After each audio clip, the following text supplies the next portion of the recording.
Then, seeing her dancing eyes, I pressed my lips together and tried to fight down my embarrassed flush. She lay a hand on my arm.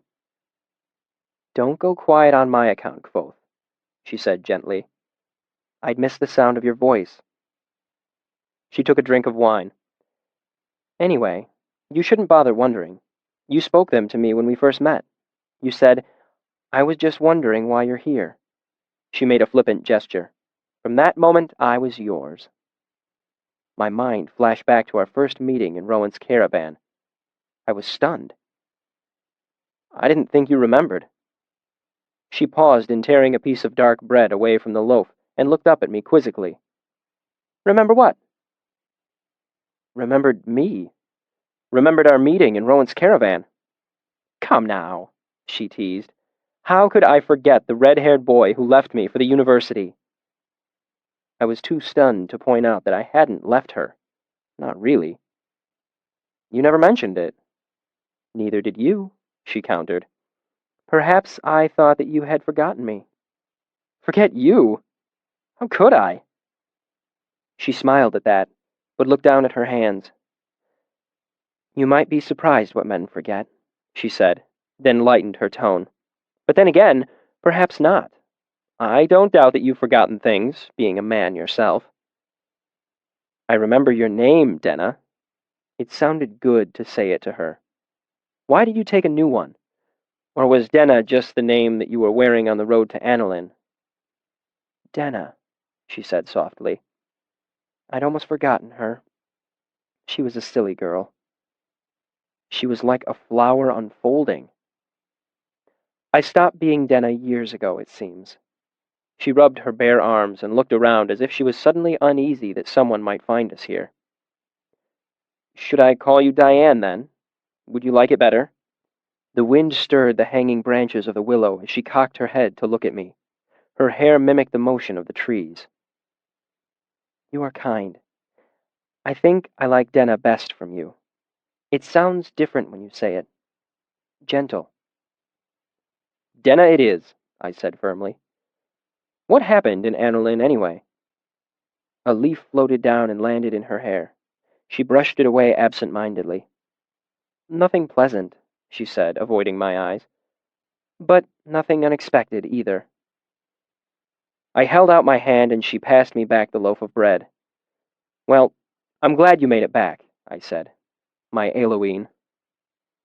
She made a decidedly unladylike noise. "Please.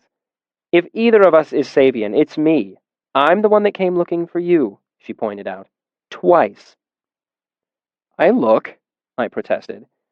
"I just don't seem to have a knack for finding you." She rolled her eyes dramatically. "If you could recommend an auspicious time and place to look for you, it would make a world of difference." I trailed off gently, making it a question. "Perhaps tomorrow?" Denna gave me a sideways glance, smiling. "You're always so cautious," she said. "I've never known a man to step so carefully." She looked at my face as if it were a puzzle she could solve. "I expect noon would be an auspicious time tomorrow. At the Aeolian?" I felt a warm glow at the thought of meeting her again. "I was just wondering why you're here," I mused aloud, remembering the conversation that seemed so long ago. "You called me a liar afterward." She leaned forward to touch my hand in a consoling way.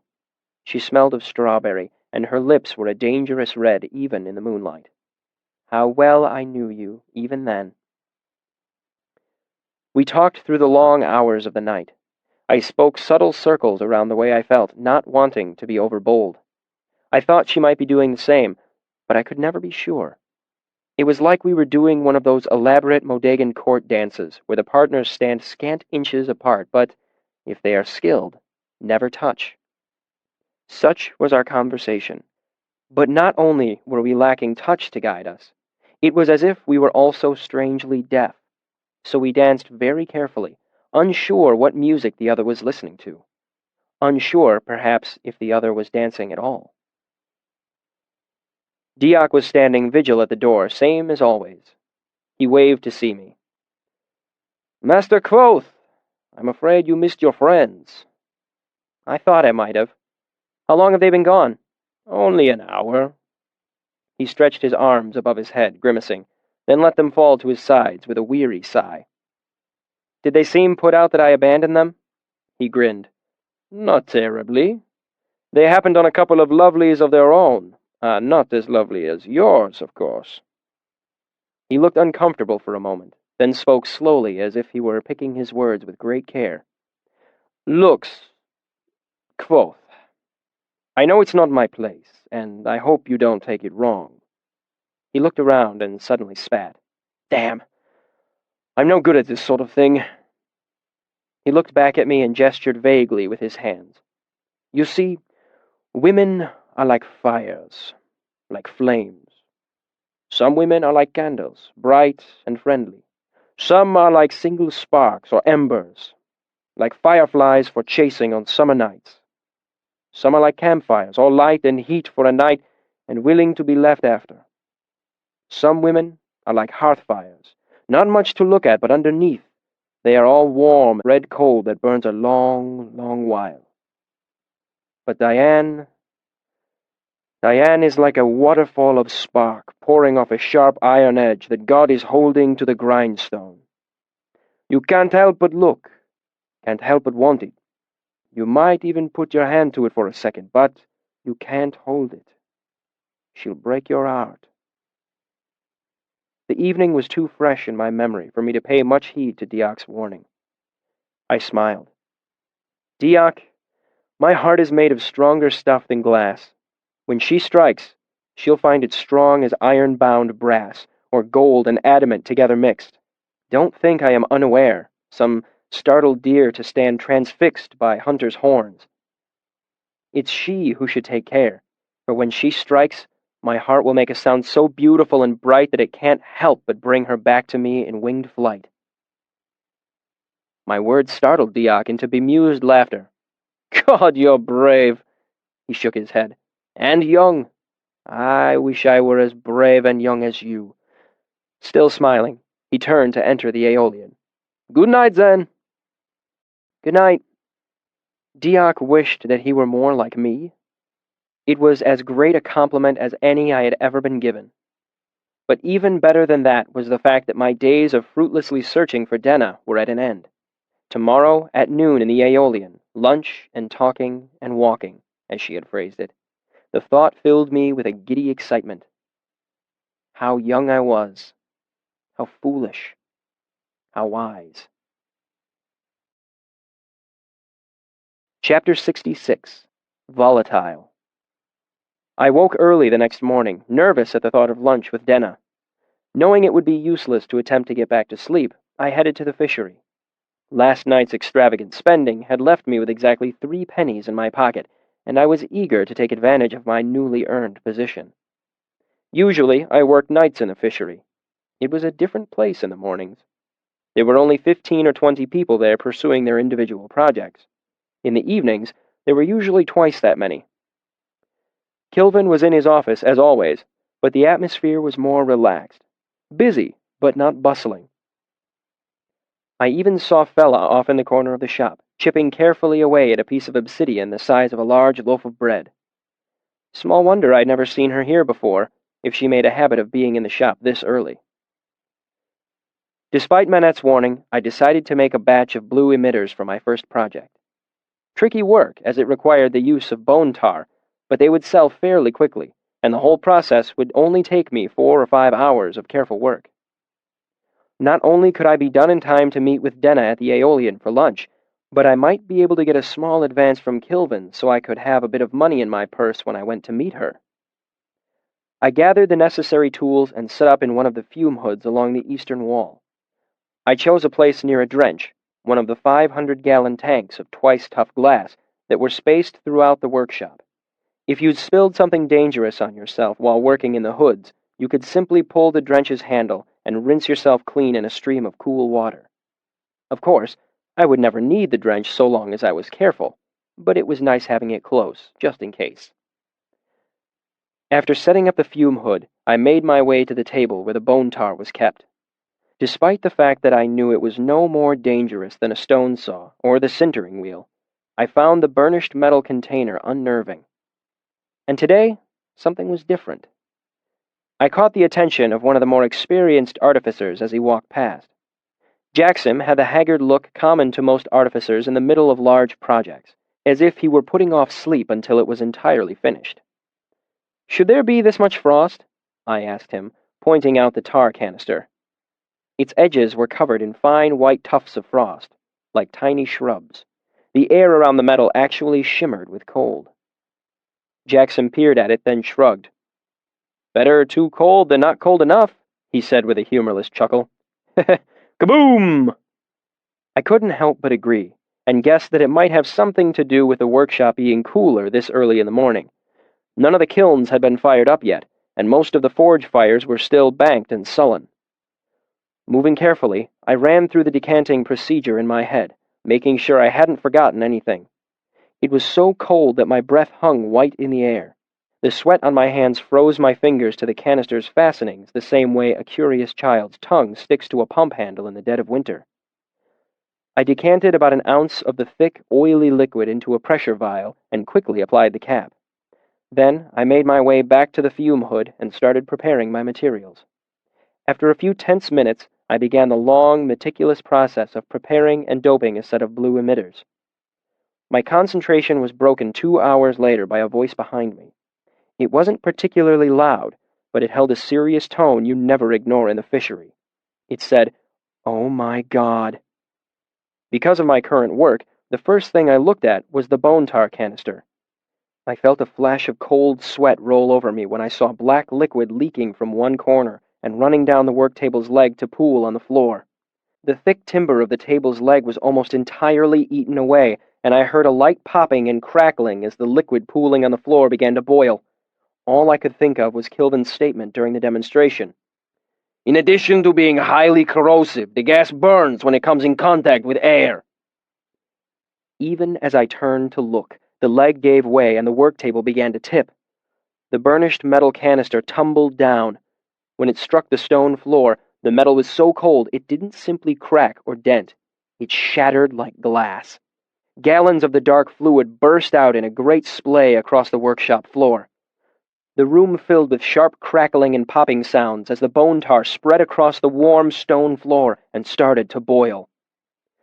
Long ago, the clever person who designed the fishery placed about 24 drains in the workshop to help with cleaning and managing spills. What's more, the workshop stone floor rose and fell in a gentle pattern of peaks and troughs to guide the spills toward those drains. That meant as soon as the container shattered, the wide spill of oily liquid began to run off in 2 different directions, heading for 2 different drains. At the same time, it continued to boil, forming thick, low clouds, dark as tar, caustic, and ready to burst into flame. Trapped between these 2 spreading arms of dark fog was Fella, who had been working by herself at an out-of-the-way table in the corner of the shop. She stood, her mouth half open in shock. She was dressed practically for work in the shop, light trousers and a gauzy linen shirt cuffed at the elbow. Her long, dark hair was pulled back into a tail, but still hung down to nearly the small of her back. She would burn like a torch. The room began to fill with frantic noise as people realized what was happening. They shouted orders or simply yelled in panic. They dropped tools and knocked over half-finished projects as they scrambled around. Fella hadn't screamed or called for help, which meant no one but me had noticed the danger she was in. If Kilvin's demonstration was any indication, I guess the whole shop could be a sea of flame and caustic fog in less than a minute. There wasn't any time. I glanced at the scattered projects on the nearby work table, looking for anything that could be of some help, but there was nothing. A jumble of basalt blocks, spools of copper wire, a half-inscribed hemisphere of glass that was probably destined to become one of Kilvin's lamps. And as easy as that, I knew what I had to do. I grabbed the glass hemisphere and dashed it against one of the basalt blocks. It shattered, and I was left with a thin, curved shard of broken glass about the size of my palm. With my other hand, I grabbed my cloak from the table and strode past the fume hood. I pressed my thumb against the edge of the piece of glass and felt an unpleasant tugging sensation, followed by a sharp pain. Knowing I'd drawn blood, I smeared my thumb across the glass and spoke a binding. As I came to stand in front of the drench, I dropped the glass to the floor, concentrated, and stepped down hard, crushing it with my heel. Cold, unlike anything I'd ever felt, stabbed into me. Not the simple cold you feel in your skin and limbs on a winter day. It hit my body like a clap of thunder. I felt it in my tongue and lungs and liver. But I got what I wanted. The twice-tough glass of the drench spiderwebbed into 1,000 fractures, and I closed my eyes just as it burst. 500 gallons of water struck me like a great fist, knocking me back a step and soaking me through to the skin. Then I was off, running between the tables. Quick as I wasn't quick enough. There was a blinding crimson flare from the corner of the workshop as the fog began to catch fire, sending up strangely angular tongues of violent red flame. The fire would heat the rest of the tar, causing it to boil more quickly. This would make more fog, more fire, and more heat. As I ran, the fire spread. It followed the 2 trails the bone tar made as it ran toward the drains. The flames shot up with startling ferocity, sending up 2 curtains of fire, effectively cutting off the far corner of the shop. The flames were already as tall as me and growing. Fella had worked her way out from behind the workbench and hurried along the wall toward one of the floor drains. Since the bone tar was pouring down the grate, there was a gap close to the wall, clear of flame or fog. Fella was just about to sprint past when dark fog began to boil up out of the grate. She gave a short, startled shriek as she backed away. The fog was burning even as it boiled up, engulfing everything in a roiling pool of flame. I finally made my way past the last table. Without slowing, I held my breath, closed my eyes, and jumped over the fog, not wanting to let the horrible, corrosive stuff touch my legs. I felt a brief, intense flash of heat on my hands and face, but my wet clothing kept me from being burned or catching fire. Since my eyes were closed, I landed awkwardly, banging my hip against the stone top of a work table. I ignored it and ran to Fella. She had been backing away from the fire toward the outer wall of the shop, but now she was staring at me, hands half raised protectively. "Put your arms down!" I shouted as I ran up to her, spreading my dripping wet cloak with both hands. I don't know if she heard me over the roar of the flames, but regardless, Fella understood. She lowered her hands and stepped toward the cloak. As I closed the final distance between us, I glanced behind and saw the fire was growing even faster than I'd expected. The fog clung to the floor over a foot deep, black as pitch. The flames were so high I couldn't see to the other side, let alone guess how thick the wall of fire had become. Just before Fella stepped into the cloak, I lifted it to completely engulf her head. "I'm going to have to carry you out!" I shouted as I bundled the cloak around her. "Your legs will burn if you try to wade through!" She said something in reply, but it was muffled by the layers of wet cloth, and I couldn't make it out over the roar of the fire. I picked her up, not in front of me like Prince Gallant out of some storybook, but over one shoulder, the way you carry a sack of potatoes. Her hip pressed hard into my shoulder, and I pelted toward the fire. The heat battered the front of my body, and I threw my free arm up to protect my face, praying the moisture on my pants would save my legs from the worst of the corrosive nature of the fog. I drew a deep breath just before I hit the fire, but the air was sharp and acrid. I coughed reflexively and sucked down another lungful of the burning air just as I entered the wall of flame. I felt the sharp chill of the fog around my lower legs, and there was fire all around me as I ran, coughing and drawing in more bad air. I grew dizzy and tasted ammonia. Some distant, rational part of my mind thought, of course, to make it volatile. Then nothing. When I awoke, the first thing that sprang to my mind was not what you might expect. Then again, it may not be that much of a surprise if you have ever been young yourself. "What time is it?" I asked frantically. "First bell after noon," a female voice said. "Don't try to get up." I slumped back against the bed. I was supposed to have met with Denna at the Aeolian an hour ago. Miserable and with a sour knot in my stomach, I took in my surroundings. The distinctive antiseptic tang in the air let me know that I was somewhere in the Medica. The bed was a giveaway, too. Comfortable enough to sleep in, but not so comfortable that you'd want to lie around. I turned my head and saw a familiar pair of striking green eyes, framed by close-cropped blonde hair. "Oh." I relaxed back onto the pillow. "Hello, Mola." Mola stood next to one of the tall counters that lined the edges of the room. The classic dark colors of those who worked at the Medica made her pale complexion seem even more so. "Hello, Kvothe," she said, continuing to write her treatment report. I heard you finally got promoted to Altha, I said. Congratulations. Everyone knows you deserved it a long time ago. She looked up, her pale lips curving into a small smile. The heat doesn't seem to have damaged the gilding on your tongue. She laid down her pen. How does the rest of you feel? My legs feel fine, but numb, so I'm guessing I got burned, but you've already done something about it. I lifted up the bedsheet, looked underneath it, then tucked it carefully back into place. I also seem to be in an advanced state of undress. I felt a momentary panic. Is Fella all right? Mola nodded seriously and moved closer to stand by the side of the bed. She has a bruise or two from when you dropped her, and is a little singed around the ankles, but she came out of it better than you did. How's everyone else from the fishery? Surprisingly good, all things considered. A few burns from heat or acid, one case of metal poisoning, but it was minor. Smoke tends to be the real troublemaker with fires, but whatever was burning over there didn't seem to give off any smoke. It did give off a sort of ammonia fume.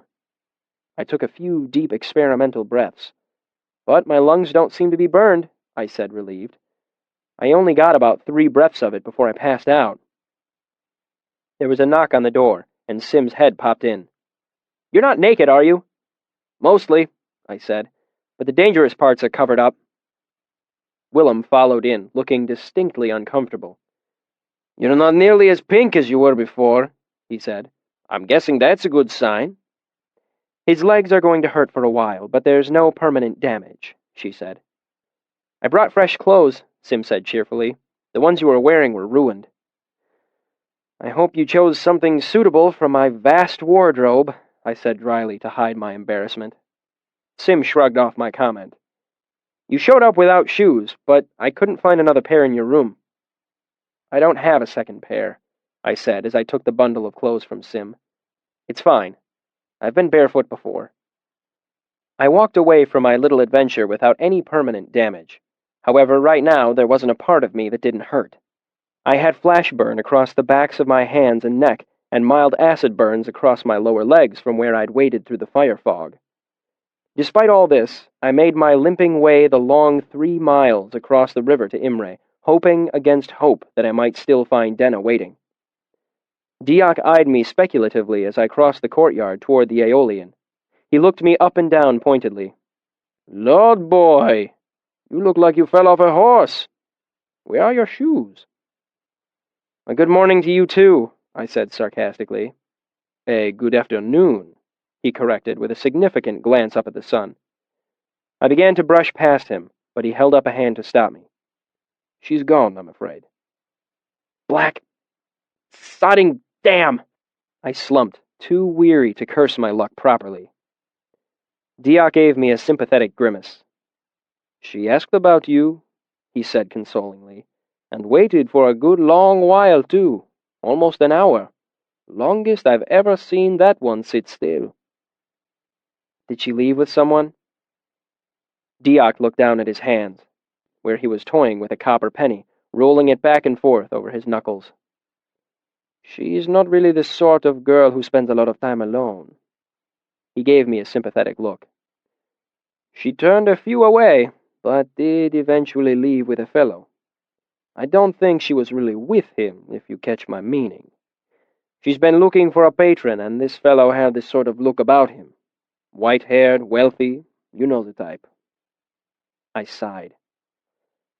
If you happen to see her, could you tell her... I paused, trying to think of how I could describe what had happened. Can you make unavoidably detained sound a little more poetic? I reckon I can. I'll describe your hangdog look and shoeless state for her, too. Lay you a good solid groundwork for some grubbling. I smiled despite myself. Thanks. Can I buy you a drink? He asked. It's a little early for me, but I can always make an exception for a friend. I shook my head. I should be getting back. I've got things to do. I limped back to Anchor's and found the common room buzzing with excited folk talking about the fire in the fishery. Not wanting to answer any questions, I slunk into an out-of-the-way table and got one of the serving girls to bring me a bowl of soup and some bread. As I ate, My finely tuned eavesdropper's ears picked out pieces of the stories people were telling. It was only then, hearing it from other people, that I realized what I had done. I was used to people talking about me. As I've said, I had been actively building a reputation for myself. But this was different. This was real. People were already embroidering the details and confusing parts, but the heart of the story was still there. I had saved Fela, rushed into the fire, and carried her to safety, just like Prince Gallant out of some storybook. It was my first taste of being a hero.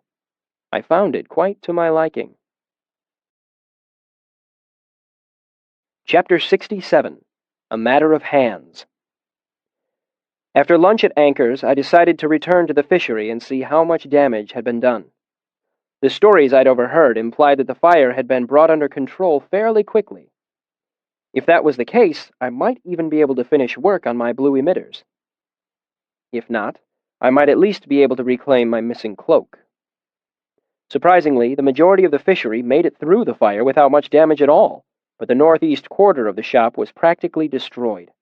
There was nothing left but a jumble of broken stone and glass and ash. Bright blurs of copper and silver spread over broken tabletops and portions of the floor where various metals had been melted by the heat of the fire.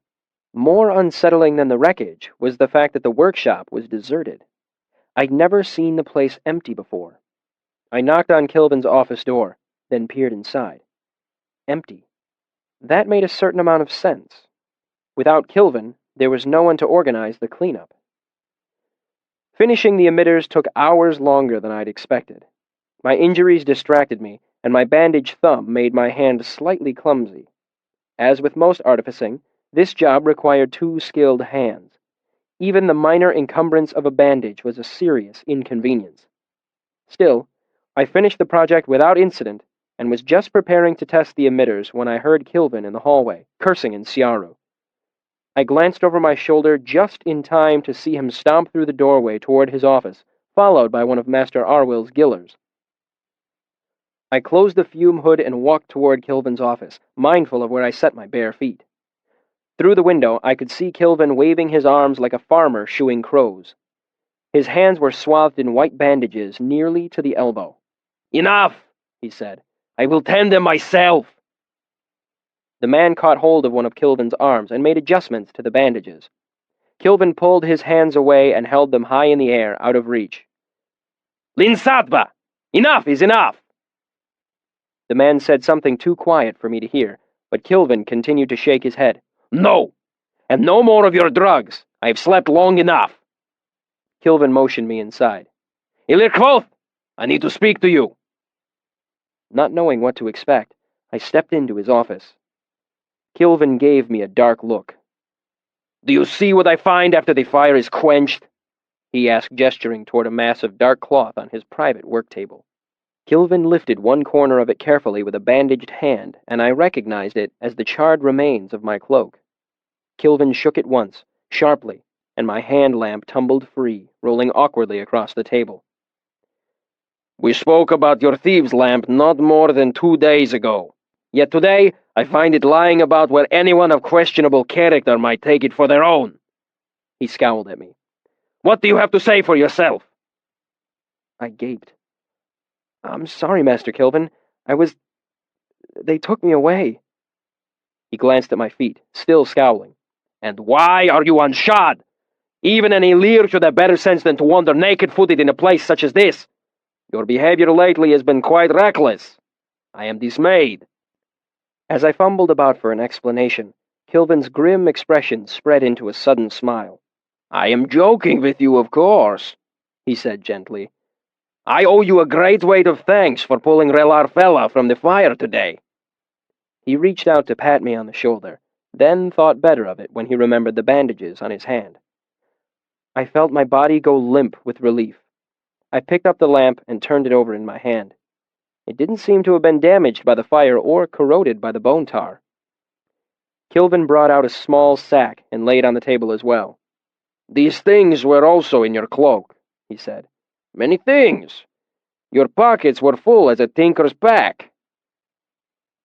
"You seem in a good mood, Master Kilvin," I said cautiously, wondering what painkiller he had been given at the Medica. I am, he said cheerfully. Do you know the saying, Chandrian Aiden coat? I tried to puzzle it out. 7 years... I don't know coat. Expect disaster every 7 years, he said. It's an old saying and true enough. This has been 2 years overdue. He gestured to the wreckage of his shop with a bandaged hand. And now that it has come, it proves a mild disaster. My lamps were undamaged. No one was killed. Of all the small injuries, mine were the worst, as it should be.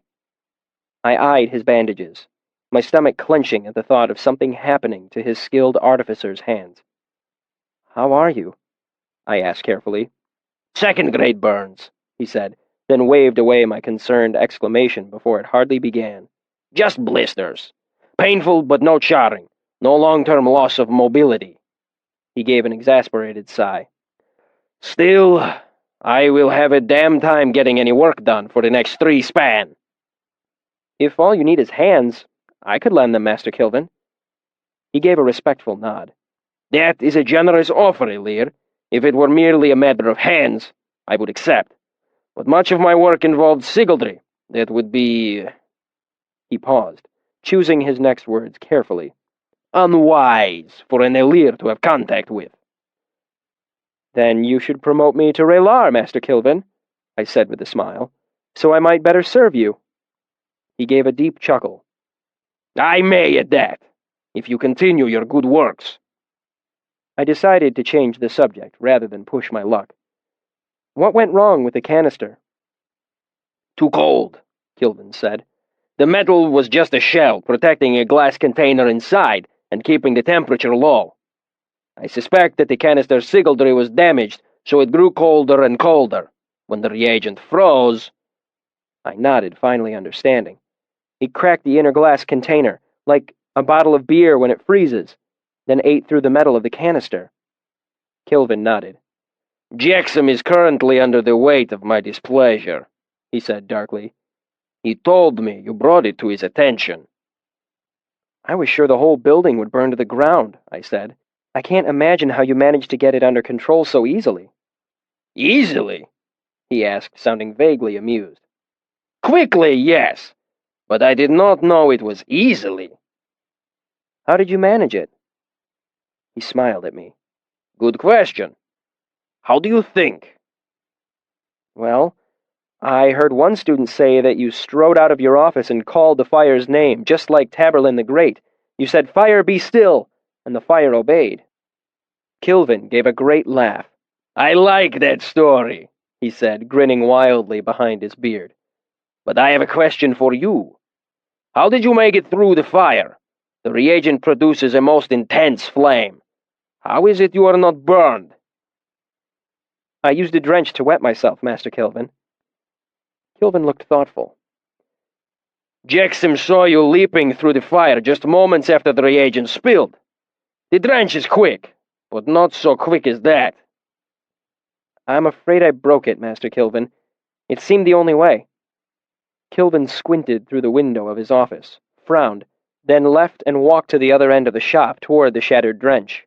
Kneeling down, he picked up a jagged piece of glass between his bandaged fingers. How in all the 4 corners did you manage to break my drench, Lyrical? His tone was so puzzled that I actually laughed. Well, Master Kilvin, according to the students, I staved it in with a single blow from my mighty hand. Kilvin grinned again. I like that story too, but I do not believe it. More reputable sources claim I used a piece of bar iron from a nearby table. Kilvin shook his head. You are a fine boy, but this twice-tough glass was made by my own hands. Broad-shouldered Kemar could not break it with an anvil hammer. He dropped the piece of glass and came back to his feet. Let the others tell whatever stories they wish, but between us, let us share secrets. It's no great mystery, I admitted. I know the sigildry for twice-tough glass. What I can make, I can break. But where was your source? Kilvin said. You could have nothing ready on such short notice. I held out my bandaged thumb. Blood? He said, sounding surprised. Using the heat of your blood could be called reckless, Lyrical. What of binder's chills? What if you had gone into hypothermic shock? My options were rather limited, Master Kilvin, I said. Kilvin nodded thoughtfully. Quite impressive to unbind what I had wrought with nothing more than blood. He started to run a hand through his beard, then frowned in irritation when the bandages made this impossible. What of you, Master Kilvin? How did you manage to get the fire under control? Not using the name of fire, he conceded. If Ilodin had been here, matters would have been much simpler. But as the name of fire is unknown to me, I was left to my own devices. I gave him a cautious look, not sure whether he was making another joke or not. Kilvin's deadpan humor was hard to detect at times. Ilodin knows the name of fire? Kilvin nodded. There may be one or two others here at the university, but Ilodin has the surest grip of it. The name of fire, I said slowly. And they could have called it, and the fire would have done what they said, like Taborlin the Great? Kilvin nodded again. But those are just stories, I protested.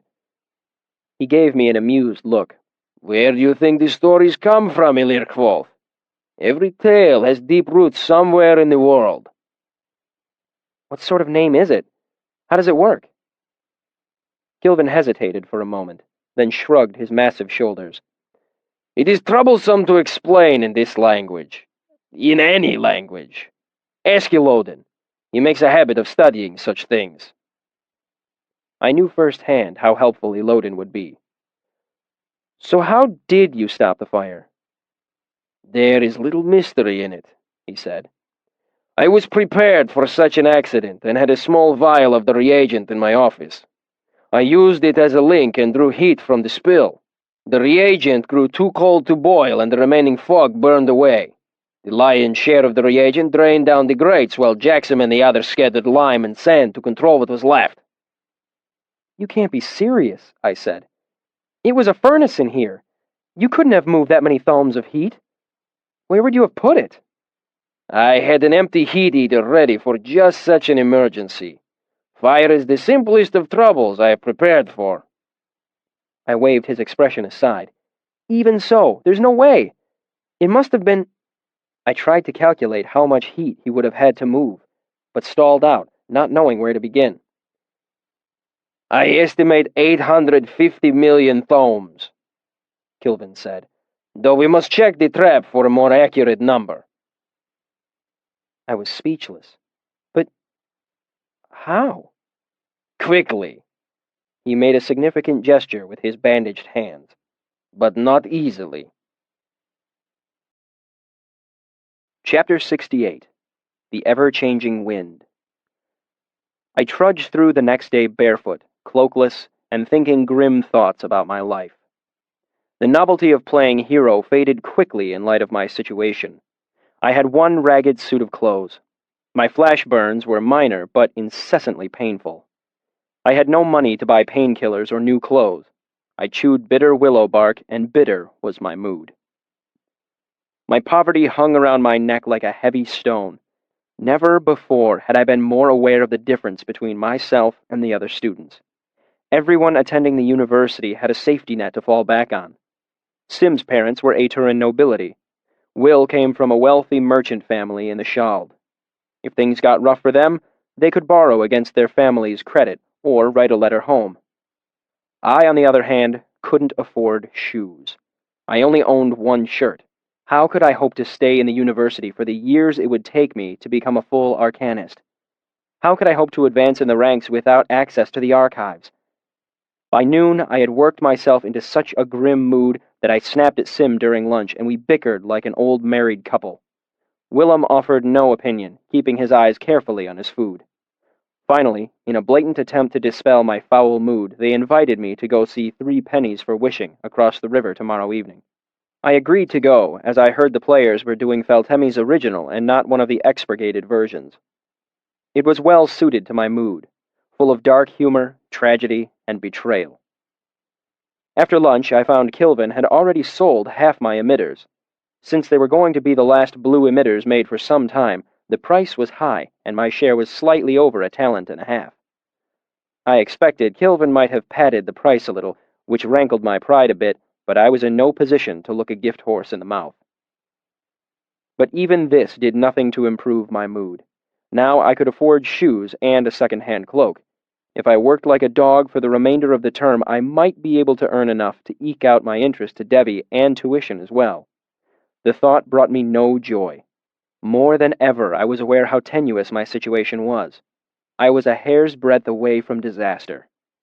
My mood spiraled downward, and I skipped advanced sympathy in favor of going over the river to Imre.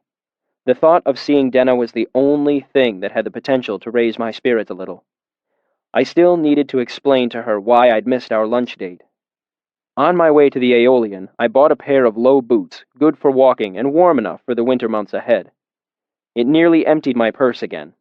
I sullenly counted my money as I left the cobbler's shop. 3 jots and a drab. I'd had more money living on the streets of Tarbean. "Your timing's good today," Diok said as I approached the Aeolian. "We've got someone waiting for you." I felt a foolish grin spread to my face and clapped him on the shoulder as I headed inside. Instead of Denna, I spotted Fella sitting at a table by herself. Stanchion stood nearby, chatting with her. When he saw me approaching, he waved me over and wandered back to his usual perch at the bar, clapping me affectionately on the shoulder as he walked by. When she saw me, Fella came to her feet and rushed toward me. For a second, I thought she was going to run into my arms as if we were reunited lovers in some overacted Aturan tragedy. But she pulled up short of that, her dark hair swinging. She was lovely as always, but with a heavy purpling bruise darkening one of her high cheekbones. "Oh no," I said, my hand going to my face in sympathetic pain. "Is that from when I dropped you? I'm so sorry." She gave me an incredulous look, then burst out laughing. "You're apologizing for pulling me out of a fiery hell?" "Just the part where I passed out and dropped you. It was sheer stupidity. I forgot to hold my breath and suck down some bad air. Were you hurt anywhere else?" "Nowhere I can show you in public," she said with a slight grimace, shifting her hips in a way I found most distracting. "Nothing too bad, I hope." She put on a fierce expression. "Yes, well, I expect you to do a better job next time. A girl gets her life saved, she expects gentler treatment all around." "Fair enough," I said, relaxing. "We'll treat this as a practice run." There was a heartbeat of silence between us, and Fella's smile faded a bit. She reached out halfway to me with one hand, then hesitated and let it fall back to her side. "Seriously, Kvothe, that was the worst moment of my whole life. There was fire everywhere." She looked down, blinking. "I knew I was going to die. I really knew it. But I just stood there like some scared rabbit." She looked up, blinking away tears, and her smile burst out again, dazzling as ever. "Then you were there, running through the fire. It was the most amazing thing I've ever seen. It was like... Have you ever seen Dayonica?" I nodded and smiled. "It was like watching Tarsus bursting out of hell. You came through the fire, and I knew everything was going to be all right." She took a half step toward me and rested her hand on my arm. I could feel the warmth of it through my shirt. "I was going to die there." She broke off, embarrassed. "I'm just repeating myself now." I shook my head. "That's not true. I saw you. You were looking for a way out." "No, I was just standing there, like one of those silly girls in those stories my mother used to read to me. I always hated them. I used to ask, why doesn't she just push the witch out the window? Why doesn't she poison the ogre's food?" Fella was looking down at her feet now, her hair falling to hide her face. Her voice grew softer and softer until it was barely louder than a sigh. "Why does she just sit there waiting to be saved? Why doesn't she save herself?" I lay my hand on top of hers in what I hoped was a comforting way. When I did, I noticed something. Her hand wasn't the delicate, fragile thing I had expected. It was strong and calloused, a sculptor's hand that knew hard hours of work with hammer and chisel. "This isn't a maiden's hand," I said. She looked up at me, her eyes luminous with the beginning of tears. She gave a startled laugh that was half sob. What?" I flushed with embarrassment as I realized what I'd said, but pushed ahead. This isn't the hand of some swooning princess who sits tatting lace and waiting for some prince to save her. This is the hand of a woman who would climb a rope of her own hair to freedom, or kill a captor ogre in his sleep. I looked into her eyes. And this is the hand of a woman who would have made it through the fire on her own if I hadn't been there. Singed, perhaps, but safe. I brought her hand to my lips and kissed it. It seemed like the thing to do. All the same, I am glad I was there to help. I smiled. So, like Tarsus? Her smile dazzled me again. Like Tarsus, Prince Gallant, and Orin Valciter all rolled into one, she said, laughing. She gripped my hand. Come see. I have something for you. Fella pulled me back to the table where she'd been sitting and handed me a bundle of cloth. I asked Will and Sim what I could get you as a gift, and it seemed somehow appropriate. She paused, suddenly shy. It was a cloak. It was a deep forest green, rich cloth, fine cut. It hadn't been bought off the back of some fripperer's cart, either. This was the sort of clothing I could never hope to afford for myself. I had the tailor sew a bunch of little pockets into it, she said nervously. Will and Sim both mentioned how that was important. It's lovely, I said. Her smile beamed out again. I had to guess at the measurements, she admitted. Let's see if it fits. She took the cloak out of my hands and stepped close to me, spreading it over my shoulders, her arms circling me in something very near to an embrace. I stood there, to use Fella's words, like a scared rabbit. She was close enough that I could feel the warmth of her, and when she leaned to adjust the way the cloak lay across my shoulder, one of her breasts brushed my arm. I stood still as a statue. Over Fella's shoulder, I saw Diok grin from where he leaned in the doorway across the room. Fella stepped back, eyed me critically, then stepped close again and made a small adjustment to the way the cloak fastened across my chest. It suits you, she said. The color brings out your eyes. Not that they need it. They're the greenest thing I've seen today. Like a piece of spring. As Fella stepped back to admire her handiwork, I saw a familiar shape leaving the Aeolian through the front door. Denna. I only caught a brief glimpse of her profile, but I recognized her as surely as I know the backs of my own hands. What she had seen and what conclusions she had drawn from it, I could only guess. My first impulse was to bolt out the door after her, to explain why I had broken our date 2 days ago, to say I was sorry, to make it clear that the woman with her arms around me had just been giving me a gift, nothing more.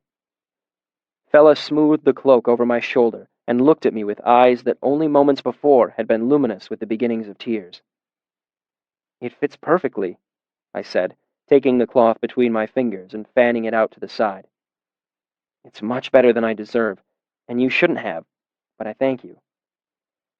I wanted to show you how much I appreciated what you did. She reached out to touch my arm again. This is nothing, really. If there's anything I can ever do for you, any favor, you should stop by. She paused, looking at me quizzically. Are you all right? I glanced past her toward the doorway. Denna could be anywhere by now. I'd never be able to catch her. I'm fine, I lied. Fella bought me a drink, and we chatted for a while about small things. I was surprised to learn that she'd been working with Elodin for the last several months. She did some sculpting for him, and in exchange, he occasionally tried to teach her. She rolled her eyes. He woke her in the middle of the night and took her to an abandoned quarry north of town. He put wet clay in her shoes and made her spend the entire day walking around in them. He even... She flushed and shook her head, breaking off the story. Curious but not wanting to make her uncomfortable, I didn't pursue it any further, and we agreed between the two of us that he was more than half mad. All the while I sat facing the door, vainly hoping that Denna might return, and I could explain the truth of matters to her. Eventually, Fella headed back to the university for abstract maths. I stayed at the Aeolian, nursing a drink and trying to think how I could make things right between Denna and myself. I would have liked to have had a good, maudlin drunk, but I couldn't afford it. So I made my slow, limping way back across the river as the sun was setting. It wasn't until I was getting ready to make one of my regular trips to the roof of Maine's that I realized the significance of something Kilvin had said to me. If the majority of the bone tar had gone down the grates... Ari. She lived in the tunnels underneath the university. I bolted to the Medica, moving as quickly as I could despite my weary, footsore state. Halfway there, I had a stroke of luck and spotted Mola crossing the courtyard. I shouted and waved to get her attention. Mola eyed me suspiciously as I approached. "You're not going to serenade me, are you?" I shifted my loot self-consciously and shook my head. "I need a favor," I said. "I have a friend that might be hurt." She gave a weary sigh. I can't go to the Medica for help." I let my anxiety creep into my voice. "Please, Mola. I promise it won't take more than a half hour or so, but we have to go now. I'm worried I might be too late already." Something in my tone convinced her. "What's the matter with your friend?" "Maybe burns, maybe acid, maybe smoke. Like the people who were caught in the fishery fire yesterday. Maybe worse." Mola started walking. "I'll get my kit from my room." "I'll wait here if you don't mind." I took a seat on a nearby bench. "I'll just slow you down." I sat and tried to ignore my various burns and bruises, and when Mola returned, I led her to the southwestern side of Mainz where there were a trio of decorative chimneys. "We can use these to get on the roof." She gave me a curious look, but seemed content to hold on to her questions for now. I made my slow way up the chimney, using the protruding pieces of fieldstone as hand and footholds. This was one of the easiest ways onto the roof of Mainz. I'd chosen it partly because I wasn't sure of Mola's climbing ability, and partly because my own injuries had left me feeling less than athletic. Mola joined me on the roof. She still wore her dark uniform from the Medica, but had added a gray cloak from her room. I took a roundabout path so we could stay on the safer sections of Mainz. It was a cloudless night, and there was a sliver of moon to light our way. "If I didn't know better," Mola said as we made our way around a tall brick chimney, "I'd think that you were luring me somewhere quiet for a sinister purpose." "What makes you think that I'm not?" I asked lightly. "You don't seem like the type," she said. "Besides, you can barely walk. If you tried anything, I'd just push you off the roof." "Don't spare my feelings," I said with a chuckle. "Even if I weren't half crippled, you could still throw me off this roof." I stumbled a little on an unseen ridge and nearly fell because my battered body was slow to respond. I sat on a piece of roof slightly higher than the rest and waited for the momentary dizziness to pass. "Are you all right?" Mola asked. "Probably not." I pushed myself to my feet. "It's just over this next roof," I said. "It might be best if you stood back a ways and stayed quiet, just in case." I made my way to the edge of the roof. I looked down at the hedges and the apple tree. The windows were dark. "Ari?" I called softly. "Are you there?" I waited, growing more nervous by the second. "Ari, are you hurt?" Nothing. I began to curse under my breath. Mola crossed her arms. "Right, I think I've been plenty patient here. Care to tell me what's going on?" "Follow me and I'll explain." I headed for the apple tree and began to climb carefully down. I walked around the hedge to the iron grate. The ammonia smell of bone tar wafted up from the grate, faint but persistent. I tugged on the grate, and it lifted a few inches before catching on something. "I made a friend a few months ago," I said, nervously sliding my hand between the bars. "She lives down here. I'm worried that she might be hurt. A lot of the reagent went down the drains from the fishery." Mola was silent for a while. "You're serious?" I felt around in the dark under the grate, trying to figure out how Ari kept it closed. "What sort of person would live down there?" "A frightened person," I said. "A person who's afraid of loud noises and people and the open sky. It took me nearly a month to coax her out of the tunnels, let alone get close enough to talk." Mola sighed. "If you don't mind, I'll have a seat." She walked over to the bench. "I've been on my feet all day." I continued to feel around under the grate, but try as I might, I couldn't find a clasp anywhere. Growing increasingly frustrated, I grabbed the grate and tugged on it hard, again and again. It made several echoing metallic thumps, but didn't come free. "Kvothe?" I looked up to the edge of the roof and saw Ari standing there, a silhouette against the night sky. Her fine hair made a cloud around her head. "Ari!" The tension poured out of me, leaving me feeling weak and rubbery. "Where have you been?" "There were clouds," she said simply as she walked around the edge of the roof toward the apple tree. "So I went looking for you on top of things.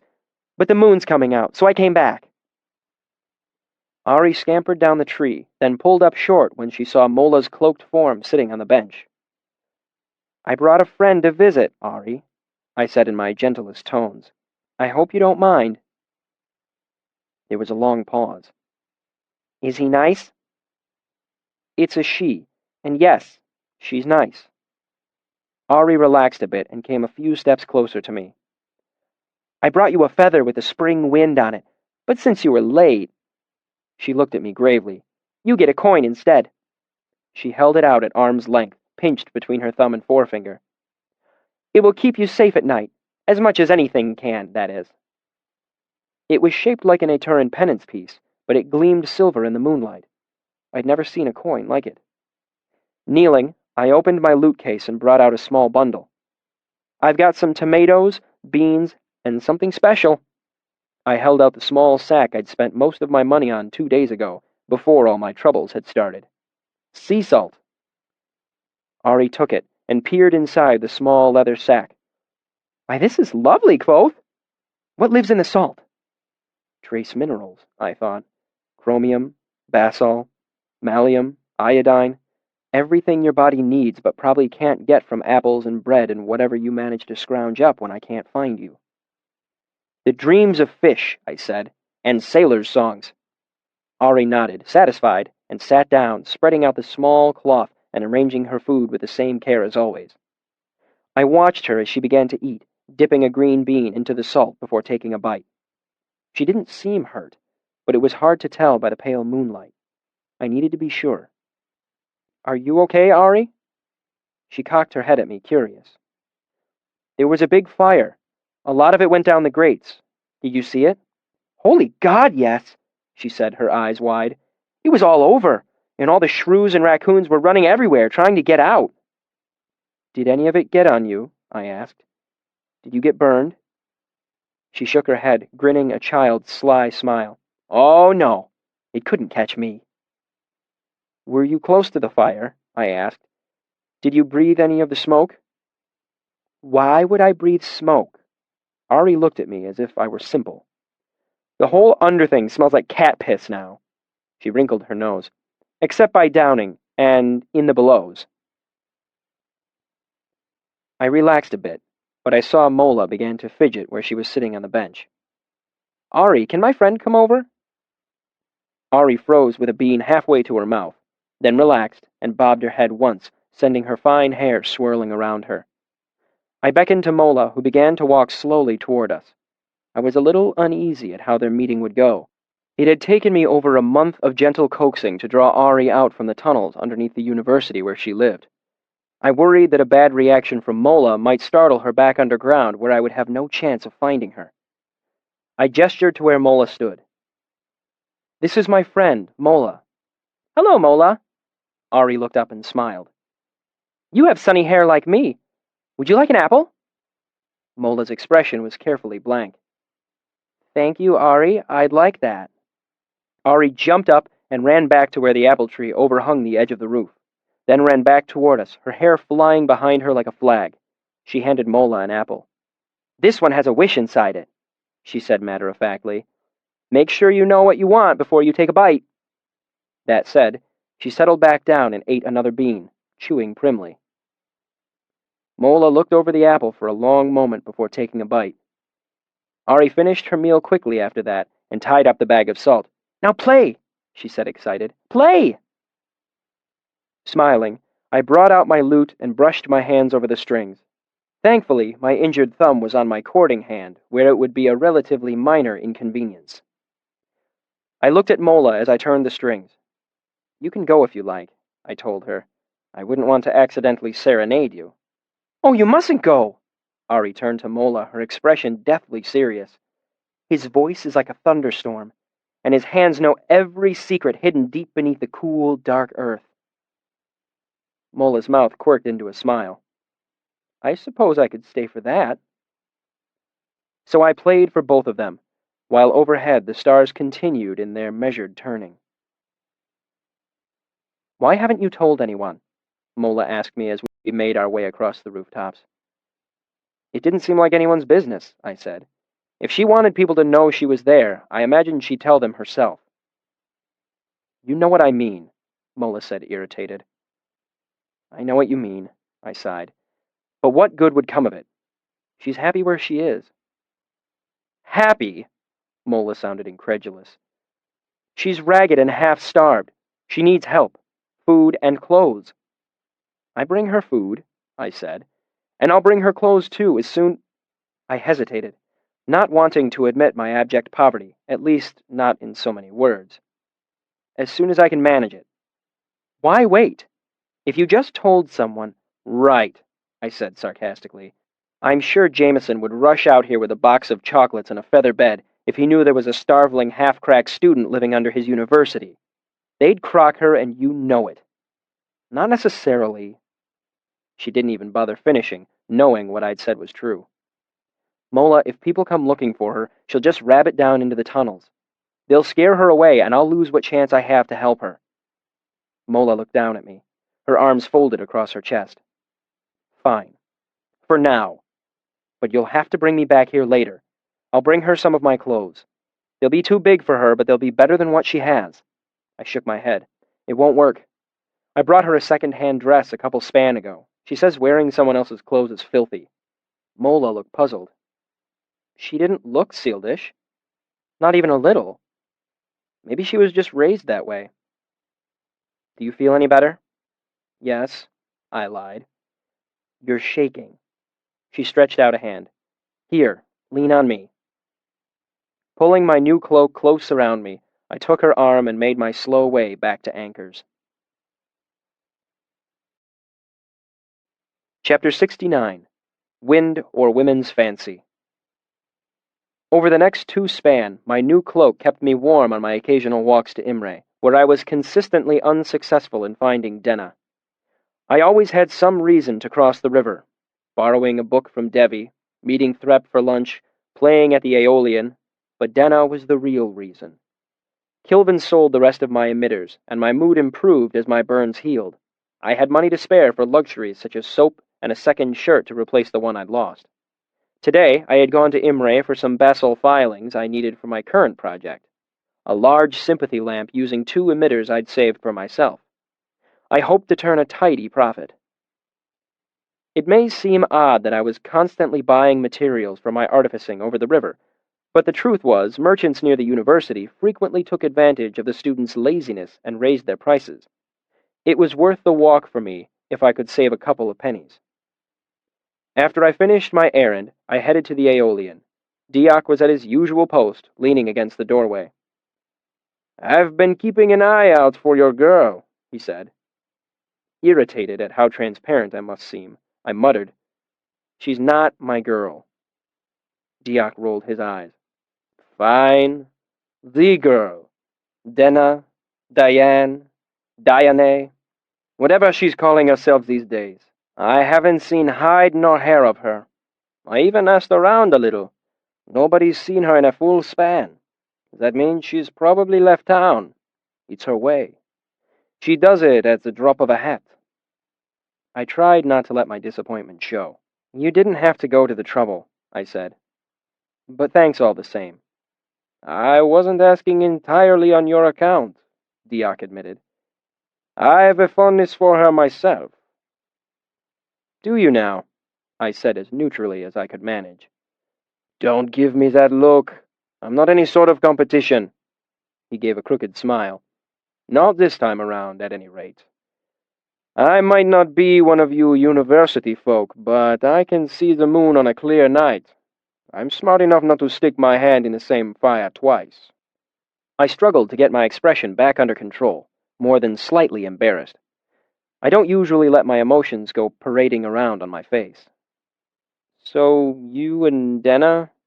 "Stanchion still gives me a hard time about chasing after a girl half my age." He shrugged his broad shoulders sheepishly. "For all that, I am still fond of her. These days she reminds me of my littlest sister more than anything." How long have you known her? I asked, curious. I wouldn't say I really know her, lad, but I met her, about 2 years back? Not that long. Maybe a year and a little change. Diak ran both of his hands through his blond hair and arched his back in a great stretch, the muscles in his arms straining against his shirt. Then he relaxed with an explosive sigh and looked out at the nearly empty courtyard. The door won't be busy for hours yet. Come, give an old man an excuse to sit and have a drink. He jerked his head in the direction of the bar. I looked at Diak, tall, muscular, and tan. Old man? You've still got all your hair in your teeth, don't you? What are you, 30? Nothing makes a man feel older than a young woman. He laid a hand on my shoulder. Come on, share a drink with me. We made our way over to the long mahogany bar, and he muttered as he looked over the bottles. Beer dulls a memory. Brand sets it burning, but wine is best for a sore heart's yearning. He paused and turned to look at me, his brow furrowed. I can't remember the rest of that. Can you? Never heard it before, I said. But Tecum claims that out of all the spirits, only wine is suited to reminiscence. He said a good wine allows clarity and focus, while still allowing a bit of comforting coloration of the memory. Fair enough, he said, picking through the racks before drawing out a bottle and holding it up to a lamp, peering through it. Let's view her in a rosy light, shall we? He grabbed 2 glasses and led us off to a secluded booth in the corner of the room. So, you've known Denna for a while, I prompted as he poured each of us a glass of pale red wine. He slouched back against the wall. Off and on. More off, honestly. What was she like back then? Diak spent several long moments pondering his answer, giving the question more serious consideration than I'd expected. He sipped his wine. The same, he said at last. I suppose she was younger, but I can't say she seems any older now. She always struck me as being older than her years. He frowned. Not old, really, more mature, I suggested. He shook his head. No, I don't know a good word for it. It's like if you look at a great oak tree. You don't appreciate it because it's older than the other trees, or because it's taller. It just has something that the other younger trees don't. Complexity, solidity, significance. Diak scowled, irritated. Damn if that isn't the worst comparison I've ever made. A smile broke onto my face. It's nice to see I'm not the only one who has trouble pinning her down with words. She's not much for being pinned down, Diak agreed and drank off the rest of his wine. He picked up the bottle and tapped the mouth of it lightly against my glass. I emptied it, and he poured again for both of us. Diak continued. She was just as restless then, and wild, just as pretty, prone to startle the eye and stutter the heart. He shrugged again. As I said, largely the same. Lovely voice, light of foot, quick of tongue, men's adoration and woman's scorn in roughly equal amounts. Scorn? I asked. Diak looked at me as if he didn't understand what I was asking. Women hate Denna, he said plainly, as if repeating something we both already knew. Hate her? The thought baffled me. Why? Diak looked at me incredulously, then burst out laughing. Good Lord, you really don't know anything about women, do you? I would ordinarily have bristled at his comment, but Diak was nothing but good-natured. Think of it. She's pretty and charming. Men crowd around her like stags in a rut. He made a flippant gesture. Women are bound to resent it.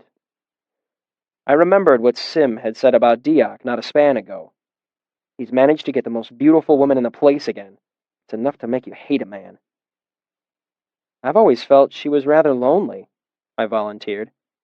Maybe that's why. Diak nodded solemnly. There's truth to that. I never see her in the company of other women folk, and she has about as much luck with men as... He paused, groping for a comparison. As... Damn! He gave a frustrated sigh. Well, you know what they say. Finding the right analogy is as hard as... I put on a thoughtful expression. As hard as... I made an inarticulate, grasping gesture. Diak laughed and poured more wine for both of us. I began to relax. There is a sort of camaraderie that rarely exists except between men who have fought the same enemies and known the same women. Did she tend to disappear back then, too? I asked. He nodded. No warning, just suddenly gone. Sometimes for a span, sometimes for months. No fickleness in flight like that of wind or woman's fancy, I quoted. I meant it to be musing, but it came out bitter. Do you have any guess as to why? I've given some thought to that, Diak said philosophically. In part, I think it's her nature. It could be she simply has wandering blood. My irritation cooled a bit at his words. Back in my troop, my father occasionally made us pull up stakes and leave a town despite the fact that we were welcome and the crowds were generous. Later, he would often explain his reasoning to me. A glare from the constable, too many fond sighs from the young wives in town. But sometimes he had no reason. We Ru are meant to travel, son. When my blood tells me to wander, I know enough to trust it. Her circumstances are probably responsible for most of it, Diak continued. Circumstances? I asked, curious.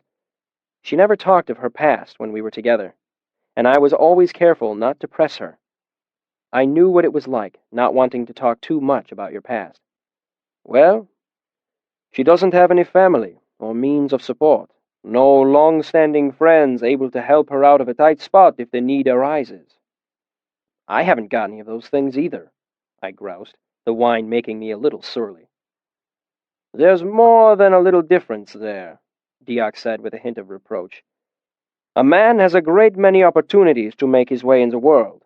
You found yourself a place at the university, and if you hadn't, you would still have options. He looked at me with a knowing eye. What options are available to a young, pretty girl with no family, no dowry, no home? He began to hold up fingers. There's begging and whoring, or being some lord's mistress, which is a different slice of the same loaf, and we know our Denna doesn't have it in her to be a kept woman or someone's dox.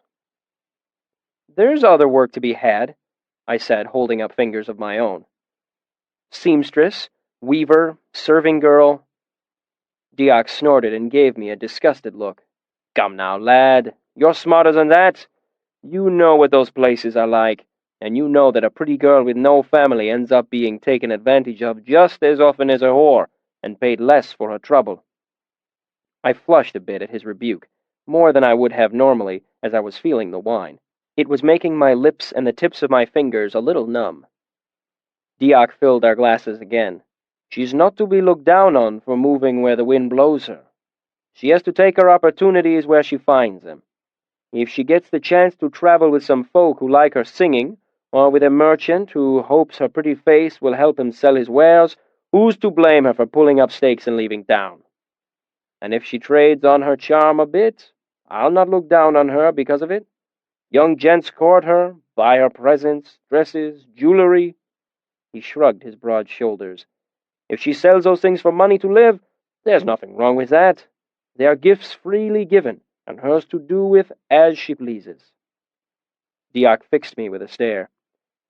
But what is she to do when some gent gets too familiar, or gets angry at being denied what he considers bought and paid for? What recourse does she have? No family, no friends, no standing, no choice. None but to give herself over to him, all unwilling. Diak's face was grim. Or to leave. Leave quickly and find better weather. Is it any surprise, then, that she is harder to lay hands on than a wind-blown leaf? He shook his head, looking down at the table. No, I do not envy her her life, nor do I judge her. His tirade seemed to have left him spent and slightly embarrassed. He didn't look up at me as he spoke.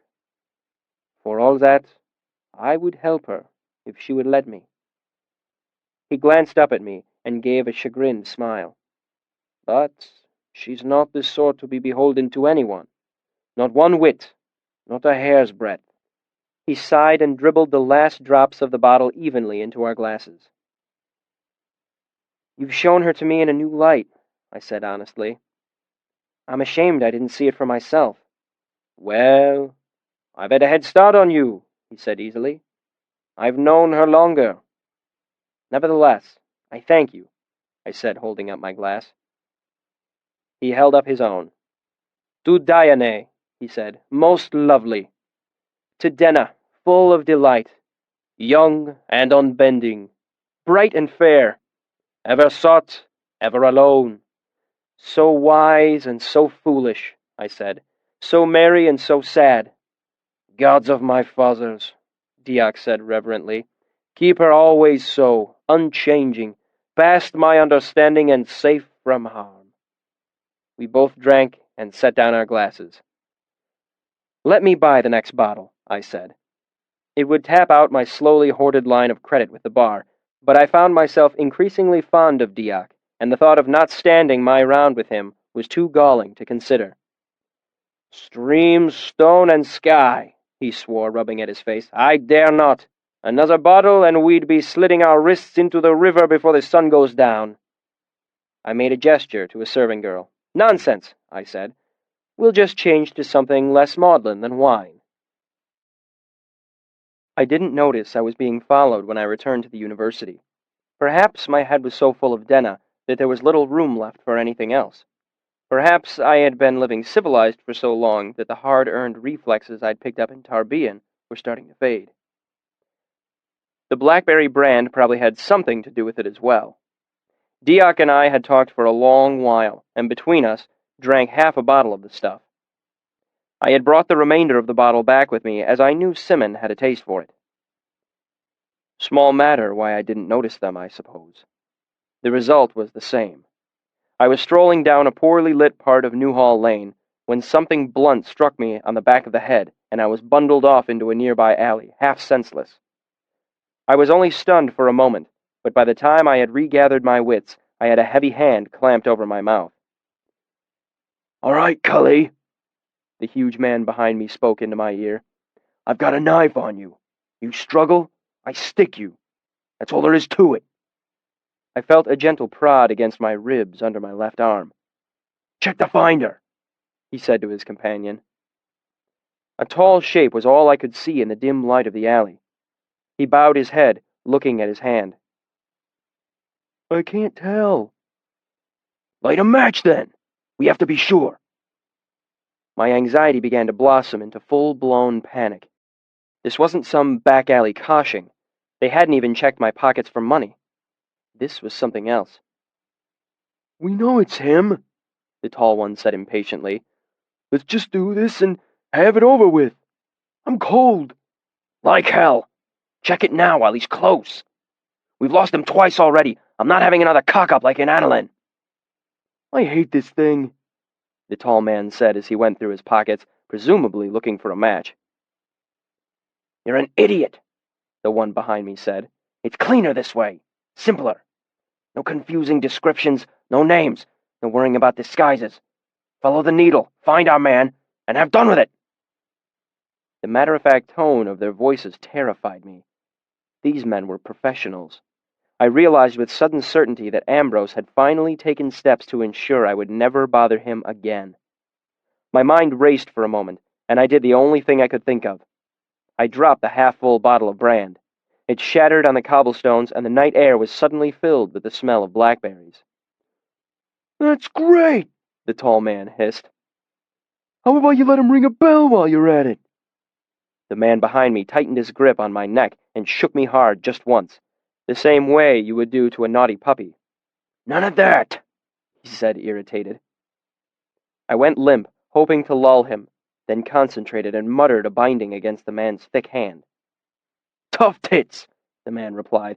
If you stepped in glass, it's your own damn Ah! He let out a startled shout as the pool of brand around our feet caught fire. I took advantage of his momentary distraction and twisted away from him, but I wasn't quite quick enough. His knife tore a bright line of pain across my ribs as I pulled away and began pelting down the alley. But my flight was short-lived. The alley dead-ended against a sheer brick wall, There were no doors, no windows, nothing to hide behind or use to get a leg up on the wall. I was trapped. I turned to see the two men blocking the mouth of the alley. The large one was stamping his leg furiously, trying to extinguish it. My left leg was burning as well, but I didn't spare a thought for it. A little burn would be the least of my problems if I didn't do something quick. I looked around again, but the alley was distressingly clean. Not even any decent garbage to use as a makeshift weapon. I frantically ran through the contents of my cloak's pockets, desperately trying to form some sort of plan. Some pieces of copper wire were useless. Salts, could I throw in their eyes? No. Dried apple, pen and ink, a marble, string, wax. The large man finally beat out the flames, and the two of them began to make their slow way down the alley. The light from the circle of burning brand flickered across the blades of their knives. Still going over my countless pockets, I found a lump that I didn't recognize. Then I remembered. It was the sack of basalt shavings I had bought to use for my sympathy lamp. Basalt is a light, silvery metal used in certain alloys that I would be using to construct my lamp. Manette, ever the careful teacher, had taken care to describe the dangers of every material we used. If it gets hot enough, basalt burns with an intense, white-hot flame. I hurriedly untied the pouch. The trouble was, I didn't know if I could make this work. Things like candle wicking or alcohol are easy to light. They just need a focused flash of heat to get them going. Basalt was different. It needed a great deal of heat to ignite, which is why I wasn't worried about carrying it around in my pocket. The men came a few slow steps closer, and I flung the handful of basalt shavings in a wide arc. I tried to get it close to their faces, but didn't hold much hope. The shavings had no real heft. It was like throwing a handful of loose snow. Lowering one hand to the flame licking at my leg, I focused my ailer. The wide pool of burning brand winked out behind the two men, leaving the alley in pitch darkness, but there still wasn't enough heat. Reckless with desperation, I touched my bloody side, concentrated, and felt a terrible cold tear through me as I pulled more heat from my blood. There was an explosion of white light, blinding in the dark of the alley. I'd closed my eyes, but even through my lids, the burning basalt was piercingly bright. One of the men screamed, high and terrified. When I opened my eyes, I could see nothing but blue ghosts dancing over my vision. The scream faded to a low moaning, and I heard a thump as if one of the men had stumbled and fallen. The tall man began to babble, his voice little more than a terrified sobbing. "Oh God! Damn, my eyes! I'm blind!" As I listened, my vision cleared enough for me to see the vague outlines of the alley. I could see the dark shapes of both men. One was kneeling with his hands in front of his face. The other was sprawled motionless on the ground farther down the alley. It looked like he had run headlong into a low rafter beam at the mouth of the alley and knocked himself unconscious. Scattered around the cobblestones, the remnants of basalt were sputtering out like tiny blue-white stars.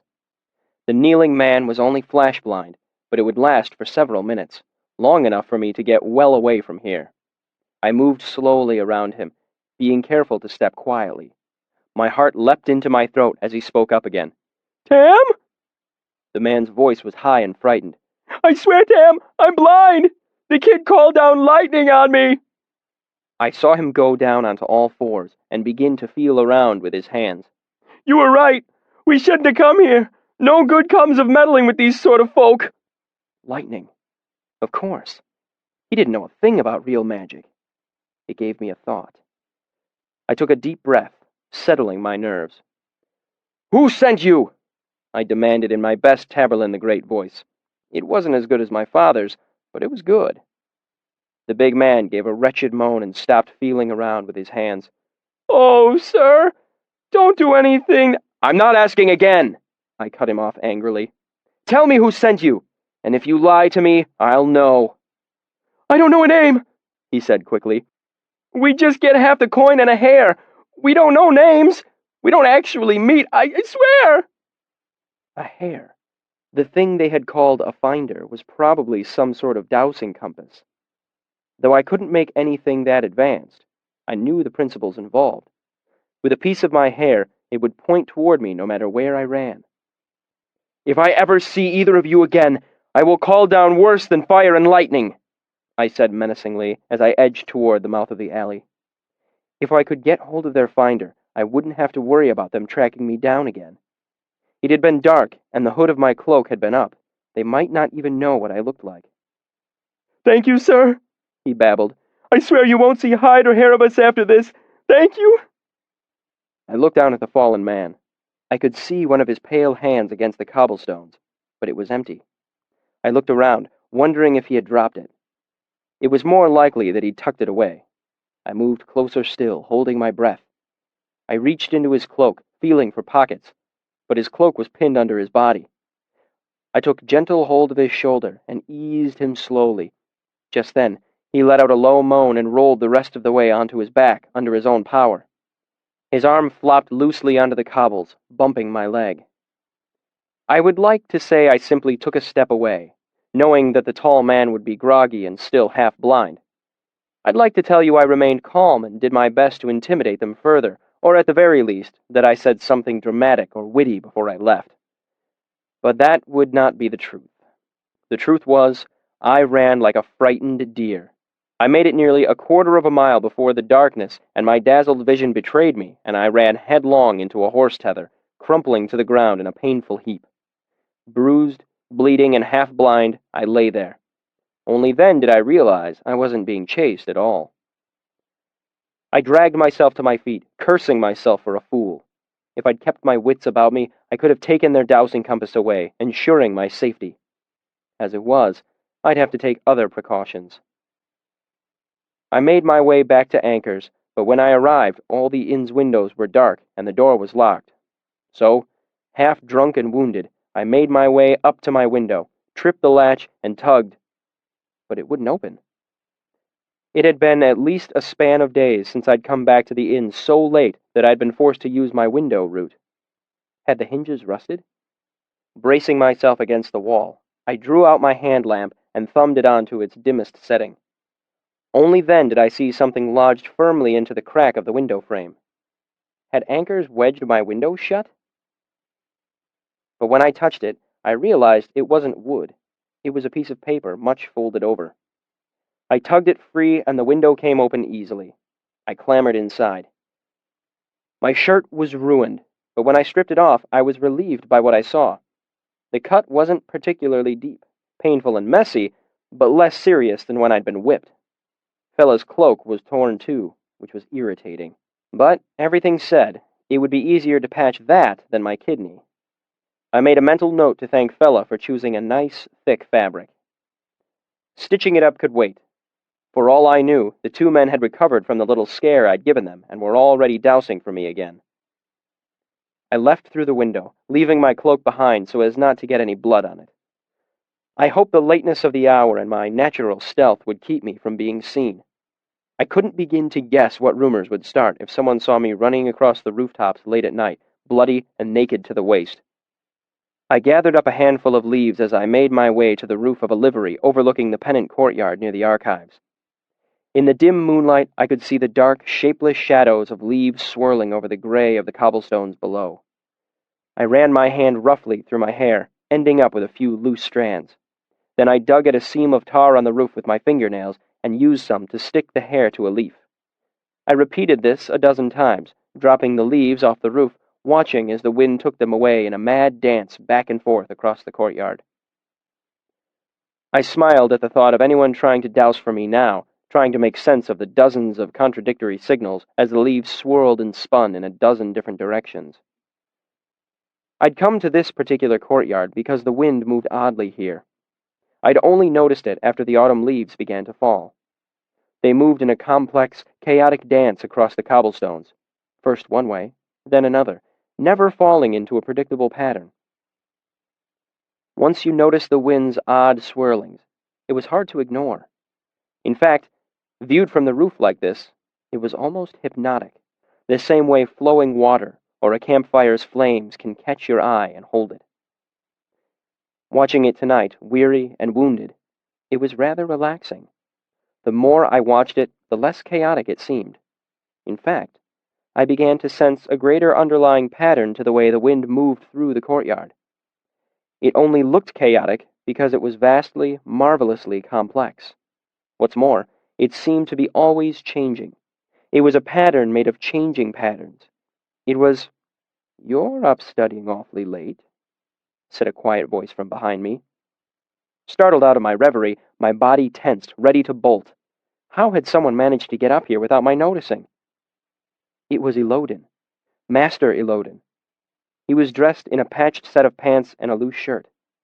He waved idly in my direction and crouched down to sit cross-legged on the edge of the roof as casually as if we were meeting for a drink in a pub.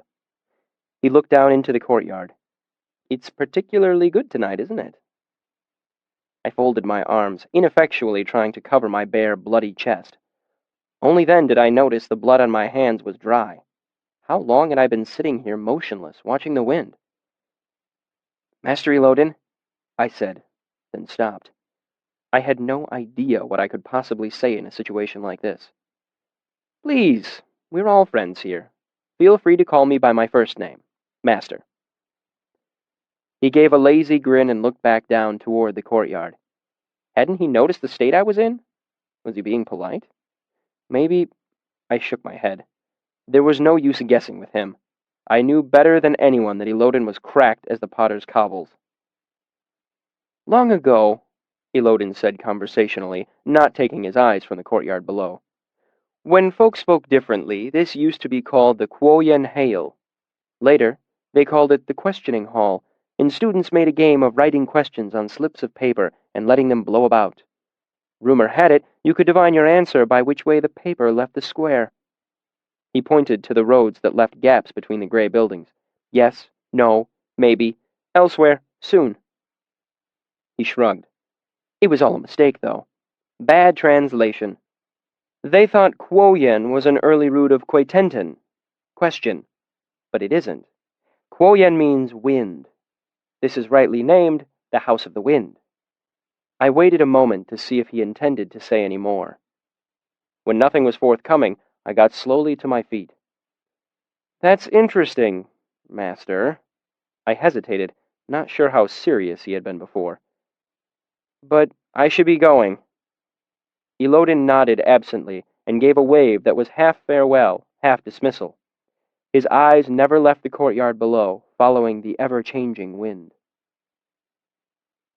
Back in my room at Anchor's, I sat on my bed for a long minute in the dark, trying to decide what to do. My thoughts were muddy. I was weary, wounded, and still a little drunk. The adrenaline that had kept me going earlier was slowly turning sour, and my side burned and stung. I took a deep breath and tried to focus my thoughts. I'd been moving on instinct so far, but now I needed to think things through carefully. Could I go to the masters for help? For a moment, hope rose in my chest, then fell. No. I had no proof that Ambrose was responsible. What's more, if I told them the whole story, I would have to admit that I used sympathy to blind and burn my attackers. Self-defense or no, what I'd done was unquestionably malfeasance. Students had been expelled for less than that just to preserve the university's reputation. No, I couldn't risk being expelled over this. And if I went to the Medica, there would be too many questions, and word of my injury would get around if I went in to get stitched. That meant Ambrose would know how close he had come to succeeding. It would be better to give the impression that I had walked away unscathed. I had no idea how long Ambrose's hired killers had been following me. One of them had said, "We already lost him twice." That means they could know I had a room here at Anchor's. I might not be safe here. I locked the window and drew the curtain before turning on my hand lamp. The light revealed a forgotten piece of paper that had been wedged into my window. I unfolded it and read, Kvothe. Getting up here is every bit as much fun as you made it look. However, springing your window took some time. Finding you not at home, I hope you do not mind me borrowing paper and ink enough to leave this note. As you are not playing downstairs or peacefully abed, a cynical person might wonder what you are doing at this late hour, and if you are up to no good. Alas, I shall have to walk back home tonight without the comfort of your escort or the pleasure of your company. I missed you this felling past at the Aeolian, but though denied your company, I had the good fortune to meet someone quite interesting. He is a quite singular fellow, and I am eager to tell you what little I can of him, when next we meet. I currently have rooms at the Swan and Swale. Swale? In Imre. Please call on me before the 23rd of this month, and we will have our lunch, belated. After that, I will be about on my business. Your friend and apprentice housebreaker, Denna. Postscript. Please rest assured that I did not notice the disgraceful condition of your bed linens, and did not judge your character thereby. Today was the 28th. The letter didn't have a date, but it had probably been there for at least a span and a half. She must have left it only a few days after the fire in the fishery. I briefly tried to decide how I felt about it. Flattered that she had tried to find me, furious that the note had gone unfound until now. As to the matter of the fellow that she had met, it was far too much for me to deal with at the moment, weary, wounded, and still somewhat the worse for drink. Instead, I quickly cleaned the shallow cut as best I could using my wash basin. I would have put some stitches in it myself, but I couldn't get a good angle. It started bleeding again, and I cut off the cleaner pieces of my ruined shirt to fashion a makeshift bandage. Blood. The men who tried to kill me still had the dowsing compass, and I'd undoubtedly left some of my blood on his knife. Blood would be vastly more effective in a dowsing compass than a simple hair. That meant that even if they didn't already know where I lived, they might be able to find me despite the precautions I'd taken. I moved around my room quickly, stuffing everything of value into my travel sack, as I didn't know when it would be safe to return. Under a stack of papers, I found a small folding knife I'd forgotten about after I'd won it off Sim playing corners. It would be worth next to nothing in a fight, but that was better than nothing at all. Then I grabbed my lute and cloak and snuck downstairs into the kitchen, where I was lucky enough to find an empty Valagian wine pot with a wide mouth. It was a minor piece of luck, but I was glad for whatever I could get at this point. I headed east and crossed the river, but didn't go all the way into Imre proper. Instead, I headed south a bit to where a few docks, a seedy inn, and a handful of houses perched on the bank of the wide Omethi River. It was a small port that serviced Imre, too small to have a name of its own. I stuffed my bloody shirt into the wine pot and made it watertight with a piece of sympathy wax. Then I dropped it in the Omethi River and watched it bob slowly downstream. If they were dowsing for my blood, it would seem like I was heading south, running. Hopefully, they'd follow it. Chapter 70. Signs. I came suddenly awake early the next morning. I didn't know exactly where I was, only that I wasn't where I should be and that something was wrong. I was hiding.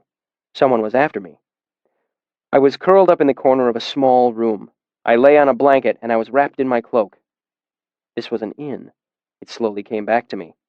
I had rented a room at an inn near Imre's docks. I came to my feet, stretching carefully so as not to aggravate my wound. I'd pushed the dresser against the room's only door and tied the window shut with a length of rope, despite the fact that it was too small for a grown man to fit through. Seeing my precautions in the cool blue light of early morning, I was a little embarrassed. I couldn't remember whether I'd slept on the floor out of fear of assassins or bedbugs. Either way, it was clear I hadn't been thinking too clearly toward the end of the night. I gathered up my travel sack and loot and headed downstairs. I had some planning to do, but before that, I needed breakfast and a bath. Despite my busy night, I'd barely slept past sunrise, so I had easy access to the bathhouse. After cleaning myself up and rewrapping the bandage around my side, I felt mostly human. A plate of eggs, a couple sausages, and some fried potatoes later, I felt I could begin to think rationally about my situation. It's amazing how much easier it is to think productively when your belly is full. I sat in the far corner of the little dockside inn and sipped a mug of fresh-pressed apple cider. I was no longer worried that hired killers were going to leap out and assault me. Still, I was sitting with my back to the wall with a good view of the door. Yesterday had left me shaken mostly because it had caught me so unprepared. In Tarbean, I'd lived each day expecting people would try to kill me. The civilized atmosphere of the university had lulled me into a false sense of security. I never would have been caught off my guard a year ago. I certainly wouldn't have been surprised by the attack itself. My hard-won instincts from Tarbean were urging me to run, leave this place, leave Ambrose and his vendetta far behind. But that feral part of me cared only for safety. It had no plan. I couldn't leave. I had too much invested here. My studies, my vain hopes for gaining a patron, and my stronger hopes of entry to the archives. My precious few friends. Denna. Sailors and dock workers began to filter into the inn to get the morning meal, and the room slowly filled with the gentle buzz of conversation. I heard a bell ringing dimly in the distance, and it occurred to me that my shift in the Medica would be starting in an hour. Arwyll would notice if I was absent, and he was not forgiving of such things. I fought down the urge to run back to the university. It was well known that absent students were punished with higher tuitions the following term. To give myself something to do while I was thinking through my situation, I brought out my cloak along with needle and thread. The knife from last night had made a straight cut about 2 handspan across. I began to sew it closed, using tiny stitches so the seam wouldn't be obvious. While my hands were working, my thoughts wandered. Could I confront Ambrose? Threaten him? Not likely. He knew I couldn't successfully bring charges against him. But maybe I could persuade a few of the masters of what had really happened. Kilvin would be outraged at the thought of hired killers using a dowsing compass, and perhaps Arwyll. All blue fire, every one of them dead, thrown around like rag dolls, and the house falling to pieces around them. I was glad to see the end of the place, I can tell you that. I jabbed my finger with the needle as my eavesdropper's ears picked the conversation out of the common room's general din. A few tables over, 2 men were drinking beer. One was tall and balding, the other was fat with a red beard. "You're such an old woman," the fat one laughed. "You'll listen to any piece of gossip." The tall man shook his head somberly.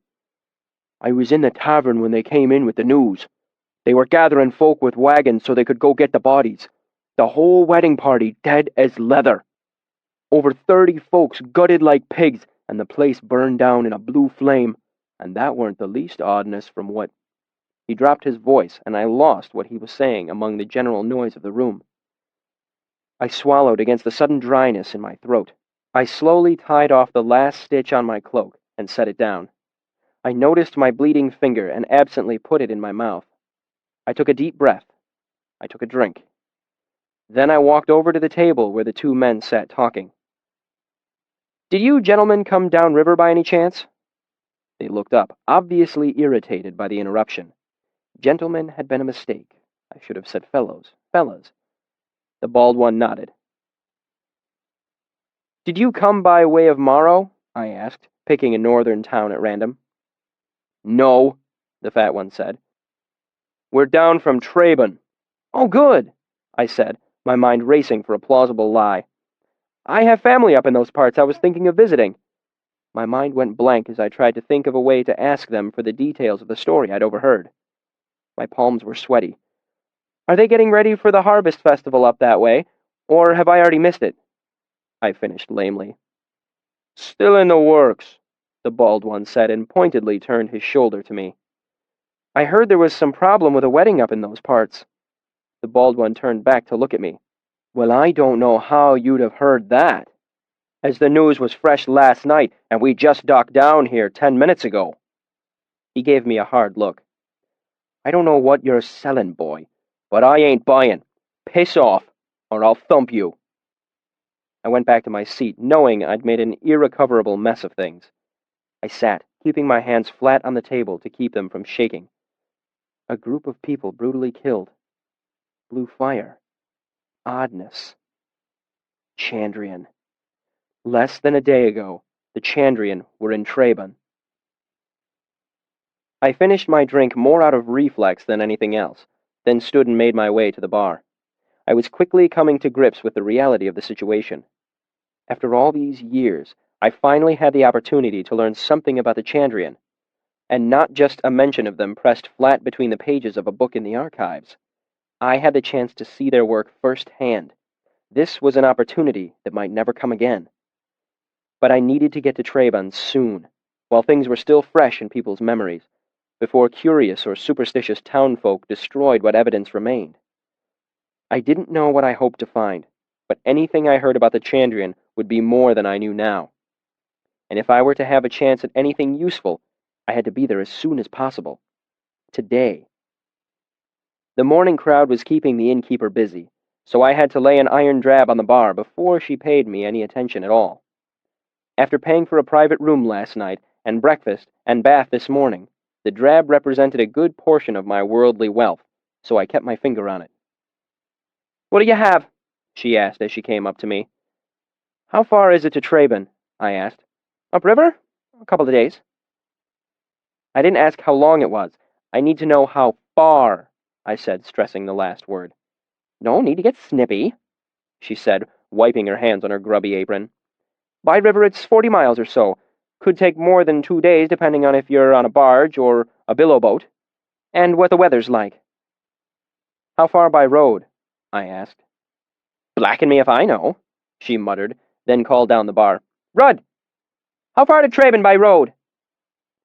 3 or 4 days, said a weathered man without looking up from his mug. "I asked how far," she snapped at him. "Is it longer than the riverway?" "Damn sight longer. About 25 leagues by road. A hard road, too, uphill." God's body, who measured things in leagues these days? Depending on where that fellow grew up, a league could be anywhere between 2 to 3.5 miles. My father always claimed that a league wasn't really a unit of measurement at all, just a way for farmers to attach numbers to their rough guesses. Still, it let me know Traben was somewhere between 50 and 80 miles to the north. It was probably best to assume the worst, at least 70 miles. The woman behind the bar turned back to me. "There you have it. Now, can I get you something?" "I need a water skin, if you have one, or a bottle of water if you don't, and some food that will keep on the road. Hard sausage, cheese, flatbread. Apples?" she asked. "Got some lovely red jennies this morning. Good for the road." I nodded. "And whatever else you have that's cheap and will travel." "A drab doesn't go far," she said with a glance down at the bar. I shook out my purse and was surprised to see 4 drabs and a copper halfpenny I hadn't accounted for. I was practically rich. She gathered up my money and headed back to the kitchen. I fought off the momentary pang at being utterly destitute again and ran a quick mental inventory of what I had in my travel sack. She came back with 2 loaves of flatbread, a thick, hard sausage that smelled of garlic, a small cheese sealed in wax, a bottle of water, 6 gorgeous bright red apples, and a small sack of carrots and potatoes. I thanked her kindly and stuffed the lot into my sack. 70 miles. I could make it today if I had a good horse, but good horses cost money. I breathed in the smell of rancid fat as I knocked on Devi's door. I stood there for a minute, fighting the urge to fidget impatiently. I had no idea if Devi would be awake at such an early hour, but it was a risk I had to take. Devi opened the door and smiled when she saw me. "Well, here's a pleasant surprise." She opened the door wider. "Come in, sit down." I gave her my best smile. "Devi, She frowned. "Come in," she said more firmly. "I don't discuss business on the landing." I came in and she closed the door behind me. "Take a seat, unless you'd rather have a bit of a lie down." She nodded playfully toward the huge curtained bed in the corner of the room. "You won't believe the story I heard this morning," she said, laughter hiding in her voice. Despite the urgency I felt, I forced myself to relax. Devi was not one to be rushed. If I tried, it would only irritate her. "What did you hear?" She sat on her side of the desk and folded her hands. "Apparently, last night, a pair of ruffians tried to lift a purse off a young student. Much to their dismay, it turns out he's the next Taborlin in training. He called down fire and lightning, blinded one, and gave the other such a mighty blow to the head that he still hasn't woken up." I sat quietly for a moment as I absorbed the information. An hour ago, this would have been the best news I could have heard. Now it was hardly more than a distraction. Still, despite the urgency of my other errand, I couldn't ignore the chance to gather some information about the crisis closer to home.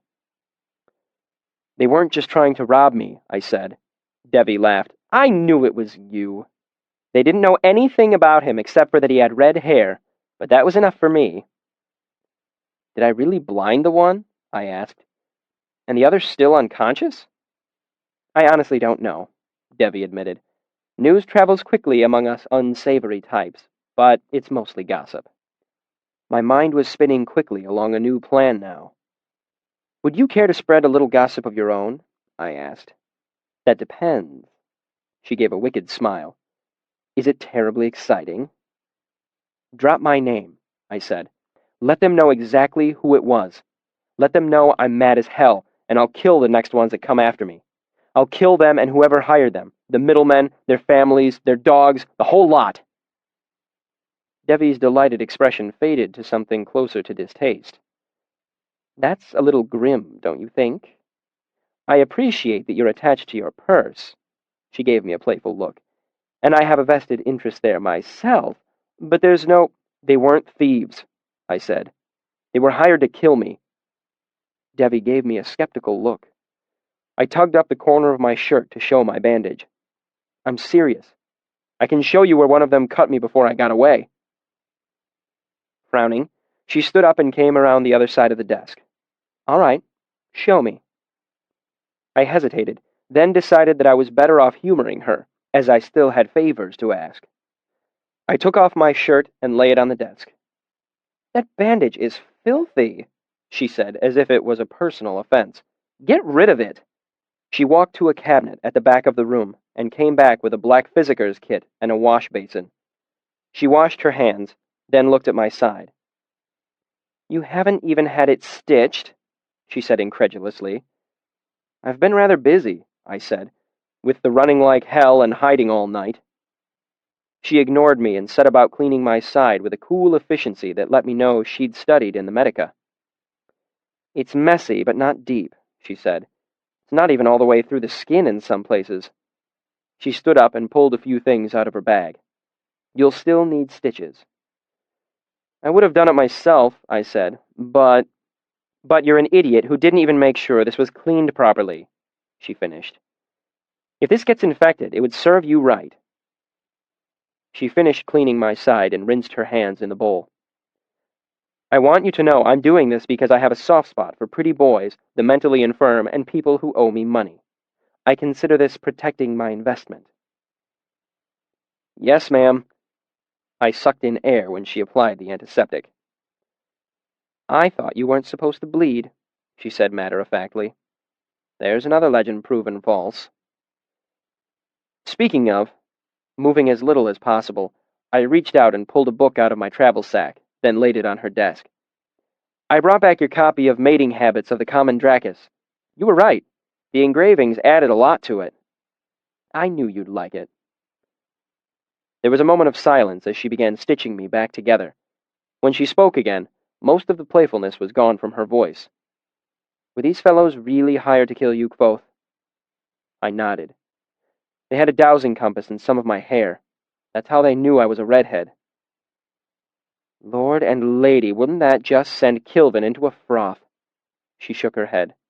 "Are you sure they weren't just hired to scare you? Rough you up a little to teach you to mind your betters?" She paused in her stitching and looked up at me. "You weren't stupid enough to borrow money off of Heffern and his boys, were you?" I shook my head. "You're the only hawk for me, Devi," I smiled. "In fact, that's why I stopped by today, and here I thought you merely enjoyed my company," she said, turning back to her needlework. I thought I detected a tinge of irritation in her voice. "Let me finish this first." I thought about what she'd said for a long moment. The tall man had said, "Let's do him," but that could mean any number of things.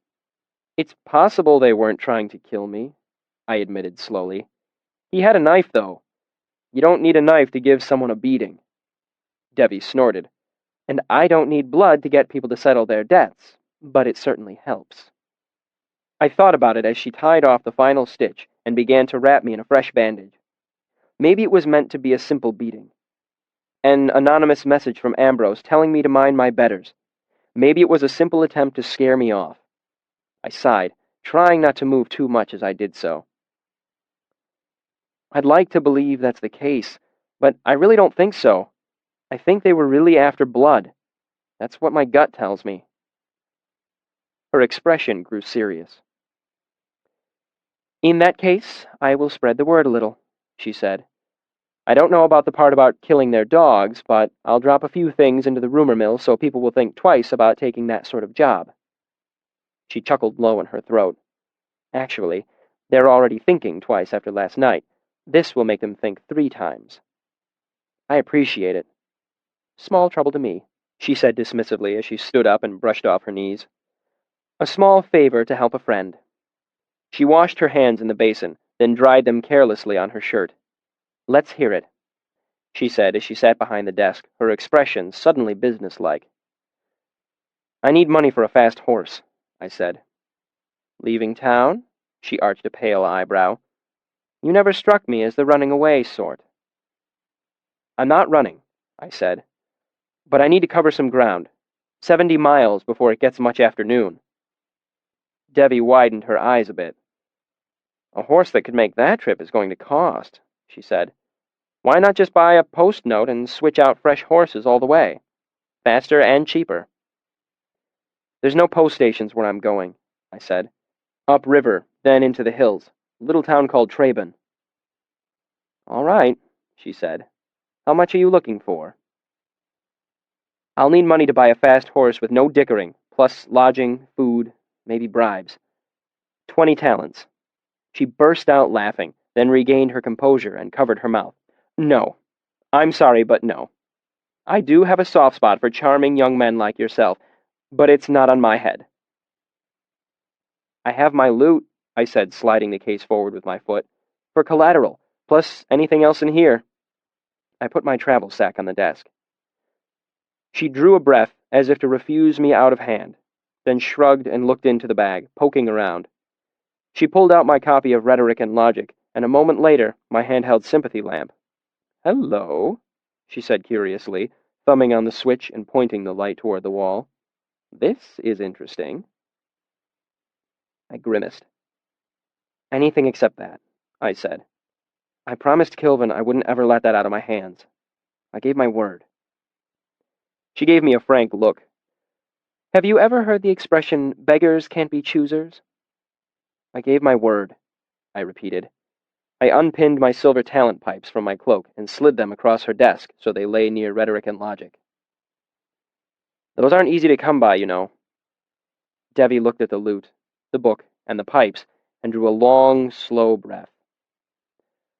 "Kvothe, I can tell that this is important to you, but the numbers just don't add. You're not good for that much money. You're barely good for the 4 talents you owe me." That stung, mostly because I knew it to be the truth. Debbie thought about it for another second, then shook her head firmly. "No, just the interest. In 2 months, you'd owe me over 35 talents." "Or something equally valuable in trade," I said. She gave me a gentle smile. "And what do you have worth 35 talents?" "Access to the archives." Debbie sat, her slightly patronizing smile frozen on her face. "You're lying." I shook my head. "I know there's another way in. I haven't found it yet, but I will." "That's a lot of if." Debbie's tone was skeptical, but her eyes were full of something more than simple desire. It was closer to hunger, or lust. I could tell she wanted into the archives just as badly as I did. Perhaps even more so. "That's what I'm offering," I said. "If I can pay you back, I will. If not, when I find a way into the archives, I'll share it with you." Debbie looked up at the ceiling as if calculating odds in her head. "With these things as collateral, and the possibility of access to the archives, I can loan you 12 talents." I stood up and swung my travel sack over my shoulder. "I'm afraid we're not bargaining here," I said. "I'm just informing you as to the conditions of the loan." I gave her an apologetic smile. "It's 20 talents or nothing." "I'm sorry, I didn't make that clear from the beginning." Chapter 71. Strange Attraction. 3 minutes later, I strode toward the doors of the nearest livery. A well-dressed Sealdish man smiled at my approach and stepped forward to greet me. "Ah, young sir," he said, holding out his hand. "My name is Kvothe. Might I ask—" "I need a horse," I said, shaking his hand quickly. "Healthy, well-rested, and well-fed. One that can take 6 hours of hard riding today." "Certainly, certainly," Kvothe said, rubbing his hands together and nodding. "All things are possible with the will of God. I'd be pleased to—" "Listen," I interrupted again. "I'm in a hurry, so we're going to skip the preliminaries. I won't pretend to be uninterested. You won't waste my time with a parade of hacks and nags. If I have not bought a horse in 10 minutes, I will leave and buy one elsewhere." I met his eye. Linsatva? The Sieldish man was aghast. Sir, the purchase of a horse should never be so rushed. You would not pick a wife in 10 minutes, and on the road, a horse is more important than a wife. He gave a bashful smile. Even God himself didn't... I cut him off yet again. God's not buying a horse today. I am. The thin Sieldish man paused to collect his thoughts. Right, he said softly, more to himself than to me. Hlyn, come around and see what we have. He led me around the outside of the stables to a small corral. He gestured near the edge of the fence. That dapple mare is as steady a horse as any you could hope for. She'll take you... I ignored him and looked over the half-dozen hacks that stood idly inside the fence. Though I had neither means nor reason to keep a horse, I knew good from bad, and nothing I saw here came close to suiting my needs. You see, troopers live and die by the horses that pull their wagons, and my parents had not neglected my education in this area. I could size up a horse by the time I was 8, and a good thing, too. Townsfolk regularly tried to pass off half-dead or gingered-up nags to us, knowing that by the time we discovered our mistakes, we'd be miles and days away. There was a world of trouble waiting for a man who sold his neighbor some sickly hobble, but what was the harm of swindling one of the filthy thieving rue? I turned to face the cabbler, frowning. You have just wasted 2 precious minutes of my time, so I'm guessing you still don't understand my position here. Let me be as plain as possible. I want a fast horse, ready for hard riding today. For this I will pay quickly, in hard coin, and without complaint. I held up my newly heavy purse in one hand and shook it, knowing he could tell the ring of true Sieldish silver inside. If you sell me a horse that throws a shoe, or starts to limp, or spooks at shadows, I will miss a valuable opportunity, a quite unrecoverable opportunity. If that happens, I will not come back and demand a refund. I will not petition the constable. I will walk back to Imre this very night and set fire to your house. Then, when you run out the front door in your nightshirt and stockle cap, I will kill you, cook you, and eat you, right there on your lawn while all your neighbors watch. I gave him a deadly serious look. This is the business arrangement I am proposing, Kvothe. If you are not comfortable with it, tell me and I will go elsewhere. Otherwise, leave off this parade of drays and show me a real horse. The short-sealed looked at me, more stunned than horrified. I could see him trying to come to grips with the situation. He must think I was either a raving lunatic or the son of some important noble. Or both. Very well, he said, letting all the ingratiating charm fall from his voice. When you say hard riding, how hard do you mean? Very hard, I said. I need to go 70 miles today, dirt roads. Will you need saddle and tack, too? I nodded. Nothing fancy, nothing new. He drew a deep breath. Fine. And how much do you have to spend? I shook my head and gave a tight smile. Show me the horse and name your price. A Valder would do nicely. If he's a little wild, I won't mind if it means he's got energy to spare. Even a good Valder mix could serve me, or a Kershayan 4th horse. Kvothe nodded and led me back toward the wide doors of the stable. I do have a Kershayan. A full blood, actually. He made a gesture to one of the stable hands. Bring out our black gentleman, double quick! The boy sprinted off. The cavalier turned back to me. Gorgeous animal. I ran him through the traces before I bought him, just to be sure. Galloped him a full mile, and he hardly even worked up his sweat. Smooth a gait as ever I felt, and I'd not lie to your lordship on that account. I nodded. A full-blooded Kershayan was exactly suited to my purpose. They had a legendary endurance, but there would be no avoiding the price either.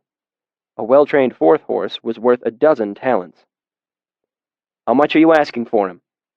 I'll want 2 solid marks, he said, without any hint of apology or wheedling in his voice. Merciful Telu, 20 talents! He'd have to have silver shoes to be worth that much. I'm in no mood for a lengthy dicker, Kvothe, I said shortly. You've made me well aware of that, my lord, he said. I'm telling you my honest price. Here, you'll see why. The boy hurried out, leading a sleek monster of a horse, at least 18 hands tall, proud head, and black from his nose to the tip of his tail. He loves to run, Kvothe said with genuine affection in his voice. He ran a hand along the smooth black neck. And look at that color! Not so much as a pale whisker. That's why he's worth 20 if he's worth a single shim. I don't care about the color, I said absent-mindedly, while I looked him over for signs of injury or old age. There was nothing. He was glossy, young, strong. I just need to move quickly.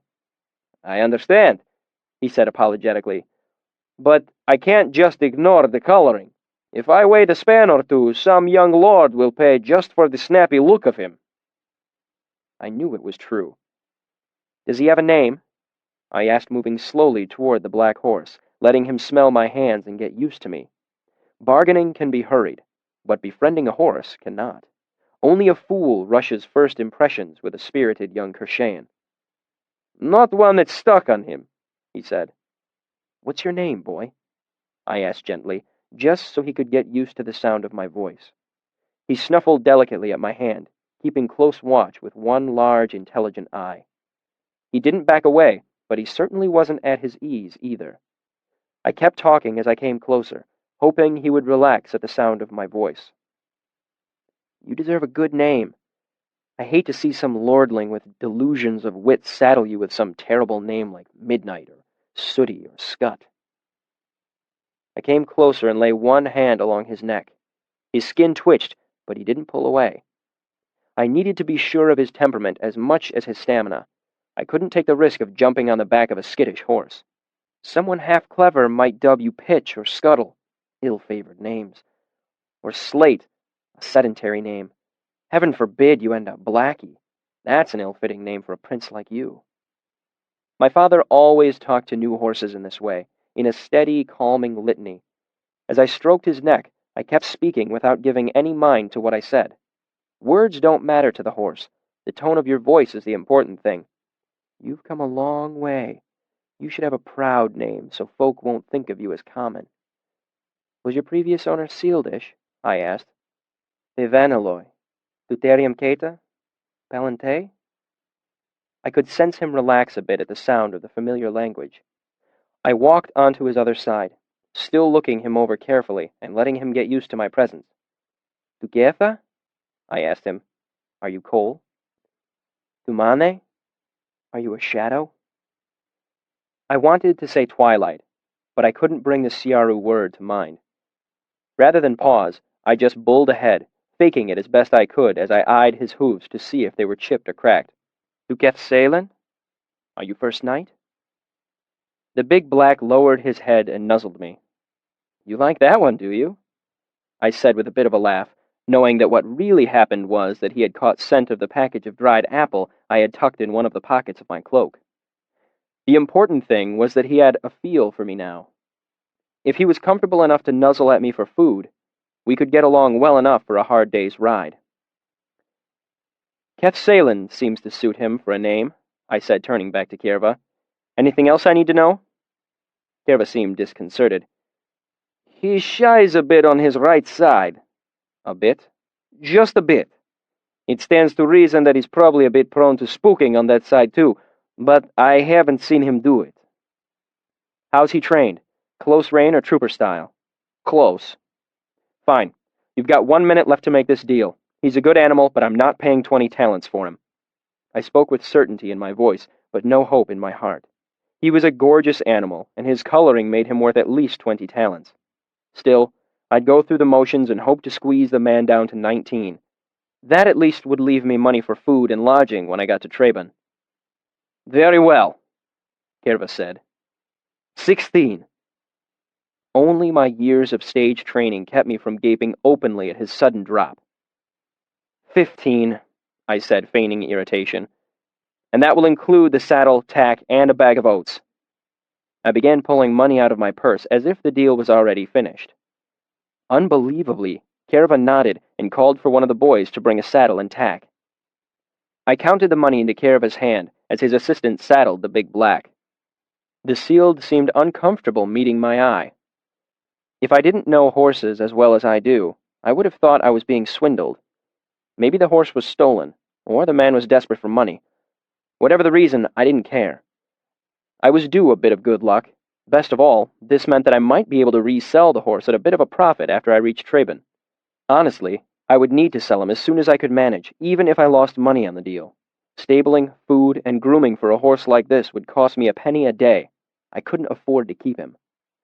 I strapped my travel sack into a saddlebag, checked the cinch and stirrups, then swung myself up onto Kvothe back. He danced slightly to the right, eager to be off. That made two of us. I twitched the reins, and we were on our way. Most problems with horses have nothing to do with the horses themselves. They stem from the ignorance of the rider. Folk shoe their horses badly, saddle them improperly, feed them poorly, then complain that they were sold a half-lame, swayback, ill-tempered hack. I knew horses. My parents had taught me to ride and care for them, while most of my experience had been with sturdier breeds, bred to pull rather than to race. I knew how to cover ground quickly when I needed to. When they're in a hurry, most folk push their mount too hard too soon. They head out at a dead gallop, then find themselves with a horse lame or half dead inside an hour. Pure idiocy. Only a 12-color bastard treats a horse that way. But to be entirely truthful, I would have ridden Kvothe to death if it would have brought me to Traben in a timely fashion. There are some times when I'm willing to be a bastard. I would have killed a dozen horses if it would have helped me get more information about the Chandrian and why they had killed my parents. But ultimately, there was no sense in thinking that way. A dead horse wouldn't get me to Traben. A live one would. So I started Kvothe at a nice walk to warm him up. He was eager to go faster, probably sensing my own impatience, and that would have been fine if I'd only needed to go a mile or 3. But I needed him for at least 50, maybe 70, and that meant patience. I had to rein him back down to a walk twice before he resigned himself to it. After a mile, I trotted him for a bit. His gait was smooth, even for a Kershane, but a trot is jarring no matter what, and it pulled at the new stitches in my side. I urged him up to a canter after another mile or so. Only after we were 3 or 4 miles out of Imre and we came to a good straight stretch of flat road did I nudge him up to a gallop. Finally, given the chance to run, he surged ahead. The sun had just finished burning away the morning dew, and farmers harvesting wheat and barley in the fields looked up as we thundered past. Kvothe was fast, so fast that the wind tore at my cloak, stretching it behind me like a flag. Despite the fact that I knew I must cut quite the dramatic figure, I quickly grew tired of the drag on my neck, unfastened the cloak, then stuffed it into a saddlebag. When we passed through a stand of trees, I brought Salen back down to a trot. That way he got a little rest, and we didn't run the risk of rounding a corner and barreling into a fallen tree or slow-moving cart. When we came out into pasture land, I could see our way was clear. I gave him his head again, and we practically flew. After an hour and a half of this, Salen was sweating and breathing hard, but he was doing better than I was. My legs were a rubbery mess. I was fit enough, and young, but I hadn't been in the saddle for years. Riding uses different muscles than walking, and riding at a gallop is just as hard as running unless you want to make your horse work twice as hard for every mile. Suffice to say, I welcomed the next stretch of trees. I hopped out of the saddle and walked to give both of us a well-deserved break. I cut one of my apples down the middle and gave him the larger half. I figured we'd come about 30 miles, and the sun wasn't even fully at zenith. "That's the easy bit," I told him, stroking his neck fondly. "Lord, but you are lovely. You're not half blown yet, are you?" We walked for about 10 minutes. Then we had the good luck to come across a little creek with a wooden bridge running across it. I let him drink for a long minute, then pulled him away before he took too much. Then I mounted up and gaited him back up to a gallop by slow stages. My legs burned and ached as I leaned over his neck. The drumming of his hooves was like a counterpoint to the slow song of the wind, endlessly burning past my ears. The first snag came about an hour later, when we had to cross a wide stream. It wasn't treacherous by any means, but I had to unsaddle him and carry everything across rather than risk it getting wet. I couldn't ride him for hours wearing a wet harness. On the other side of the river, I dried him off with my blanket and resaddled him. It took half an hour, which meant he had gone from being rested to being cold, so I had to warm him up gently, slow walk to trot to canter. That stream cost me an hour all told. I worried if there was another one, the chill would get into Salen's muscles. If that happened, Telu himself wouldn't be able to bring him up to a gallop again. An hour later, I passed through a small town, hardly more than a church and a tavern that happened to be next to each other. I stopped long enough to let Salen drink a bit from a trough. I stretched my numb legs and looked up anxiously at the sun. After that, the fields and farms grew fewer and farther between. The trees grew thicker and denser. The road narrowed and was not in good repair, rocky in places, washed out in others. It made for slower and slower going, but truth be told, neither myself nor Kvothe had much more galloping left in us. Eventually, we came to another stream crossing the road, not much more than a foot deep at the most. The water had a hard, sharp, foul smell that let me know there was a tannery upstream, or a refinery. There wasn't any bridge, and Kvothe made his way slowly across, placing his hooves gingerly on the rocky bottom. I wondered idly if it felt good, like when you dandle your feet in the water after a long day's walking. The stream didn't slow us down much, but over the next half hour, we had to cross it 3 separate times as it wound back and forth across the road. It was an inconvenience more than anything, never much deeper than a foot and a half. Each time we crossed it, the acrid smell of the water was worse. Solvents and acids. If not a refinery, then at least a mine. I kept my hands on the reins, ready to pull Salen's head up if he tried to drink, but he was smarter than that. A long canter later, I came up over a hill and looked down onto a crossroads at the bottom of a small, grassy valley. Right under the signpost was a tinker with a pair of donkeys, one of them loaded so high with bags and bundles that it looked ready to tip over, the other conspicuously unburdened. It stood by the side of the dirt road, grazing, with a small mountain of gear piled beside it. The tinker sat on a small stool at the side of the road, looking dispirited. His expression brightened when he saw me riding down the hill. I read the signpost as I came closer. North was Traben. South was Tem Falls. I reined in as I approached. Kvothe and I could both use the rest, and I was not in enough of a hurry to be rude to a tinker, not by half. If nothing else, the fellow could tell me how far I had left to go before I came to Traben. "Hello there," he said, looking up at me, shading his eyes with one hand. "You've got the look of a lad that's wanting something." He was older, balding, with a round, friendly face. I laughed. "I'm wanting a lot of things, Tinker, but I don't think you've got any of them in your packs." He gave me an ingratiating smile. "Well now, don't go assuming." He stopped and looked down for a moment, thoughtfully. When he met my eyes again, his expression was still kind, but more serious than before. "Listen, I'll be honest with you, son. My little donkey has got herself a stone bruise in her forehoof and can't carry her load. I'm stuck here until I come by some manner of help."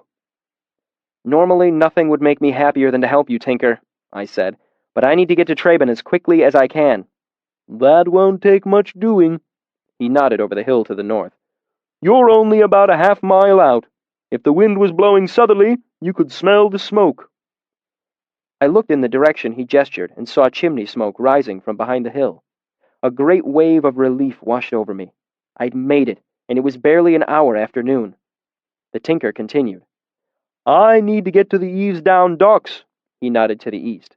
"I've made arrangements to ship down river, and I'd dearly love to catch my boat."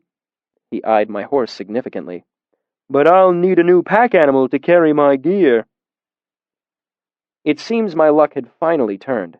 Salen was a fine horse, but now that I was in Traben, he would be little more than a constant drain on my limited resources.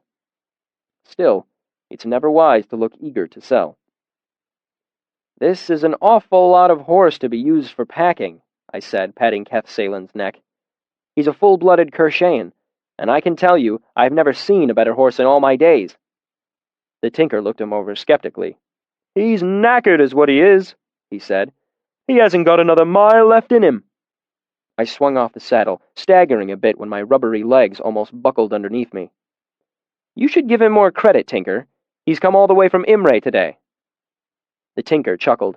"You're not a bad liar, boy, but you need to know when to stop. If the bait's too big, the fish won't bite." I didn't need to pretend to be horrified. "I'm sorry I didn't properly introduce myself." I held out my hand. "My name is Kvothe. I'm a trooper and one of the Edema Rue. Never on my most desperate day would I lie to a tinker." The tinker shook my hand.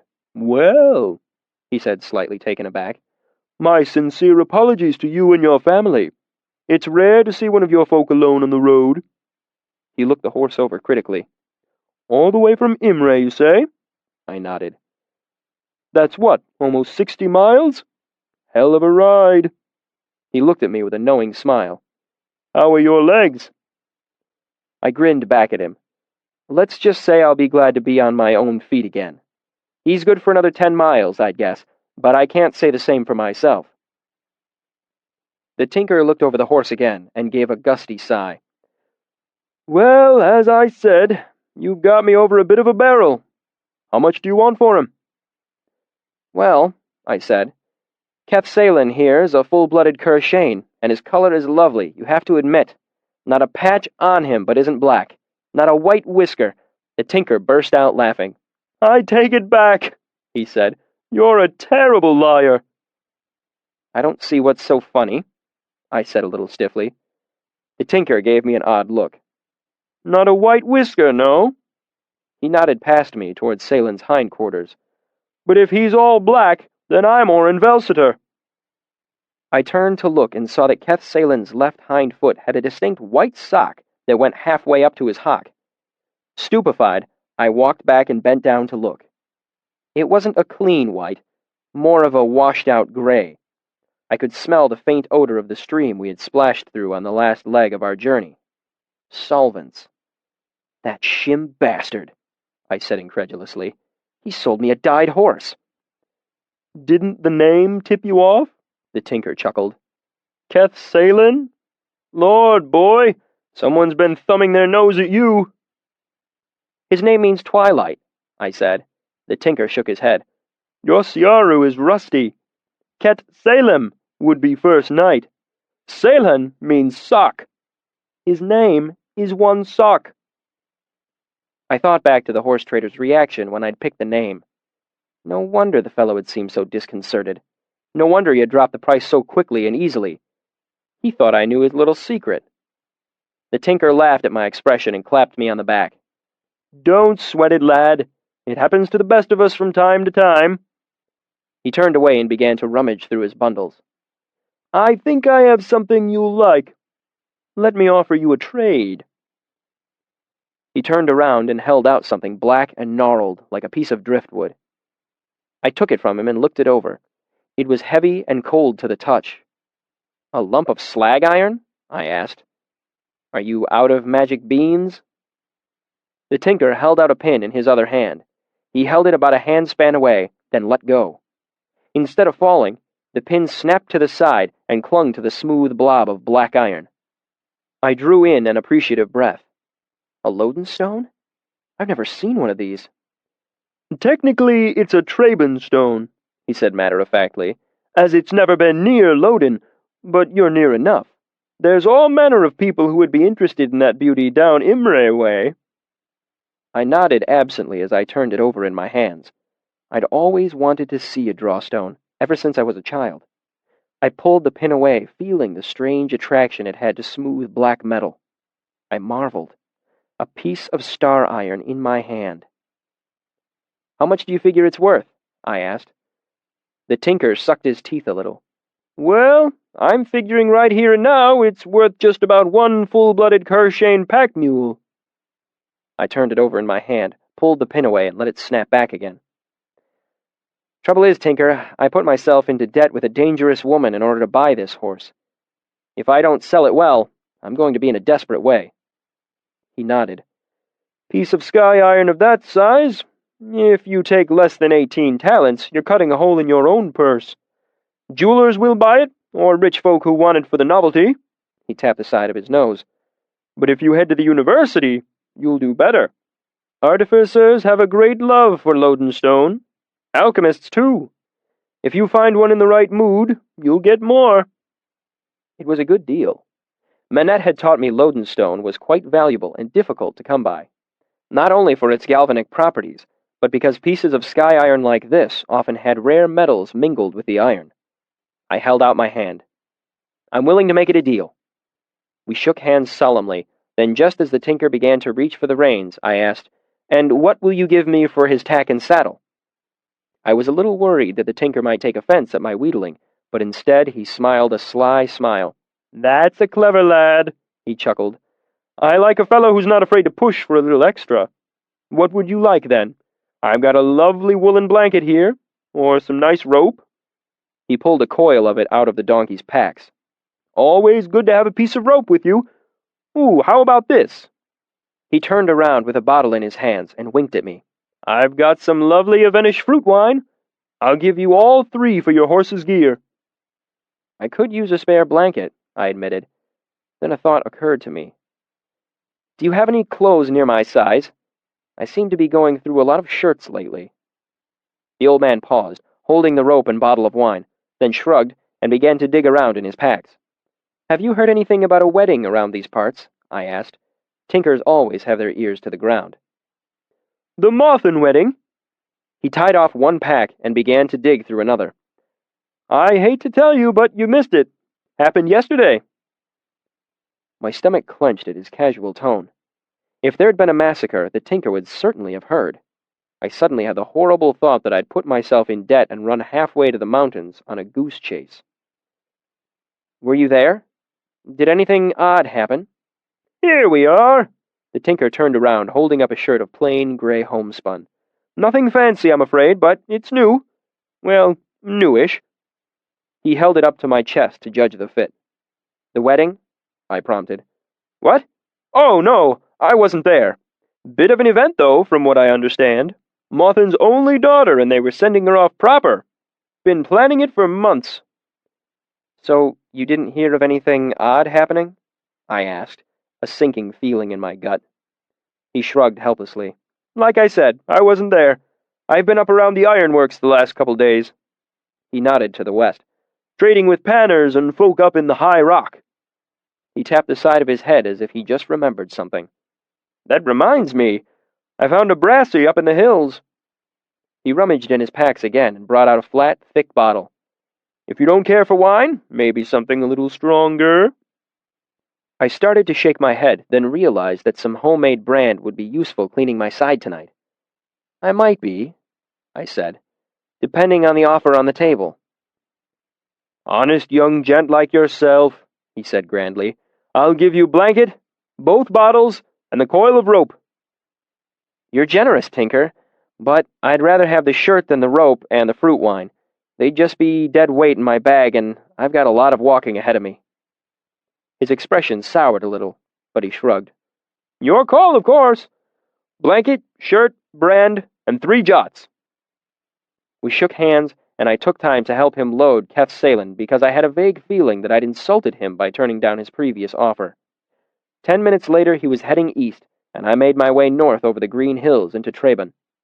I was glad to walk the last half-mile under my own power, as it helped me work the stiffness from my legs and back. As I crested the hill, I saw Traben sprawling out below, tucked into a low bowl made by the hills. It wasn't a large town by any means, perhaps 100 buildings sprawling around a dozen winding packed dirt streets. In the early days with the troupe, I'd learned how to size up a town. It's a lot like reading your audience when you're playing in a tavern. The stakes are higher, of course. Play the wrong song in a tavern, and people might hiss you, but misjudge an entire town, and things can get uglier than that. So I sized up Traben. It was off the beaten path, halfway between a mining town and a farming town. They weren't likely to be instantly suspicious of strangers, but it was small enough that everyone knew by looking at you that you weren't one of the locals. I was surprised to see people setting up straw-stuffed shamblemen outside their homes. That meant that despite the proximity to Imre and the university, Traben was truly a backwater community. Every town has a harvest festival of some sort, but these days, most folks settle for having a bonfire and getting drunk. The fact that they were following old folk traditions meant people in Traben were more superstitious than I would usually expect. Despite that, I liked seeing the shamblemen. I have a fondness for the traditional harvest festivals, superstitions and all. They're a type of theater, really. The Tailing Church was the nicest building in town, 3 stories tall and made of quarried stone. Nothing odd about that, but bolted above the front doors, high above the ground, was one of the biggest iron wheels I'd ever seen. It was real iron, too, not just painted wood. It was 10 feet tall and must have weighed a solid ton. Ordinarily, such a display would have made me nervous, but since Traben was a mining town, I guessed it showed civic pride more than fanatic piety. Most of the other buildings in town were low to the ground, built of rough timber with cedar shingle roofs. The inn was respectable, though, 2 stories tall, with plaster walls and red clay tiles on the roof. There was bound to be someone in there who would know more about the wedding. There was a bare handful of people inside, not surprising as harvest was in full swing and there were still 5 or 6 hours of good daylight left. I put on my best anxious expression as I made my way over to the bar where the innkeeper stood. "Excuse me," I said. "I hate to trouble you, but I'm looking for someone." The innkeeper was a dark-haired man with a perpetual scowl. "Who's that, then?" "My cousin was here for a wedding," I said, "and I heard there was some trouble." At the word wedding, the innkeeper's scowl turned stony. I could feel the 2 men farther down the bar not looking at me, pointedly not looking anywhere in my direction. It was true, then. Something terrible had happened. I saw the innkeeper reach out and press his fingers onto the bar. It took me a second to realize he was touching the iron head of a nail driven into the wood. "Bad business," he said shortly. "Nothing I care to say about it." "Please," I said, letting worry bleed into my tone.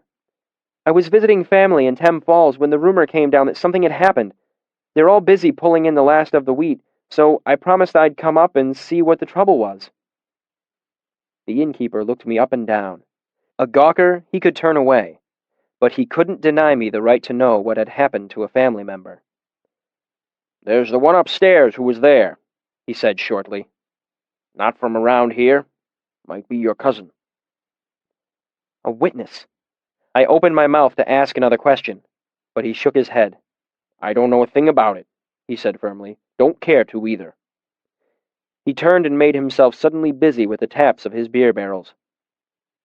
"Up at the far end of the hall, on the left." I headed across the room and up the stairs. I could feel everyone not looking at me now. Their silence and the innkeeper's tone made it clear that whoever was upstairs was not one of the many who had been there. It was the one survivor. I went to the end of the hallway and knocked on the door, first softly, then again, louder. I opened the door slowly so as not to startle whoever might be inside. It was a narrow room with a narrow bed. A woman lay on it, fully clothed, one arm wrapped in a bandage. Her head was turned toward the window, so I could only see her profile. Still, I recognized her. Denna. I must have made some noise because she turned to look at me. Her eyes went wide, and for once she was the one who was at a loss for words. "I heard you were in some trouble," I said nonchalantly, "so I thought I'd come and help." Her eyes went wide for a moment, then narrowed. "You're lying," she said with a wry twist to her lips. "I am," I admitted, "but it's a pretty lie." I took a step into the room and closed the door softly. "I would have come if I'd known." "Anyone can make the trip after they get the news," she said dismissively. "It takes a special sort of man to show up when he doesn't know there's trouble." She sat up and turned to face me, swinging her legs over the side of the bed. Now that I looked more closely, I noticed that she had a bruise high on one temple in addition to the bandage on her arm. I took another step toward her. "Are you all right?" I asked. "No," she said bluntly, "but I could be a damn sight worse off." She came to her feet slowly, as if she was unsure how steady she would be. She took a cautious step or two and seemed more or less satisfied. "Right, I can walk. Let's get out of here." Chapter 72. Borrow Rill. Denna turned left instead of right as she came out of her room. At first, I thought she was disoriented, but when she came to a back stairway, I saw she was actually trying to leave without heading through the tap room. She found the alley door, but it was locked fast. So we headed out the front. As soon as we entered the tap room, I was pointedly aware of everyone's attention on us. Denna made a beeline for the front door, moving but with slow determination of a storm cloud. We were almost out when the man behind the bar called out, "Oi! Hey now!" Denna's eyes flickered to the side, her mouth made a thin line, and she continued her walk to the door as if she hadn't heard. "I'll deal with him," I said softly. "Wait for me. I'll be out in just a second." I walked over to where the barman stood scowling. "That your cousin, then?" he asked. "Has the constable said she can go?" "I thought you didn't want to know anything about it," I said. "I surely don't." But she's had use of the room and meals, and I had the doctor out to patch her up." I gave him a hard look. If there's a doctor in this town worth more than a halfpenny, then I'm the king of Vint. "I'm out half a talent and all," he insisted. "Bandages ain't free, and I had a woman by to sit with her, waiting for her to wake up." I doubted very much that he was out half that, but I certainly didn't want trouble with the constable. In truth, I didn't want any sort of delay. Given Denna's tendencies, I was worried that if I lost sight of her for more than a minute, she would disappear like morning fog. I took 5 jots from my purse and scattered them onto the bar. "Knackers profit from a plague," I said scathingly, and left. I felt a ridiculous amount of relief when I saw Denna waiting outside, leaning against the horse post. Her eyes were closed, and she had her face tilted toward the sun. She sighed contentedly and turned toward the sound of my approaching footsteps. "Was it that bad?" I asked. "They were kind enough at first," Denna admitted, gesturing with her bandaged arm. "But this old woman kept checking in on me." She frowned and brushed her long black hair back, giving me a clear view of the purpling bruise that spread from her temple all the way back to her hairline. "You know the type. Some tight-laced spinster with a mouth like a cat's ass." I burst out laughing, and Denna's sudden smile was like the sun peering from behind a cloud. Then her face grew dark again as she continued. "She kept giving me this look, like I should have had the decency to die with all the other folk. Like all this was my fault." Denna shook her head. "But she was better than the old men. The constable put his hand on my leg." She shuddered. "Even the mayor came, clucking over me like he cared, but he was only there to badger me with questions. What were you doing there? What happened? What did you see?" The scorn in Denna's voice made me bite back my own questions so quickly that I almost caught my tongue between my teeth.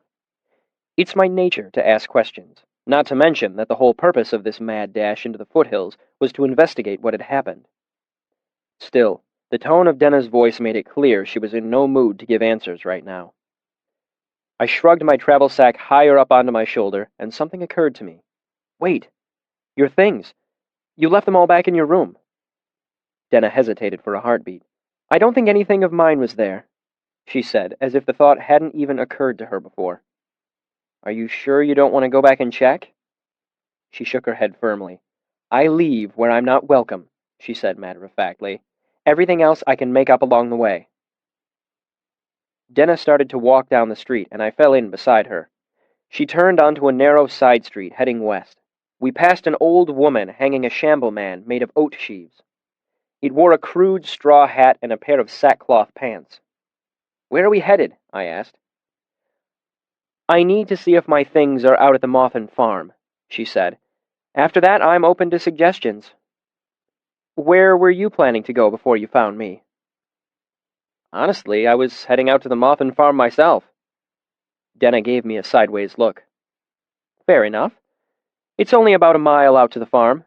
We can be there and still have plenty of light." The land around Traben was rough, mostly thick forest broken by stretches of rocky ground. Then the road would round a corner, and there would be a small, perfect field of golden wheat tucked among the trees, or nestled into a valley surrounded by dark stone bluffs. Farmers and hands dotted the fields, covered in chaff and moving with the slow weariness that comes from knowing half the day's harvest was still to come. We'd only been walking a minute when I heard a familiar thump of hooves behind us. I turned to see a small, open-topped cart bumping slowly up the road. Denna and I stepped off into the scrub, as the road was barely wide enough for the cart. A bone-weary farmer eyed us suspiciously from where he sat, hunched over the reins. "We're heading to the Mothin farm," Denna called out as he came closer. "Would you mind if we caught a ride?" The man eyed us grimly, then nodded toward the back of the cart. "I'm heading past old Borrill. You'll have to make your own way from there." Denna and I clambered on and sat facing backward on the clapboard with our feet dangling over the edge. It wasn't much faster than walking, but we were both glad to be off our feet. We rode in silence. Denna obviously wasn't interested in discussing things in front of the farmer, and I was glad to have a moment to think things over. I had planned on telling whatever lies were necessary to get the information I wanted from the witness. Denna complicated things. I didn't want to lie to her, but at the same time I couldn't risk telling her too much. The last thing I wanted to do was convince her that I was crazy with wild stories of the Chandrian. So we rode in silence. It was just nice being near her. You wouldn't think a girl in bandages with a blackened eye could be beautiful, but Denna was. Lovely as the moon. Not flawless, perhaps, but perfect. The farmer spoke up, breaking my reverie. "Yes, Borrill." I looked around for the rill, but couldn't see it, which was a shame, as I wouldn't mind a cool drink or a bit of a wash. Hours of hard riding had left me sweaty and smelling of horse. We thanked the farmer and hopped off the back of the cart. Denna led the way along the dirt track that wound back and forth up the side of the hill, between the trees and the occasional outcrop of worn, dark stone. Denna seemed steadier than when we'd left the tavern, but kept her eyes on the ground, choosing her steps with deliberate care as if she didn't quite trust her balance. A sudden thought came to me. "I got your note," I said, pulling the folded piece of paper out of a pocket in my cloak. "When did you leave it for me?" "Nearly 2 span ago." I grimaced. "I only got it last night."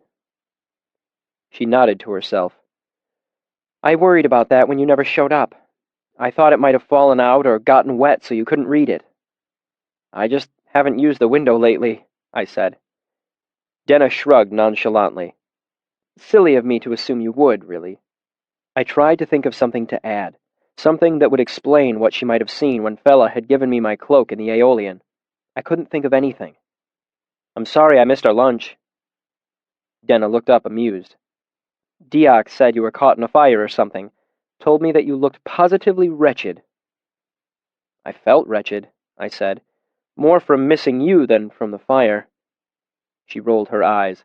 "I'm sure you were terribly distraught. You did me a favor, in a way.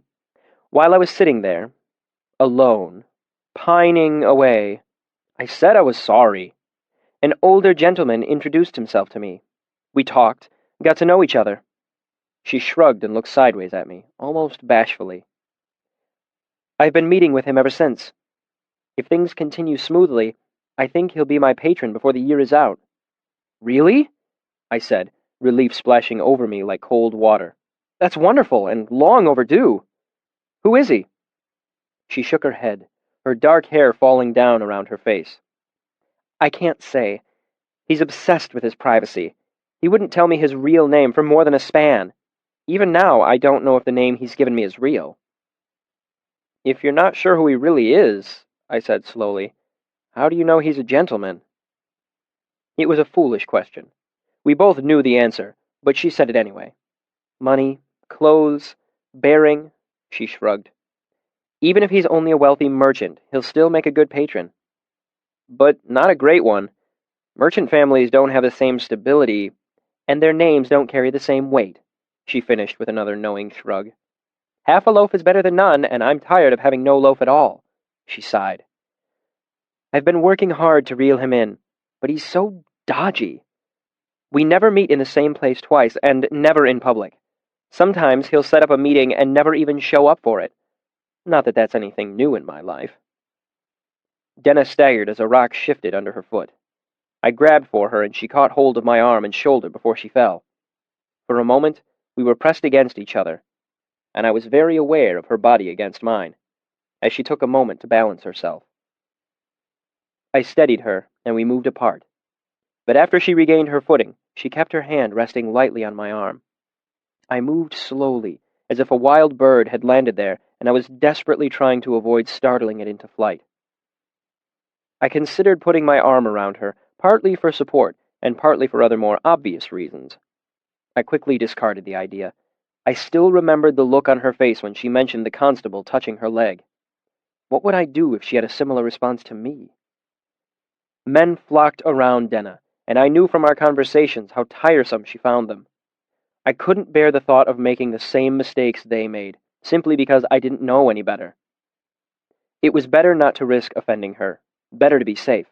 As I've said before, there's a great difference between being fearless and being brave.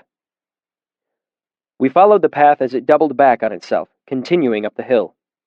All was silent except for the wind moving in the tall grass.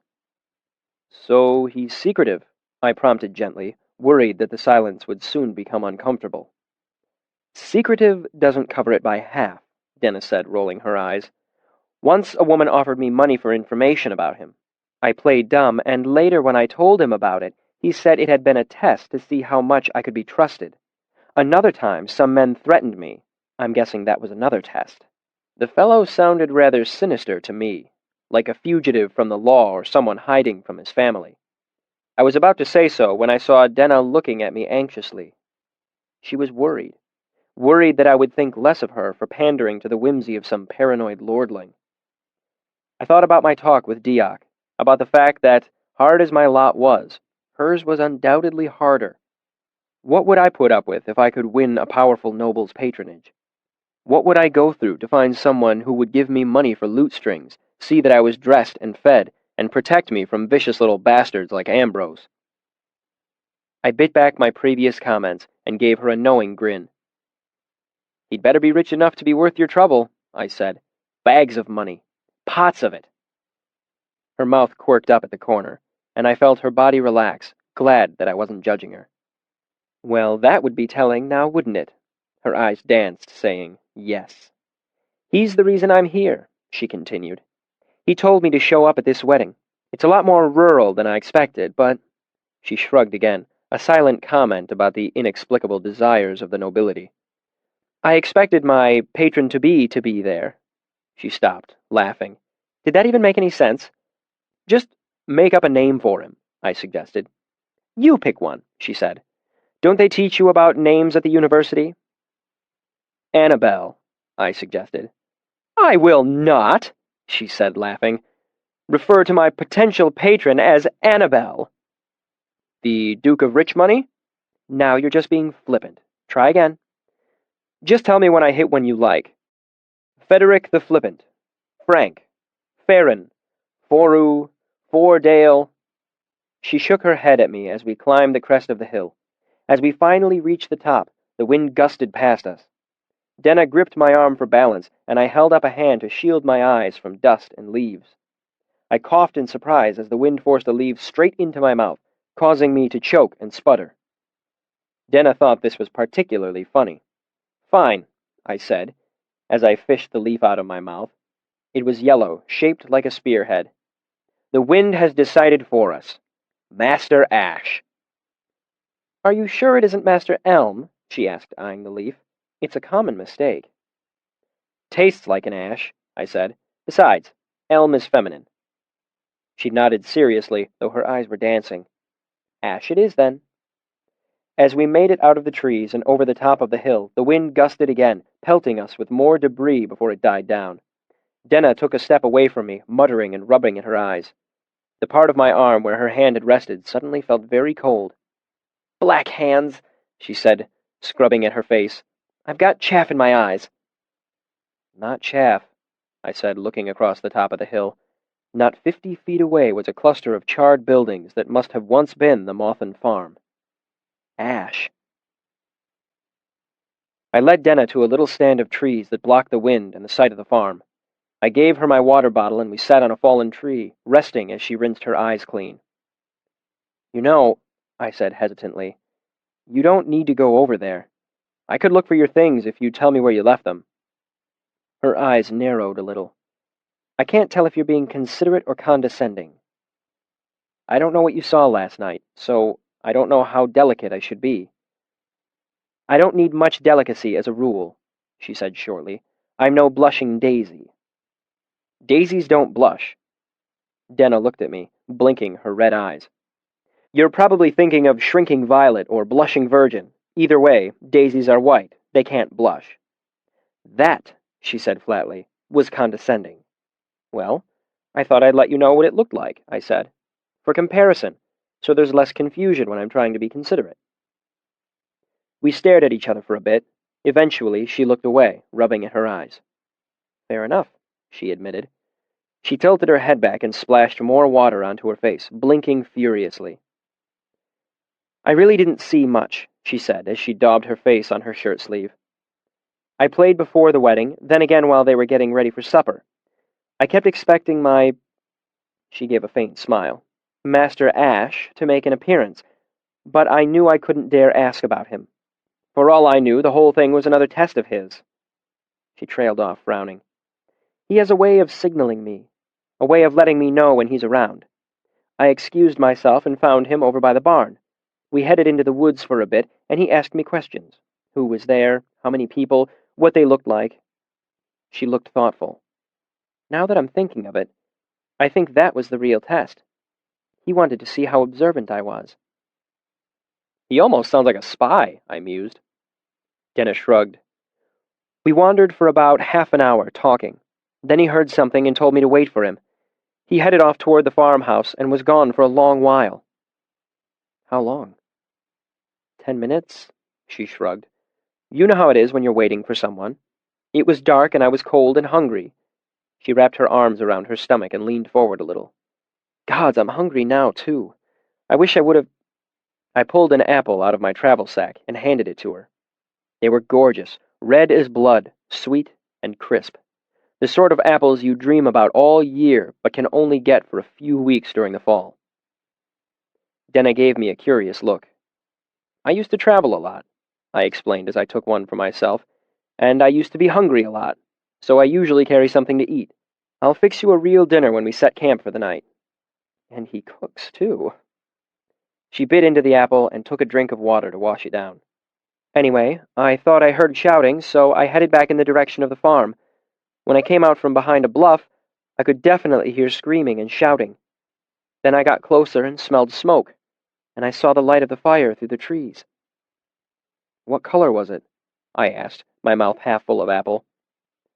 Denna looked at me sharply, her expression suddenly suspicious. Why do you ask that? I'm sorry, I interrupted, I said, swallowing my mouthful of apple. Finish your story first, and I'll tell you afterward.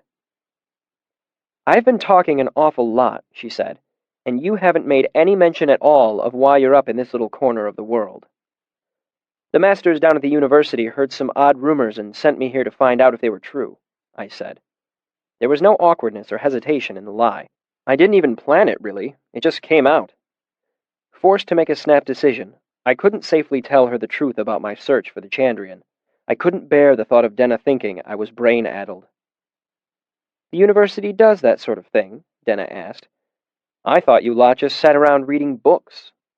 Some folks read, I admitted. But when we hear strange rumors, someone needs to go out and find out what's really happened. When people get superstitious, they start to look toward the university and think, who around here is meddling with dark powers better left alone? Who should we toss into a great blazing bonfire? So you do this sort of thing a lot? She made a gesture with her half-eaten apple. Investigate things?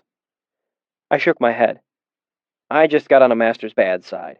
He made sure I drew the short straw for this little trip. Not a bad lie, considering it was off the cuff. It would even hold up if she did any asking around, as parts of it were true. When necessity demands it, I'm an excellent liar. Not the noblest of skills, but useful. It ties closely to acting and storytelling, and I learned all three from my father, who was a master craftsman. You are so full of horse shit, she said matter-of-factly. I froze with my teeth halfway into my apple. I pulled back, leaving white impressions in the red skin.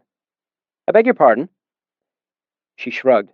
If you don't want to tell me, that's fine, but don't fabricate some story out of a misguided desire to pacify or impress me. I drew a deep breath, hesitated, and let it out slowly. I don't want to lie to you about why I'm here, I said, but I worry what you might think if I tell you the truth. Denna's eyes were dark, thoughtful, and gave nothing away. Fair enough, she said at last, with an almost imperceptible nod. I believe that. She took a bite of her apple and gave me a long look as she chewed, never looking away from my eyes. Her lips were wet and redder than the apple. I heard some rumors, I said at last, and I want to know what happened here. That's all, really. Listen, Kvothe, I'm sorry. Denna sighed and ran a hand through her hair. I shouldn't have pushed you. It's none of my business, really. I know what it's like to have secrets. I almost told her everything then. The whole story about my parents, the Chandrian, the man with black eyes and a nightmare smile. But I worried it might seem like the desperate elaboration of a child caught in a lie. So instead, I took the coward's way out and stayed silent. You'll never find your true love that way, Denna said. I snapped out of my reverie, confused. I'm sorry, what? You eat the core of your apple, she said, amused. You eat it all around, then from the bottom to the top. I've never seen anyone do that before. Old habit, I said dismissively, not wanting to tell her the truth, that there had been a time in my life when the core was all of the apple I was likely to find, and I'd been glad of it. What did you mean before? Didn't you ever play that game? She held up her own apple core and grabbed the stem with 2 fingers. You think of a letter and twist. If the stem stays on, you think of another letter and twist again. When the stem breaks off, hers did, you know the first letter of the name of the person you are going to fall in love with. I looked down at the tiny piece of apple I had left, not enough to grip and twist. I bit off the last of the apple and tossed the stem. Looks like I'm destined to be loveless. There you go with 7 words again, she said with a smile. You do realize you always do that? It took me a minute to realize what she was referring to, but before I could respond, Denna had moved on. I heard the seeds are supposed to be bad for you, she said. They have arsenic in them. That's just a wives' tale, I said. It was one of the 10,000 questions I'd asked Ben when he traveled with the troop. It's not arsenic, it's cyanide, and there's not enough to hurt you unless you eat buckets full. Oh. Denna gave the remains of her apple a speculative look, then began to eat it from the bottom up. You were telling me about what happened to Master Ash before I rudely interrupted, I prompted gently as I could. Denna shrugged. There isn't much left to tell. I saw the fire, came closer, heard more shouting and commotion. And the fire. She hesitated. Blue. I felt a sort of anticipation rise up in me. Excitement at finally being close to answers about the Chandrian. Fear at the thought of being close to them. What did the ones look like who attacked you? How did you get away? She gave a bitter laugh. Nobody attacked me. I saw shapes outlined against the fire and ran like Billy Hell. She lifted her bandaged arm and touched the side of her head. I must have gone headfirst into a tree and knocked myself out. I woke up in town this morning. That's the other reason I needed to come back, she said. I don't know if Master Ash might still be out here. I didn't hear anyone in town talking about finding an extra body, but I couldn't ask without making everyone suspicious. And he wouldn't like that, I said. Denna nodded. I don't doubt he'll turn this into another test to see how well I can keep my mouth shut. She gave me a significant look. Speaking of which, I'll make a point of being terribly surprised if we find anyone, I said. Don't worry. She smiled nervously. Thanks. I just hope he's alive. I've invested 2 whole span trying to win him over. She took a final drink out of my water bottle and handed it back to me. Let's go have a look around, shall we? Denna came unsteadily to her feet, and I tucked my water bottle back into my travel sack, watching her out of the corner of my eye. I had worked in the Medica for the better part of a year. Denna had been struck on her left temple hard enough to blacken her eye and bruise her well past her ear into her hairline. Her right arm was bandaged, and from the way she carried herself, I guessed she had some serious bruises along her left side, if not a few broken ribs. If she had run into a tree, it must have been an oddly shaped tree. But still, I didn't make a point of it. Didn't press her. How could I? I, too, knew what it was like to have secrets. The farm was nowhere near as gruesome as it could have been. The barn was nothing but a jumble of ash and planking. To one side, a water trough stood next to a charred windmill. The wind tried to spin the wheel, but it only had 3 fins left, and it simply swayed back and forth, back and forth. There were no bodies. Only the deep ruts wagon wheels had cut into the turf when they had come to haul them away. How many people were at the wedding? I asked. 26, counting the bride and groom. Denna kicked idly at a charred timber, half buried in ashes near the remains of the barn. Good thing it usually rains in the evenings here, or this whole side of the mountain would be on fire by now. Any simmering feuds lurking around here? I asked. Rival families? Another suitor looking for revenge? Of course, Denna said easily. Little town like this, that's what keeps things on an even keel. These folk will carry a grudge for 50 years about what their Tom said about our Carrie." She shook her head. "But nothing of the killing sort. These were normal folk." Normal, but wealthy, I thought to myself as I walked toward the farmhouse. This was the sort of house only a wealthy family could afford to build. The foundation and the lower walls were solid gray stone. The upper story was plaster and timber with stone reinforcing the corners. Still, the walls sagged inward on the verge of collapse. The windows and door gaped with dark soot licking out around the edges. I peered through the doorway and saw the gray stone of the walls charred black. There was broken crockery scattered among the remains of furniture and charred floorboards. "If your things were in there," I said to Denna, "I think they're as good as gone. I can go in for a look." "Don't be stupid," she said. "This whole thing is about to come down." She knocked a knuckle against the doorframe. It echoed hollowly. Curious at the odd sound of it, I went over to look. I picked at the doorpost with a fingernail, and a long splinter the size of my palm peeled away with little resistance. "This is more like driftwood than timber," I said. "After spending all this money, why skimp on the doorframe?" Denna shrugged. "Maybe the heat of the fire did it." I nodded absently and continued to wander around, looking things over. I bent to pick up a piece of charred shingle and muttered a binding under my breath. A brief chill spread up my arms, and flame flickered to life along the rough edge of the wood. "That's something you don't see every day," Denna said. Her voice was calm, but it was a forced calm, as if she was trying to sound nonchalant. It took me a moment to figure out what she was talking about. Simple sympathy like this was so commonplace in the university that I hadn't even thought about how it would look to someone else. "Just a little meddling with dark forces better left alone," I said lightly, holding up the burning shingle. "The fire was blue last night?"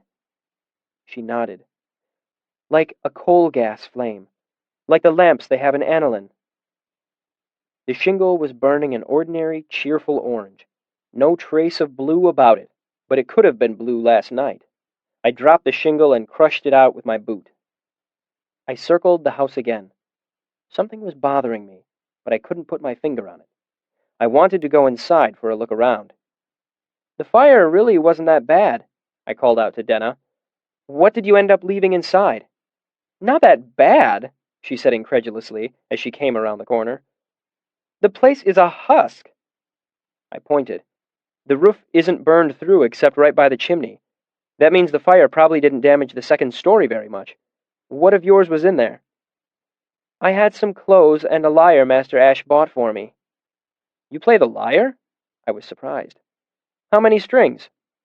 "7. I'm just learning." She gave a brief, humorless laugh. "I was learning. I'm good enough for a country wedding, and that's about it." "Don't waste yourself on the lyre," I said. "It's an archaic instrument with no room for subtlety." "Not to disparage your choice of instrument," I said quickly.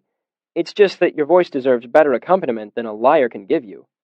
If you're looking for a straight-string instrument you can carry with you, go for a half-harp." "You're sweet," she said, "but I didn't pick it.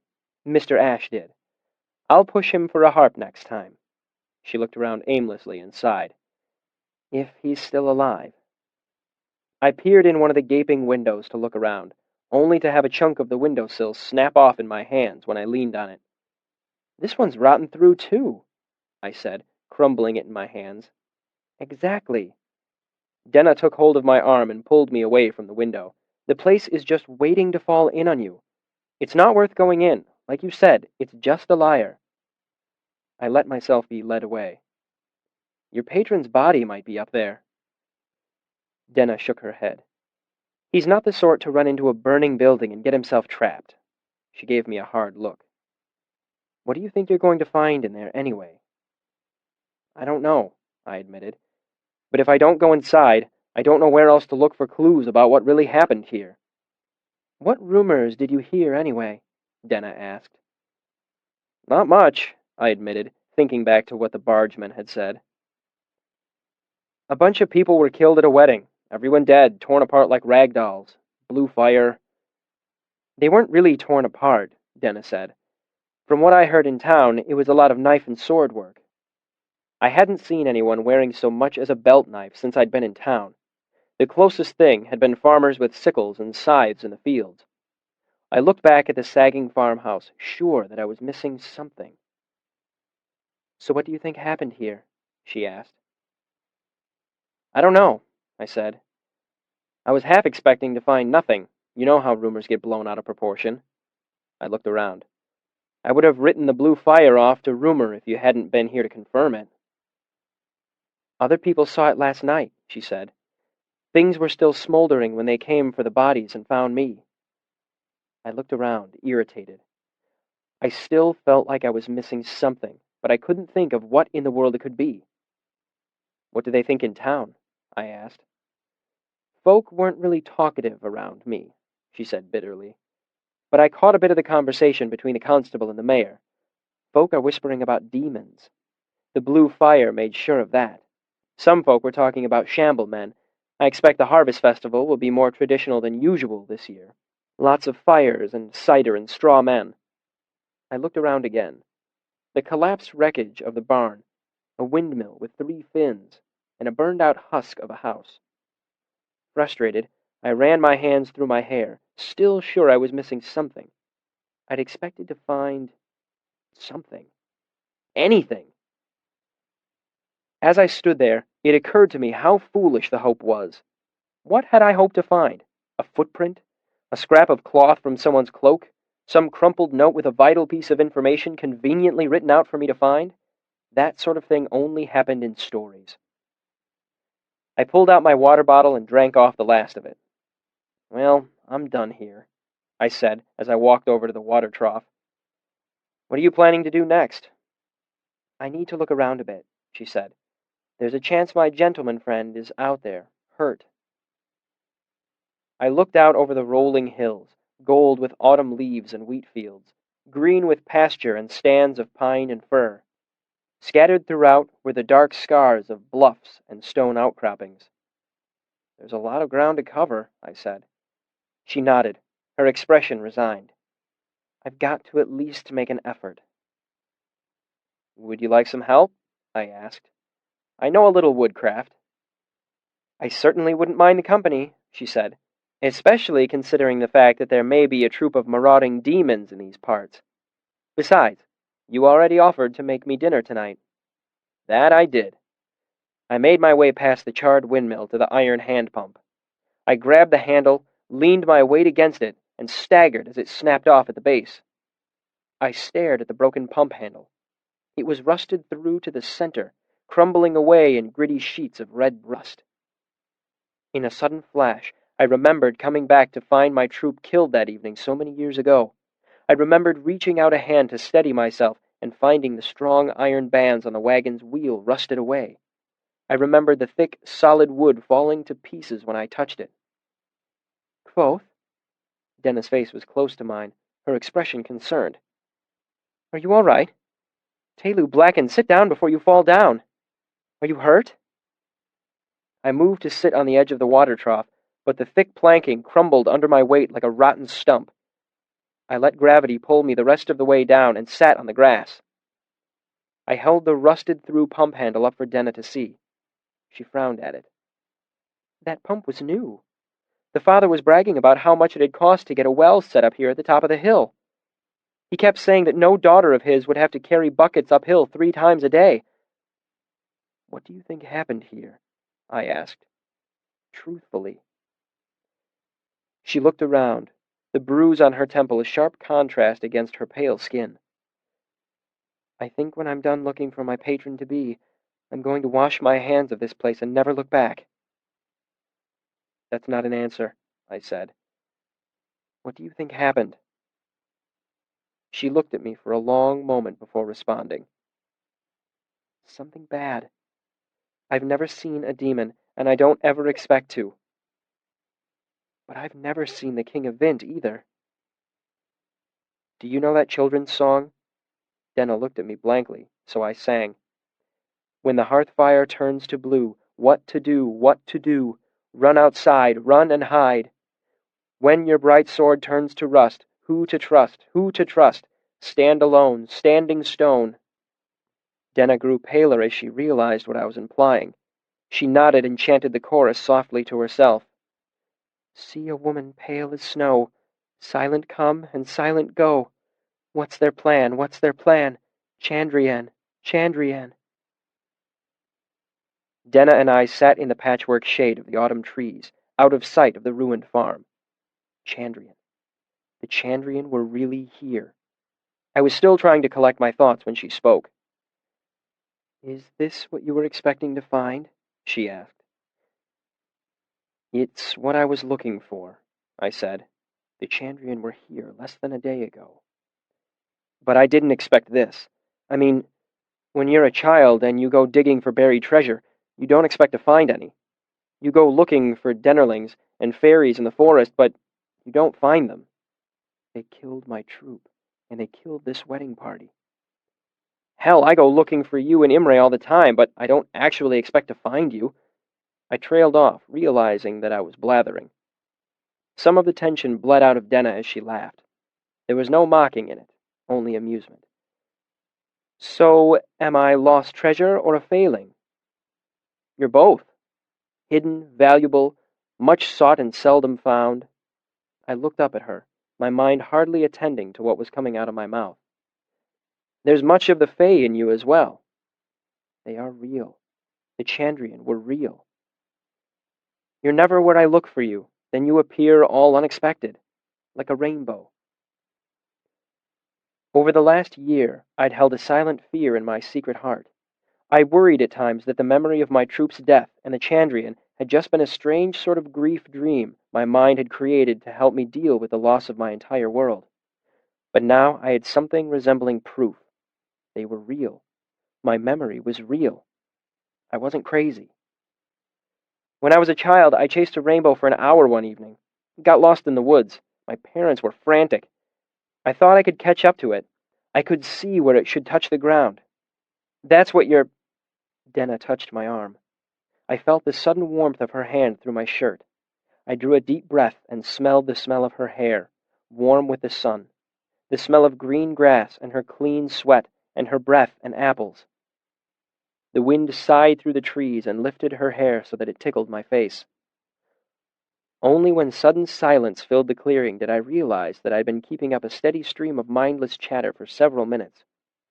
I flushed with embarrassment and looked around, suddenly remembering where I was.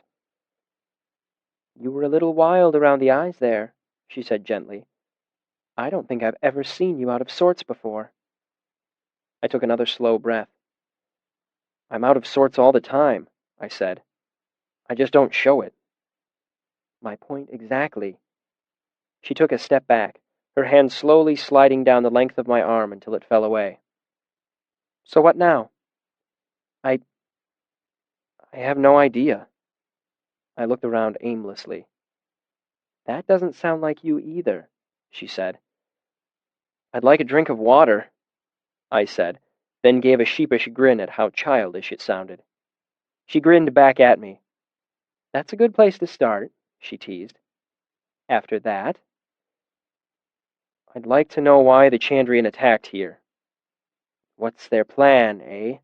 She looked serious. There isn't much middle ground with you, is there?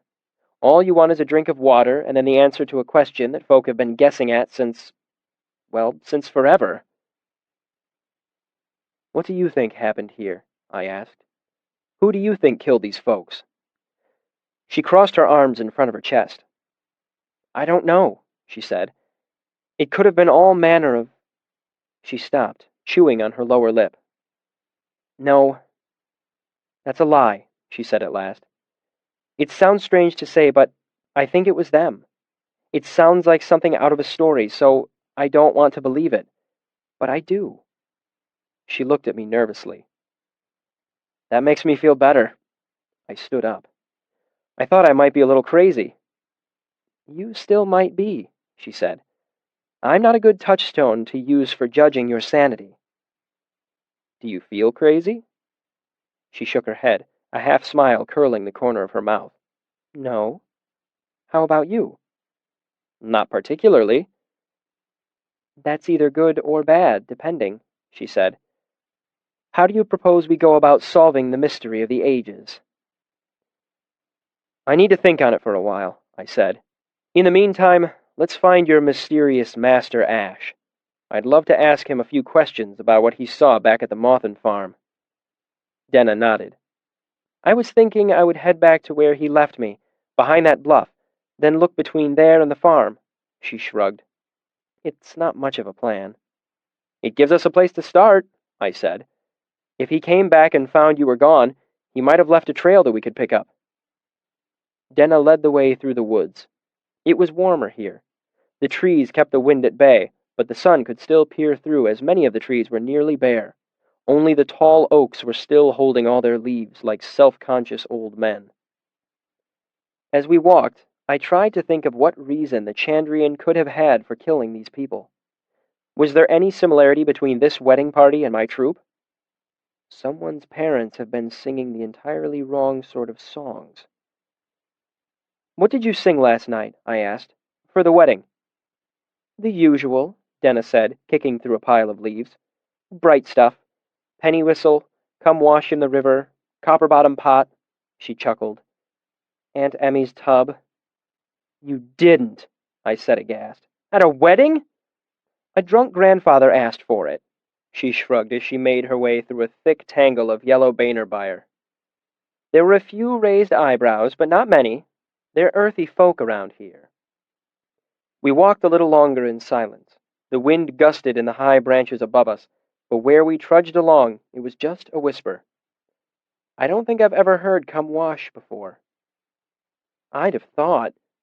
Denna looked over her shoulder at me. "Are you trying to trick me into singing for you?" "Of course." She turned and smiled warmly at me, her hair falling into her face. "Maybe later. I'll sing for my supper." She led us around a tall outcrop of dark stone. It was chillier here, out of the sun. "I think he left me here," she said, looking around uncertainly. "Everything looks different during the day." "Do you want to search the route back toward the farm, or circle out from here?" "Circles," she said, "but you'll have to show me what I'm supposed to be looking for. I'm a city girl." I briefly showed her what little I knew of woodcraft. I showed her the sort of ground where a boot will leave a scuff or a print. I pointed out how the pile of leaves she had walked through were obviously disturbed, and how the branches of the Bainerbyre were broken and torn where she'd struggled through. We stayed close together, as two pairs of eyes are better than one, and neither of us was eager to set off alone. We worked back and forth, making larger and larger arcs away from the bluff. After 5 minutes, I began to sense the futility of it. It was just too much forest. I could tell that Denna quickly came to the same conclusion. The storybook clues we hoped to find once again failed to show themselves. There were no torn scraps of cloth clinging to branches, no deep boot prints or abandoned campsites. We did find mushrooms, acorns, mosquitoes, and raccoon scat cleverly concealed by pine needles. "Do you hear water?" Denna asked. I nodded. "I could really do with a drink," I said, "and a bit of a wash." We wandered wordlessly away from our search, neither one of us wanting to admit that we were eager to give up, both of us feeling in our bones how pointless it was. We followed the sound of running water down the hill until we pushed through a thick stand of pine trees and came upon a lovely, deep stream about 20 feet across. There was no scent of foundry runoff in this water, so we drank, and I topped off my water bottle. I knew the shape of stories. When a young couple comes to a river, there is a definite shape to what will happen next. Denna would bathe on the other side of the nearby fir tree, out of sight on a sandy bit of shore. I would move off a discreet distance, out of sight but within easy talking distance. Then, something would happen. She would slip and turn her ankle, or cut her foot on a sharp stone, and I'd be forced to rush over, and then... But this was not a story of two young lovers meeting by the river. So I splashed some water on my face and changed into my clean shirt behind a tree. Denna dipped her head in the water to cool off. Her glistening hair was dark as ink until she wrung it out with her hands. Then we sat on a stone, dandling our feet in the water and enjoying each other's company as we rested. We shared an apple, passing it back and forth between bites, which is close to kissing if you've never kissed before. And after some gentle goading, Denna sang for me. One verse of Come Wash, a verse I had never heard before, which I suspect she made up on the spot. I will not repeat it here, as she sang it to me, not to you. And since this is not the story of two young lovers meeting by the river, it has no particular place here, and I will keep it to myself. Chapter 73. Pegs. Not long after the apple was gone, Denna and I pulled our feet out of the water and gathered ourselves to leave. I considered leaving off my boots, as feet that can run bare over Tarbean's rooftops are in no danger of being hurt by the roughest forest floor. But I didn't want to appear uncivilized, so I pulled on my socks despite the fact that they were damp and clammy with sweat. I was lacing up my boot when I heard a faint noise off in the forest, out of sight behind a stand of thick pine trees. Quietly, I reached out to Denna, touched her shoulder lightly to get her attention, and held my finger to my lips. "What?" she mouthed silently. I moved closer, stepping carefully to make as little sound as possible. "I think I hear something," I said, my head close to hers. "I'm going to go have a look." "Like hell you are," she whispered, her face pale in the shadow of the pines. "That's exactly what Ash said before he left last night. I'll be damned if you're going to disappear on me, too." Before I could reply, I heard more movement through the trees. Brush rustling, the sharp snap of a dry pine branch. As the noise got louder, I could pick out the sound of something big breathing heavily, then a low animal grunt. Not human, not the Chandrian. My relief was short-lived as I heard another grunt and some snuffling. A wild boar, probably heading for the river. "Get behind me," I said to Denna. Most people don't realize how dangerous wild boars are, especially in the fall, when the males are fighting for dominance. Sympathy wouldn't be any good. I had no source, no link. I didn't have so much as a stout stick. Would it be distracted by the few apples I had left? The boar shouldered aside the low-hanging boughs of the nearby pine, snuffling and huffing. It probably weighed twice as much as me. It gave a great guttural grunt as it looked up and saw us. It lifted its head, nose wriggling, trying to catch our scent. "Don't run, or it'll chase you," I said softly, stepping slowly in front of Denna. At a loss for anything better, I brought out my folding knife and worked it open with my thumb. "Just back up and get into the river. They aren't good swimmers." "I don't think she's dangerous," Denna said in a normal tone behind me. "She looks more curious than angry." She paused. "Not that I don't appreciate your noble urges and all." At second glance, I saw Denna was right. It was a sow, not a boar, and under a patina of mud, it was the pink of a domestic pig, not the brown bristle of a wild one. Bored, it lowered its head and began to root around among the shrubbery below the pines. Only then did I realize I was poised in a sort of half-crouch, one hand out like a wrestler. In the other hand, I held my pitiful folding knife, so small it needed several runs at halving a good-sized apple. Worst of all, I was only wearing one boot. I looked ridiculous, crazy as Elodin on his worst day. My face flushed hot, and I knew I must be red as a beet. Merciful Talu, I feel like an idiot. "It's rather flattering, actually," Denna said. "With the exception of some rather irritating posturing in bars, I don't know if I've ever had anyone actually leap to my defense before." Yes, of course. I kept my eyes down as I tugged on my other sock and boot, too embarrassed to look her in the eye. It's every girl's dream to be rescued from someone's pet pig. "I'm serious." I looked up and saw some gentle amusement in her face, but no mocking. "You looked fierce, like a wolf with all its hackles up." She stopped, looking up at my head. "Or a fox, I suppose. You're too red for a wolf." I relaxed a bit. A bristling fox is better than a deranged, half-shod idiot. "You're holding your knife wrong, though," she said matter-of-factly, nodding toward my hand. "If you actually stabbed anyone, your grip would slip and you'd cut your own thumb." Reaching out, she took hold of my fingers and moved them slightly. "If you hold it like this, your thumb is safe. The downside is that you lose a lot of the mobility in your wrist." "Been in a lot of knife fights, have you?" I asked, bemused. "Not as many as you might think." she said with a sly smile. It's another page out of that worn book you men are so fond of using to court us. She rolled her eyes, exasperated. I can't count the men who have tried to seduce me away from my virtue by teaching me how to defend it. I've never seen you wearing a knife, I pointed out. Why is that? Why would I wear a knife? Denna asked. I am a delicate blossom and all that. A woman who goes around wearing a knife is obviously looking for trouble. She reached deep into her pocket and brought out a long, slender piece of metal, glittering all along one edge. However, a woman who carries a knife is ready for trouble. Generally speaking, it's easier to appear harmless. It's less trouble all around. Only the fact that she was so matter-of-fact kept me from being startled. Her knife wasn't much larger than mine, but hers wasn't a folding knife. It was a straight piece of metal, with thin leather wrapping the grip. It clearly wasn't designed for eating or performing odd jobs around the campfire.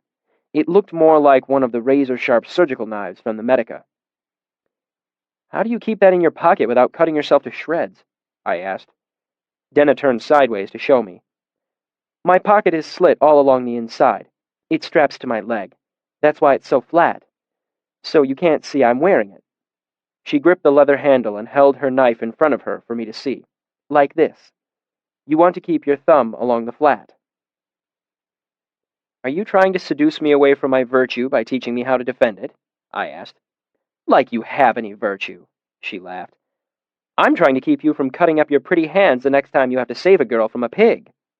She cocked her head to the side. Speaking of, did you know that when you're angry, your eyes— Low, pegs! A voice came through the trees, accompanied by the dull clank of a bell. Peg, peg, peg, peg! The great sow perked up and trotted back through the brush toward the sound of the voice. Denna took a moment to replace her knife while I picked up my travel sack. Following the pig through the trees, we spotted a man downstream with a half-dozen large sows milling around him. There was an old bristling boar, too, and a score of assorted piglets scampering underfoot. The swineherd eyed us suspiciously. Hello! He shouted. Don't be afeard! They want bait! He was lean and leathery from the sun, with a scraggling beard. His long stick had a crude bronze bell hanging from it, and he wore a tattered bag over one shoulder. He smelled better than you'd probably expect, as ranging pigs keep themselves cleaner than those kept penned. Even if he had smelled like a penned pig, I couldn't really hold it against him, as I had no doubt smelled worse at various points in my life. I thought I heard some of Dan did a Waterways, he said, his accent so thick and oily you could almost taste it. My mother referred to it as a deep valley accent, since you only found them in towns that didn't have much contact with the outside world. Even in small rural towns like Traben, folk didn't have much of an accent these days. Living in Tarbean and Imre for so long, I hadn't heard a dialect this thick in years. The fellow must have grown up in a truly remote location, probably tucked far back into the mountains. He came up to where we stood, his weathered face grim as he squinted at us. What are the two you doing out here? He said suspiciously. I thought I heard singing. Twere me cousin, I said, making a nod toward Denna. She'd have a lovely voice for skrelling, don't she? I held out my hand. I'm great glad to meet you, sir. You clapped me Kvothe. He looked taken aback when he heard me speak, and a good portion of the grim suspicion faded from his expression. Please, I'm certain Master Kvothe, he said, shaking my hand. It's a rare trait to meet a fellow who speaks proper. Gummers round these parts sound like they got a mouthful of wool. I laughed. My father used to say, wool in the mouth and wool in the head. He grinned and shook my hand. My name is Scoivan Shimmelfinnick. You've got the name enough for a king, I said. Would you be terrible offended if I pared it down to Shim? All my friends there. He grinned at me, clapping me on the back. Shim'll do fine for lovely young folk like yourselves. He looked back and forth between Denna and myself.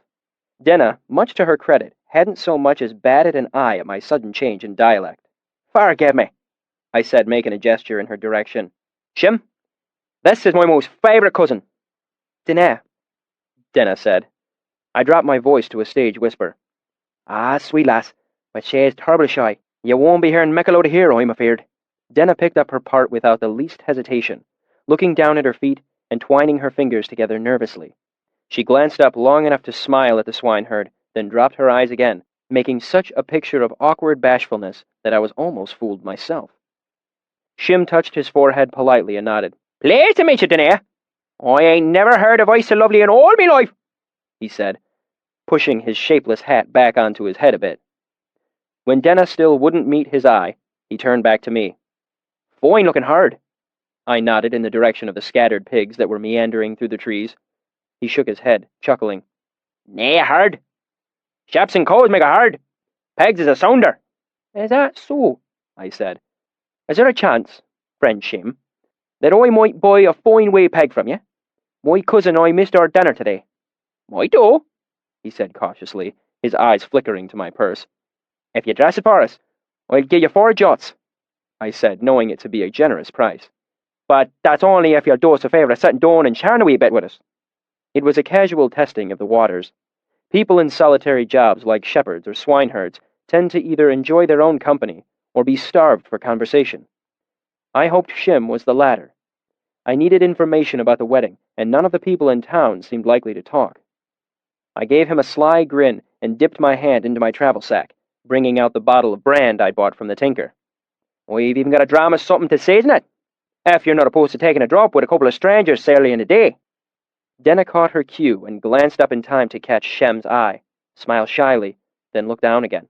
"Well, may mother raised me proper," the swineherd said piously, laying a hand flat on his chest.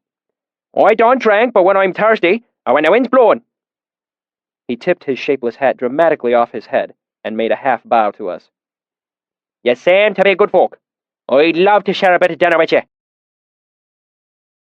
Shem collared a young pig and carried it off a ways, where he killed and dressed it using a long knife from his bag.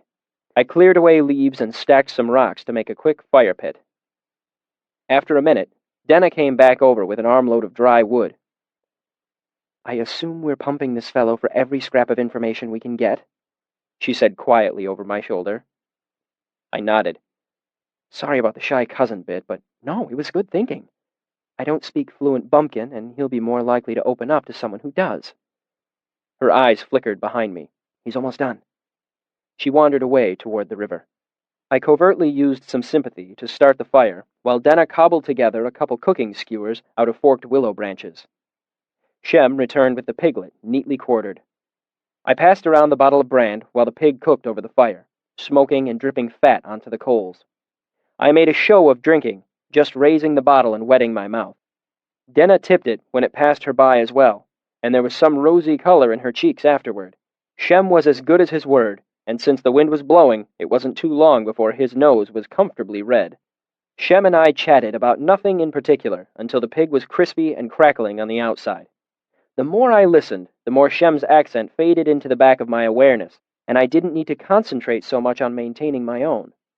By the time the pig was done, I was hardly aware of it at all.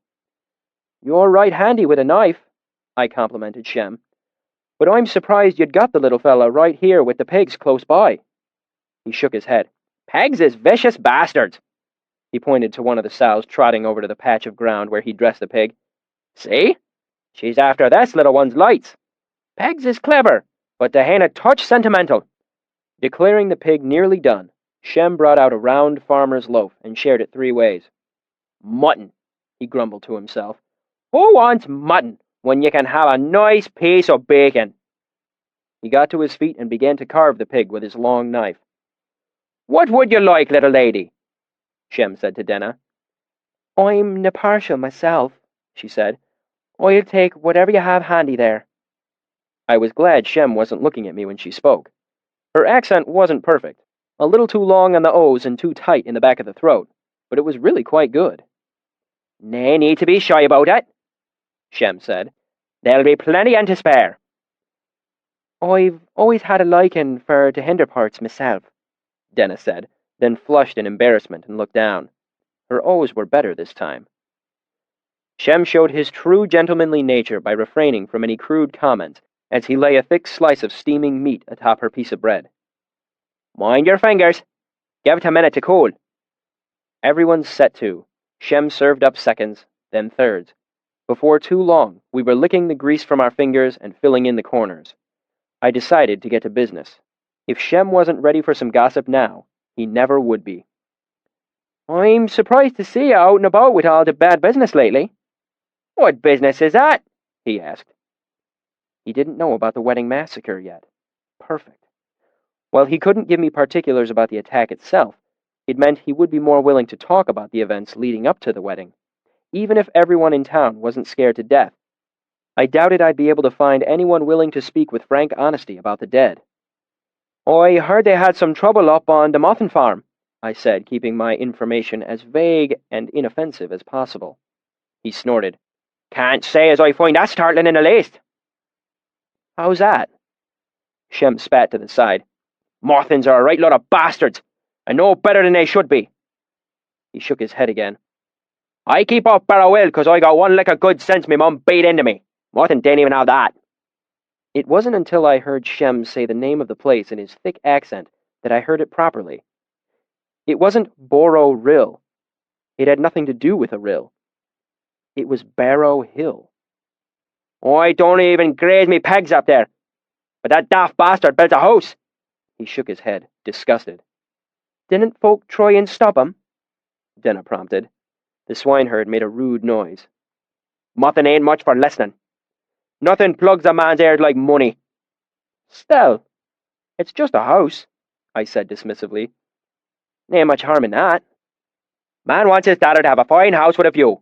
That's all the good, Shem conceded. But when you're digging a foundation and you find bones and such and you don't stop, that's a whole new type of stupid. He didn't, Denna said aghast. Shem nodded, leaning forward. And that weren't the worst of it. He keeps digging, and he hits stones. Then does he stop? He sniffed. He starts pulling them up, looking for more so he can use them for the house. Why wouldn't he want to use the stones he found? I asked. Shem looked at me like I was daft. Would you build a house with barrow stones? Would you dig something out of the barrow and give it to your daughter as a wedding present? He found something. What was it? I passed him the bottle. Well, that's the great damn secret, ain't it? Shem said bitterly, taking another drink. From what I hear, he was out there, digging the house foundation and pulling up stones. Then he finds a little stone room all sealed up tight. But he makes everybody keep mum about what he finds there on account of he wants it to be his great surprise at the wedding. Some sort of treasure? I asked. Nah, money, he shook his head. Nothing's never been quite about that. It were probably some sort of... His mouth opened and closed a bit, searching for a word.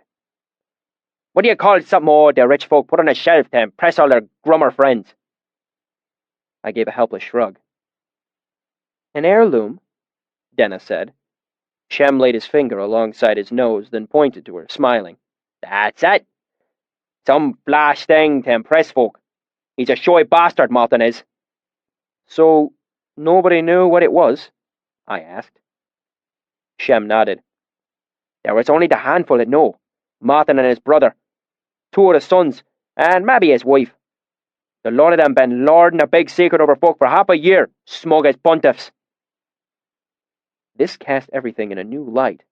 I needed to get back up to the farm and look at things again. Have you seen anyone round these parts today? Denna asked. We're looking for my uncle. Shem shook his head. Can't say as I've had the pleasure. I'm really worried about him, she pressed. I won't lie to you, dearie, he said. You got reason to be worried if he's alone in these woods. Are there bad folk around? I asked. Nae like you're thinking, he said. I don't get down here but once a year in the fall. Forage for the hogs make it worth me while, but only just. There's strange things in these woods, special off to the north. He looked at Denna, then down at his feet, obviously unsure as to whether or not he should continue. This is exactly the sort of thing I wanted to know about, so I waved his comment away, hoping to provoke him. Dan got telling us fairy stories, Shem. Shem frowned. 2 nights ago, when I got up to... He hesitated, glancing at Denna. Attend to my personals. I saw lights off to the north. A big wash of blue flame, big as a bonfire, but all of a sudden, he snapped his fingers. Then nothing. Happened 3 times. Sent a chill right down the middle of me back. 2 nights ago? I asked. The wedding had only been last night. I said 2 nights, didn't I? Shem said. I've been making my way south ever since. I want nae part of whatever is making blue fire in the night up there. Shem, really? Blue fire? I'm not some lying row, spinning stories to scare you out of pennies, boy, he said, plainly irritated. I spend me whole life on these hills. Everyone knows that there's something out in the North Bluffs. There's a reason folks stay away from there. Aren't there any farms out there? I asked. There's no place to farm in the Bluffs unless you're growing rocks, he said hotly. You think I don't know a candle or a campfire when I see one? Oh, it's blue, I tell you. Great billows of it. He made an expansive gesture with his arms. Like when you pour liquor on a fire. I let it go and turned the conversation elsewhere. Before too long, Shem gave a deep sigh and got to his feet. The pegs will have picked this place clean by now, he said, picking up his walking stick and shaking it so the crude bell clanked loudly. Pigs came trotting up obediently from all directions. Lo, pigs! He shouted. Pigs, pigs, pigs! Come on, you cunts! I wrapped up the remains of the cooked pig in a piece of sackcloth, and Denna made a few trips with the water bottle and doused the fire. By the time we were finished, Shem had his sounder in order. It was larger than I'd thought. More than 24 full-grown sows, plus the young pigs and the boar with the gray, bristling back. He gave a brief wave, and without any further word, headed off, the bell on his walking stick clanking as he walked, and his pigs trailing in a loose mob behind him. Well, that wasn't terribly subtle, Denna said. I had to push him a bit, I said. Superstitious folk don't like to talk about things they're afraid of. He was about to clam up, and I needed to know what he'd seen in the forest. I could have gotten it out of him, she said. More flies with honey and all that. You probably could have, I admitted as I shouldered my travel sack and began to walk. I thought you said you didn't speak bumpkin. I've got a mimic's ear, she said with an indifferent shrug. I pick up things like that pretty quickly. Surprised the hell out of Moit, I spat. Damn. I'm going to be a whole span of days getting rid of that accent, like a piece of gristle in my teeth. Denna was eyeing the surrounding landscape despondently. I guess we should get back to beating the bushes, then. Find my patron and find you some answers. No point, really, I said. I know, but I can't give up without at least trying. That's not what I mean. Look. I pointed to where the pigs had rooted around in the dirt and leaves, going after some choice morsel. He's been letting his pigs graze all over. Even if there is a trail, we'd never find it. She drew a long breath and let it out in a tired sigh. Is there anything left in that bottle? She asked wearily. My head still aches. I'm an idiot, I said, looking around. I wish you'd mentioned it was bothering you sooner. I walked over to a young birch tree, cut off several long strips of bark, and brought them back to her. The inside of the bark is a good painkiller. You're a handy fellow to have around. She peeled some off with a fingernail and put it in her mouth. She wrinkled her nose. Bitter. That's how you know it's real medicine, I said. If it tasted good, it would be candy. Isn't that the way of the world? She said. We want the sweet things, but we need the unpleasant ones. She smiled when she said it, but only with her mouth. Speaking of, she said, how am I going to find my patron? I'm open to suggestions. I have an idea, I said, shouldering my travel sack. But first, we need to head back up to the farm. There's something I need to take a second look at. We made our way back to the top of Barrow Hill, and I saw how it had come by its name. Odd, irregular lumps rose and fell despite the fact that there weren't any other rocks nearby. Now that I was looking for them, they were impossible to miss. What is it you needed to look at? Denna said. Realize that if you attempt to go inside the house, I might be forced to physically restrain you. Look at the house, I said. Now look at the bluff that's sticking out of the trees behind it. I pointed. The rock around here is dark, and the stones of the house are gray, she finished. I nodded. She continued to look at me expectantly. And that means what, exactly? Like he said, they found barrow stones. There aren't any barrows around here, I said. People build barrows in Vintas, where it's traditional, or in low marshy places where you can't dig a grave. We're probably 500 miles away from a real barrow. I walked closer to the farmhouse. Besides, you don't use stones to build barrows. Even if you did, you wouldn't use quarried finished stone like this. This was brought from a long ways off. I ran a hand over the smooth gray stones of the wall. Because someone wanted to build something that would last. Something solid. I turned back to face Denna. I think there's an old hill fort buried here. Denna thought about it for a moment. Why would they call it Barrow Hill if there weren't real barrows? Probably because folk around here haven't ever seen a real barrow, just heard about them in stories. When they find a hill with big mounds on it, I pointed out the oddly shaped hillocks, Barrow Hill. But this is nowhere. She looked around aimlessly. This is the outside edge of nowhere. Now it is, I agreed. But back when this was built, I gestured to a break in the trees to the north of the burned farmhouse. Come over here for a second. I want to look at something else. Walking past the trees on the northern ridge of the hill gave a gorgeous view of the surrounding countryside. The red and yellow of autumn leaves were breathtaking. I could see a few houses and barns scattered about, surrounded by golden fields or pale green pieces of pasture with dots of white sheep. I could see the stream where Denna and I had dandled our feet. Looking north, I could see the bluffs Shem had mentioned. The land looked rougher there. I nodded mostly to myself. You can see 30 miles in every direction here. The only hill with a better view is that one. I pointed to a tall hill obscuring my view of the northern bluffs. And that one practically comes to a point. It's too narrow on top for any decent-sized fortification. She looked around thoroughly, then nodded. Fair enough, you've sold me. There was a hill fort here. What now? Well, I'd like to make it to the top of that hill before we set camp tonight. I pointed at the tall, narrow hill that was currently hiding part of the bluffs from our sight. It's only a mile or two, and if there's anything strange going on in the north bluffs, we'll have a clear view of it from there. I thought for a moment. Plus, if Ash is anywhere within 20 miles, he could see our fire and come to us. If he's trying to keep a low profile and doesn't want to go into town, he might still approach a campfire. Denna nodded. That certainly beats the hell out of stumbling around in the brush. I have my moments, I said, making a grand gesture down the hill. Please, ladies first. Chapter 74. Waystone. Despite our general weariness, Denna and I made good time and came to the top of the northern hill just as the sun was setting behind the mountains. Though trees ringed the hill on all sides, its peak was bald as a priest's head.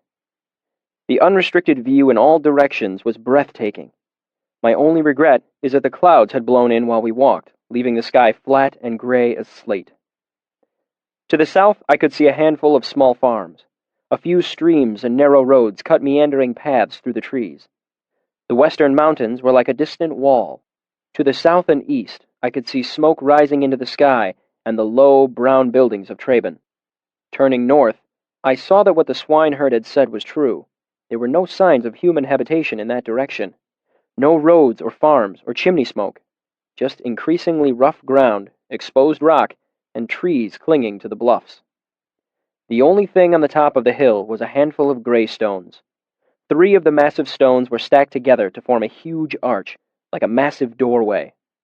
The other 2 lay on their sides, as if lounging in the thick grass. I found their presence comforting, like the unexpected company of old friends. Denna sat on one of the fallen gray stones as I stood looking out over the countryside. I felt a slight prickle of rain against my face and muttered a curse, flipping the hood of my cloak up. It won't last long, Denna said. It's done this the last couple nights. Clouds up, soaks for about half an hour, then blows over. Good, I said. I hate sleeping in the rain. I set my travel sack on the leeward side of one of the greystones, and the 2 of us began to set up camp. We each went about our business, as if we'd done this 100 times before. Denna cleared a space for a fire and gathered stones.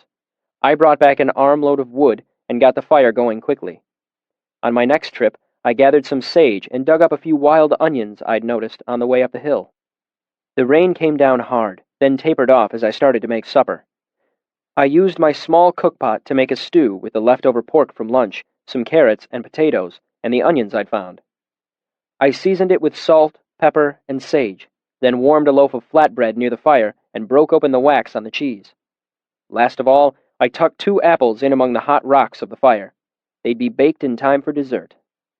By the time dinner was ready, Denna had amassed a small mountain of firewood. I spread out my blanket for her to sit on, and she made appreciative noises over the food as we set about eating. "A girl could get used to this sort of treatment," Denna said after we'd finished. She leaned contentedly back against one of the greystones. "If you had your lute here, you could sing me to sleep and everything would be perfect."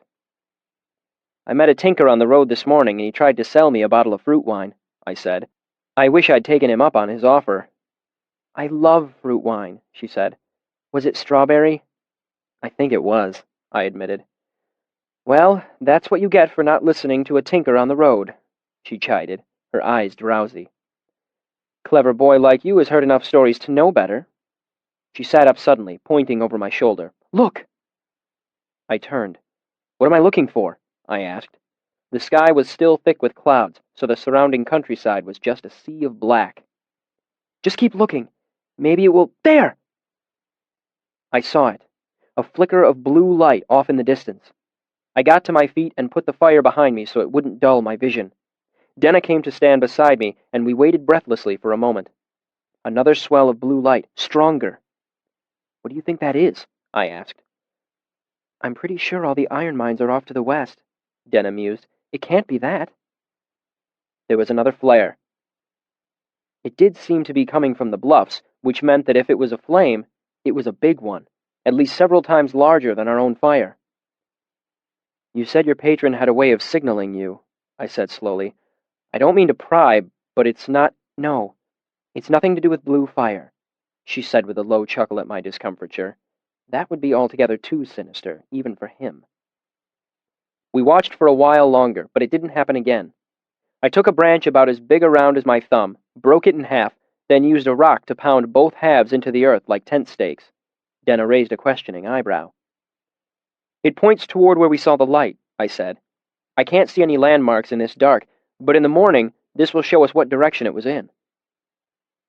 We reclaimed our previous seats, and I threw more wood on the fire, sending sparks twinkling up into the air. "One of us should probably stay up with the fire," I said, "in case anyone shows up." "I don't tend to sleep through the night anyway," Denna said, "so that shouldn't be a problem." "You have trouble sleeping?" "I have dreams," she said in a tone of voice that made it clear that was all she had to say on the subject. I picked at some brown burr that clung to the edge of my cloak, pulling it out and tossing it into the fire. "I think I've got an idea about what happened at the Mothen farm." She perked up. "Do tell." "The question is, why would the Chandrian attack at that specific place and time?"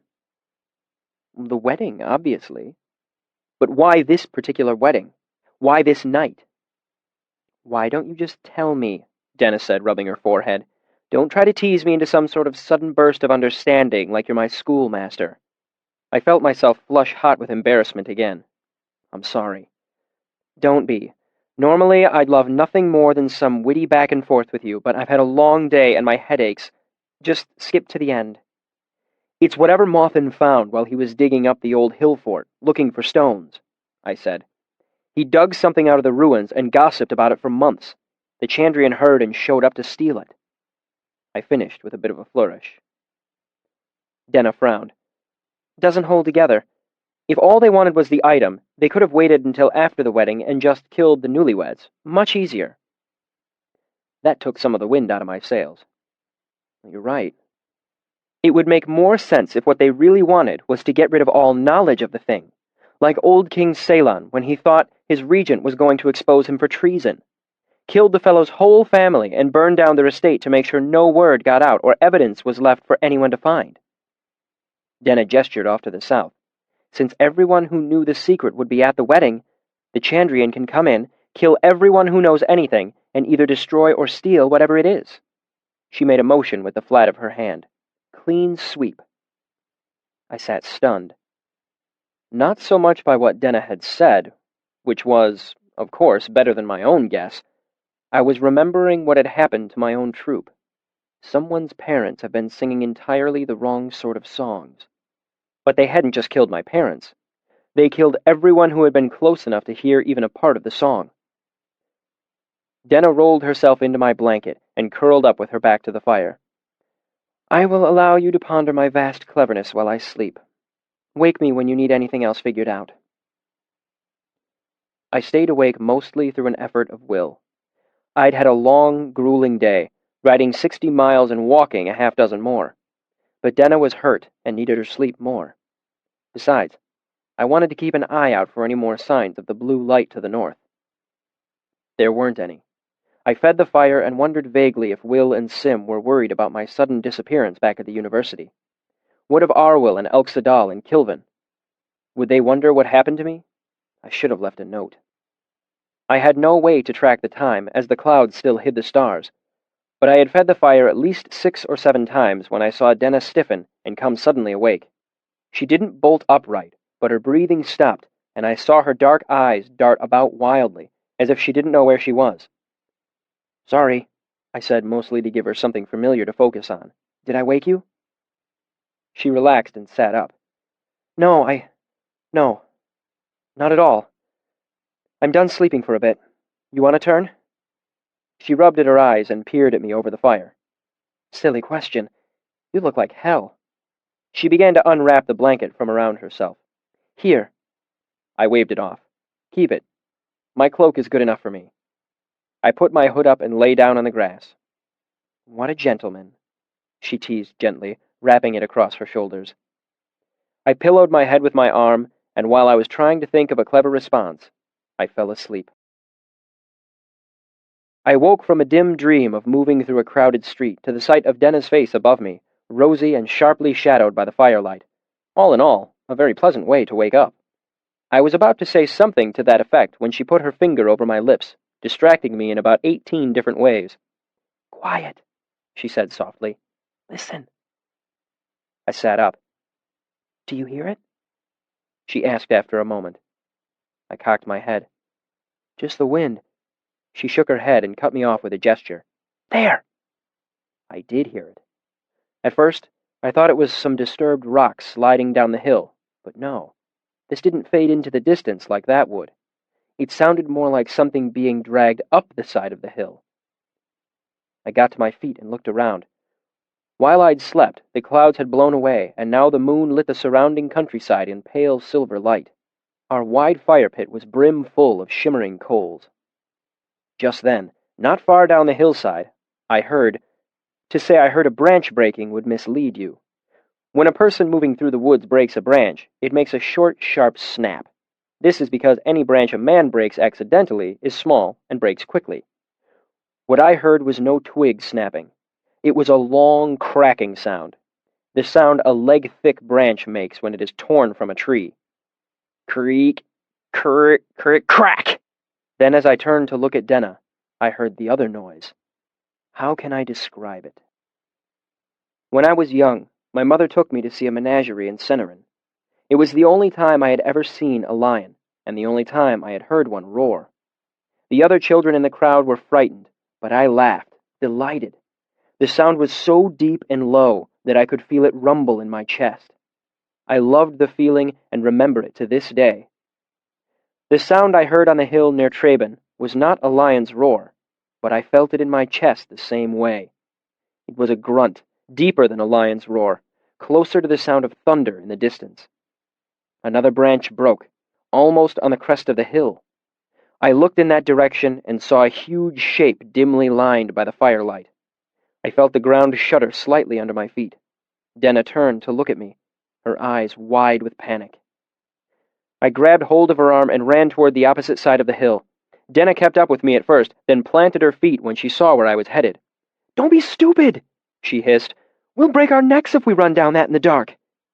She cast around wildly, then looked up at the nearby greystones. Get me up there, and I'll haul you up after. I laced my fingers together to make a step. She put her foot into it, and I heaved so hard I almost threw her into the air where she could catch the edge of the stone. I waited a brief moment until she swung her leg up, then I slung my travel sack over my shoulder and scrambled up the side of the massive stone. Rather, I should say I scrambled at the side of the massive stone. It was worn smooth by ages of weather and didn't have any handholds to speak of. I slid to the ground. My hands scrabbled ineffectually. I bolted to the other side of the arch, hopped up onto one of the lower stones, and made another leap.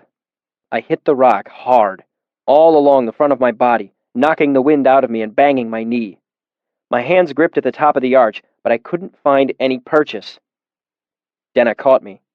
If this were some heroic ballad, I would tell you how she clasped my hand firmly and pulled me to safety. But the truth is, she got hold of my shirt with one hand, while the other hand made a tight fist in my hair. She hauled hard to keep me from falling long enough for me to catch a grip and scramble to the top of the stone with her.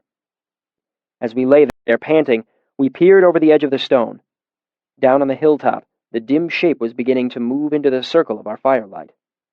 Half hidden in the shadows, it looked larger than any animal I had ever seen, as big as a loaded wagon. It was black, with a massive body like a bull's. It came closer, moving in an odd shuffle, not like a bull or a horse. The wind fanned the fire, causing it to flare up, and I saw it carried its thick body close to the ground, legs out to the side, like a lizard. When it came farther into the light, the comparison was impossible to avoid. It was a huge lizard. Not long like a snake. It was squat, like a cinder brick, its thick neck blending into a head shaped like a massive flat wedge. It covered half the distance from the crest of the hill to our fire in a single spastic burst of speed. It grunted again, deep like rumbling thunder, and I felt it in my chest. As it came closer, it moved past the other gray stone that lay in the grass, and I realized my eyes weren't playing tricks on me. It was bigger than the gray stone, 6 feet high at the shoulder, 15 feet long, big as a horse cart, massive as a dozen bulls tied together.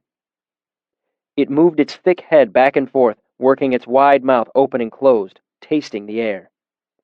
Then there was a burst of blue flame. The sudden light of it was blinding, and I heard Denna cry out beside me. I ducked my head and felt a wash of heat roll over us. Rubbing at my eyes, I looked down again and saw the thing move closer to the fire. It was black, scaled, massive. It grunted again like thunder, then bobbed its head and breathed another great gout of billowing blue fire. It was a dragon. Chapter 75. Interlude. Obedience. In the Waystone Inn, Kvothe paused expectantly. The moment stretched out until Chronicler looked up from his page. "I'm giving you the opportunity to say something," Kvothe said. "Something along the lines of, 'That can't be,' or 'There's no such thing as dragons.'" Chronicler wiped the nib of his pen clean. "It's not really my place to comment on a story," he said placidly. "If you say you saw a dragon—" He shrugged. Kvothe gave him a profoundly disappointed look. "This from the author of The Mating Habits of the Common Dracus. This from Devin Lockhees, the great debunker. This from Devin Lockhees, who agreed not to interrupt or change a single word of the story he is recording." Chronicler laid his pen down and massaged his hand, because those were the only conditions under which he could get access to a story he very much desired. Kvothe gave him a level look. "Have you ever heard the expression white mutiny?" "I have," Chronicler said with a thin smile. "I could say it, Reshi," Bass said brightly. "I haven't agreed to anything." Kvothe looked back and forth between them, then sighed. "There are few things as nauseating as pure obedience," he said. "Both of you would do well to remember that." He gestured for Chronicler to pick up his pen again. "Very well. It was a dragon."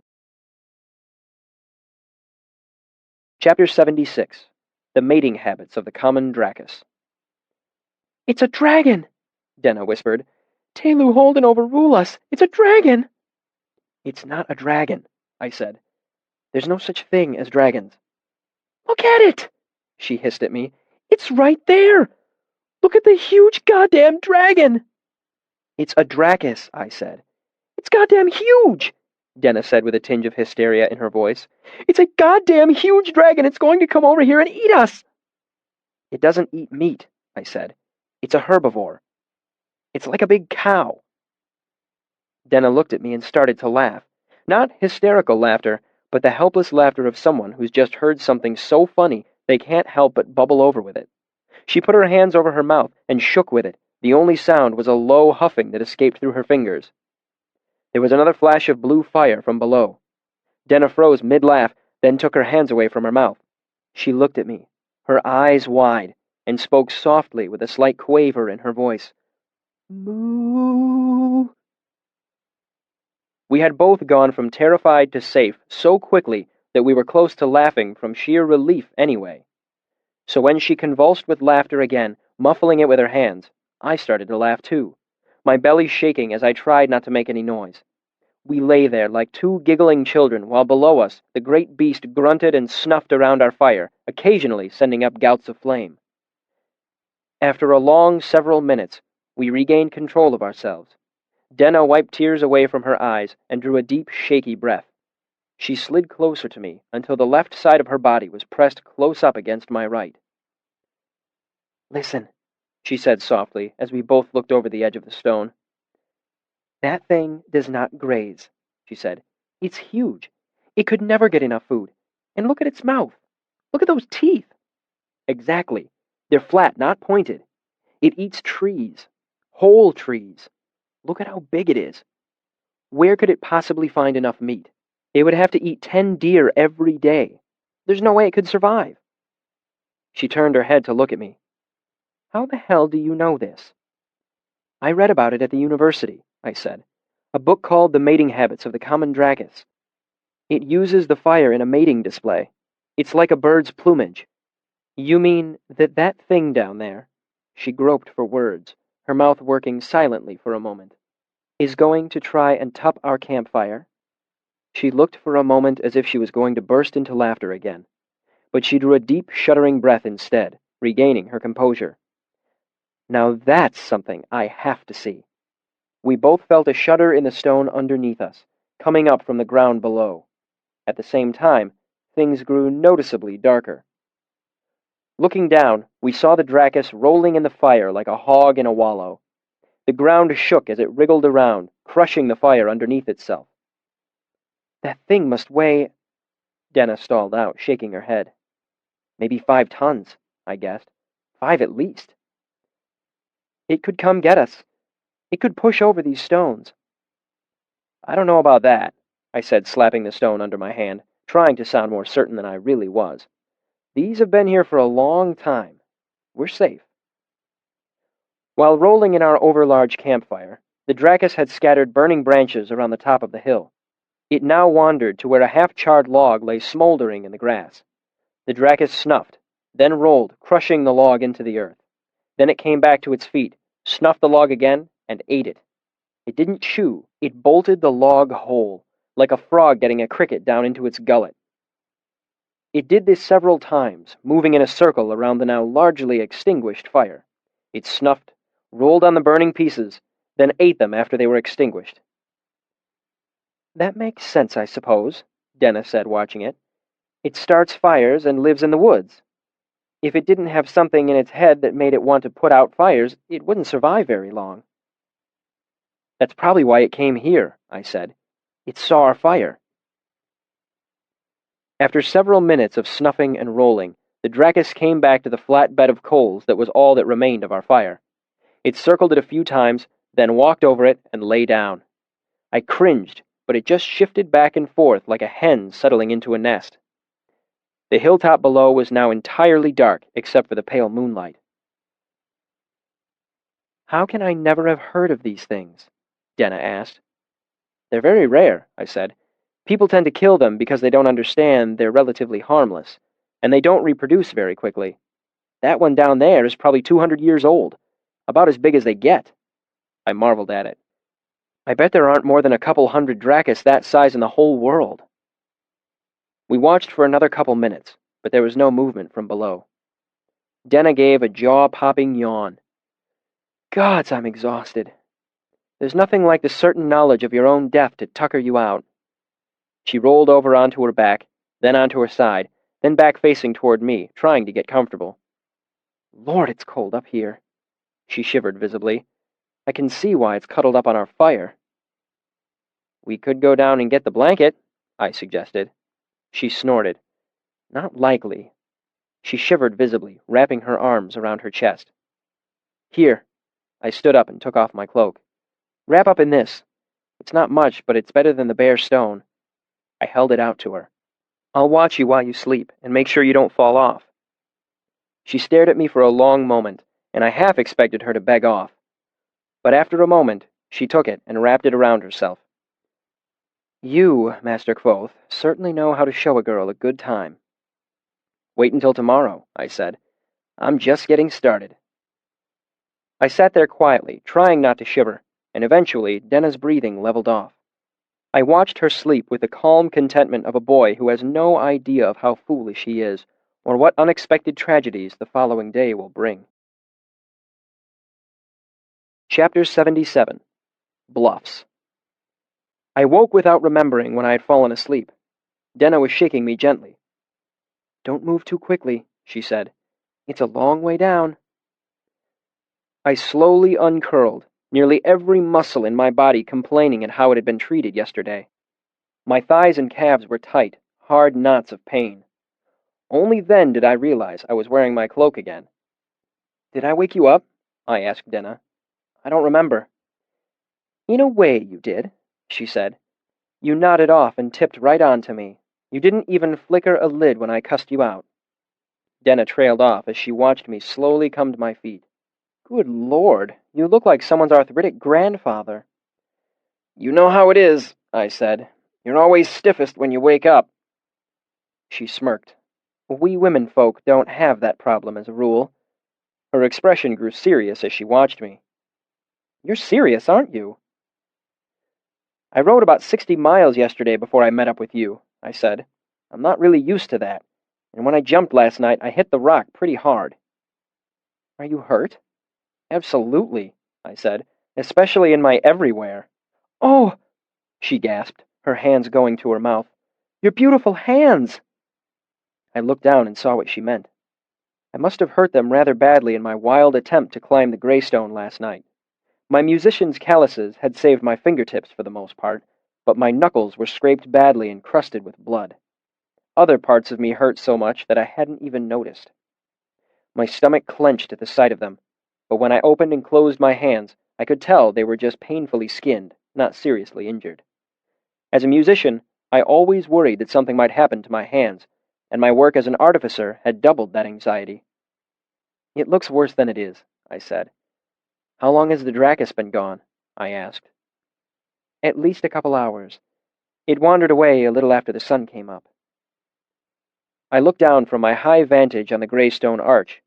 Last evening, the hilltop had been a uniform expanse of green grass. This morning, it looked like a battlefield. The grass was crushed in places, burned to stubble in others. There were deep furrows dug in the earth where the lizard had rolled or dragged its heavy body across the turf. Getting down from the Greystone was harder than getting up had been.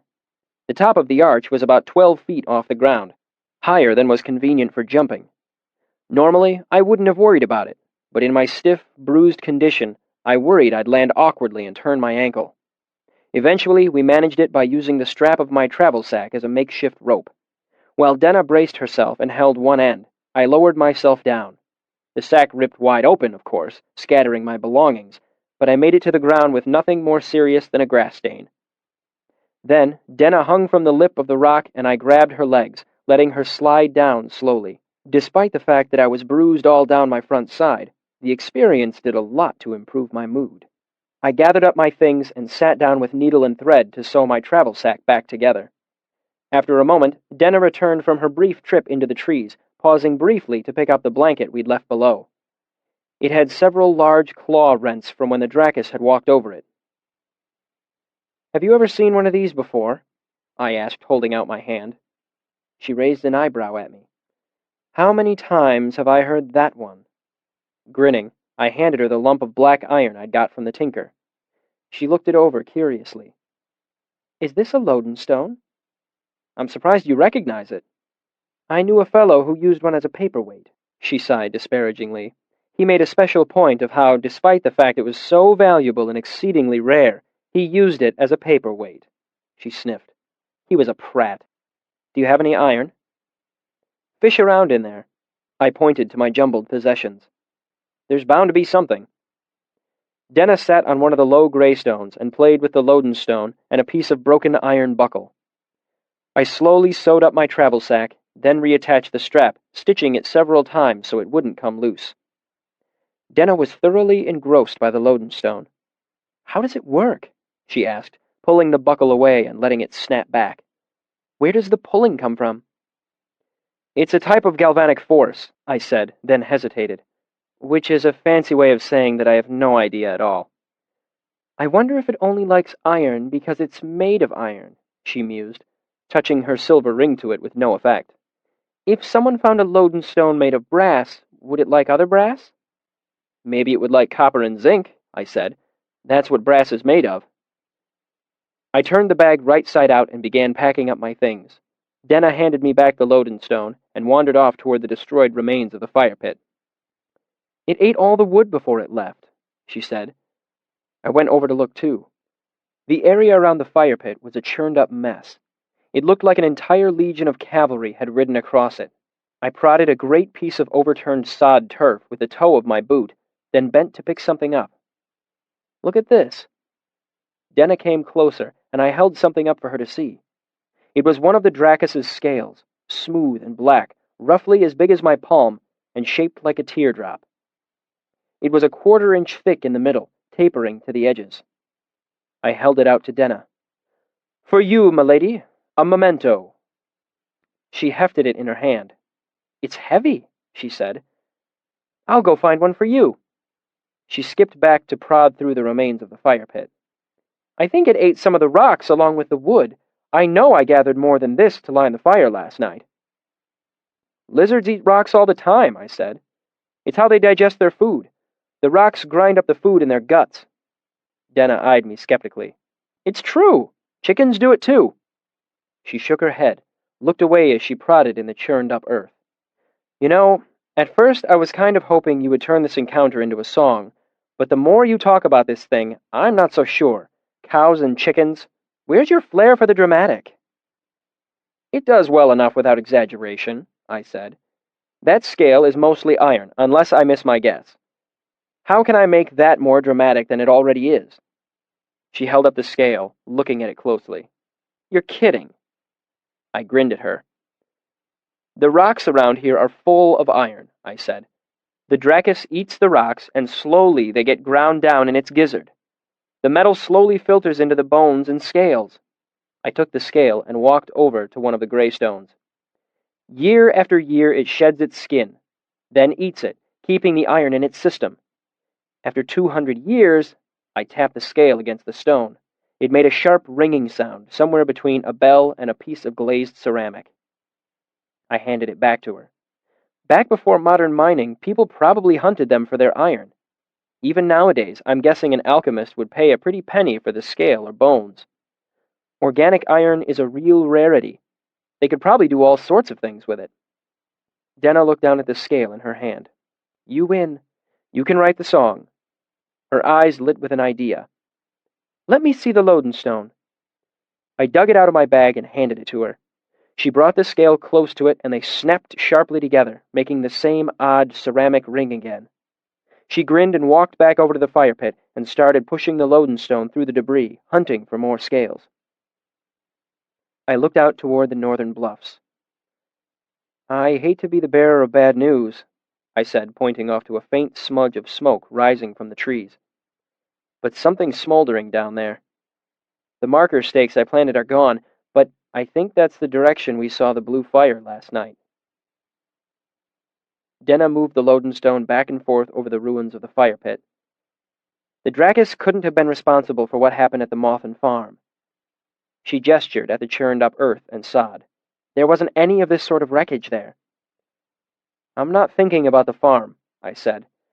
"I'm thinking someone's patron might have been roughing it last night with a cheery little campfire." Denna's face fell. "And the Dracus saw it." "I wouldn't worry," I said quickly. "If he's as clever as you say, he's probably safe as houses." "Show me a house that's safe from that thing," she said grimly, handing me back my Lodenstone. "Let's go have a look." It was only a few miles to where the faint line of smoke rose from the forest, but we made bad time. We were sore and tired, and neither of us was hopeful about what we would find when we reached our destination. While we walked, we shared my last apple and half of my remaining loaf of flatbread. I cut strips of birch bark, and Denna and I both picked at them and chewed. After an hour or so, the muscles in my legs relaxed to the point where walking was no longer painful. As we got closer, our progress slowed. Rolling hills were replaced with sharp bluffs and scree-covered slopes. We had to climb or go the long way around, sometimes doubling back before we found a way through. And there were distractions. We stumbled onto a patch of ripe ashberry that slowed us down for almost a full hour. Not long after that, we found a stream and stopped to drink and rest and wash. Again, my hope for a storybook dalliance was thwarted by the fact that the stream was only about 6 inches deep. Not ideal for proper bathing. It was early afternoon before we finally came to the source of the smoke, and what we found was not at all what we expected. It was a secluded valley tucked into the bluffs. I say valley, but in truth it was more like a gigantic steppe among the foothills. On one side was a high cliff wall of dark rock, and on the other was a sheer drop-off. Denna and I came at it from 2 different, unapproachable angles before we finally found a way in. Luckily, the day was windless, and the smoke rose straight as an arrow into the clear blue sky. If not for that to guide us, we probably never would have found the place. Once it had probably been a pleasant little piece of forest, but now it looked like it had been struck by a tornado. Trees were broken, uprooted, charred, and smashed. Huge furrows of exposed earth and rock were dug everywhere, as if some giant farmer had gone raving mad while plowing his field. 2 days ago, I wouldn't have been able to guess what would cause such destruction. But after what I had seen last night... "I thought you said they were harmless," Denna said, turning to me. "It went on a rampage here." Denna and I began to pick our way through the wreckage. The white smoke rose from the deep hole left by a large maple tree that had been tipped over. The fire was nothing more than a few coals smoldering in the bottom of the hole where the roots had been. I idly kicked a few more clods of dirt into the hole with the toe of my boot. "Well, the good news is that your patron isn't here. The bad news is..." I broke off, drawing a deeper breath. "Do you smell that?" Denna took a deep breath and nodded, wrinkling her nose. I climbed up onto the side of the fallen maple and looked around. The wind shifted, and the smell grew stronger. Something dead and rotten. "I thought you said they don't eat meat," Denna said, looking around nervously. I hopped down from the tree and made my way back to the cliff wall. There was a small log cabin there, smashed to flinders. The rotting smell was stronger. "Okay," Denna said, looking over the wreckage. "This does not look harmless at all." "We don't know if the Dracus was responsible for this," I said. "If the Chandrian attacked here, the Dracus could have been lured by the fire and caused the destruction while putting it out." "You think the Chandrian did this?" she asked. "That doesn't fit with anything I've ever heard of them. They're supposed to strike like lightning, then disappear. They don't visit, set some fires, then come back later to run a few errands." I don't know what to think, but 2 destroyed houses. I began to sift through the wreckage. It seems reasonable that they're related. Denna drew in a sharp breath. I followed her line of sight and saw the arm protruding from under several heavy logs. I moved closer. Flies buzzed up, and I covered my mouth a bit in a futile attempt to stave off the smell. "He's been dead for about 2 span." I bent and picked up a tangle of shattered wood and metal. "Look at this." "Bring it here and I'll look at it." I brought it back to where she stood. The thing was broken almost beyond recognition. "Crossbow. Didn't do him much good," she said. "The question is, why did he have it in the first place?" I looked at the thick piece of blue steel that made the crossbar. This wasn't some hunting bow. This is what you use to kill a man in armor from across a field. They're illegal. Denna snorted. "Those sorts of laws don't get enforced out here. You know that." I shrugged. The fact remains that this was an expensive piece of machinery. Why would someone living in a tiny cabin with a dirt floor own a crossbow worth 10 talents? "Maybe he knew about the Dracus," Denna said, looking around nervously. "I wouldn't mind a crossbow right about now." I shook my head. "Dracus are shy. They stay away from people. Denna gave me a frank look, gesturing sarcastically at the wreckage of the cabin. Think about every wild creature in the forest, I said. All wild creatures avoid contact with people. Like you said, you've never even heard of the Dracus. There's a reason for that. Maybe it's rabid. That brought me up short. That's a terrifying thought. I looked around at the ruined landscape. How on earth would you put something like that down? Can a lizard even catch the froth? Denna shifted uncomfortably from one foot to the other, looking around nervously. Is there anything else you'd like to look at here? Because I'm done with this place. I don't want to be here when that thing gets back. Part of me feels like we should give this fellow a decent burial. Denna shook her head. I'm not staying here that long. We can tell someone in town and they can take care of it. It could come back at any minute. But why? I asked. Why does it keep coming back here? I pointed. That tree's been dead for a span of days, but that one just got torn up a couple days ago. Why do you care? Denna asked. The Chandrian, I said firmly. I want to know why they were here. Do they control the Dracus? I don't think they were here, Denna said. At the Mothin farm, maybe, but this is just the work of a rabid cow lizard. She gave me a long look, searching my face. I don't know what you came here looking for, but I don't think you're going to find it. I shook my head, looking around. I feel like this has to be connected to the farm. I think you want it to be connected, she said gently, but this fellow's been dead a long while. You've said so yourself. And remember the door frame and the water trough at the farm? She bent down and rapped a knuckle against one of the logs from the ruined cabin. It made a solid sound. And look at the crossbow. The metal isn't rusted away. They weren't here. I felt my heart sink in my chest. I knew she was right. Deep down, I knew I'd been grasping at straws. Still, it felt wrong giving up without trying everything possible. Denna took hold of my hand. Come on, let's go. She smiled and tugged on me. Her hand was cool and smooth in my own. There's more interesting things to do than hunt. There was a loud splintering noise off in the trees. Denna dropped my hand and turned to face the way we'd come. No, she said. No, no, no. The sudden threat of the Dracus brought me back into focus. We're fine, I said, looking around. It can't climb, it's too heavy. Climb what, a tree? It's been knocking those down for fun. The bluffs. I pointed to the cliff wall that bordered this little section of forest. Come on. We scrambled to the base of the cliff, stumbling through furrows and jumping over fallen trees. Behind us, I heard the rumbling, thunder-like grunt. I darted a glance over my shoulder, but the Dracus was still nowhere among the trees. We got to the base of the cliff, and I started searching for a section both of us could climb. After a long, frantic minute, we emerged from a thick patch of sumac to find a swath of wildly churned-up dirt. The Dracus had been digging there. Look! Denna pointed to a break in the cliff, a deep crack about 2 feet across. It was wide enough for a person to squeeze through, but too narrow for the huge lizard.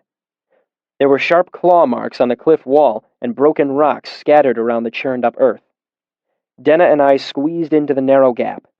It was dark, the only light coming from the narrow strip of blue sky high overhead. As I crept along, I was forced to turn sideways in places to make it through. When I brought my hands away from the walls, my palms were covered in black soot. Unable to dig its way in, apparently the Dracus had breathed fire down into the narrow passage. After only a dozen feet, the crevasse widened slightly. There's a ladder, Denna said. I'm going up. If that thing breathes fire at us, it will be like rainwater down a gully. She climbed, and I followed her. The ladder was crude but sturdy, and after 20 feet, it opened out onto a piece of level ground. Dark stones surrounded us on 3 sides, but there was a clear view of the ruined cabin and the destroyed trees below. A wooden box was set against the cliff wall. Can you see it? Denna asked, peering down. Tell me I didn't just skin my knees running from nothing. I heard a dull whomp, and I felt a wave of hot air rise up against my back. The Dracus grunted again, and another wash of fire ran through the narrow gap below. Then there came a sudden, furious sound like nails on a slate as the Dracus clawed madly against the base of the cliff. Denna gave me a frank look. Harmless. It's not after us, I said. You saw. It was digging at that wall long before we ever got here. Denna sat down. What is this place? Some sort of lookout, I said. You can see the whole valley from here. Obviously, it's a lookout, she sighed. I'm talking about the whole place. I opened the wooden box that was up against the cliff wall. Inside was a rough wool blanket, a full water skin, some dried meat, and a dozen wickedly sharp crossbow bolts. I don't know either, I admitted. Maybe the fellow was a fugitive. The noise stopped below. Denna and I peered out over the ruined valley. Eventually, the Dracus moved away from the cliff. It walked slowly, its huge body digging an irregular rut into the ground. It's not moving as quickly as it did last night, I said. Maybe it is sick. Maybe it's tired from a hard day's trying to track us down and kill us. She looked up at me. Sit down, you're making me nervous. We're not going anywhere for a while. I sat down and we watched the Dracus make its plodding way to the middle of the valley. It went up to a tree about 30 feet tall and pushed it over without any noticeable effort. Then it began to eat it, leaves first. Next, it crunched up branches thick as my wrist as easily as a sheep would tear up a mouthful of grass. When the trunk was finally stripped bare, I assumed it would have to stop, but it simply clamped its huge, flat mouth down on one end of the trunk and twisted its massive neck. The trunk splintered and broke, leaving the Dracus with a large but manageable mouthful that it bolted down more or less whole. Denna and I took the opportunity to eat some lunch of our own. Just some flatbread, sausage, and the rest of my carrots. I was hesitant to trust the food in the box, as there was the distinct possibility that the fellow living here had been some manner of crazy. It still amazes me that no one around here has ever seen it, Denna said. People have probably caught glimpses, I said. The swineherd said everyone knows there's something dangerous in these woods. They probably just assumed it was a demon or some nonsense like that. Denna glanced back at me, an amused curl to her mouth. Says the fellow who came to town looking for the Chandrian. That's different, I protested hotly. I don't go around spouting fairy stories and touching iron. I'm here so I can learn the truth, so I can have information that comes from somewhere more reliable than third-hand stories. I didn't mean to touch a nerve, Denna said, taken aback. She looked back down below. It really is an incredible animal. When I read about it, I didn't really believe about the fire, I admitted. It seemed a little far-fetched to me. More far-fetched than a lizard big as a horse cart? That's just a matter of size, but fire isn't a natural thing. If nothing else, where does it keep the fire? It's obviously not burning inside. Didn't they explain it in that book you read? Denna asked. The author had some guesses, but that's all. He couldn't catch one to dissect it. Understandable, Denna said as she watched the Dracus casually nudge over another tree and begin eating that one as well. What sort of a net or cage would hold it? He had some interesting theories, though, I said. You know how cow manure gives off a gas that burns? Denna turned to look at me and laughed. No. Really? I nodded, grinning. Farm kids will strike sparks onto a fresh cow pat and watch it burn. That's why farmers have to be careful about storing manure. The gas can build up and explode. I'm a city girl, she said, chuckling. We didn't play those sorts of games. You missed some big fun, I said. The author suggested that the Dracus just stores that gas in a bladder of some kind. The real question is how it lights the gas. The author has a clever idea about arsenic, which makes sense chemically. Arsenic and coal gas will explode if you put them together. That's how you get marsh lights in swamps. But I think that's a little unreasonable. If it had that much arsenic in its body, it would poison itself. Denna said, still watching the Dracus below. But if you think about it, all it needs is a tiny spark to ignite the gas, I said. And there are plenty of animals that can create enough galvanic force for a spark. Clip eels, for example, can generate enough to kill a man. and they're only a couple of feet long. I gestured toward the Dracus. Something that big could certainly generate enough for a spark. I was hoping that Denna would be impressed by my ingenuity, but she seemed distracted by the scene below. You're not really listening to me, are you? Not so much, she said, turning to me and giving a smile. I mean, it makes perfect sense to me. It eats wood.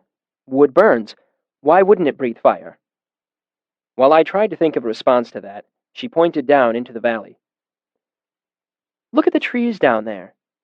Do they look odd to you? Aside from being destroyed and mostly eaten? I asked. Not particularly. Look how they're arranged. It's hard to see because the place is in a shambles, but it looks like they were growing in rows, like someone planted them. Now that she pointed it out, it did look like a large section of the trees had been in rows before the Dracus came, a dozen rows with a score of trees each. Most of them were now only stumps or empty holes. Why would someone plant trees in the middle of a forest? She mused. It's not an orchard. Did you see any fruit? I shook my head.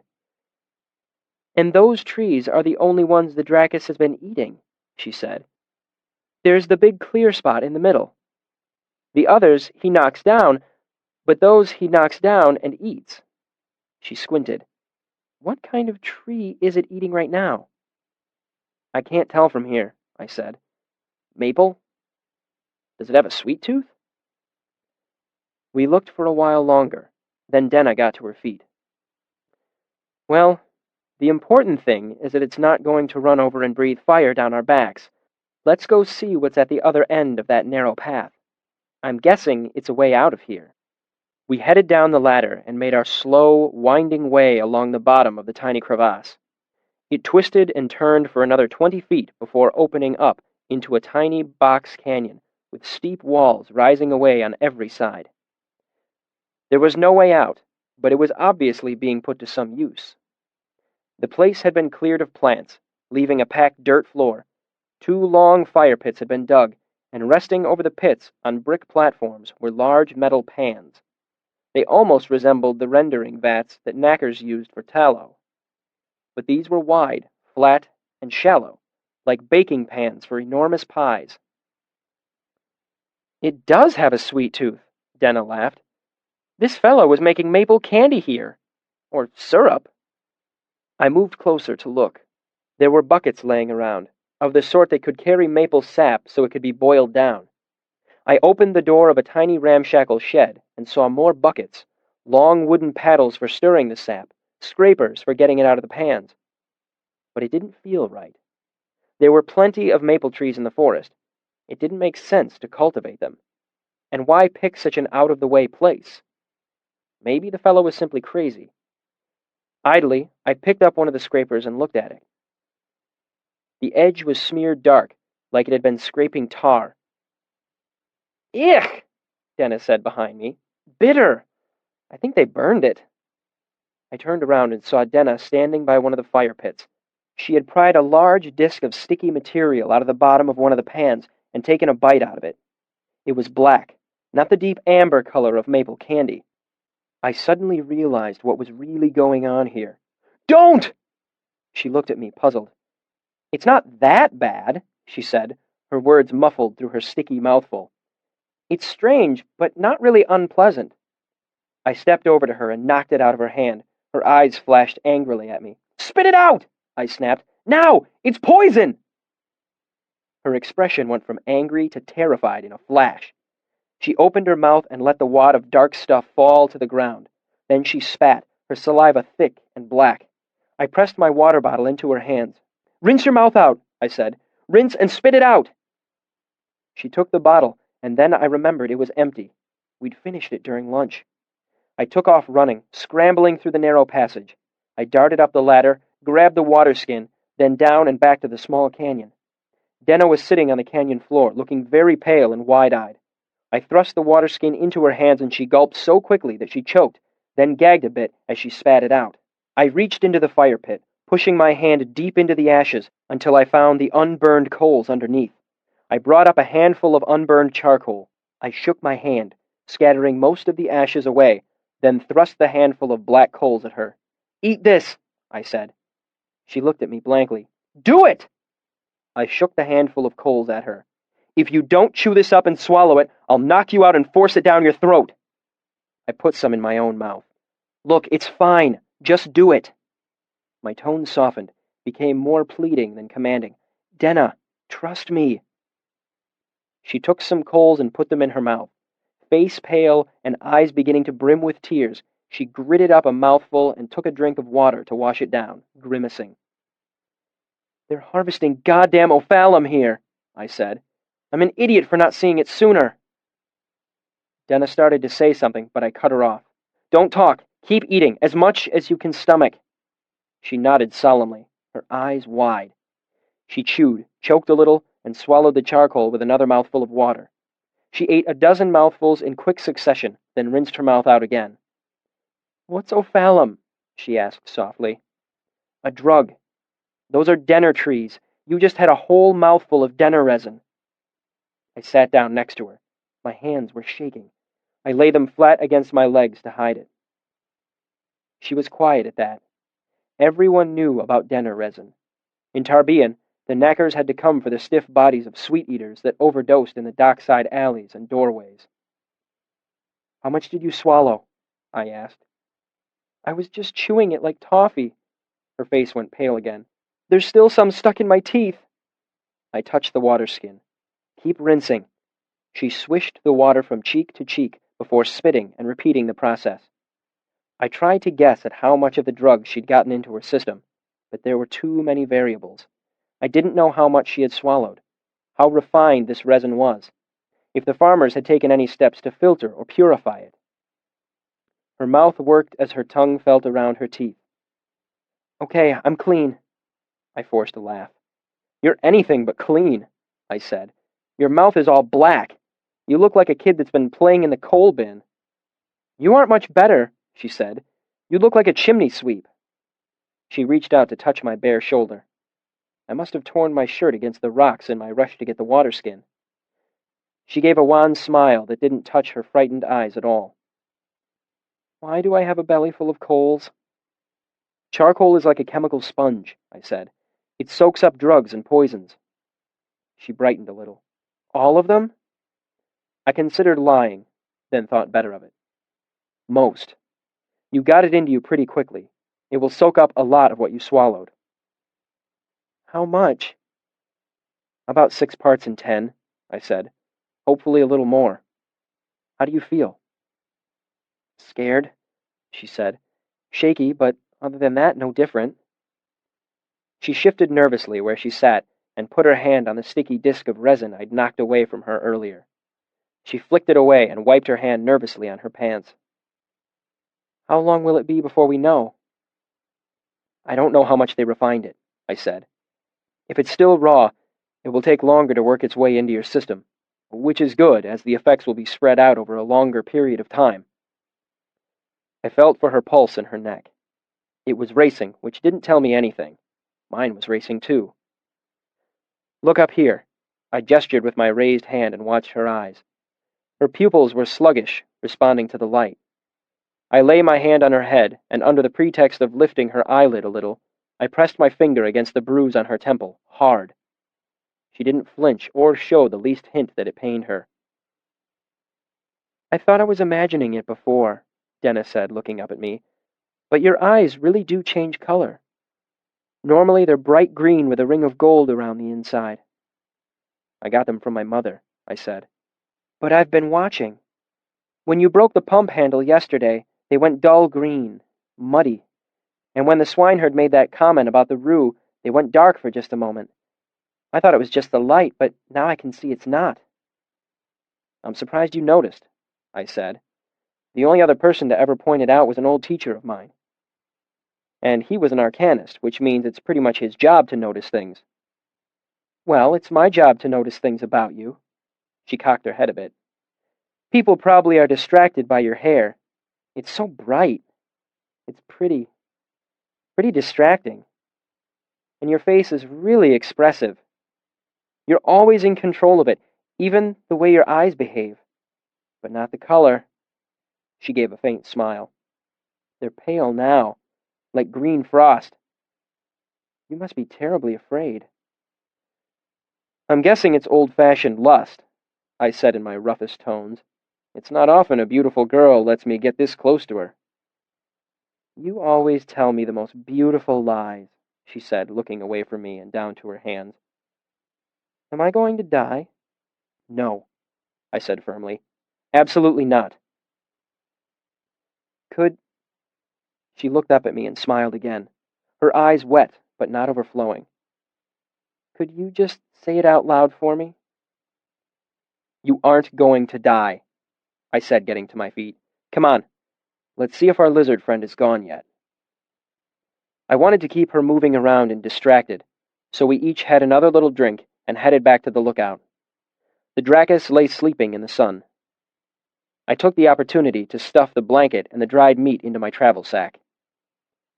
I felt guilty about stealing from the dead before, I said, but now... At least now we know why he was hiding in the middle of nowhere with a crossbow and a lookout and all that, Denna said. A minor mystery solved.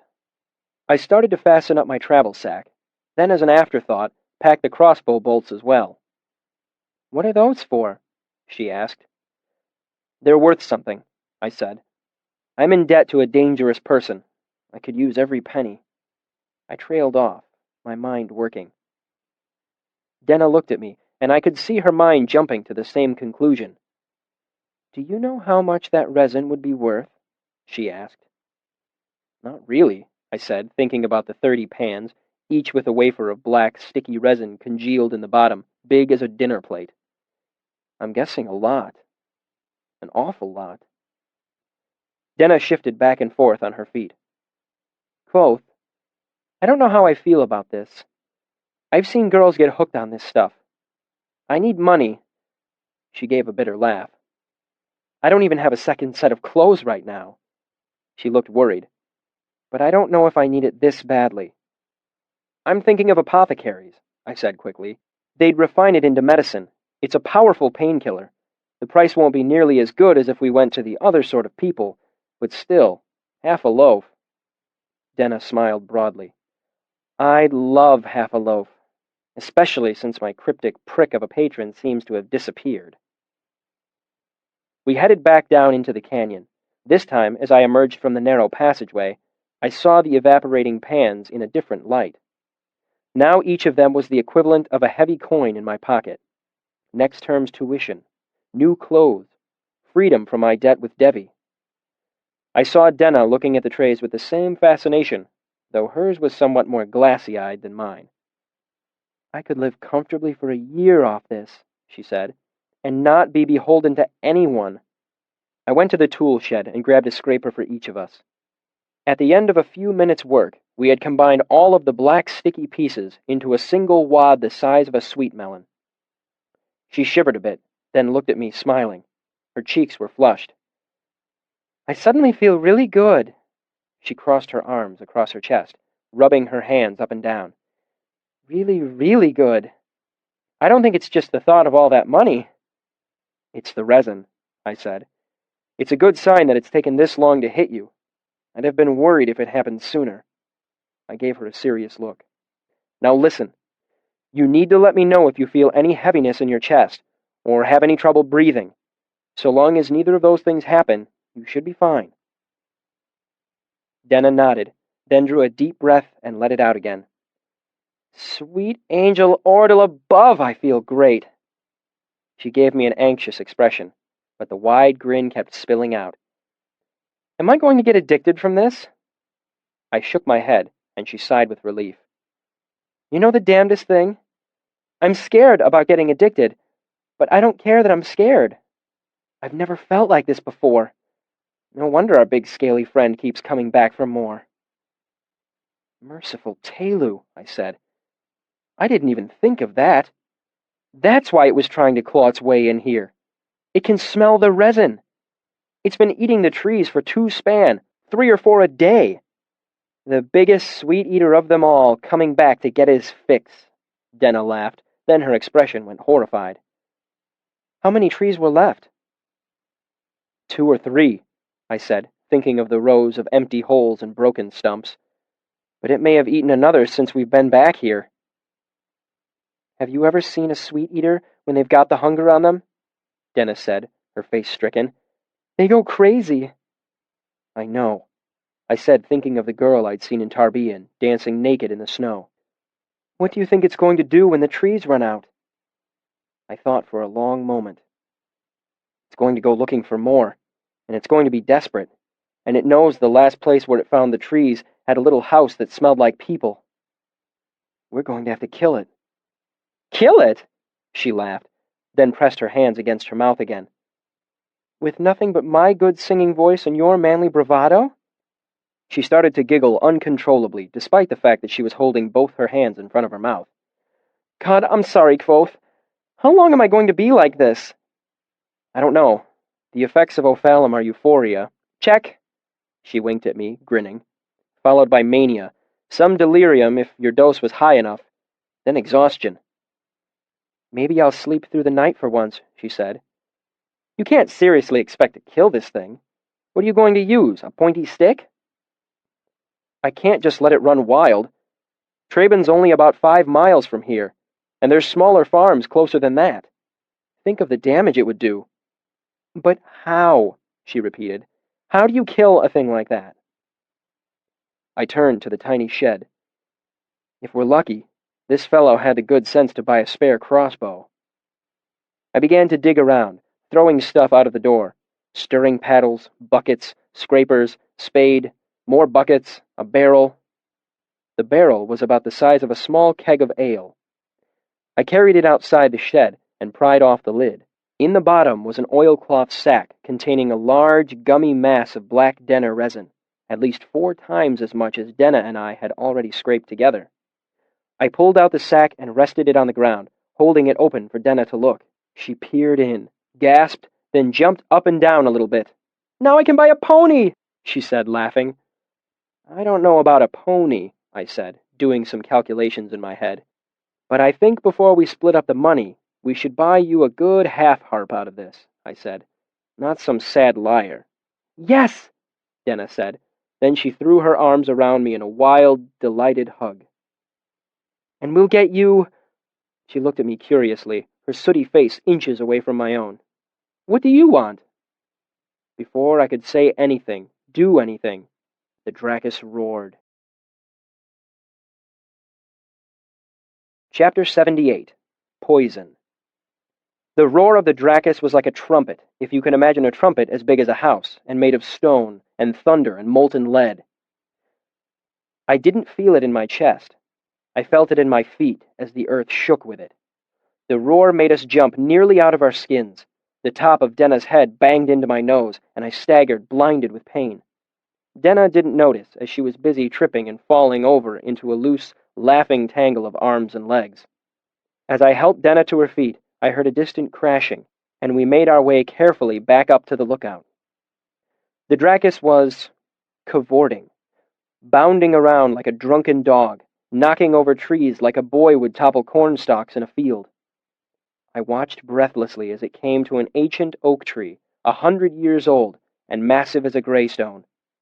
The Dracus reared up and brought its front legs down on one of the lower branches as if it wanted to climb.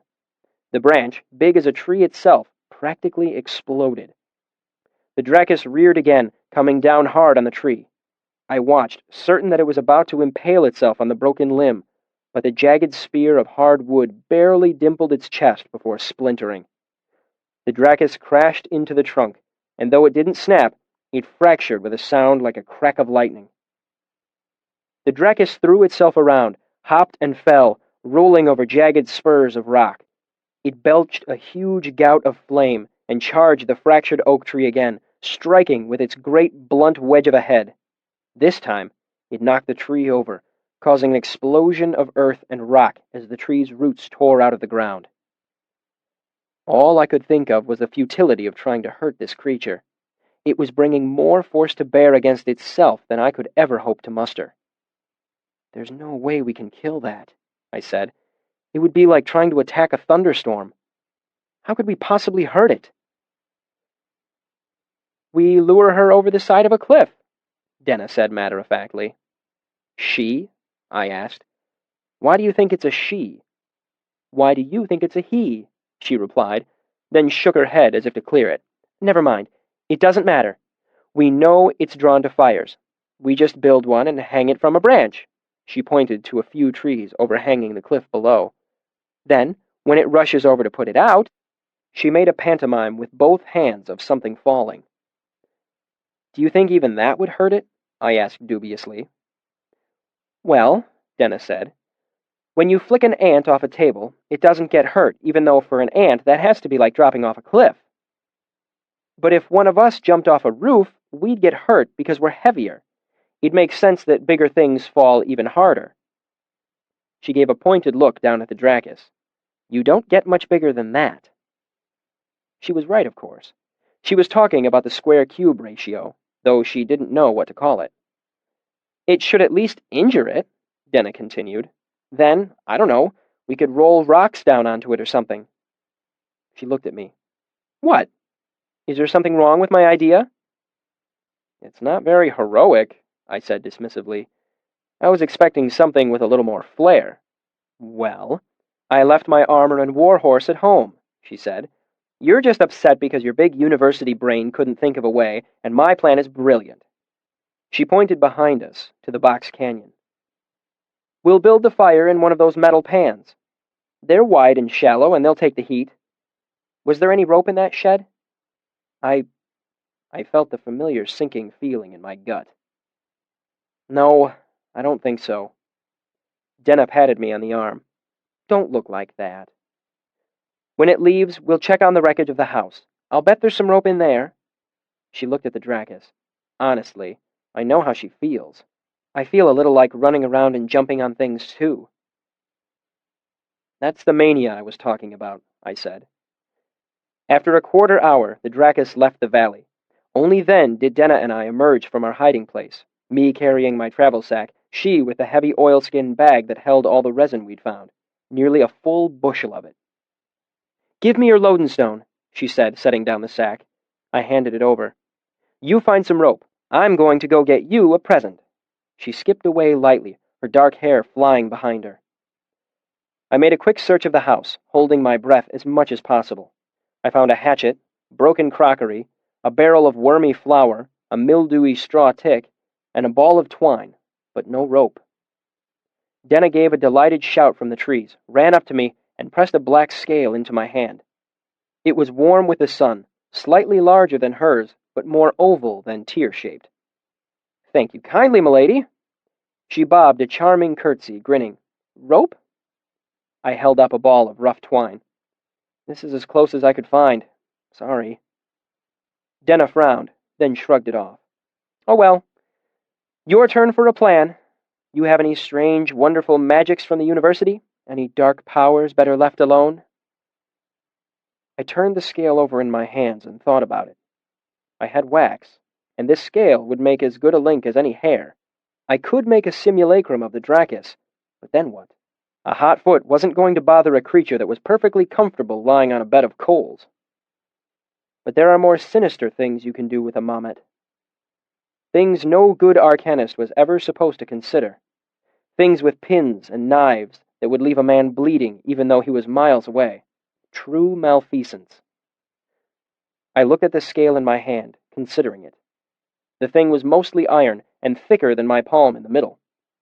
Even with a Mamet and a hot fire for energy, I didn't know if I could make it through the scales to hurt the thing. Worst of all, if I tried, I wouldn't know if it had worked. I couldn't bear the thought of sitting idly by some fire, sticking pins into a wax doll, while miles away a drug-crazed Dracus rolled in the flaming wreckage of some innocent family's farm. No, I said.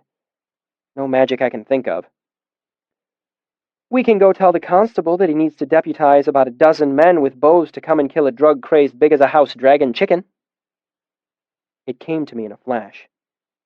Poison, I said. We'll have to poison it. You've got 2 quarts of arsenic on you? She asked skeptically. Would that even be enough for something big as that? Not arsenic. I nudged the oilskin sack with my foot. She looked down. Oh, she said, crestfallen.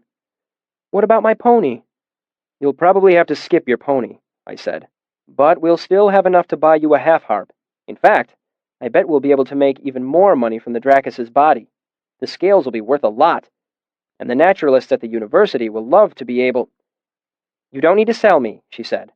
I know it's the right thing to do. She looked up at me and grinned. Besides, we get to be heroes and kill the dragon. Its treasure is just a perk. I laughed. Right then, I said. I think we should head back to the Greystone Hill and build a fire there to lure it in. Denna looked puzzled. Why? We know it's going to come back here. Why don't we just camp here and wait? I shook my head. Look at how many denner trees are left. She looked around. It ate all of them? I nodded. If we kill it this evening, we can be back in Traben by tonight, I said. I'm tired of sleeping outdoors. I want to get a bath, a hot meal, and a real bed. You're lying again, she said cheerfully. Your delivery's getting better, but to me, you're clear as a shallow stream. She prodded my chest with a finger. Tell me the truth. I want to get you back to Traben, I said, just in case you ate more resin than is good for you. I wouldn't trust any doctor living there, but they probably have some medicines I could use, just in case. My hero, Denna smiled. You're sweet, but I feel fine. I reached out and flicked her ear with the tip of my finger, hard. Her hand went to the side of her head, her expression outraged. Ow! Oh. She looked confused. Doesn't hurt at all, does it? No, she said. Here is the truth, I said seriously. I think you're going to be fine, but I don't know for certain. I don't know how much of that stuff you have left working its way into your system. In an hour, I'll have a better idea, but if something goes wrong, I'd rather be an hour closer to Traben. It means I won't have to carry you as far. I looked her square in the eye. I don't gamble with the lives of people I care for. She listened to me, her expression somber. Then the grin blossomed back onto her face. I like your manly bravado, she said. Do it some more. Chapter 79. Sweet Talk. It took us about 2 hours to get back to the Greystone Hill. It would have been faster, but Denna's mania was growing stronger, and all her extra energy was more of a hindrance than a help. She was highly distractible and prone to larking off in her own direction if she saw something interesting. We crossed the same small stream that we had before, and, despite the fact that it wasn't much more than ankle deep, Denna insisted on bathing. I washed up a little, then moved a discreet distance away and listened to her sing several rather racy songs. She also made several none-too-subtle invitations that I could join her in the water. Needless to say, I kept my distance. There are names for people who take advantage of women who are not in full control of themselves, and none of those names will ever rightfully be applied to me. Once we reached the peak of the Greystone Hill, I put Denna's surplus of energy to use and sent her to gather firewood while I made an even larger fire pit than our previous one. The bigger the fire, the quicker it would draw the Dracus close. I sat down next to the oilskin bag and opened it. The resin gave off an earthy smell, like sweet, smoky mulch. Denna returned to the top of the hill and dropped an armload of wood. How much of that are you going to use? She asked. I still have to figure that out, I said. It's going to require some guesswork. Just give him all of it, Denna said. Better safe than sorry. I shook my head. There's no reason to go that far. It would just be wasteful. Besides, the resin makes a powerful painkiller when properly refined. People could use the medicine, and you could use the money, Denna said. I could, I admitted. But honestly, I was thinking more about your harp. You lost your lyre in that fire. I know what it's like to be without an instrument. Did you ever hear the story about the boy with the golden arrows? Denna asked. That always bothered me when I was young. You must want to kill someone really badly to shoot a gold arrow at him. Why not just keep the gold and go home? It certainly shines a new light on that story, I said, looking down at the sack. I guessed this much Denner resin would be worth at least 50 talents to an apothecary, maybe as much as 100 depending on how refined it was. Denna shrugged and headed back into the trees for more firewood, and I began the elaborate guesswork of how much Denner it would take to poison a 5-ton lizard. It was a nightmare of educated guessery, complicated by the fact that I had no way to make accurate measurements. I started with a bead the size of the last digit of my little finger, my guess as to how much resin Denna had actually swallowed. However, Denna had been liberally dosed with charcoal, which effectively reduced that by half. I was left with a ball of black resin slightly larger than a pea. But that was just the amount required to make a human girl euphoric and energetic. I wanted to kill the Dracus. For that, I tripled the dose, then tripled it again to be sure. The end result was a ball the size of a large, ripe grape. I guessed the Dracus weighed 5 tons, 800 stone. I guessed Denna at 8 or 9 stone, 8 to be on the safe side. That meant I needed 100 times that grape-sized dose to kill the Dracus. I made 10 grape-sized pellets, then mashed them together. It was the size of an apricot. I made 9 more apricot-sized balls and set them in the wooden bucket we had brought from the Denner plantation. Denna dropped another load of wood and peered down into the bucket. "That's it?" she asked. "It doesn't look like very much." She was right. It didn't look like much at all compared to the Dracus's huge bulk. I explained how I'd come up with my estimate. She nodded. "That seems about right, I guess, but don't forget that it's been eating trees for the better part of a month. It probably has a tolerance." I nodded and added 5 more apricot-sized balls to the bucket. "And it might be tougher than you think. The resin might work different on lizards." I nodded again and added another 5 balls to the bucket. Then, after a moment's consideration, I added 1 more. "That brings us up to 21, I explained. "A good number. 3 sevens. "Nothing wrong with having luck on your side," Denna agreed. "We want it to die quickly, too," I said. "It will be more humane for the Dracus and safer for us." Denna looked at me. "So we double it." I nodded, and she headed back into the trees while I made another 21 balls and dropped them into the bucket. She came back with more wood just as I was rolling up the last ball. I packed the resin down into the bottom of the bucket. "That should be more than enough," I said. "That much ophalum would kill the entire population of Traben twice over." Denna and I looked at the bucket. It contained about a third of all the resin we'd found. What was left in the oilskin sack would be enough to buy Denna a half-harp, pay off my debt to Debbie, and still have enough left over so that we could live comfortably for months. I thought of buying new clothes, a full set of new strings for my lute, a bottle of Avenish fruit wine. I thought of the Dracus brushing aside trees as if they were sheaves of wheat, shattering them casually with its weight. "We should double it again," Denna said, echoing my own thoughts. "Just to be sure." I doubled it yet again, rolling out another 42 balls of the resin, while Denna fetched armload after armload of wood. I got the fire blazing just as the rain started to come down. We built it larger than our last one, with the hope that a brighter fire would attract the Dracus more quickly. I wanted to get Denna back to the relative safety of Traben as soon as possible. Lastly, I cobbled together a rough ladder using the hatchet and twine I found. It was ugly, but serviceable, and I leaned it up against the side of the graystone arch. This time, Denna and I would have an easy route to safety. Our dinner was nowhere near as grand as last night's. We made do with the last of my now stale flatbread, dried meat, and the last potatoes baked on the edge of the fire. While we ate, I told Denna the full story of the fire in the fishery, partly because I was young and male and desperately wanted to impress her, but I also wanted to make it clear that I had missed our lunch due to circumstances completely outside my control. She was the perfect audience, attentive and gasping at all the right moments. I was no longer worried about her overdosing. After gathering a small mountain of firewood, her mania was fading, leaving her in a content, almost dreamy lethargy. Still, I knew the after effects of the drug would leave her exhausted and weak. I wanted her safely in bed in Traben for her recovery.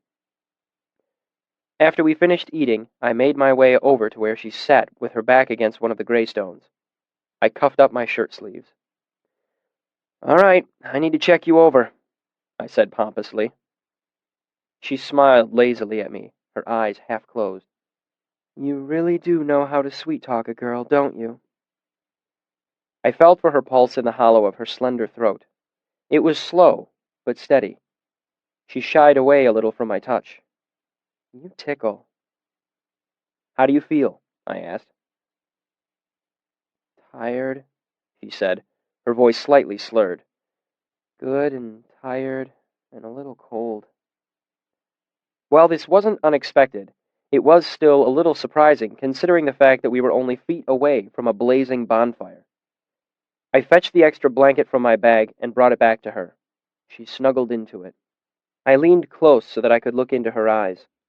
Her pupils were still wide and sluggish, but no more than before. She reached up and lay her hand on my cheek. "You have the sweetest face," she said, looking at me dreamily. "It's like the perfect kitchen." I fought not to smile. This was the delirium.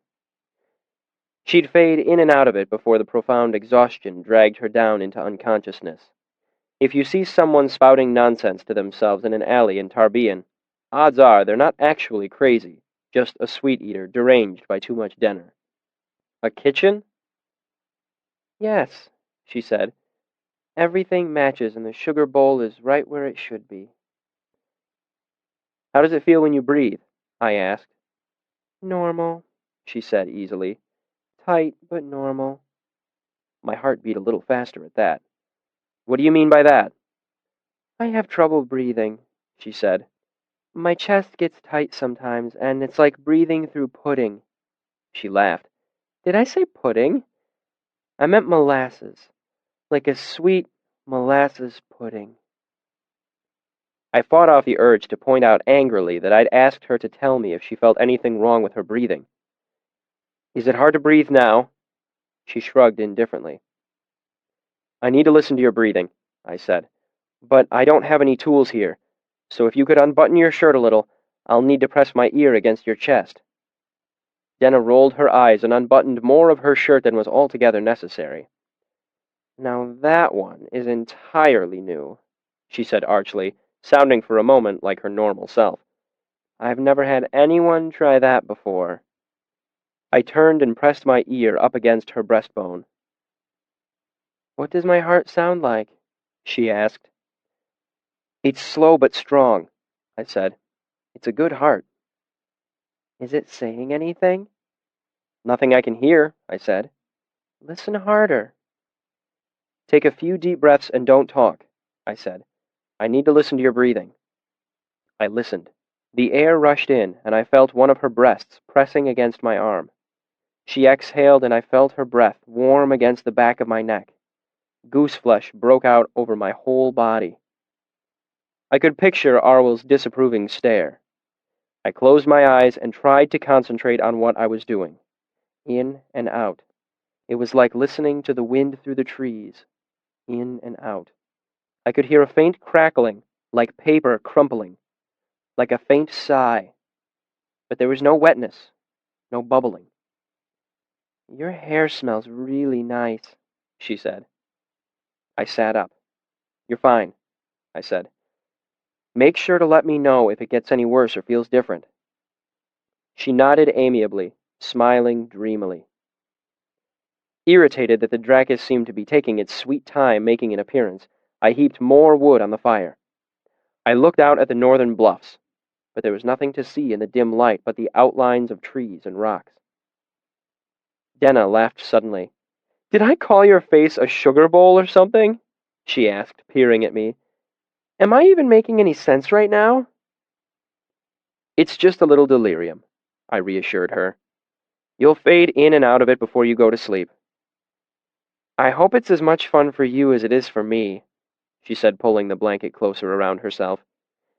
"It's like a cottony dream, but not as warm." I climbed the ladder to the top of the greystone, where we had stashed our possessions. I took a handful of the denner resin out of the oilskin sack, carried it down, and threw it on the edge of the fire.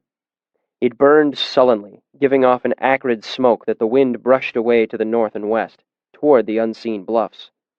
Hopefully, the Dracus would smell it and come running. I had pneumonia when I was just a tiny baby, Dennis said with no particular inflection. That's why my lungs aren't good. It's horrible not being able to breathe sometimes. Denna's eyes were half closed as she continued, almost as if she were talking to herself. I stopped breathing for 2 minutes and died. Sometimes I wonder if this all isn't some sort of mistake, if I should be dead. But if it isn't a mistake, I have to be here for a reason. But if there is a reason, I don't know what that reason is. There was the distinct possibility that she didn't even realize that she was talking, and an even greater possibility that most of the important parts of her brain were already asleep and she wouldn't remember any of what was happening now in the morning. Since I didn't know how to respond, I simply nodded. That's the first thing you said to me. I was just wondering why you're here. My 7 words. I've been wondering the same thing for so long. The sun, already hidden by the clouds, finally set behind the western mountains. As the landscape faded into darkness, the top of this small hill felt like an island in a great ocean of night. Denna was beginning to nod where she sat, her head slowly sinking to her chest, then bobbing back up. I walked over and held out my hand. Come on. The Dracus will be here soon. We should get up onto the stones. She nodded and came to her feet, blankets still wrapped around her. I followed her to the ladder, and she made her slow, stumbling way up to the top of the greystone. It was chilly up on the stone, away from the fire. The wind brushed past, making the slight chill worse. I spread one blanket across the stone, and she sat down, huddled in the other blanket. The cold seemed to rouse her a little, and she looked around peevishly, shivering. Damn chicken! Come eat your dinner, I'm cold. I was hoping to have you tucked into a warm bed in Traben by now, I admitted. So much for my brilliant plan. You always know where you're doing, she said muzzily. You're important with your green eyes looking at me like I mean something. It's okay that you have better things to do. It's enough that I get you sometimes. Once in a while. I know I'm lucky for that. To get you just a little. I nodded agreeably as I watched the hillside for signs of the Dracus. We sat for a while longer, staring off into the dark. Denna nodded a little, then pulled herself upright again and fought off another violent shiver. I know you don't think of me, she trailed off. It's best to humor people in delirium, lest they turn violent. I think about you all the time, Denna, I said. Don't patronize me, she said crossly, then her tone softened again. You don't think of me like that. That's fine. But if you're cold too, you could come over here and put your arms around me. Just a little. My heart in my mouth, I moved closer and sat behind her, wrapping my arms around her. That's nice, she said, relaxing. I feel like I've always been cold. We sat looking to the north. She leaned against me, delightful in my arms. I drew shallow breaths, not wanting to disturb her. Denna stirred slightly, murmuring, You're so gentle. You never push. She trailed off again, resting more heavily against my chest. Then she roused herself. You could, push more. Just a little. I sat there in the dark, holding her sleeping body in my arms. She was soft and warm, indescribably precious. I had never held a woman before. After a few moments, my back began to ache with the pressure of supporting her weight and my own. My legs started to go numb. Her hair tickled my nose. Still, I didn't move for fear of ruining this, the most wonderful moment of my life. Denna shifted in her sleep, then started to slide sideways and jerked awake. Lie down, she said, her voice clear again. She fumbled with the blanket, pulling it away so it was no longer between us. Come on, you've got to be cold too. You're not a priest, so you're not going to get in trouble for it. We'll be fine, just a little fine in the cold. I put my arms around her, and she draped the blanket over both of us. We lay on our sides, like spoons nesting in a drawer. My arm ended up under her head like a pillow. She curled snugly along the inside of my body, so easy and natural, as if she had been designed to fit there.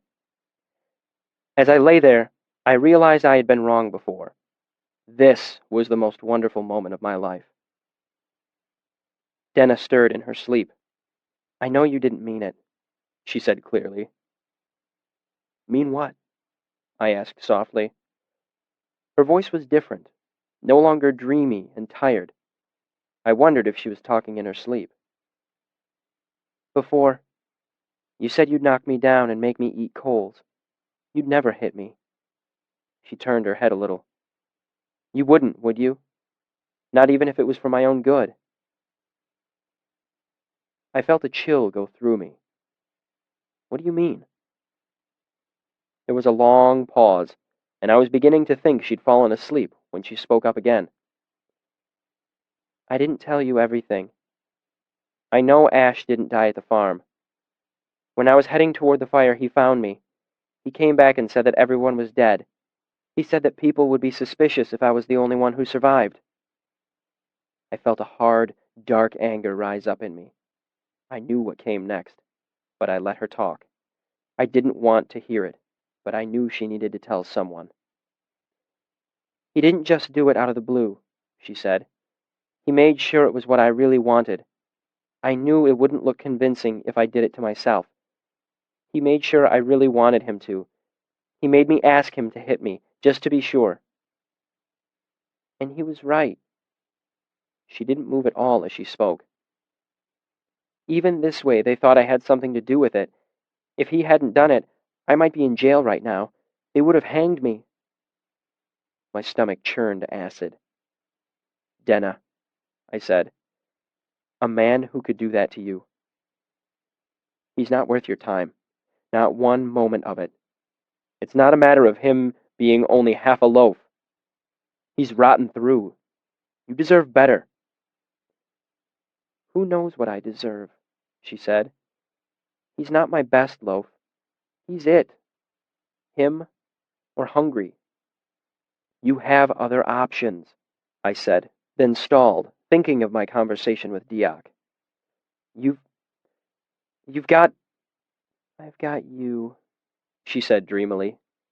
I could hear the warm, sleepy smile in her voice, like a child tucked into bed. "Will you be my dark-eyed prince gallant and protect me from pigs, sing to me, whisk me away to tall trees?" She trailed off to nothing. "I will," I said, but I could tell by the heavy weight of her against my arm that she had finally fallen asleep. Chapter 80. Touching Iron. I lay awake, feeling Denna's gentle breath against my arm.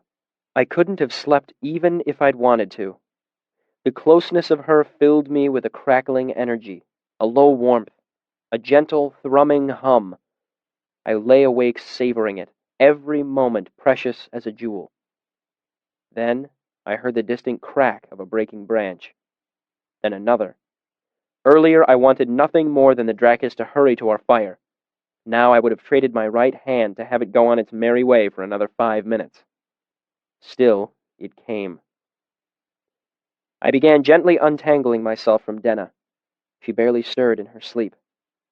"Denna?" I shook her gently, then harder. Nothing. I wasn't surprised. There are few things deeper than a sweet-eater's sleep. I covered her in the blanket, then set my travel sack on one side, the oilskin bag on the other, like bookends. If she rolled in her sleep, she would butt into those before getting close to the edge of the greystone. I moved to the other side of the stone and looked out to the north. The clouds were still thick overhead, so I couldn't see anything outside the circle of firelight. Feeling carefully with my fingers, I located the piece of twine I had laid across the top of the greystone. The other end was tied to the rope handle of the wooden bucket below, midway between the fire and the greystones. My main fear was that the Dracus might accidentally crush the bucket before it smelled it. I planned to haul the bucket to safety if that happened, then cast it out again.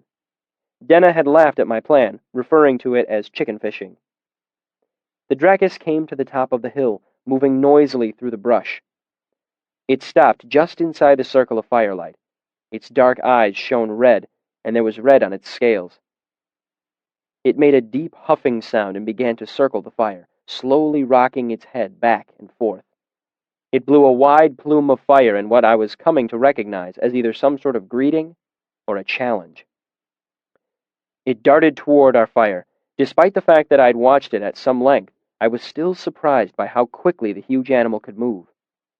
It pulled up short of the fire, huffed again, then advanced on the bucket. Despite the fact that the bucket was sturdy wood and built to hold at least 2 gallons, it looked tiny as a teacup next to the Dracus's massive head. It sniffed again, then butted the bucket with its nose, tipping it over. The bucket rolled in a half circle, but I'd packed the sticky resin in tightly. The Dracus took another step, huffed again, then took the whole thing into its mouth. I was so relieved that I almost forgot to let go of the twine. It was jerked out of my hands as the Dracus chewed the bucket a little, crushing it in its massive jaws.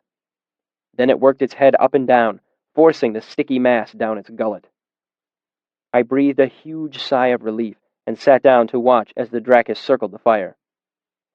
It gushed out a billow of blue flame, then another, then turned and rolled in the fire, wriggling and crushing it into the dirt.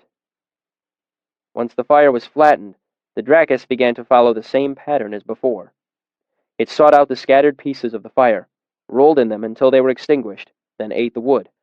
I could almost imagine each new stick and stump it swallowed, forcing the Denna resin deeper into its gizzard, mixing it around, breaking it up, forcing it to dissolve. A quarter-hour passed as I watched it complete its circuit of the fire. I'd hoped it would have showed the effects of the resin by now. By my best guess, it had eaten 6 times a lethal dose. It should rush quickly past the initial stages of euphoria and mania. Then would follow delirium, paralysis, coma, and death. By all my calculations, it should be over within an hour, hopefully sooner. I felt a pang of regret as I watched it go about the business of crushing out the scattered fires.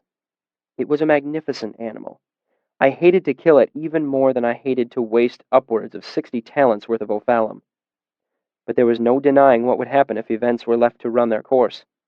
I didn't want the deaths of innocents on my conscience. Soon, it stopped eating. It merely rolled on the scattered branches, extinguishing them. It was moving more vigorously now, a sign that the Denner was beginning to take effect. It started to grunt, low and deep. Grunt, grunt. A wash of blue fire. Roll, grunt, roll. Finally, there was nothing left but the bed of glimmering coals. As before, the Dracus positioned itself on top of them and laid down, extinguishing all the light on the top of the hill. It lay there quietly for a moment, then grunted again. Grunt, grunt. Wash of fire. It wriggled its belly further into the coals, almost like it was fidgeting. If this was the onset of mania, it was coming too slowly for my liking. I'd hoped that it would be well on its way to delirium by now. Had I underestimated the dosage? As my eyes slowly adjusted to the dark, I realized there was another source of light. At first, I thought the clouds had blown over and the moon was peering in from the horizon. But when I turned away from the Dracus to look behind me, I saw the truth. Off to the southwest, barely 2 miles away, Traben was full of firelight. Not just dim candlelight from windows. There were tall flames leaping everywhere. For a moment, I thought the city was ablaze. Then I realized what was happening. The Harvest Festival. There was a tall bonfire in the middle of town, and smaller ones outside the houses where people would be giving cider to the weary workers. They would drink and throw their shamblemen into the fires. Dummies made of wheat sheaves, of barley shocks, of straw, of chaff.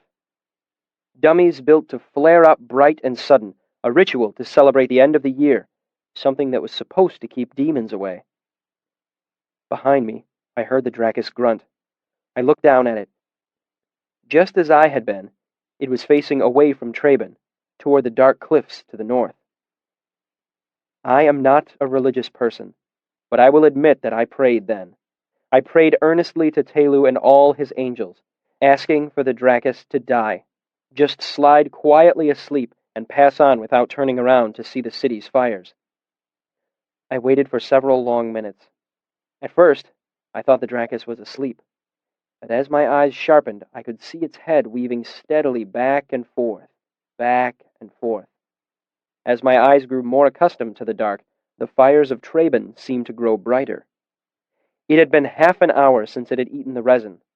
Why wasn't it dead yet? I wanted to throw down the rest of the resin, but I didn't dare. If the Dracus turned toward me, it would be facing south, toward the town. Even if I threw the sack of resin directly in front of it, it might turn around and resettle itself on the fire. Perhaps if... The Dracus roared then, deep and powerful as before. I had no doubt they heard it in Traben. I wouldn't have been surprised to learn that they heard it in Imre. I glanced at Denna. She shifted in her sleep, but didn't wake. The Dracus bounded off the bed of coals, looking for all the world like a frisking puppy. The coals still glimmered in places, giving me enough light to see the great beast roll around, flip, bite at the air, turn. No, I said. No, no, no! It looked out toward Traben. I could see the leaping flames of the town's fires reflected in its huge eyes. It breathed another gout of blue fire in a high arc, the same gesture it had made before, a greeting or a challenge. Then it was running, tearing down the hillside with demented abandon. I heard it crashing and snapping through the trees. Another roar. I thumbed on my sympathy lamp and went to Denna, shaking her roughly. Denna! Denna! You have to get up! She barely stirred. I lifted her eyelids and checked her pupils. They showed none of their earlier sluggishness and shrank quickly in response to the light. That meant the Denna resin had finally worked its way out of her system. This was simple exhaustion, nothing else. Just to be sure, I lifted both lids and brought the light back around again. Yes, her pupils were fine. She was fine. As if to confirm my opinion, Denna scowled fiercely and squirmed away from the light, muttering something indistinct and decidedly unladylike. I couldn't make out all of it, but the words whoremonger and sod off were used more than once. I scooped her up, blankets and all, and carefully made my way down to the ground. I bundled her up again between the arch of the greystones.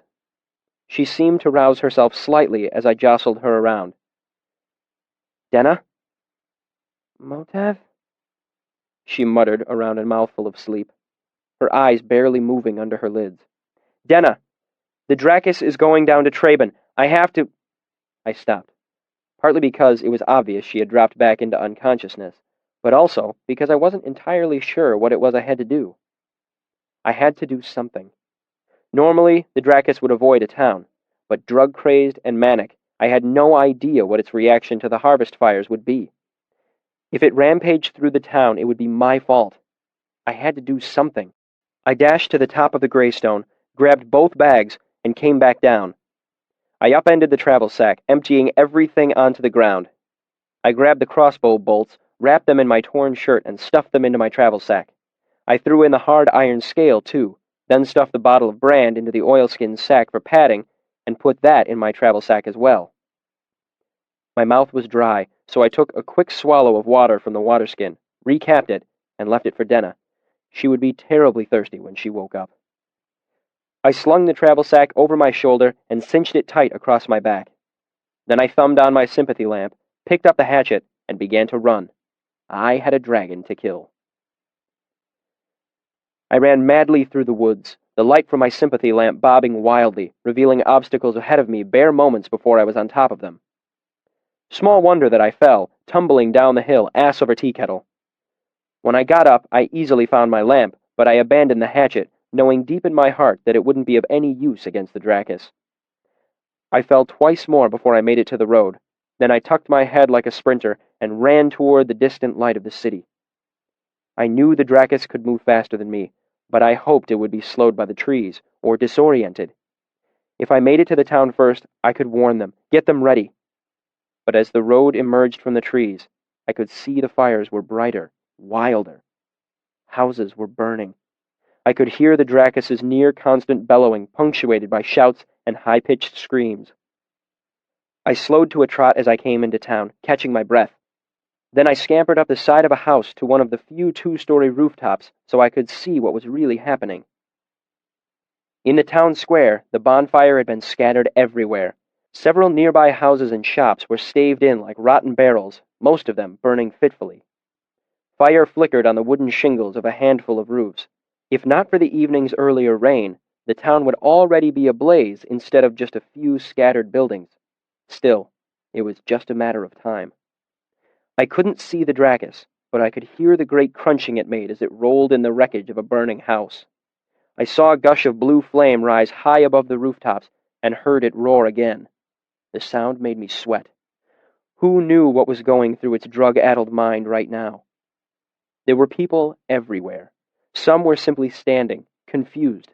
Others panicked and ran to the church, hoping to find shelter in the tall stone building or the huge iron wheel that hung there, promising them safety from demons. But the church doors were locked, and they were forced to find shelter elsewhere. Some people watched, horrified and weeping, from their windows, but a surprising number kept their heads and were forming a bucket line from the town cistern atop the city hall to a nearby burning building. And just like that, I knew what I had to do. It was like I had suddenly stepped onto a stage. Fear and hesitation left me. All that remained was for me to play my part. I jumped to a nearby roof, then made my way across several others until I came to a house near the town square where a scattered piece of bonfire had set the roof burning. I pried up a thick shingle burning along one edge and took off running for the roof of the town hall. I was only 2 roofs away when I slipped. Too late. I realized I'd jumped to the inn's roof. No wood shingles here, but clay tiles slippery with rain. I held tight to the burning shingle as I fell, unwilling to let it go to brace my fall. I slid nearly to the edge of the roof before I came to a stop, heart pounding. Breathless, I kicked off my boots as I lay there. Then, with the familiar feel of rooftop under my calloused feet, I ran, jumped, ran, slid, and jumped again. Finally, I swung myself one-handed by an eave pipe onto the flat stone roof of the town hall. Still clutching the burning shingle, I made my way up the ladder to the top of the cistern, whispering a breathless thanks to whoever had left it open to the sky. As I sprinted across the rooftops, the flame on the shingle had gone out, leaving a thin line of red ember along the edge. I puffed it carefully back to life, and soon it was blazing merrily again. I broke it down the middle and dropped half to the flat roof below. Turning to survey the town, I made note of the biggest fires. There were 6 especially bad ones, blazing up into the dark sky. Elxadal had always said that all fires are one fire, and all fires are the sympathists to command. Very well then, all fires were one fire. This fire. This piece of burning shingle. I murmured a binding and focused my ailer. I used my thumbnail to scratch a hasty Ool rune into the wood, then Dock, then Pessin. In the brief moment it took to do that, the entire shingle was smoldering and smoking, hot in my hand. I hooked my foot around the ladder rung and leaned deep into the cistern, quenching the shingle in the water.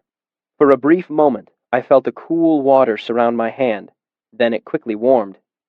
Even though the shingle was underwater, I could see the faint line of red ember still smoldering along its edge. I pulled out my pocket knife with my other hand and drove it through the shingle into the wooden wall of the cistern, pinning my makeshift piece of sigildry under the water. I have no doubt it was the quickest, most slapdash heat-eater ever created. Pulling myself back onto the ladder, I looked around to a town blessedly dark. The flames had dimmed, and in most places had subsided to sullen coals. I hadn't doused the fires, merely slowed them down enough to give the townsfolk and their buckets a fighting chance. But my job was only half done. I dropped to the roof and picked up the other half of the still-burning shingle I dropped. Then I slid down a drain pipe and legged it away through the dark streets, across the town square to the front of the Talon church. I stopped under the huge oak that stood before the front door, still holding its full array of autumn leaves. Kneeling, I opened my travel sack and brought out the oilskin bag with all the remaining resin. I poured the bottle of brand onto it and set it afire with the burning shingle. It flared up quickly, billowing acrid, sweet-smelling smoke. Then, I put the blunt end of the shingle between my teeth, jumped to catch a low branch, then began to climb the tree. It was easier than making my way up the side of a building, and took me high enough to where I could jump to the wide stone window ledge on the church's second floor. I broke off a twig from the oak tree and stuffed it into my pocket. I edged along the window ledge to where the huge iron wheel hung, bolted to the stone of the wall.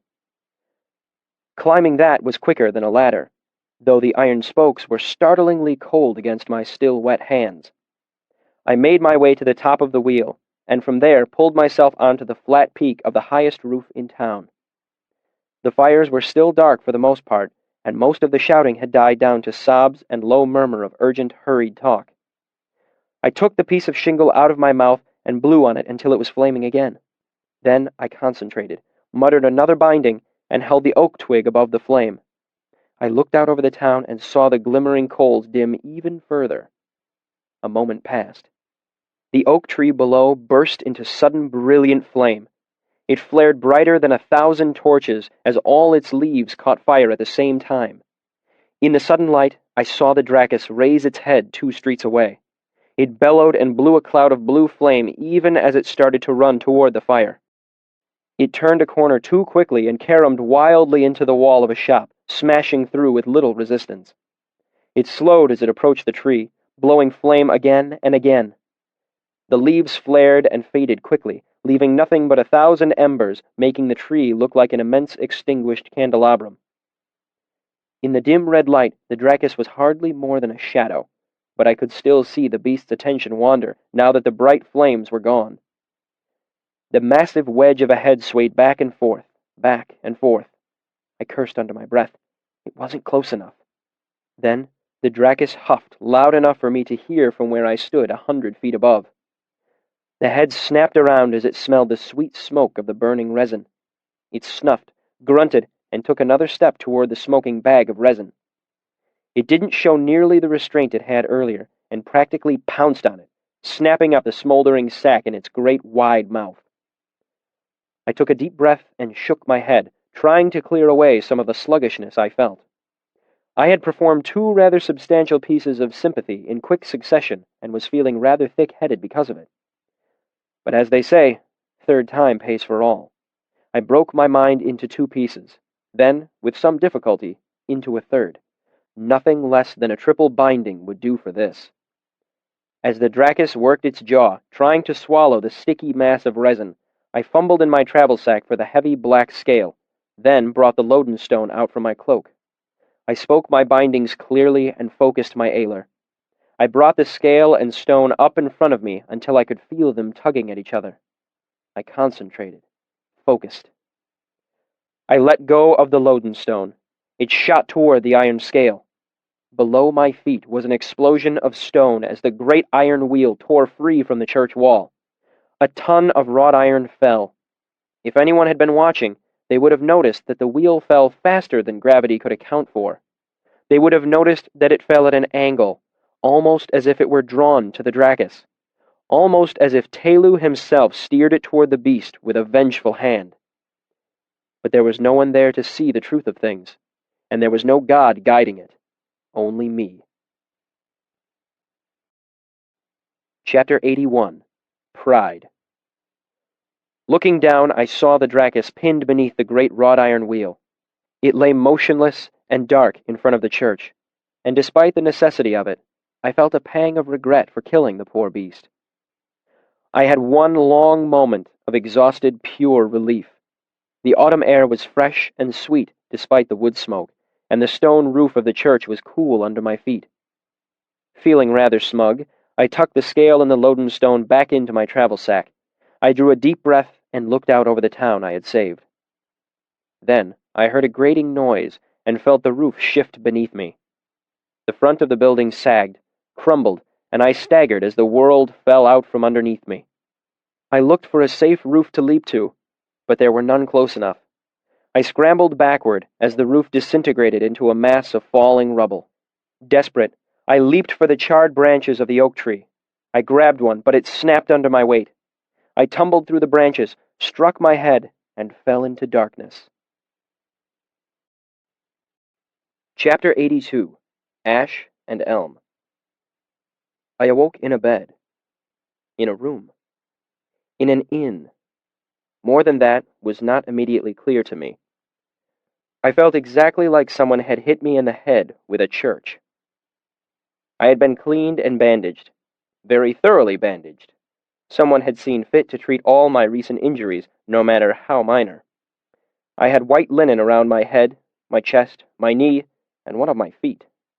Someone had even cleaned and wrapped the mild abrasion on my hands and the knife wound from 3 days ago when Ambrose's thugs had tried to kill me. The lump on my head had seemed to be the worst of the lot. It throbbed and left me dizzy when I lifted my head. Moving was a lesson in punitive anatomy. I swung my feet off the edge of the bed and grimaced. Deep tissue trauma to the medial polonoi in the right leg. I sat up. Oblique strain to the cartilage between the lower ribs. I got to my feet. Minor spraining in the Damn, what was that called?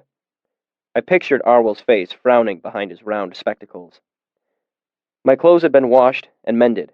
I put them on, moving slowly to savor all the exciting messages my body was sending me. I was glad there wasn't a mirror in the room, knowing I must look completely battered. The bandage around my head was rather irritating, but I decided to leave it on. From the way things felt, it might be the only thing keeping my head from falling into several different pieces. I went to the window. It was overcast, and in the gray light the town looked awful, soot and ash everywhere. The shop across the street had been smashed like a dollhouse under a soldier's boot. People moved about slowly, sifting through the wreckage. The clouds were thick enough that I couldn't tell what time it was. I heard a faint rush of air as the door opened, and I turned to see a young woman standing in the doorway. Young, pretty, unassuming, the sort of girl that always worked at little inns like this. A Nellie, Nell, the sort of girl who spent her life in a perpetual flinch because the innkeeper had a temper and a sharp tongue, and wasn't afraid to show her the back of his hand. She gaped at me, obviously surprised that I was out of bed. "Was anyone killed?" I asked. She shook her head. "The Lyrical boy got his arm broke pretty bad, and some folk got burned and such." I felt my whole body relax. "You shouldn't be up, sir. Doctor said you weren't likely to wake up at all. You should rest." Has my cousin come back to town?" I asked. "The girl who was out at the Mothin farm. Is she here too?" The young woman shook her head. "It's just you, sir." "What time is it?" "Supper's not quite ready, sir, but I can bring you something if you like." My travel sack had been left by the side of the bed. I lifted it up onto my shoulder. It felt odd with nothing inside except the scale and lodenstone. I looked around for my boots until I remembered I'd kicked them off to get better traction running around the rooftops last night. I left the room with the girl trailing behind me and headed down to the common room. It was the same fellow behind the bar as before, still wearing his scowl. I walked up to him. "My cousin," I said. "Is she in town?" The barman turned the scowl toward the doorway behind me as the young girl emerged. "Nell, what in God's hell are you doing letting him up? I swear you haven't got the sense God gave a dog." So her name really was Nell. I would have found that amusing under different circumstances. He turned to me and gave a smile that was really just a different sort of scowl. "Lord, boy, does your face hurt? It's killing me." He chortled at his own joke. I glared at him. I asked about my cousin. He shook his head. "She hasn't come back. Good riddance to bad luck, I say." "Bring me bread, fruit, and whatever meat you have ready in the back," I said, "and a bottle of Avenish fruit wine, strawberry, if you have it." He leaned up against the bar and raised an eyebrow at me. His scowl reshaped itself into a small, patronizing smile. "No sense rushing about, son. The constable will be wanting to talk to you now that you're up." I clenched my teeth against my first choice of words and took a deep breath. "Listen. I've had an exceptionally irritating couple of days. My head hurts in ways you don't have the full wit to understand, and I have a friend who might be in trouble." I stared at him, icy in my calm. "I have no desire to have things turn unpleasant, so I'm asking you, kindly, to get me what I asked for." I brought out my purse. "Please." He looked at me, anger slowly bubbling up onto his face. "You mouthy little swagger cock. If you don't show me a little respect, I'll sit you down and tie you to a chair until the constable comes." I tossed an iron drab onto the bar, keeping another clenched tight in my fist. He scowled at it. "What's that?" I concentrated, and felt a chill begin to bleed up my arm. "That is your tip," I said, as a thin curl of smoke began to curl up from the drab, "for your quick and courteous service." The varnish around the drab began to bubble and char in a black ring around the piece of iron. The man stared at it, mute and horrified. "Now fetch me what I asked for," I said, looking him in the eye, "and a skin of water, too, or I will burn this place down around your ears and dance among the ashes and your charred, sticky bones." I came to the top of the Greystone Hill with my travel sack full. I was barefoot, out of breath, and my head was throbbing. Denna was nowhere to be seen. Making a quick search of the area, I found all my scattered possessions where I'd left them. Both blankets. The water skin was mostly empty, but other than that, everything was here. Denna might have just stepped away for a call of nature. I waited. I waited for longer than was entirely sensible. Then I called for her, softly at first, then louder, though my head throbbed when I shouted. Finally, I just sat. All I could think about was Denna waking alone, aching, thirsty, and disoriented. What must she have thought? I ate a little then, trying to think of what I could do next. I considered opening the bottle of wine, but knew it was a bad idea, as I undoubtedly had a mild concussion.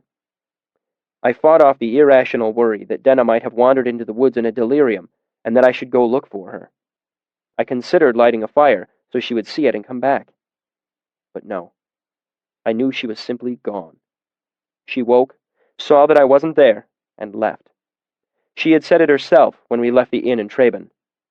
"I leave where I'm not wanted. The rest I can make up as I go." Did she think I had abandoned her? Regardless, I knew in my bones that she was long gone from here. I packed up my travel sack. Then, just in case I was wrong, I wrote a note explaining what had happened and that I would wait for her in Traben for a day.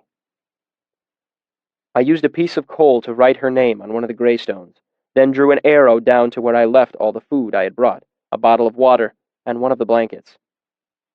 Then I left. My mood was not a pleasant one. My thoughts were not gentle or kind. When I came back to Traben, dusk was closing over the city. I made my way onto the rooftops with a little more care than usual. I wouldn't be able to trust my balance until my head had a few days to mend itself. Still, it was no great feat to make it to the roof of the inn where I collected my boots. From this vantage, in the dim light, the town looked grim. The front half of the church had completely collapsed, and nearly a third of the town had been scarred by fire. Some buildings were merely singed, but others were little more than ash and cinders. Despite my best efforts, the fire must have raged out of control after I was knocked unconscious. I looked to the north and saw the peak of the Greystone Hill. I hoped to see the flicker of a fire, but there was nothing, of course. I made my way over to the flat roof of the town hall and climbed the ladder to the cistern. It was almost empty. A few feet of water rippled near the bottom, far below where my knife pinned a charred shingle to the wall.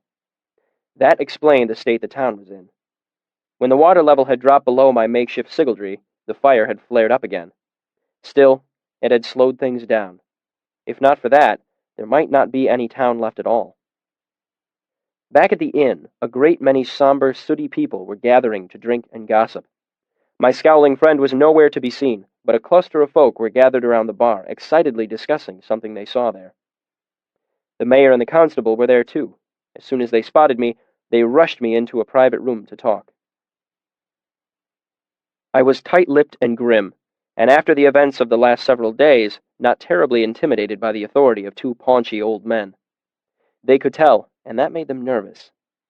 I had a headache and didn't feel like explaining myself, and was quite comfortable tolerating an uncomfortable silence. Because of this, they talked quite a bit, and in asking their own questions, they told me most of what I wanted to know. The town's injuries were blessedly minor. Because it had been the harvest festival, no one had been caught sleeping. There were a lot of bruises, singed hair, and folk that had breathed more smoke than was good for them, but aside from a few bad burns and the fellow whose arm had been crushed by a falling timber, I looked to have gotten the worst of it. They knew beyond all certainty that the Dracus was a demon, a huge black demon breathing fire and poison. If there had been any slim sliver of doubt as to that fact, it had been laid to rest when the beast had been struck down by Telu's own iron. It was also agreed upon that the demon beast had been responsible for the destruction of the Mothin farm, a reasonable conclusion despite the fact that it was dead wrong. Trying to convince them of anything else would be a pointless waste of my time. I had been found unconscious atop the iron wheel that had killed the demon.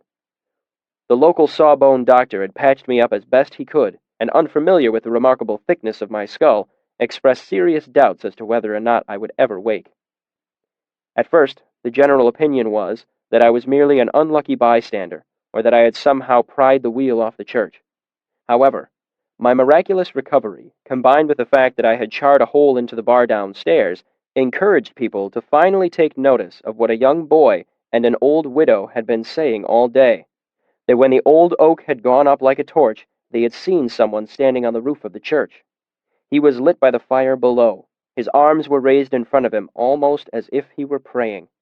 Eventually, the mayor and constable ran out of things to say to fill the silence, and merely sat there, looking anxiously back and forth from me to each other.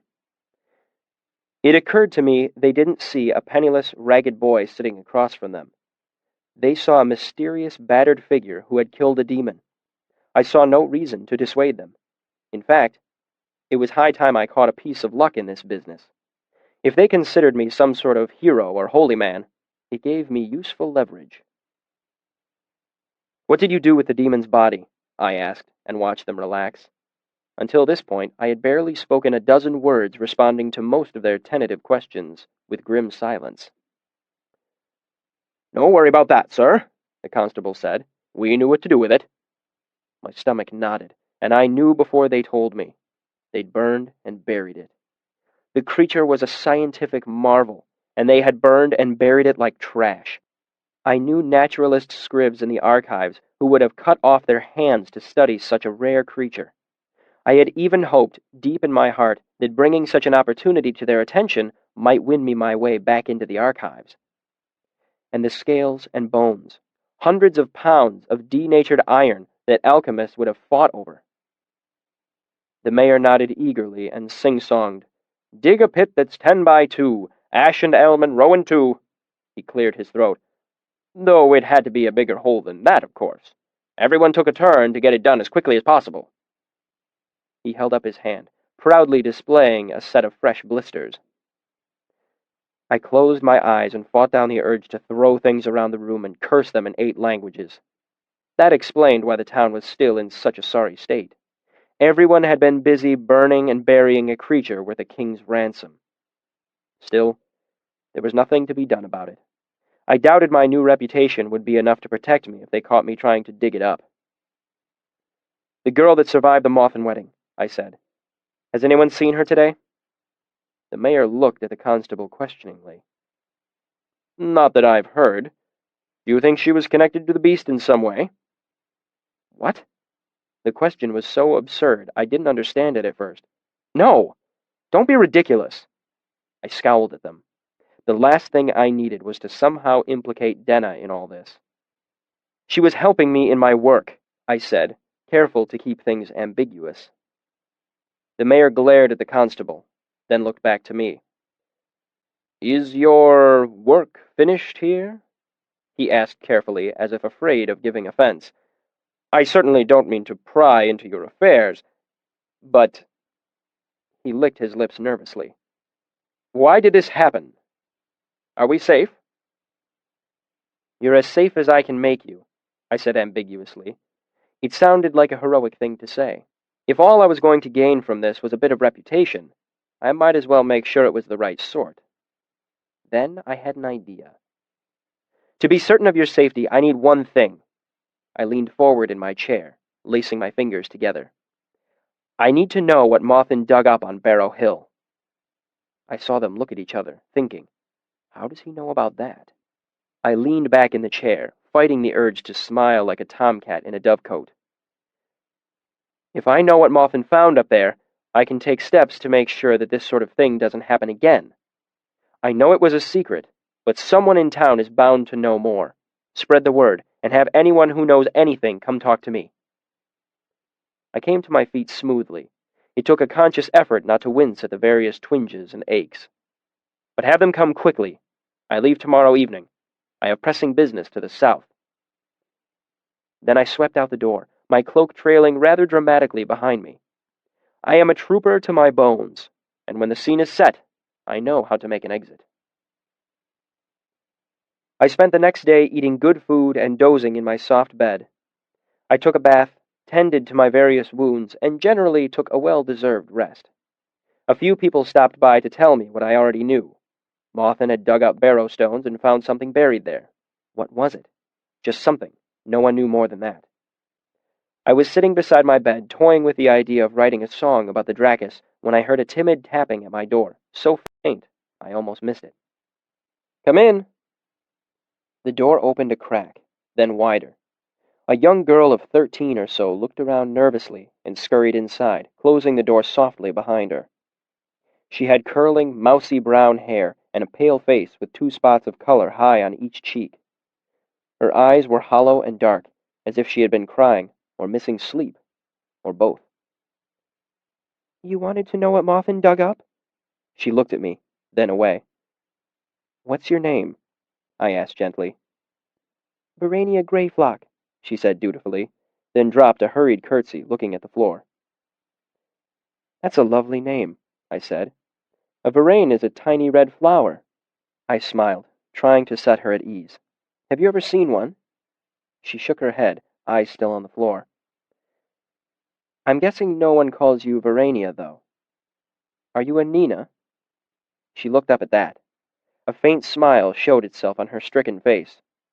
"That's what my gran calls me." "Come sit, Nina." I nodded to the bed, as it was the only other place to sit in the room. She sat, her hands twisting nervously in her lap. "I seen it. The thing they got out of the barrow?" She looked up at me, then down at her hands again. "Jimmy, Mawthen's youngest boy, he showed me." My heart beat faster. "What was it?" "It was a big, fancy pot," she said softly, "about this high." She held her hand about 3 feet off the ground. It was shaking. "It had all sorts of writings and pictures on it, really fancy. I haven't ever seen colors like that, and some of the paints were shiny like silver and gold." "Pictures of what?" I asked, fighting to keep my voice calm. "People," she said. "Mostly people. There was a woman holding a broken sword, and a man next to a dead tree, and another man with a dog biting his leg." She trailed off. "Was there one with white hair and black eyes?" She looked at me wide-eyed, nodded. "Gave me the all-overs." She shivered. The Chandrian. It was a vase showing the Chandrian and their signs. "Can you remember anything else about the pictures?" I asked. "Take your time. Think hard." She thought about it. "There was one with no face, just a hood with nothing inside. There was a mirror by his feet, and there was a bunch of moons over him. You know, full moon, half moon, sliver moon." She looked down, thinking. "And there was a woman," she blushed, "with some of her clothes off." "Can you remember anything else?" I asked. She shook her head. "What about the writing?" Nina shook her head. "This was all foreign writing. It didn't say anything." "Do you think you could draw any of the writing you saw on it?" She shook her head again. "I only saw it for half a moment," she said. "Me and Jimmy knew we'd catch a beating if his dad caught us." Her eyes welled up with sudden tears. "Are demons going to be coming for me too? 'Cause I seen it?" I shook my head reassuringly, but she burst into tears anyway. "I've been so scared since what happened out at Mawthen's," she sobbed. "I keep having dreams. I know they're going to come and get me." I moved to sit next to her on the bed and put my arm around her, making comforting noises. Her sobbing slowly wound down. "Nothing is going to come and get you." She looked up at me. She was no longer crying, but I could see the truth of things in her eyes. Underneath it all, she was still terrified. No amount of gentle words would be enough to reassure her. I stood and went over to my cloak. "Let me give you something," I said, reaching into one of the pockets. I brought a piece of the sympathy lamp I was working on in the fishery. It was a disc of bright metal, covered with intricate sigildry on one side. I brought it back to her. "I got this charm when I was in Valoran, far away across the Stormwall Mountains. It is a most excellent charm against demons." I took her hand and pressed it into her palm. Nina looked down at it, then up at me. "Don't you need it?" I shook my head. "I have other ways of keeping safe." She clutched it, tears spilling down her cheeks again. "Oh, thank you. I'll keep it with me all the time." Her hands were white-knuckled around it. She would lose it. Not soon, but in a year, or 2, or 10. It was human nature, and when that happened, she would be even worse off than before. "There's no need for that," I said quickly. "Here's how it works." I took her hand that clutched the piece of metal and wrapped it in my own. "Close your eyes." Nina closed her eyes, and I slowly recited the first 10 lines of Ve Valora Sartane. Not very appropriate, really, but it was all I could think of at the time. Tema is an impressive-sounding language, especially if you have a good dramatic baritone, which I did. I finished, and she opened her eyes. They were full of wonder, not tears. "Now it's tuned to you," I said. "No matter what, no matter where it is, it will protect you and keep you safe. You could even break it and melt it down, and the charm would still hold."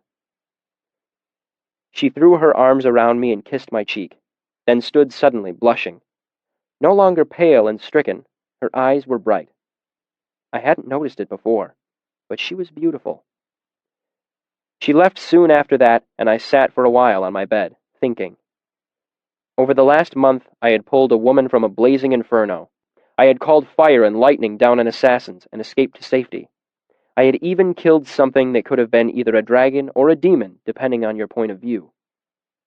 But there in that room was the first time I actually felt like any sort of hero.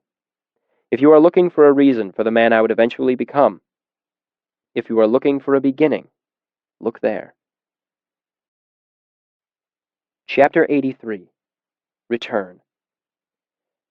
That evening, I gathered up my things and made my way down to the common room. The townsfolk eyed me and murmured excitedly among themselves. I overheard a few comments as I walked to the bar and realized that yesterday most of them had seen me wrapped in bandages, presumably with terrible wounds underneath. Today, the bandages were gone, and all they saw were some minor bruises. Another miracle. I fought to keep from smiling. The sullen innkeeper told me that he couldn't possibly dream of charging me, seeing as how the entire town was in my debt and all that. I insisted. No, absolutely not. He wouldn't hear of it. If only there was something else he could do to show his gratitude. I put on a thoughtful expression. Now that he mentioned it, I said, if he happened to have another bottle of that lovely strawberry wine. I made my way to Eavesdown docks and got a seat on a barge heading downriver. Then, while I was waiting, I asked if any of the dock workers had seen a young woman come through here in the last couple days. Dark-haired, pretty. They had. She had been by yesterday afternoon and shipped downriver. I felt a certain amount of relief knowing that she was safe and relatively sound. But other than that, I didn't know what to think. Why hadn't she come to Traben? Did she think I'd abandoned her? Did she remember anything we had talked about that night as we lay on the greystone together? We docked in Imre a few hours after dawn, and I went straight away to Debbie's. After some spirited bargaining, I gave her the Lodenstone and a single talent in order to wipe out my extremely short-term loan of 20 talents. I still owed my original debt, but after all I'd been through, a 4-talent debt no longer seemed terribly ominous, despite the fact that my purse was largely empty again. It took a while to put my life back together. I'd only been gone 4 days, but I needed to make apologies and give explanations to all manner of people. I'd missed an appointment with Count Threp, and 2 meetings with Manette, and a lunch with Fella. Anchors had gone without a musician for 2 nights. Even Ari reproached me gently for not coming to visit her. I'd missed classes with Kilvin, Elxadal, and Arwell. They all accepted my apologies with gracious disapproval. I knew that when next term's tuitions were set, I would end up paying for my sudden, largely unexplained absence. Most important were Will and Sim. They had heard rumors of a student attacked in an alley. Given Ambrose's smugger-than-usual expression of late, they expected I had been run out of town, or, at worst, that I was weighted down with rocks at the bottom of the Omethi. They were the only ones that got a real explanation of what had happened. Though I didn't tell them the entire truth about why I was interested in the Chandrian, I did tell them the whole story, and showed them the scale. They were appropriately amazed, though they did tell me in plain terms that next time I would leave a note for them, or there would be hell to pay. And I looked for Denna, hoping to make my most important explanation of all, but, as always, looking did no good. Chapter 84. A Sudden Storm. In the end, I found Denna, as I always do, through pure accident. I was walking hurriedly along, my mind full of other things, when I turned a corner and had to pull up short to keep from running headlong into her. We both stood there for a half-second, startled and speechless. Despite the fact that I'd been searching out her face in every shadow and carriage window for days, the sight of her stunned me. I'd remembered the shape of her eyes, but not the weight of them, their darkness, but not their depth. Her closeness pressed the breath out of my chest, as if I'd suddenly been thrust deep underwater. I'd spent long hours thinking about how this meeting might go. I had played the scene 1,000 times in my mind. I feared she would be distant, aloof, that she would spurn me for leaving her alone in the woods, that she would be silent and sullenly hurt. I worried that she might cry, or curse me, or simply turn and leave. Denna gave me a delighted smile. "Kvothe!" She caught up my hand and pressed it between her own. "I've missed you! Where have you been?" I felt myself go weak with relief. "Oh, here and there." I made a nonchalant gesture. "Around." "You left me dry in the dock the other day," she said with a mock-serious glare. "I waited, but the tide never came." I was about to explain things to her when Denna gestured to the man standing beside her. "Forgive my rudeness. Kvothe, this is Lentarin." I hadn't even noticed him. "Lentarin, Kvothe." Lentarin was tall and lean, well-muscled, well-dressed, and well-bred. He had a jawline a mason would have been proud of, and straight, white teeth. He looked like Prince Gallant out of a storybook. He reeked of money. He smiled at me, his manner easy, friendly. "Nice to meet you, Kvothe," he said with a graceful half-bow. I returned the bow on pure reflex, smiling my most charming smile. "At your service, Lentarin." I turned back to Denna. "We should have lunch one of these days," I said blithely, arching one eyebrow ever so slightly, asking, "Is this Master Ash? I have some interesting stories for you." "Absolutely." She shook her head slightly, telling me no. "You left before you could finish your last one. I was terribly disappointed that I missed the end. Distraught, in fact." "Oh, it's just the same thing you've heard before, 100 times before," I said. "Prince Gallant kills the dragon, but loses the treasure and the girl." "Ah, a tragedy." Denna looked down. "Not the ending I'd hoped for, but no more than I expected, I suppose." "It would be something of a tragedy if it stopped there," I admitted, "but it depends on how you look at it, really. I prefer to think of it as a story that's waiting for an appropriately uplifting sequel." A carriage trundled by on the road, and Lentarin stepped out of the way, incidentally brushing up against Denna as he moved. She took hold of his arm absent-mindedly. "I don't generally go in for serial stories," she said, her expression momentarily serious and unreadable. Then she shrugged and gave me a hint of a wry smile. "But I've certainly changed my mind about these things before. Maybe you'll convince me otherwise." I gestured to the loot case I carried slung over my shoulder. "I still play at Anchor's most nights, if you'd like to stop in." "I will." Denna sighed and looked up at Lentarin. "We're already late, aren't we?" He squinted up at the sun and nodded. "We are, but we can still catch them if we hurry." She turned back to me. I'm sorry, we have a riding appointment. I would never dream of keeping you, I said, graciously stepping to one side, out of their way. Lentarin and I nodded politely to each other. I'll come find you before too long, she said, turning to face me as they walked past.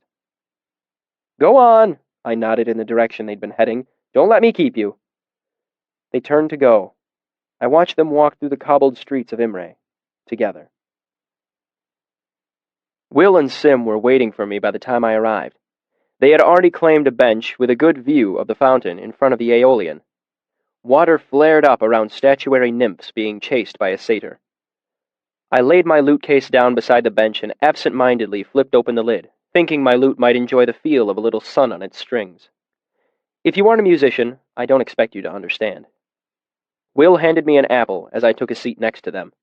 The wind brushed through the square, and I watched the spray from the fountain move like gauzy curtains in the wind. A few red maple leaves danced circles on the cobblestones. I watched them as they skipped and twirled, tracing strange, complicated patterns in the empty air.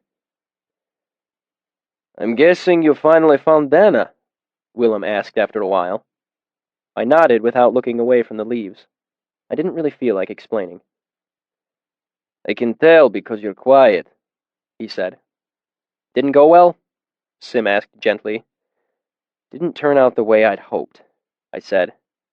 They nodded sagely, and there was another moment of silence. I was thinking about what you told us, Will said. What your Dana said. There is a hole in her story. Sim and I looked at him, curious. She said she was looking for her patron, Willem pointed out. She was traveling with you to look for him.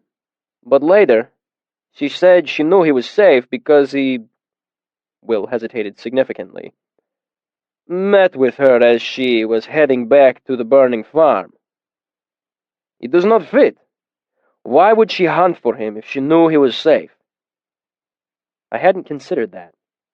Before I could think of a response, Simon shook his head. She was just making an excuse to spend time with him, he said, as if it were plain as day. Willem frowned a little. Sim looked back and forth between us, plainly surprised he had to explain himself. It's obvious she has a thing for you, he said, and began counting on his fingers. She found you at Anchor's. She comes to get you that night at Aeolian when we're drinking. She makes up an excuse to wander around the middle of nowhere with you for a couple of days. Sim, I said exasperated, if she was interested, I'd be able to find her more than once in a month of searching. That's a logical fallacy, Sim pointed out eagerly. False cause. All that proves is that you're lousy at finding her, or that she's hard to find, not that she's not interested. In fact, Willem pointed out, taking up Simon's side, since she finds you more often, it seems likely that she must spend a fair amount of time looking for you. You are not easy to track down. That indicates interest. I thought about the note she had left me, and for a moment I entertained the thought that Sim might be right. I felt a faint hope flicker in my chest, remembering that night we lay atop the greystone. Then I remembered that Denna had been delirious out of her mind that night, and I remembered Denna on Lentarin's arm. I thought of tall, handsome, wealthy Lentarin and all the other countless men who had something worthwhile to offer her, something more than a good singing voice and manly bravado. You know I'm right! Simon pushed his hair out of his eyes, laughing boyishly. You can't argue your way out of this one. She's obviously stupid for you, and you're just plain stupid, so it's a great match. I sighed. Sim, I'm happy to have her as a friend. She's a delightful person, and I'm glad to spend time with her. That's all there is. I forced the proper amount of jovial unconcern into my voice so Sim would take me at my word and drop the subject for the time being. Sim looked at me for a moment, and shrugged it off. If that's the case, he said, gesturing with his piece of chicken, Fella talks about you all the time. Thinks you're a hell of a guy. Plus the whole saving her life thing. I'm pretty sure you have a chance there. I shrugged, watching the patterns the wind made in the fountain's spray. You know what we should... Sim stopped mid-thought, staring past me, his expression going suddenly blank. I turned to see what he was looking at, and saw my loot case. Empty. My loot was gone. I looked around wildly, ready to spring to my feet and dash off searching for it. But there was no need. A few feet away stood Ambrose and a few of his friends. He held my lute loosely in one hand.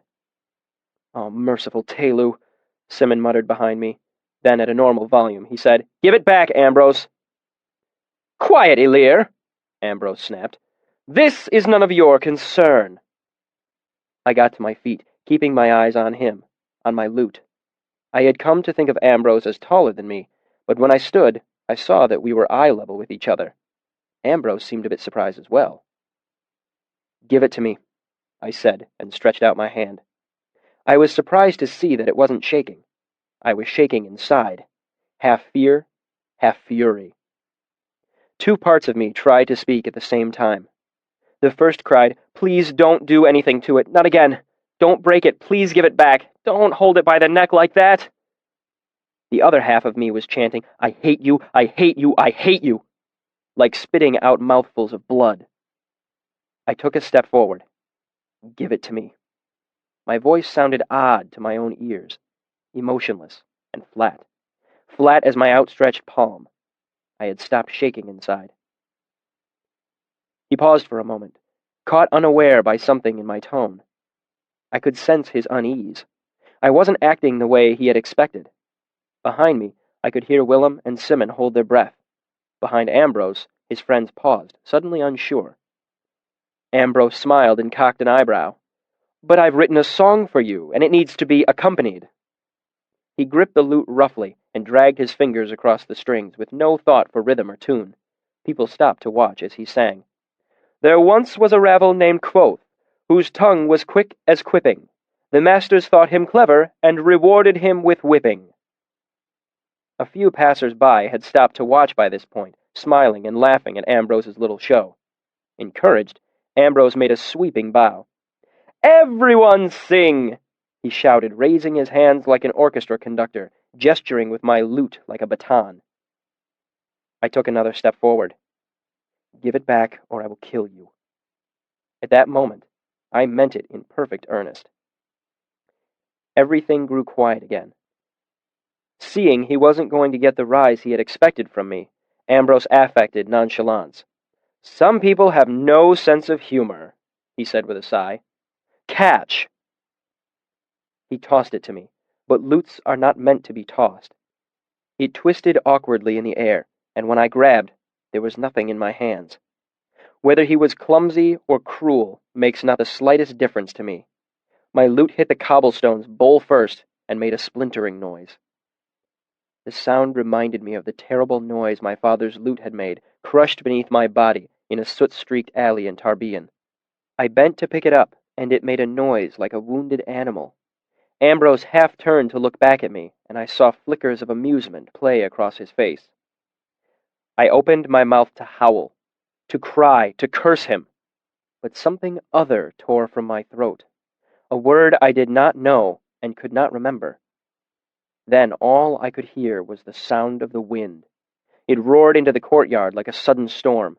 A nearby carriage slid sideways across the cobblestones, its horses rearing up in panic. Sheet music was torn from someone's hands to streak around us like strange lightning. I was pushed forward a step. Everyone was pushed by the wind. Everyone but Ambrose, who pinwheeled to the ground as if struck by the hand of God. Then everything was still again. Papers fell, twisting like autumn leaves. People looked around, dazed, their hair tousled and clothes in disarray. Several people staggered as they braced against a storm that was no longer there. My throat hurt. My lute was broken. Ambrose staggered to his feet. He held his arm awkwardly at his side, and blood was running down from his scalp. The look of wild, confused fear he gave me was a brief, sweet pleasure. I considered shouting at him again, wondering what would happen. Would the wind come again? Would the ground swallow him up? I heard a horse whinnying in panic. People began to pour from the Aeolian and the other buildings around the courtyard. Musicians looked around wildly, and everyone was talking at once. "Was that? Notes are all over! Help me before they get—" "Did it? Him over there, with the red. Demon! A demon of wind and—" I looked around in mute confusion until Willem and Simon hurried me away. "We didn't know where to take him," Simmons said to Kilvin. Say it all to me again, Kilvin said calmly. but this time only one talks. He pointed at Willem. Try to put the words all in a tidy row. We were in Kilvin's office. The door was closed and the curtains drawn. Willem began to explain what had happened. As he gained speed, he switched to Siaru. Kilvin kept nodding along, his face thoughtful. Simmon listened intently, occasionally interjecting a word or two. I sat on a stool nearby. My mind was a whirl of confusion and half-formed questions.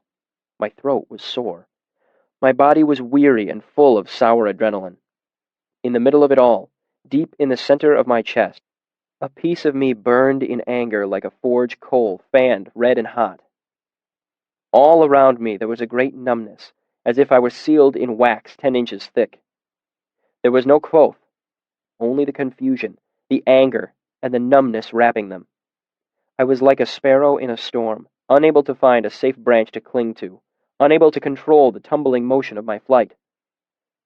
Willem was reaching the end of his explanation when Elodin entered the room without knocking or announcing himself. Willem fell silent. I spared the Master Namer half a glance, then looked back toward the shattered lute in my hands. As I turned it over in my hands, one of its sharp edges cut my finger. I blankly watched the blood well up and fall to the floor.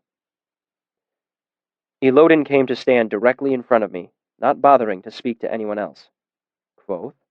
He's not right, Master, Simmons said, his voice shrill with worry. He's gone all dumb. He won't say a thing.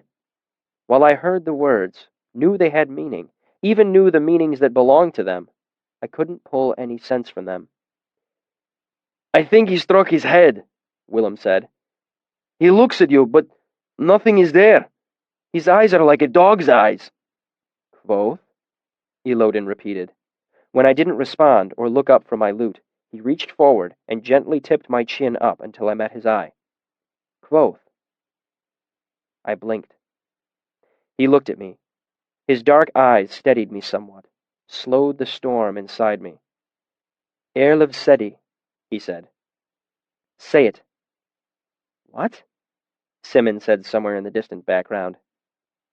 Wind? Erlev Sedi, Elodin repeated patiently, his dark eyes intent upon my face. Erlev Sedi, I said numbly. Elodin closed his eyes briefly, peacefully, as if he were trying to catch a faint strain of music wafting gently on a breeze. Unable to see his eyes, I began to drift. I looked back down toward the broken lute in my hands, but before my gaze wandered too far, he caught my chin again, tilting my face up. His eyes caught mine. The numbness faded, but the storm still turned inside my head. Then Elodin's eyes changed. He stopped looking toward me and looked into me. That is the only way I can describe it. He looked deep into me, not into my eyes, but through my eyes. His gaze went into me and settled solidly in my chest, as if he had both his hands inside me, feeling the shape of my lungs, the movement of my heart, the heat of my anger, and the pattern of the storm that thundered inside me. He leaned forward, and his lips brushed my ear. I felt his breath. He spoke, and the storm stilled. I found a place to land. There is a game all children try at some time or another. You fling out your arms and spin round and round, watching as the world blurs. First, you are disoriented, but if you continue to spin long enough, the world resolves itself, and you are no longer dizzy as you spin with the world blurring around you. Then you stop, and the world lurches into regular shape. The dizziness strikes you like a thunderclap. Everything lurches, moves. The world tilts around you. That is what happened when Elodin stilled the storm in my head. Suddenly, violently dizzy, I cried out and raised my hands to keep myself from falling sideways, falling upward, falling inward. I felt arms catch me as my feet tangled in the stool, and I began to topple to the floor. It was terrifying, but it faded. By the time I recovered, Elodin was gone. Chapter 85. Hands Against Me. Simon and Willem took me to my room at Anchor's, where I fell into bed and spent 18 hours behind the doors of sleep. When I woke the next day, I felt surprisingly good, considering I had slept in my clothes and my bladder felt stretched to the size of a sweet melon. Fortune smiled on me, giving me enough time for a meal and a bath before one of Jameson's errand boys tracked me down. I was needed in the master's hall. I was due to be on the horns in half an hour. Ambrose and I stood before the master's table. He had accused me of malfeasance. In retaliation, I had accused him of theft, destruction of property, and conduct unbecoming a member of the Arcanum. After my previous experience on the Horns, I had familiarized myself with the Rerum Codex, the university's official rules. I had read them twice to be certain of how things were done around here. I knew them like the backs of my hands. Unfortunately, this meant I knew exactly how much trouble I was in. The charge of malfeasance was a serious one. If they found me guilty of intentionally harming Ambrose, I would be whipped and expelled from the university. There was little doubt that I had hurt Ambrose. He was bruised and limping. A garish red abrasion colored his forehead. He wore a sling as well, but I was fairly certain that was merely a piece of drama he had added on his own. The trouble was, I didn't have the slightest idea what had really happened. I hadn't had the opportunity to speak with anyone, not even to thank Elodin for helping me yesterday in Kilvin's shop. The masters allowed each of us to speak our piece. Ambrose was on his best behavior, which meant he was very polite when he spoke at all. After a while, I began to suspect that his sluggishness might be from a too liberal dose of painkiller. By the glaze in his eyes, my guess was laudanum. "Let's deal with the grievances in order of their severity," the Chancellor said after we had related our sides of the story. Master Hem made a gesture, and the Chancellor nodded for him to speak. "We should pare the charges down before we vote," Hem said. "Kvothe's complaints are redundant. You cannot charge a student with both theft and destruction of the same property. It's either one or the other." "Why do you say that, Master?" I asked politely. "Theft implies the possession of another's property," Hem said in reasonable tones. "How can you possess something that you have destroyed? One charge or the other should be set aside." The Chancellor looked at me. "Kvothe, do you wish to set aside one of your complaints?" "No, sir." "Then I call for a vote to set aside the charge of theft," Hem said. The Chancellor glared at Hem, chastising him silently for speaking out of turn, then turned back to me. "Stubbornness in the face of reason is hardly laudable, Ilir, and Master Hem makes a convincing argument." "Master Hem makes a flawed argument," I said evenly. "Theft implies acquisition of another's property. It is ridiculous to imply that you cannot destroy what you have stolen." I saw a few of the masters nod at this, but Hem persisted. "Master Lauren, what is the punishment for theft?" "The student may be given no more than 2 single lashes across the back," Lauren recited, "and must return the property or the price of the property plus a fine of 1 silver talent." "And the punishment for destruction of property?" "The student must pay for the replacement or repair of the property." "You see," Hem said, "there is the possibility that he would have to pay twice for the same loot. There is no justice in that. It would be punishing him twice for the same thing." "No, Master Hem," I interjected. "It would be punishing him for theft and for destruction of property."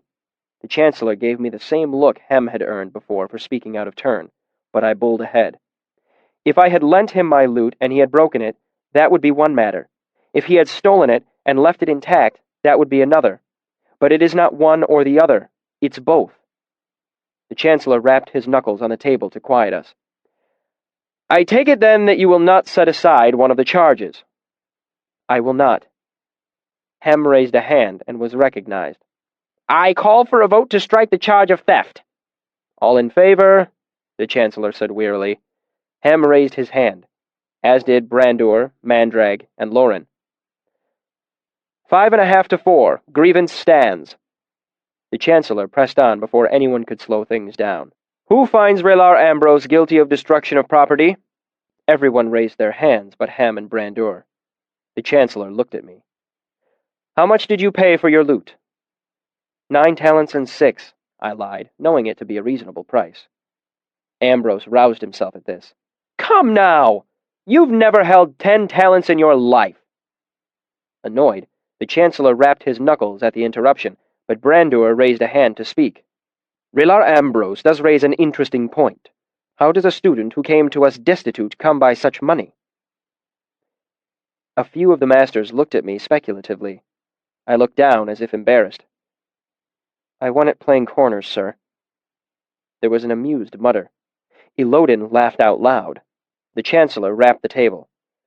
Rilar Ambrose to be fined 9 talents and 6. Does any master oppose this action? Hem raised his hand and was voted down. On the grievance of theft, number of lashes sought? None, I said, raising a few eyebrows. Who finds Rilar Ambrose guilty of theft? The Chancellor called out. Hem, Brandur, and Loren kept their hands down. Rilar Ambrose to be fined 10 talents and 6. Does any master oppose this action? Hem kept his hand down this time, looking sullen. The Chancellor took a deep breath and let it out in a rush. Master Archivist, what is the punishment for conduct unbecoming a member of the Arcanum? Student may be fined, lashed, suspended from the Arcanum, or expelled from the university depending on the severity of grievance, Loren said calmly. Punishment sought? Suspension from the Arcanum, I said, as if it were the most sensible thing in the world. Ambrose's composure broke. What? He said incredulously, turning to face me. Hem chimed in. Herma, this is growing ridiculous. The Chancellor looked at me with a tinge of reproach. I am afraid I must agree with Master Hem, Kvothe. I hardly think that this is grounds for suspension. I disagree, I said, attempting to bring all my powers of persuasion to bear. Think on what you've heard. For no other reason than his personal distaste for me, Ambrose chose to publicly mock me, then steal and destroy the only thing I owned of any value. Is this the sort of behavior that a member of the Arcanum should exhibit? Is this the attitude you wish to cultivate in the rest of the Relar? Are petty meanness and spite characteristics you approve of in students who seek to become Arcanists? It has been 200 years since we have seen an Arcanist burned. If you succeed in giving guilders to petty children such as this, I gestured to Ambrose, that long-standing peace and safety will be over in a scant handful of years. It swayed them. I could see it on their faces. Ambrose moved nervously beside me, his eyes darting from face to face. After a moment of silence, the Chancellor called for the vote. Those in favor of suspension for Rilar Ambrose? Arwell's hand went up, followed by Loren's, Elodin's, Elxadal's. There was a tense moment. I looked from Kilvin to the Chancellor, hoping to see one of their hands join the others. The moment passed. Grievance failed. Ambrose let out a breath. I was only slightly disappointed. In fact, I was rather surprised I had managed to carry it as far as I had. Now, the Chancellor said, as if preparing himself for a great effort. The grievance of malfeasance against Kvothe. From 4 to 15 single lashes and mandatory expulsion from the university, Loren recited. Lashes sought? Ambrose turned to look at me. I could see the wheels in his mind turning, trying to calculate how heavy a price he could make me pay and still have the master's vote in his favor. 6. I felt a leaden fear settle into the pit of my stomach. I didn't care one whit about the lashes. I would take 24 if it would keep me from being expelled. If I were thrown from the university, my life was over. Chancellor, I said. He gave me a tired, kindly look. His eyes said he understood, but that he had no choice but to see things through to their natural end. The general pity in his look frightened me. He knew what was going to happen. Yes, Kvothe? Might I say a few things? You have already given your defense, he said firmly. But I don't even know what I did! I burst out, panic overwhelming my composure. 6 lashes and expulsion, the Chancellor carried on in an official voice, ignoring my outburst. All those in favor? Hem raised his hand. Brandur and Arwell followed. My heart sank as I saw the Chancellor raise his hand, and Lauren, and Kilvin, and Alxadal. Last of all was Elodin, who smiled lazily and waggled the fingers of his upraised hand as if waving. All 9 hands against me. I was to be expelled from the university. My life was over. Chapter 86. The Fire Itself. 6 lashes and expulsion, the Chancellor said heavily. Expulsion, I thought numbly, as if I had never heard the word before. To expel, to cast violently away. I could feel Ambrose's satisfaction radiating outward. For a second, I was afraid that I was going to be violently ill right there in front of everyone. Does any master oppose this action? The Chancellor asked ritualistically as I looked down at my feet. I do. The stirring voice could only be Elodin's. All in favor of suspending expulsion? I looked up again in time to see Elodin's hand, Alxadal's, Kilvin, Lauren, the Chancellor, all hands save Hem's. I almost laughed out of shock and sheer disbelief. Elodin gave me his boyish smile again. Expulsion repealed, the Chancellor said firmly, and I felt Ambrose's satisfaction flicker and wane beside me. Are there any further issues? I caught an odd note in the Chancellor's voice. He was expecting something. It was Elodin who spoke. I move that Kvothe be raised to the rank of Relar. All in favor? All hands save Hem's were raised in a single motion. Kvothe is raised to Relar with Elodin as sponsor on the 5th of Fallow. Meeting adjourned. He pushed himself up from the table and made his way to the door. What? Ambrose yelled, looking around as if he couldn't decide who he was asking. Finally, he scampered off after Hem, who was making a quick exit behind the Chancellor and the majority of the other masters. I noticed he wasn't limping nearly as much as he had before the trial began.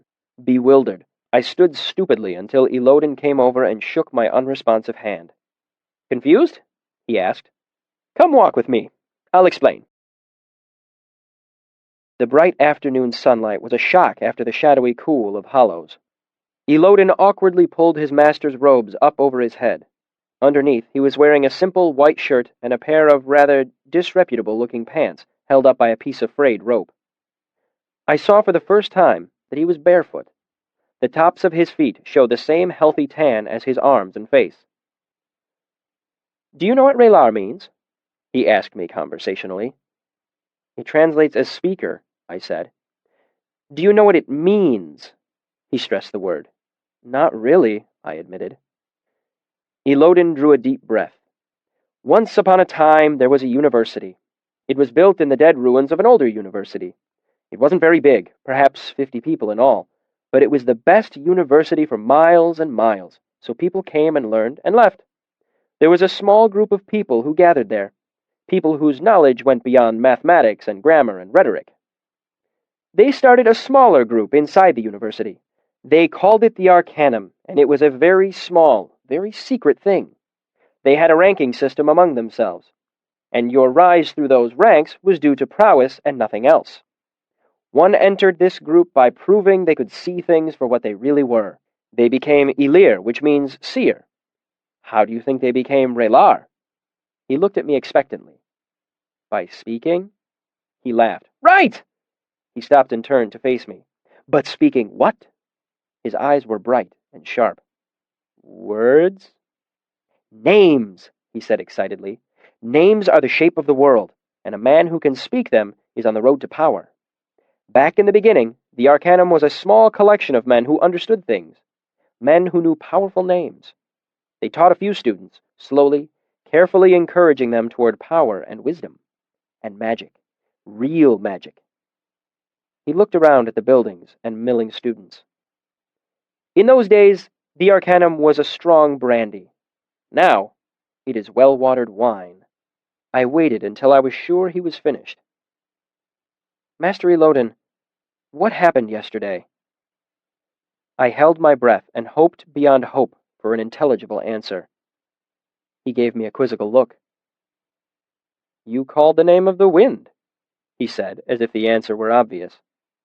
But what does that mean? And what do you mean by name? Is it just a name like Kvothe or Elodin? Or is it more like Taborlin knew the names of many things. Like both, he said, waving to a pretty girl leaning out a second-story window. But how can a name do something like that? Kvothe and Elodin are just sounds we make. They don't have any power by themselves. Elodin raised his eyebrows at this. Really? Watch. He looked down the street. Nathan! He shouted. A boy turned to look in our direction. I recognized him as one of Jameson's errand boys. Nathan, come here! The boy trotted over and looked up at Elodin. Yes, sir. Elodin handed the boy his master's robe. Nathan, would you take this to my rooms for me? Certainly, sir. The boy took the robe and hurried away. Elodin looked at me. Do you see? The names we call each other are not names, but they have some power nonetheless. That's not magic, I protested. He had to listen to you. You're a master. And you're a Relar, he said implacably. You called the wind, and the wind listened. I struggled with the concept. You're saying the wind is alive? He made a vague gesture. In a way. Most things are alive in one way or another. I decided to take a different tack. How did I call the wind if I didn't know how? Elodin clapped his hands together sharply. That is an excellent question. The answer is that each of us has two minds, a waking mind and a sleeping mind. Our waking mind is what thinks and talks and reasons, but the sleeping mind is more powerful. It sees deeply to the heart of things. It is the part of us that dreams. It remembers everything. It gives us intuition. Your waking mind does not understand the nature of names. Your sleeping mind does. It already knows many things that your waking mind does not. Elodin looked at me. Remember how you felt after you called the name of the wind? I nodded, not enjoying the memory. When Ambrose broke your lute, it roused your sleeping mind. Like a great hibernating bear jabbed with a burning stick, it reared up and roared the name of the wind. He swung his arms around wildly, attracting odd looks from passing students. Afterward, your waking mind did not know what to do. It was left with an angry bear. What did you do? I can't remember what you whispered to me. It was a name. It was a name that settled the angry bear, eased it back to sleep. But it is not sleeping so soundly now. We need to rouse it slowly and bring it under your control. Is that why you moved to suspend my expulsion? He made a dismissive gesture. You were in no real danger of being expelled. You were not the first student to call the name of the wind in anger, though you are the first in several years. Some strong emotion usually wakes the sleeping mind for the first time. He smiled. The name of the wind came to me when I was arguing with Alxadal. When I shouted it, his braziers exploded in a cloud of burning ash and cinder. He chuckled. What did he do to make you so angry? He refused to teach me the advanced bindings. I was only 14 and an Ilir. He told me I would have to wait until I was a Relar. There are advanced bindings? He grinned at me. Secrets, Relar Kvothe. That is what being an arcanist is all about. Now that you are a Relar, you are entitled to certain things that were withheld before. The advanced sympathetic bindings, the nature of names, some smattering of dubious runes if Kilvin thinks you are ready. Hope rose in my chest. Does this mean I'm allowed access to the archives now? Ah, Elodin said. No, not in the least. You see, the archives are Loren's domain, his kingdom. Those secrets are not mine to give away. At his mention of secrets, my mind settled on one that had been bothering me for months. The secret at the heart of the archives. What about the stone door in the archives? I asked. The 4-plate door. Now that I'm a Relar, can you tell me what's behind it? Elodin laughed. Oh, no! No. You don't aim for small secrets, do you? He clapped me on the back as if I'd just made an especially good joke. Velaritas! God! I can still remember what it was like, standing down there looking at the door, wondering. He laughed again. Merciful Taylor, it almost killed me. He shook his head. No, you don't get to go behind the 4-plate door. But, he gave me a conspiratorial look, since you are a Relar... He looked from side to side, as if afraid that someone might overhear us. I leaned closer. Since you are a Relar, I will admit that it exists. He gave me a solemn wink. Disappointed as I was, I couldn't help but smile. We walked for a while in silence, past mains, past anchors. Master Elodin? Yes? His eyes followed a squirrel across the road and up a tree. I still don't understand about names. I will teach you to understand, he said easily. The nature of names cannot be described, only experienced and understood. Why can't it be described? I asked. If you understand a thing, you can describe it. Can you describe all the things you understand? He looked sideways at me. Of course. Elodin pointed down the street. What color is that boy's shirt? Blue. What do you mean by blue? Describe it. I struggled for a moment. Failed. So blue is a name? It is a word. Words are pale shadows of forgotten names. As names have power, words have power. Words can light fires in the mind of men. Words can wring tears from the hardest hearts. There are 7 words that will make a person love you. There are 10 words that will break a strong man's will. But a word is nothing but a painting of a fire. A name is the fire itself. My head was swimming by this point. I still don't understand. He laid a hand on my shoulder. Using words to talk of words is like using a pencil to draw a picture of itself, on itself. Impossible. Confusing. Frustrating. He lifted his hands high above his head as if stretching for the sky. But there are other ways to understanding, he shouted, laughing like a child. He threw both arms to the cloudless arch of sky above us, still laughing. Look, he shouted, tilting his head back. Blue, blue, blue! Chapter 87. Winter. He's quite mad, I said to Simon and Willem later that afternoon at Anchors. He's a master, Sim responded tactfully, and your sponsor. And from what you've told us, he's the reason you weren't expelled. I'm not saying that he isn't intelligent, and I've seen him do things that I can't begin to explain, but the fact remains that he is completely off his nut. He talks in circles about names and words and power. It sounds good while he's saying it, but it doesn't really mean anything. Quit complaining, Simon said. You beat both of us to Relar, even if your sponsor is cracked. And you got paid 2 span of silver for breaking Ambrose's arm. You got away free as a bird. I wish I had half your luck. Not quite free as a bird, I said. I'm still going to be whipped. What? Sim said. I thought you said that they suspended it. They suspended my expulsion, I said. Not the whipping. Simon gaped. My God, why not? Malfeasance, Willem said in a low voice. They can't let a student get off bird-free after they've voted him guilty of malfeasance. That's what Elodin said. I took a drink. Took another. I don't care, Simon said hotly. It's barbaric. He hammered out his last word on the table with his fist, upsetting his glass and spilling a dark pool of scutton across the table. Shit! He scrambled to his feet and tried to keep it from spilling on the floor with his hands. I laughed helplessly until there was water in my eyes and my stomach ached. I felt a weight lift off my chest as I finally regained my breath. I love you, Sim, I said earnestly. Sometimes I think you're the only honest person I know. He looked me over. You're drunk. No, it's the truth. You're a good person. Better than I'll ever be. He gave me a look that said he couldn't tell if he was being made fun of or not.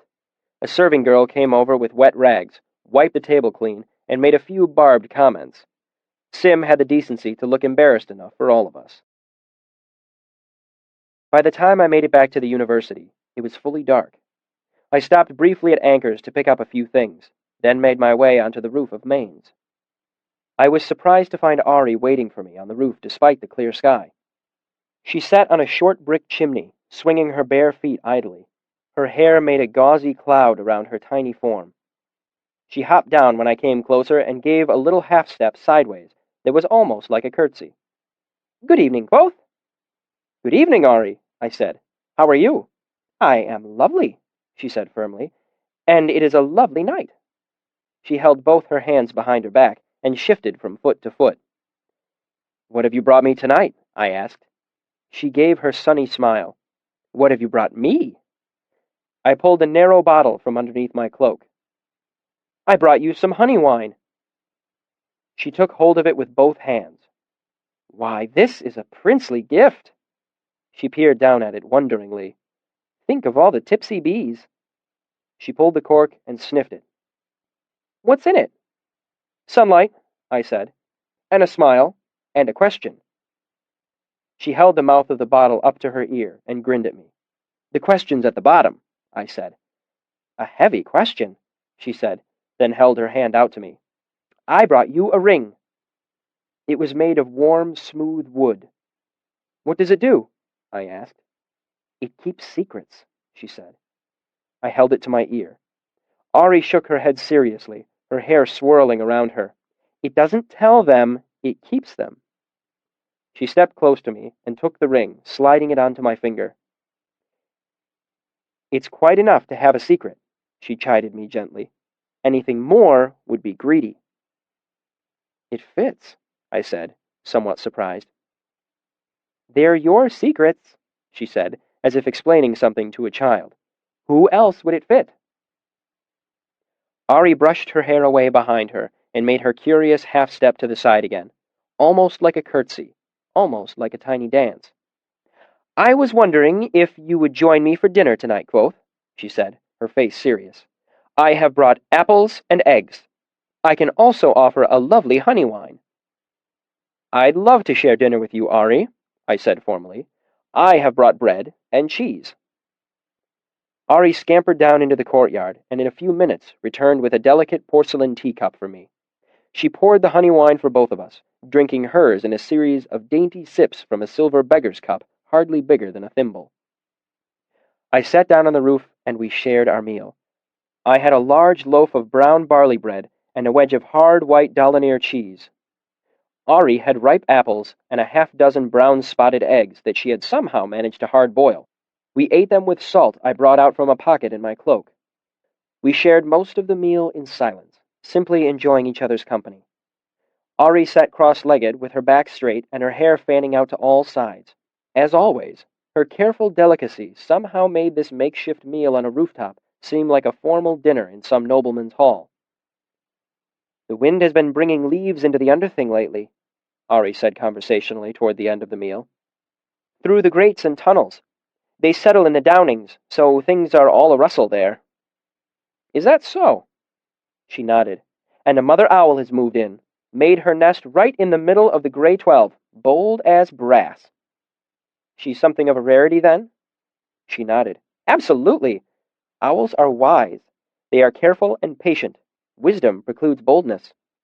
She sipped from her cup, holding the handle daintily between her thumb and forefinger. That is why owls make poor heroes. Wisdom precludes boldness. After my recent adventures in Traben, I couldn't help but agree. But this one is adventurous? An explorer? Oh, yes, Ari said, her eyes wide. She is fearless. She has a face like a wicked moon. She refilled her tiny silver cup with honey wine and emptied the last of it into my teacup. After tipping the bottle all the way upside down, she pursed her lips and blew across the top of it in 2 sharp bursts so that it made a hooting noise. Where's my question? She demanded. I hesitated, unsure as to how she would respond to my request. I was wondering, Ari, would you mind showing me the underthing? Ari looked away, suddenly shy. Kvothe, I thought you were a gentleman, she said, tugging self-consciously at her ragged shirt. Imagine asking to see a girl's underthing. She looked down, her hair hiding her face. I held my breath for a moment, choosing my next words carefully, lest I startle her back underground. While I was thinking, Ari peeked at me through the curtain of her hair. Ari, I asked slowly, are you joking with me? She looked up and grinned. Yes, I am, she said proudly. Isn't it wonderful? Ari took me through the heavy metal grate in the abandoned courtyard down into the underthing. I brought out my hand lamp to light the way. Ari had a light of her own, something she held in her cupped hands that gave off a soft, blue-green glow. I was curious about what she held, but didn't want to press her for too many secrets at once. At first, the underthing was exactly what I had expected. Tunnels and pipes. Pipes for sewage, water, steam, and coal gas. Great black pig iron pipes a man could crawl through. Small, bright brass pipes no bigger around than your thumb. There was a vast network of stone tunnels, branching and connecting at odd angles. If there were any rhyme or reason to the place, it was lost on me. Ari gave me a whirlwind tour, proud as a new mother, excited as a little girl. Her enthusiasm was infectious, and I soon lost myself in the excitement of the moment, ignoring my original reasons for wanting to explore the tunnels. There is nothing quite so delightfully mysterious as a secret in your own backyard. We made our way down 3 spiral staircases made of black wrought iron to reach the Grey 12. It was like standing in the bottom of a canyon. Looking up, I could see faint moonlight filtering in through drain grates far overhead. The mother owl was gone, but Ari showed me the nest. The deeper we went, the stranger things became. The round tunnels for drainage and pipes disappeared and were replaced with squared-off hallways and stairways strewn with rubble. Rotting wooden doors hung off rusted hinges, and there were half-collapsed rooms filled with moldering tables and chairs. One room had a pair of bricked-up windows, despite the fact that we were, at my best guess, at least 50 feet below ground. Deeper still, we came to Through Bottom, a room like a cathedral, so big that neither Ari's blue light nor my red one reached the highest peaks of the ceiling. All around us were huge ancient machines. Some lay in pieces, broken gears taller than a man, leather straps gone brittle with age, great wooden beams that were now explosions of white fungus, huge as hedgerows. Other machines were intact, but worn by centuries of neglect. I approached an iron block as big as a farmer's cottage and broke off a single flake of rust large as a dinner plate. Underneath was nothing but more rust. Nearby there were 3 great pillars covered in green verdigris, so thick it looked like moss. Many of the huge machines were beyond identifying, looking more melted than rusted. But I saw something that might have been a water wheel, 3 stories tall, lying in a dry canal that ran like a chasm through the middle of the room. I had only the vaguest of ideas as to what any of the machines might have done. I had no guess at all as to why they had lain here for uncounted centuries, deep underground. There didn't seem... Chapter 88. Interlude. Looking.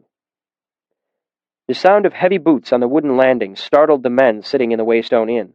Kvothe bolted to his feet mid-sentence and was halfway to the bar before the front door opened and the first of the felling night crowd made their way inside. "You've got hungry men here, Kvothe," Cobb called out as he opened the door. Shep, Jake, and Graham followed him inside.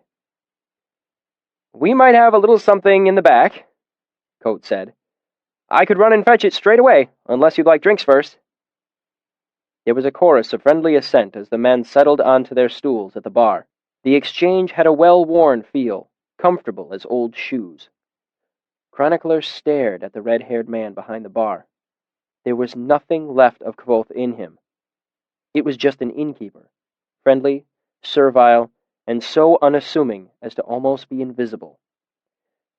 Jake took a long drink before noticing Chronicler sitting at the far end of the room. "Well, look at you, Kvothe! A new customer! Hell, we're lucky to have gotten any seats at all." Shep chuckled. Cobb swiveled his stool around and peered at where Chronicler sat next to Bast, pen still poised over his paper. "Is he a scribe or something?" "He is," Kvothe said quickly. "Came into town late last night." Cobb squinted toward them. "What's he writing?" Kvothe lowered his voice a bit, drawing the attention of the customers away from the guest and back to his side of the bar. "Remember that trip Bast made to Baden?" They nodded attentively. "Well, turns out he had a scare with the pox, and he's been feeling his years a bit since then. He thought he'd best get his will writ down while he had the chance." "Sense enough in that these days," Shep said darkly. He drank off the last of his beer and knocked the empty mug down. I'll do another of those. Whatsoever moneys I have saved at the time of my death shall go to the widow sage, Bast said loudly across the room, to help in raising and dowering her 3 daughters, as they are soon to be of marriaging age. He gave Chronicler a troubled look. Is marriaging a word? Little Katie certainly has grown up a bit this last year, hasn't she? Graham mused. The others nodded in agreement. To my employer I leave my best pair of boots, Bast continued magnanimously, and whatsoever of my pants he finds fit him. Boy does have a fine pair of boots, Cobb said to Kvothe. Always thought so. I leave to Pater Leodin to distribute the remainder of my worldly goods among the parish, as, being an immoral soul, I will have no further need of them. You mean immortal, don't you? Chronicler asked uncertainly. Bast shrugged. That's all I can think of for now. Chronicler nodded and quickly shuffled the paper, pens, and ink into his flat leather satchel. Come on over, then, Cobb called to him. Don't be a stranger. Chronicler froze, then made his way slowly toward the bar. What's your name, boy? Devon, he said, then looked stricken and cleared his throat. Excuse me. Carverson. Devon Carverson. Cobb made introductions all around, then turned back to the newcomer. Which way you from, Devon? Cobb asked. Off past Abbotsford. Any news from that way? Chronicler shifted uncomfortably in his seat while Kvothe eyed him darkly from the other side of the bar. Well, the roads are rather bad. This sparked a chorus of familiar complaints, and Chronicler relaxed. While they were still grousing, the door opened and the smith's prentice came in, boyish and broad-shouldered, with the smell of coal smoke in his hair. A long rod of iron rested on his shoulder as he held the door open for Carter. You look a fool, boy, Carter groused as he made his way slowly through the door, walking with the stiff care of the recently injured. You keep hauling that around and folk'll start talking about you like they do Crazy Martin. You'll be that crazy boy from Ranish. You want to listen to that for the next 50 years? The smith's prentice shifted his grip on the iron bar self-consciously. Let him talk, he mumbled with a hint of defiance. Since I went out and took care of Nellie, I've been having dreams about that spider thing. He shook his head. Hell, I'd think you'd be carrying one in each hand. That thing could have killed you. Carter ignored him, his expression stiff as he walked gingerly toward the bar. Good to see you up and about, Carter, Shep called out, raising his mug. I thought we might not see you out of bed for another day or 2. Take more than a few stitches to keep me down, Carter said. Bast made a show of offering up his stool to the injured man, then quietly took a seat as far from the smith's prentice as possible. There was a warm murmur of welcome from everyone. The innkeeper ducked into the back room and emerged a few minutes later, carrying a tray loaded with hot bread and steaming bowls of stew. Everyone was listening to Chronicler.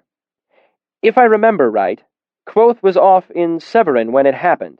He was walking home. It weren't Severin, old Cobb said. It was off by the university. Could have been, Chronicler conceded. Anyway, he was walking home late at night, and some bandits jumped him in an alleyway. It was broad daylight, Cobb said testily. In the middle of town. All manner of folk were around to see it. Chronicler shook his head stubbornly. I remember an alley. Anyway, the bandits surprised Kvothe. They wanted his horse. He paused and rubbed his forehead with the tips of his fingers. Wait, that's not right. He wouldn't have his horse in an alley. Maybe he was on the road to Severin. I told you it weren't Severin, Cobb demanded, slapping his hand down on the bar, plainly irritated. Talu, anyway, just stop. You've got it all mixed up. Chronicler flushed in embarrassment. I only heard it once, years ago. Shooting Chronicler a dark look, Kvothe clattered the tray down loudly onto the bar, and the story was momentarily forgotten. Old Cobb ate so quickly he almost choked himself, and washed it down with a long swallow of beer. Seeing as how you're still working on your dinner there, he said none too casually to Chronicler as he wiped his mouth on his sleeve, would you mind terrible if I picked up this story, just so's the boy can hear it? If you're sure you know it, Chronicler said hesitantly. Of course I know it, Cobb said as he spun his stool around to face more of his audience. All right. Way back when Kvothe was just a pup, he went to the university. But he didn't live in the university proper, you see, on account of the fact that he was just ordinary folk. He couldn't afford all the fancy living that went on there. How come? The smith's apprentice asked. You said before that Kvothe was so smart they paid him to stay even though he was just 10 years old. They gave him a purse full of gold, and a diamond big as his thumb knuckle, and a brand new horse with a new saddle and tack and new shoes and a full bag of oats and everything. Cobb gave a conciliatory nod. True, that's true. But this was a year or two after Kvothe had gotten all that. And you see, he'd gave a lot of that gold to some poor folk whose houses had all burned down. Burned down during their wedding, Graham interjected. Cobb nodded. And Kvothe had to eat, and rent a room, and buy more oats for his horse, so his gold was all used up by then. So What about the diamond? The boy insisted. Old Cobb gave the barest of frowns. If you've got to know, he gave that diamond to a special friend of his. A special lady friend. But that's a whole different story than the one I'm telling now. He glared at the boy, who dropped his eyes contritely and spooned up a mouthful of stew. Cobb continued. Since Kvothe couldn't afford all that rich living in the university, he stayed in the town next by instead, place called Amaray. He shot Chronicler a pointed look. Kvothe had a room in an inn where he got to stay for free because the widow who owned the place took a shine to him, and he did chores to help earn his keep. He played music there, too, Jake added. He was all sorts of clever with his lute. Get your dinner into your gob and let me finish my say, Jacob, old Cobb snapped. Everyone knows Kvothe was clever with a lute. That's why the widow had taken such a shine to him in the first place, and playing music every night was part of his chores. Cobb took a quick drink and continued. So one day, Kvothe was out running errands for the widow when a fellow pulls out a knife and tells Kvothe if he doesn't hand over the widow's money, he'll spill Kvothe's guts all over the street. Cobb pointed an imaginary knife at the boy and gave him a menacing look. Now you've got to remember, this is back when Kvothe was just a pup. He ain't got no sword, and even if he did, he ain't learned to fight proper from the Adem yet. So what did Kvothe do? The smith's apprentice asked. Well, Cobb leaned back, it was the middle of the day, and they were smack in the middle of Amray's town square. Kvothe was about to call for the constable, but he always had his eyes wide open, you see, and so he noticed that this fellow had white teeth.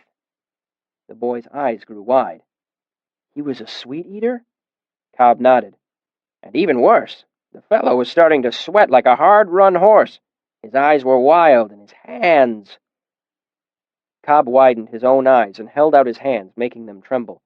So Kvothe knew the fellow had to hunger something fierce, and that meant he'd stab his own mum for a bent penny.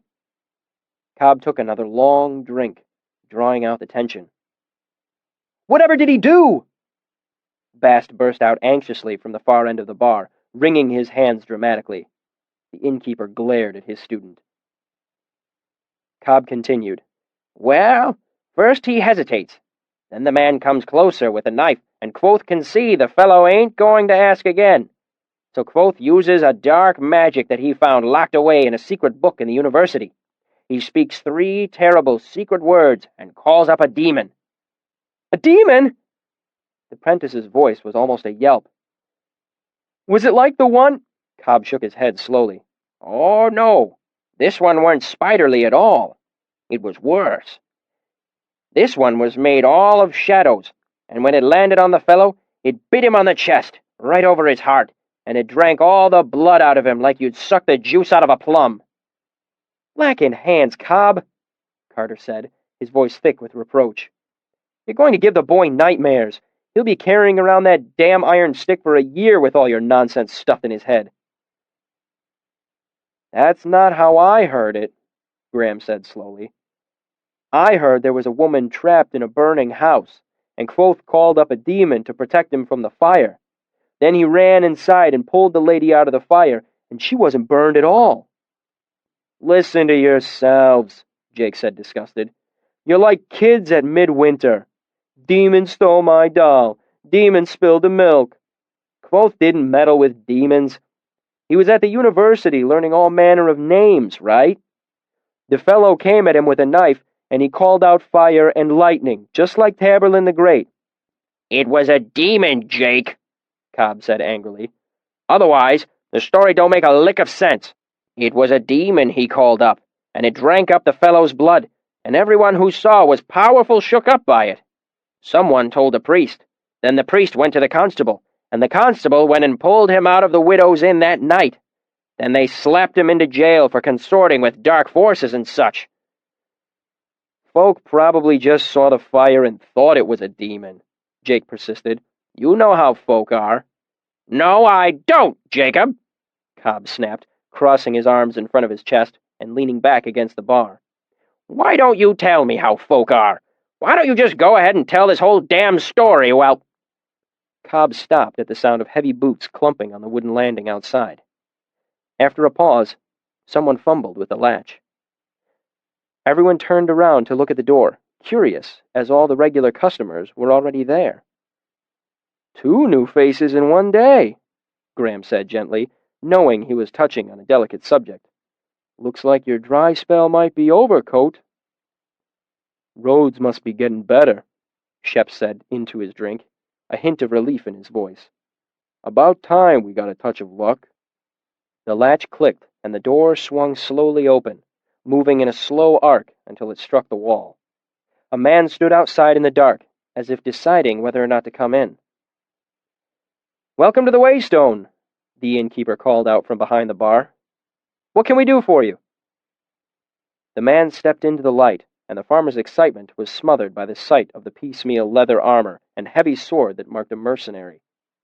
A lone mercenary was never reassuring, even in the best of times.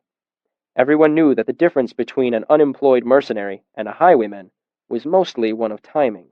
What's more, it was obvious this mercenary had fallen on hard times. Brownburr clung thick to the bottoms of his pants and the rough leather of his boots' laces. His shirt was fine linen dyed a deep royal blue, but mud-spattered and bramble-torn. His hair was a greasy snarl. His eyes were dark and sunken, as if he hadn't slept in days. He moved a few steps farther into the inn, leaving the door open behind him. "Looks like you've been on the road a while," Kvothe said cheerily. "Would you like a drink or some dinner?" When the mercenary made no reply, he added, "None of us would blame you if you wanted to catch a bit of sleep first, either. It looks like you've had a rough couple days." Kvothe glanced at Bast, who slid off his stool and went to close the inn's front door. After slowly looking over everyone sitting at the bar, the mercenary moved to the empty space between Chronicler and Old Cobb. Kvothe gave his best innkeeper's smile as the mercenary leaned heavily against the bar and mumbled something. Across the room, Bast froze with his hand on the door handle. "Beg your pardon?" Kvothe asked, leaning forward. The mercenary looked up, his eyes meeting Kvothe's, then sweeping back and forth behind the bar. His eyes moved sluggishly, as if he'd been addled by a blow to the head. "Ethan say, this guy's saving they." Kvothe leaned forward. "I'm sorry, what was that again?" When nothing was forthcoming from the mercenary, he looked around at the other men at the bar. "Did anyone catch that?" Chronicler was looking the mercenary over, eyeing the man's armor, the empty quiver of arrows, his fine blue linen shirt. The scribe's stare was intense, but the mercenary didn't seem to notice. "It's Yaru," Cobb said knowingly. "Funny. He don't look like a shim." Shep laughed, shaking his head. "Nah, he's drunk. My uncle used to talk like that." He nudged Graham with an elbow. "You remember my Uncle Tam? God, I've never known a man who drank like that." Bast made a frantic, covert gesture from where he stood near the door, but Kvothe was busy trying to catch the mercenary's eye. "Speak a Turin?" Kvothe asked slowly. "What do you want?" The mercenary's eyes rested momentarily on the innkeeper. "Avoy," he began, then closed his eyes and tilted his head as if listening. He opened his eyes again. "I want," he began, his voice slow and thick. "I Look. He trailed off, his gaze wandering aimlessly around the room, his eyes unfocused. I know him, Chronicler said. Everyone turned to look at the scribe. What? Shep asked. Chronicler's expression was angry. This fellow and 4 of his friends robbed me about 5 days ago. I didn't recognize him at first. He was clean-shaven then, but it's him. Behind the man's back, Bast made a more urgent gesture, trying to catch his master's attention, but Kvothe was intent on the befuddled man. Are you sure? Chronicler gave a hard, humorless laugh. He's wearing my shirt. Ruined it, too. Cost me a whole talent. I never even got a chance to wear it. Was he like this before? Chronicler shook his head. Not at all. He was almost genteel as highwaymen go. I had him pegged as a low-ranking officer before he deserted. Bast gave up signaling. Reshi! He called out, a hint of desperation in his voice. Just a moment, Bast, Kvothe said, as he tried to catch the stupefied mercenary's attention. He waved a hand in front of the man's face, snapped his fingers. Hello? The man's eyes followed Kvothe's moving hand, but seemed oblivious to everything being said around him. I am... Look, he said slowly. I look. What? Cobb demanded testily. What are you looking for? Looking, the mercenary echoed vaguely. I imagine he's looking to give me my horse back, Chronicler said calmly, as he took a half-step closer to the man and grabbed the hilt of his sword. With a sudden motion, he yanked it free, or rather, he tried to. Instead of sliding easily free of its scabbard, it came halfway out and stuck. No! Bast cried from across the room. The mercenary stared vaguely at Chronicler, but made no attempt to stop him.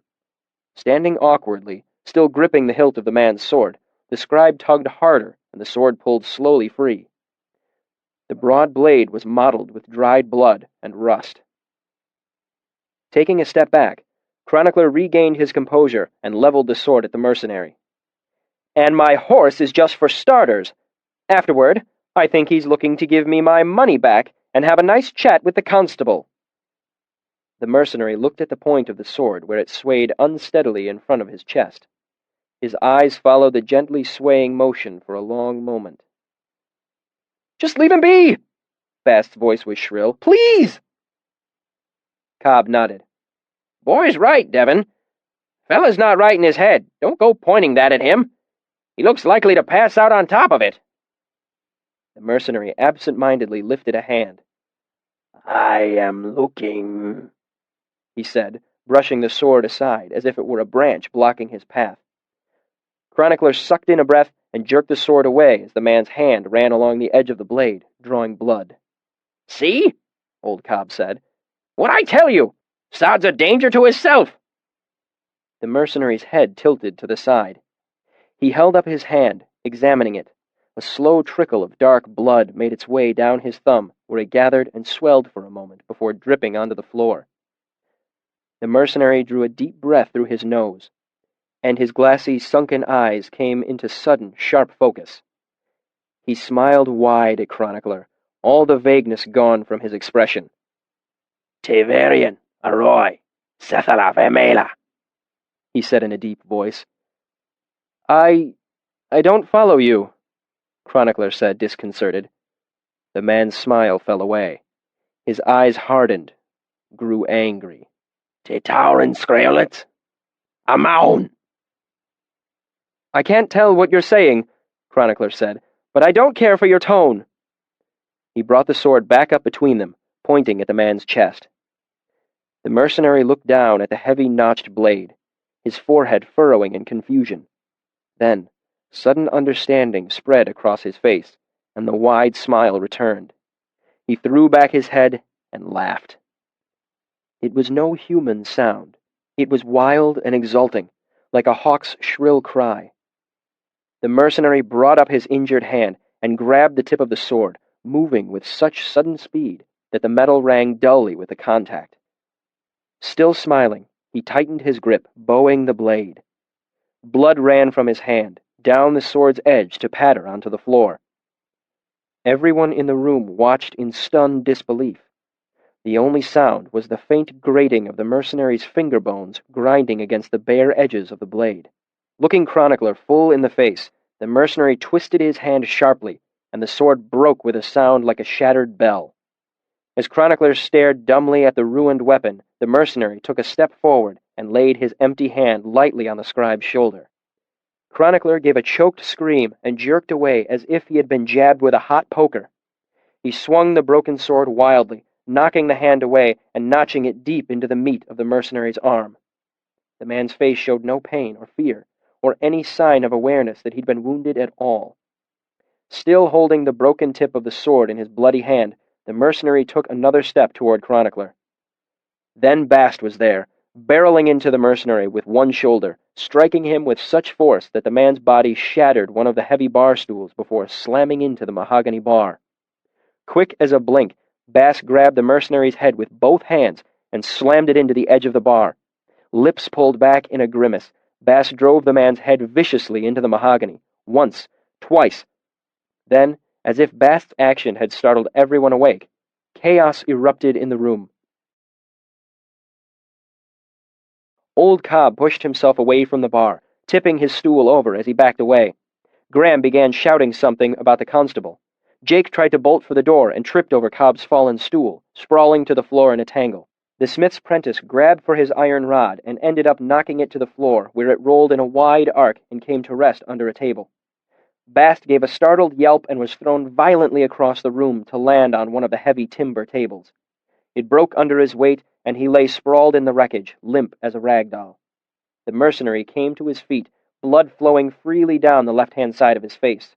He seemed utterly unconcerned as he turned back to Chronicler, still holding the tip of the broken sword in his bleeding hand. Behind him, Shep picked up a knife from where it lay next to the half-eaten wheel of cheese. It was just a kitchen knife, its blade about a handspan long. Face grim, the farmer stepped close behind the mercenary and stabbed down hard, driving the whole of the short blade deep into the mercenary's body, where the shoulder meets the neck. Instead of collapsing, the mercenary spun around and lashed Shep across the face with the jagged edge of the sword. Blood sprayed, and Shep lifted his hands to his face. Then, moving so quickly it was little more than a twitch, the mercenary brought the piece of metal back around, burying it in the farmer's chest.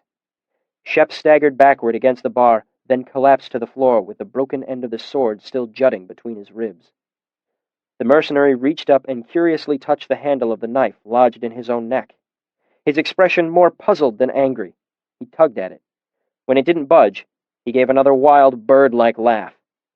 As the farmer lay gasping and bleeding on the floor, the mercenary's attention seemed to wander, as if he'd forgotten what he was doing. His eyes slowly wandered around the room, moving lazily past the broken tables, the black stone fireplace, the huge oak barrels. Finally, the mercenary's gaze came to rest on the red-haired man behind the bar. Kvothe did not blanch or back away when the man's attention settled onto him. Their eyes met. The mercenary's eyes sharpened again, focusing on Kvothe.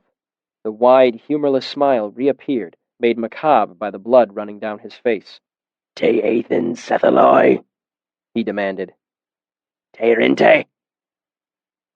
With an almost casual motion, Kvothe grabbed a dark bottle from the counter and flung it across the bar. It struck the mercenary in the mouth and shattered. The air filled with a sharp tang of elderberry, dousing the man's still grinning head and shoulders. Reaching out one hand, Kvothe dipped a finger into the liquor that spattered the bar. He muttered something under his breath, his forehead furrowed in concentration. He stared intently at the bloody man standing on the other side of the bar. Nothing happened. The mercenary reached across the bar, catching hold of Kvothe's sleeve. The innkeeper simply stood, and in that moment his expression held no fear, no anger or surprise. He only seemed weary, numb, and dismayed. Before the mercenary could get a grip on Kvothe's arm, he staggered as Bast tackled him from behind. Bast managed to get one arm around the mercenary's neck, while the other raked at the man's face. The mercenary let go of Kvothe and laid both hands on the arm that circled his neck, trying to twist away. When the mercenary's hands touched him, Bast's face became a tight mask of pain. Teeth bared, he clawed wildly at the mercenary's eyes with his free hand. At the far end of the bar, the smith's apprentice finally retrieved his iron rod from under the table and stretched to his full height. He charged over the fallen stools and strewn bodies on the floor. Bellowing, he lifted the iron rod high over one shoulder. Still clinging to the mercenary, Bast's eyes grew wide with sudden panic as he saw the smith's apprentice approaching. He released his grip and backed away, his feet tangling in the wreckage of the broken bar stool. Falling backward, he scuttled madly away from the both of them. Turning, the mercenary saw the tall boy charging. He smiled and stretched out a bloody hand. The motion was graceful, almost lazy. The smith's apprentice swatted the arm away. When the iron bar struck him, the mercenary's smile fell away. He clutched at his arm, hissing and spitting like an angry cat. The boy swung the iron rod again, striking the mercenary squarely in the ribs. The force of it knocked him away from the bar, and he fell to his hands and knees, screaming like a slaughtered lamb. The smith's apprentice grabbed the bar with both hands and brought it down across the mercenary's back like a man splitting wood. There was the grisly sound of bones cracking. The iron bar rang softly like a distant, fog-muffled bell. Back broken, the bloody man still tried to crawl toward the inn's door. His face was blank now, his mouth open in a low howl as constant and unthinking as the sound of wind through winter trees. The apprentice struck again and again, swinging the heavy iron rod lightly as a willow switch. He scored a deep groove in the wooden floor, then broke a leg, an arm, more ribs. Still, the mercenary continued to claw his way toward the door, shrieking and moaning, sounding more animal than human. Finally, the boy landed a blow to the head, and the mercenary went limp. There was a moment of perfect quiet. Then the mercenary made a deep, wet coughing sound, and vomited up a foul fluid, thick as pitch and black as ink.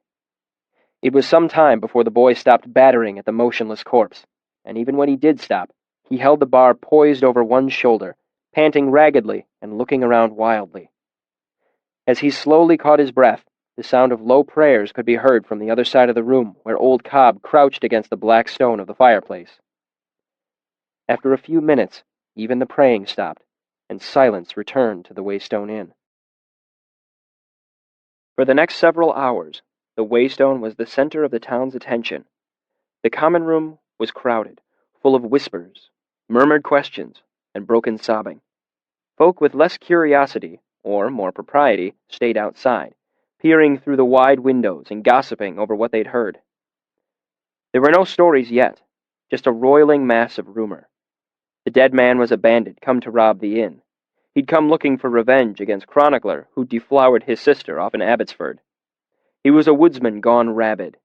He was an old acquaintance of the innkeeper come to collect a debt. He was an ex-soldier gone tabard mad while fighting the rebels off in Reykjavik. Jake and Carter made a point of the mercenary's smile, and while dinner addiction was a city problem, folk had still heard of the sweet-eaters here. Three-Finger Tom knew about these things. He'd soldiered under the old king nearly 30 years ago. He explained that with 4 grains of denner resin, a man could have his foot amputated without a twinge of pain. With 8 grains, he'd saw through the bone himself. With 12 grains, he'd go for a jog afterward, laughing and singing Tinker Tanner. Shep's body was covered with a blanket and prayed over by the priest.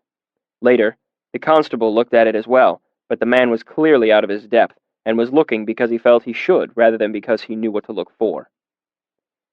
The crowd began to thin after an hour or so. Shep's brothers showed up with a cart to collect the body. Their grim, red-eyed stares drove away most of the remaining spectators who were idling about. Still, there was much to be done. The constable tried to piece together what had happened from witnesses and the more opinionated onlookers. After hours of speculation, the story finally began to coalesce. Eventually, it was agreed that the man was a deserter and dinner addict come to their little town just in time to go crazy. It was clear to everyone that the smith's apprentice had done the right thing, a brave thing, in fact. Still, the iron law demanded a trial, so there'd be one next month, when the quarter court came through these parts on its rounds. The constable went home to his wife and children. The priest took the mercenary's remains off to the church. Bast cleared the wrecked furniture away, stacking it near the door to be used as firewood. The innkeeper mopped the inn's hardwood floor 7 times until the water in the bucket no longer tinged red when he rinsed it out. Eventually, even the most dedicated gawkers drifted away, leaving the usual felling night crowd, -1. Jake, Cobb, and the rest made halting conversation, speaking of everything other than what had happened, clinging to the comfort of each other's company. One by one, exhaustion drove them out of the Waystone. Eventually, only the smith's apprentice remained, looking down into the cup in his hands. The iron rod lay near his elbow on the top of the mahogany bar. Nearly half an hour passed without anyone speaking. Chronicler sat at a nearby table, making a pretense of finishing a bowl of stew. Kvothe and Bast puttered about, trying to look busy. A vague tension built in the room as they snuck glances at each other, waiting for the boy to leave. The innkeeper strolled over to the boy, wiping his hands on a clean linen cloth. "Well, boy, I guess—" "Aaron," the smith's apprentice interjected, not looking up from his drink. "My name's Aaron." Kvothe nodded seriously. "Aaron, then. I suppose you deserve that." "I don't think it was Denner," Aaron said abruptly. Kvothe paused. "Beg your pardon?" "I don't think that fellow was a sweet-eater." "You with Cobb, then?" Kvothe asked. "Think he was rabid?" "I think he had a demon in him," the boy said with careful deliberation, as if he'd been thinking about the words for a long time. "I didn't say anything before, 'cause I didn't want folk to think I'd gone all cracked in the head like Crazy Martin." He looked up from his drink. "But I still think he had a demon in him." Kvothe put on a gentle smile and gestured to Bast and Chronicler. "Aren't you worried we'll think the same?" Aaron shook his head seriously. "You aren't from around here. You've been places. You know what sort of things are out in the world." He gave Kvothe a flat look. "I figure you know it was a demon, too." Bast grew still where he stood sweeping near the hearth. Kvothe tilted his head curiously without looking away. "Why would you say that?" The smith's apprentice gestured behind the bar. "I know you got a big oak drunk thumper under the bar there. And well," his eyes flickered upward to the sword hanging menacingly behind the bar. "There's only one reason I can think you'd grab a bottle instead of that. You weren't trying to knock that fellow's teeth in. You were going to light him on fire, except you didn't have any matches, and there weren't any candles close by. My ma used to read to me from the Book of the Path," he continued. "There's plenty of demons in there. Some hide in men's bodies like we'd hide under a sheepskin. I think he was just some regular fella who'd got a demon inside him. That's why nothing hurt him. He'd be like somebody poking holes in your shirt. That's why he didn't make no sense, either. He was talking demon talk." Aaron's eyes slid back to the cup he held in his hands, nodding to himself. "The more I think, the better it makes sense. Iron and fire, that's for demons." "Sweet eaters are stronger than you'd think," Bast said from across the room. "Once I saw—" "You're right," Kvothe said. "It was a demon." Aaron looked up to meet Kvothe's eyes, then nodded and looked down into his mug again. "And you didn't say anything because you're new in town and business is shy enough." Kvothe nodded. "And it won't do me any good to tell folk, will it?" Kvothe drew a deep breath, then let it out slow. "Probably not." Aaron drank off the last swallow of his beer and pushed the empty mug away from himself on the bar. "All right. I just needed to hear it. Needed to know I hadn't gone all crazy." He came to his feet and picked up the heavy iron rod with one hand, resting it on his shoulder as he turned toward the door. No one spoke as he made his way across the room and let himself out, closing the door behind him. His heavy boots sounded hollowly on the wooden landing outside. Then there was nothing. "There's more to that one than I would have guessed," Kvothe said at last. "It's because he's big," Bast said matter-of-factly as he gave up the pretense of sweeping. "You people are easily confused by the look of things. I've had my eye on him for a while now. He's cleverer than folk give him credit for, always looking at things and asking questions." He carried the broom back toward the bar. "He makes me nervous." Kvothe looked amused. "Nervous? You?" "The boy reeks of iron. Spends all day handling it, baking it, breathing its smoke, then comes in here with clever eyes. Bast gave a profoundly disapproving look. It's not natural.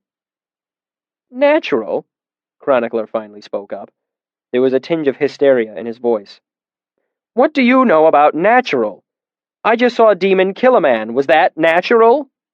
Chronicler turned to face Kvothe. What the hell was that thing doing here anyway? Chronicler asked. Looking, apparently, Kvothe said. That's about all I got. How about you, Bast? Could you understand it?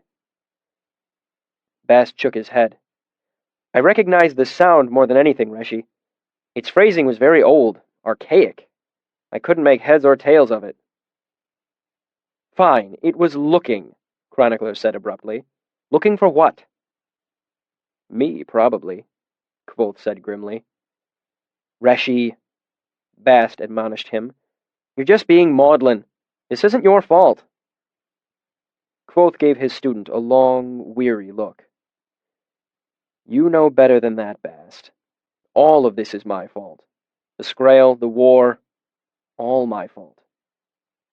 Bast looked like he wanted to protest, but couldn't find the words. After a long moment, he looked away, beaten.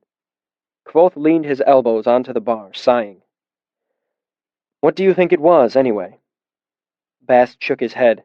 It seemed like one of the Mahale Uret, Reshi. A skin dancer. He frowned as he said it, sounding anything but certain. Kvothe raised an eyebrow. It isn't one of your kind? Bast's normally affable expression sharpened into a glare. It was not my kind, he said indignantly. The male doesn't even share a border with us. It's as far away as anywhere can be in the Fae. Kvothe nodded, a hint of an apology. I just assumed you knew what it was. You didn't hesitate to attack it. All snakes bite, Reshi. I don't need to know their names to know they're dangerous. I recognized it as being from the male. That was enough. So, probably a skin dancer, Kvothe mused. Didn't you tell me they'd been gone for ages and ages? Bast nodded. And it seemed sort of dumb, and it didn't try to escape into a new body, Bast shrugged. Plus, we're all still alive. That seems to indicate that it was something else. Chronicler watched the conversation incredulously. You mean neither of you know what it was? He looked at Kvothe. You told the boy it was a demon! For the boy, it is a demon, Kvothe said, because that's the easiest thing for him to understand, and it's close enough to the truth. He began to slowly polish the bar. For everyone else in town, it's a sweet eater, because that will let them get some sleep tonight. Well, it's a demon for me too, then, Chronicler said sharply, because my shoulder feels like ice where it touched me. Bast hurried over. I forgot it got a hand on you. Let me see. Kvothe closed the window's shutters while Chronicler removed his shirt. There were bandages stripping the backs of his arms from where he had been wounded by the Scrael 3 nights ago. Bast looked closely at his shoulder. Can you move it? Chronicler nodded, rolling it around. It hurt like 12 bastards when he touched me, like something was tearing up inside. He shook his head in irritation at his own description. Now it just feels strange, numb, like it's asleep. Bast prodded his shoulder with a finger, looking it over dubiously. Chronicler looked back at Kvothe. The boy was right about the fire, wasn't he? Until he mentioned it, I didn't Ah! The scribe shouted, jerking away from Bast. What in God's name was that? He demanded. Your brachial nerve plexus, I'm guessing, Kvothe said dryly. I needed to see how deep the damage went, Bast said unruffled. Reshi, would you get me some goose grease, garlic, mustard? Do we have any of those green things that smell like onions but aren't? Kvothe nodded. Cavero? I think there's a few left. Bring them, and a bandage too. I should get a salve on this. Kvothe nodded and stepped through the doorway behind the bar. As soon as he was out of sight, Bast leaned close to Chronicler's ear. Don't ask him about it, he hissed urgently. Don't mention it at all. Chronicler looked puzzled. What are you talking about? About the bottle. About the sympathy he tried to do. So he was trying to light that thing on fire. Why didn't it work? What's... Bast tightened his grip, his thumb digging into the hollow beneath Chronicler's collarbone. The scribe gave another startled yelp. Don't talk about that, Bast hissed in his ear. Don't ask questions. Holding both the scribe's shoulders, Bast shook him once, like an angry parent with a stubborn child. Good Lord, Bast! I can hear him howling all the way in the back, Kvothe called from the kitchen. Bast stood upright and pulled Chronicler straight in his chair as the innkeeper emerged from the doorway. Telu, anyway, he's white as a sheet. Is he going to be okay? It's about as serious as a frostburn, Bast said disparagingly. It's not my fault if he screams like a little girl. Well, be careful with him, Kvothe said, setting a pot of grease and a handful of garlic cloves on the table. He'll need that arm for at least another couple days. Kvothe peeled and crushed the garlic. Bast mixed the salve and smeared the foul-smelling concoction onto the scribe's shoulder before wrapping a bandage around it. Chronicler sat very still.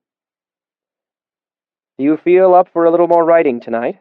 Kvothe asked, after the scribe was wearing his shirt again. We're still days away from any true ending, but I can tie up a few loose ends before we call it a night. I'm good for hours yet. Chronicler hurried to unpack his satchel without so much as a glance in Bast's direction. Me too. Bast turned to face Kvothe, his face bright and eager. I want to know what you found under the university. Kvothe gave a shadow of a smile. I supposed you would, Bast. He came to the table and took a seat. Underneath the university, I found what I had wanted most, yet it was not what I expected. He motioned for Chronicler to pick up his pen, as is often the case when you gain your heart's desire. Chapter 89. A Pleasant Afternoon. The next day I was whipped in the wide cobblestone courtyard that used to be called Kvothe, the House of the Wind. I found it oddly appropriate. As predicted, there was an impressive crowd for the event. Hundreds of students filled the courtyard to overflowing. They peered out of windows and doorways. A few even found their way onto the rooftops for a better view. I don't blame them, really. Free entertainment is hard to pass by. I was lashed 6 times, singly across the back. Not wanting to disappoint, I gave them something to talk about. A repeat performance. I did not cry out, or bleed, or faint. I left the courtyard walking on my own 2 feet with my head held high. After Mola laid 57 tidy stitches across my back, I found consolation in a journey to Imre, where I spent Ambrose's money on an extraordinarily fine loot, 2 nice sets of used clothing for me, a small bottle of my own blood, and a warm, new dress for Ari. It was, all in all, a very pleasant afternoon. Chapter 90. Half-Built Houses. Every night I went exploring underground with Ari. I saw many interesting things, some of which may bear mentioning later, but for now suffice to say that she showed me all the vast and varied corners of the underthing. She took me to downings, vaults, the woods, delving, cricklet, tenors, candlebear. The names she gave them, nonsensical at first, fit like a glove when I finally saw what they described.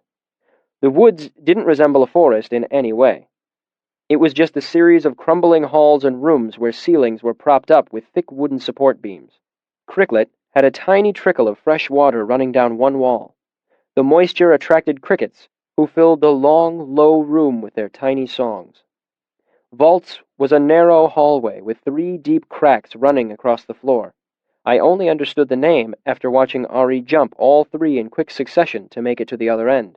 It was several days before Ari took me to Below's, a maze of intersecting tunnels. Despite the fact that we were at least 100 feet below ground, they were filled with a steady, rushing wind that smelled of dust and leather. The wind was the clue I needed. It let me know I was close to finding what I'd come here looking for. Still, it bothered me that I didn't understand the name of this place. I knew I must be missing something. Why do you call this Below's? I asked Ari. That's its name, she said easily. The wind made her fine hair stream out behind her like a gauzy pennant. You call things by their names. That's what names are for. I smiled despite myself. Why does it have that name? Isn't everything here below? She turned to look at me, head cocked to one side. Her hair blew around her face, and she brushed it back with her hands. It's not belows, she said. It's belows. I couldn't hear the distinction. Blows? I asked, puffing out my cheeks as if blowing out air. Ari laughed, delighted. That's a piece, she grinned. Try for more. I tried to think of what else made sense. Bellows?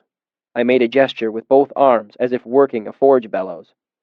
Ari thought about that for a moment, looking up and tilting her head back and forth. That's not as good. This is a quiet place.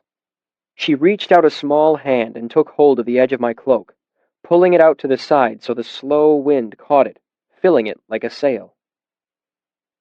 Ari looked up at me, grinning as if she'd just done a magic trick. Billows. Of course. I grinned back, laughing. That minor mystery put to rest, Ari and I began a meticulous investigation of billows. After several hours, I began to get a feel for the place, an understanding of which way I needed to go.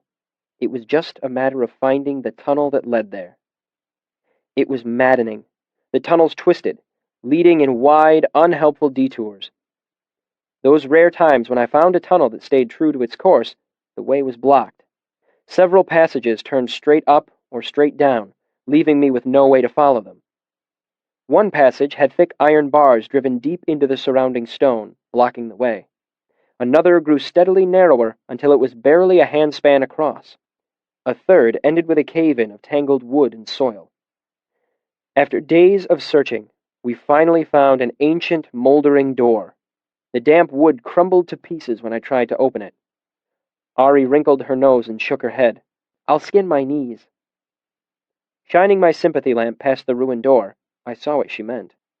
The room beyond slanted down until the ceiling was only 3 feet high. Will you wait for me? I asked her as I took off my cloak and cuffed up my shirt sleeves. I don't know if I can find my way up to the top without you. Ari nodded, looking worried. Ins are easier than outs, you know. There's tight places. You can get stuck. I was trying not to think of that. I'm just going for a look. I'll be back in half an hour. She cocked her head. What if you're not? I smiled. You'll have to come and rescue me. She nodded, her face as solemn as an earnest child. I put my sympathy lamp in my mouth, shining the red light out against the pitch blackness in front of me. Then I got down on all fours and headed forward, my knees rubbing against the rough stone of the floor. After several turnings, the ceiling went lower still, too low for crawling.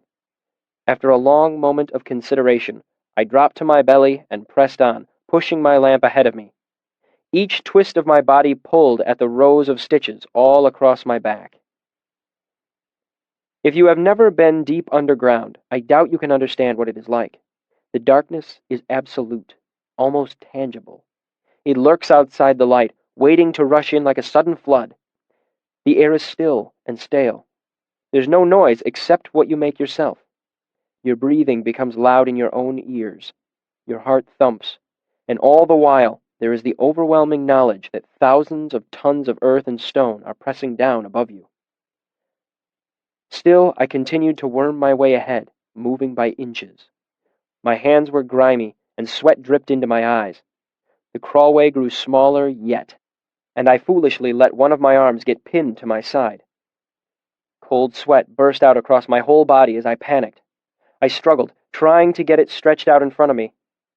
After several terrifying minutes, I managed to get my arm free. Then, after lying there for a moment, trembling in the dark, I pressed ahead and found what I'd been looking for. After emerging from the underthing, I made my careful way through a window and a locked door into the women's wing of the Muse. I knocked softly on Fella's door, not wanting to wake anyone accidentally. Men are not allowed unescorted in the women's wing of the Muse, especially not during the late hours of night. I knocked 3 times before I heard a gentle stirring in her room. After a moment, Fella opened the door, her long hair in wild disarray. Her eyes were still half closed as she peered into the hallway with a puzzled expression. She blinked when she saw me standing there, as if she hadn't really expected anyone. She was unmistakably naked, with a bedsheet half wrapped around herself. I will admit that the sight of gorgeous, full-breasted Fella half naked in front of me was one of the most startlingly erotic moments in my young life. Kvothe? she said, maintaining a remarkable degree of composure. She tried to cover herself more fully and met with mixed success, pulling the sheet up to her neck in exchange for exposing a scandalous amount of long, shapely leg. "What time is it? How did you get in here?" "You said that if I ever needed anything, I could call on you for a favor," I said urgently. "Did you mean it?" "Well, yes, of course," she said. "God, you're a mess. What happened to you?" I looked down at myself, only then realizing the state I was in. I was grimy, the front of my body streaked with dirt from sliding across the floor.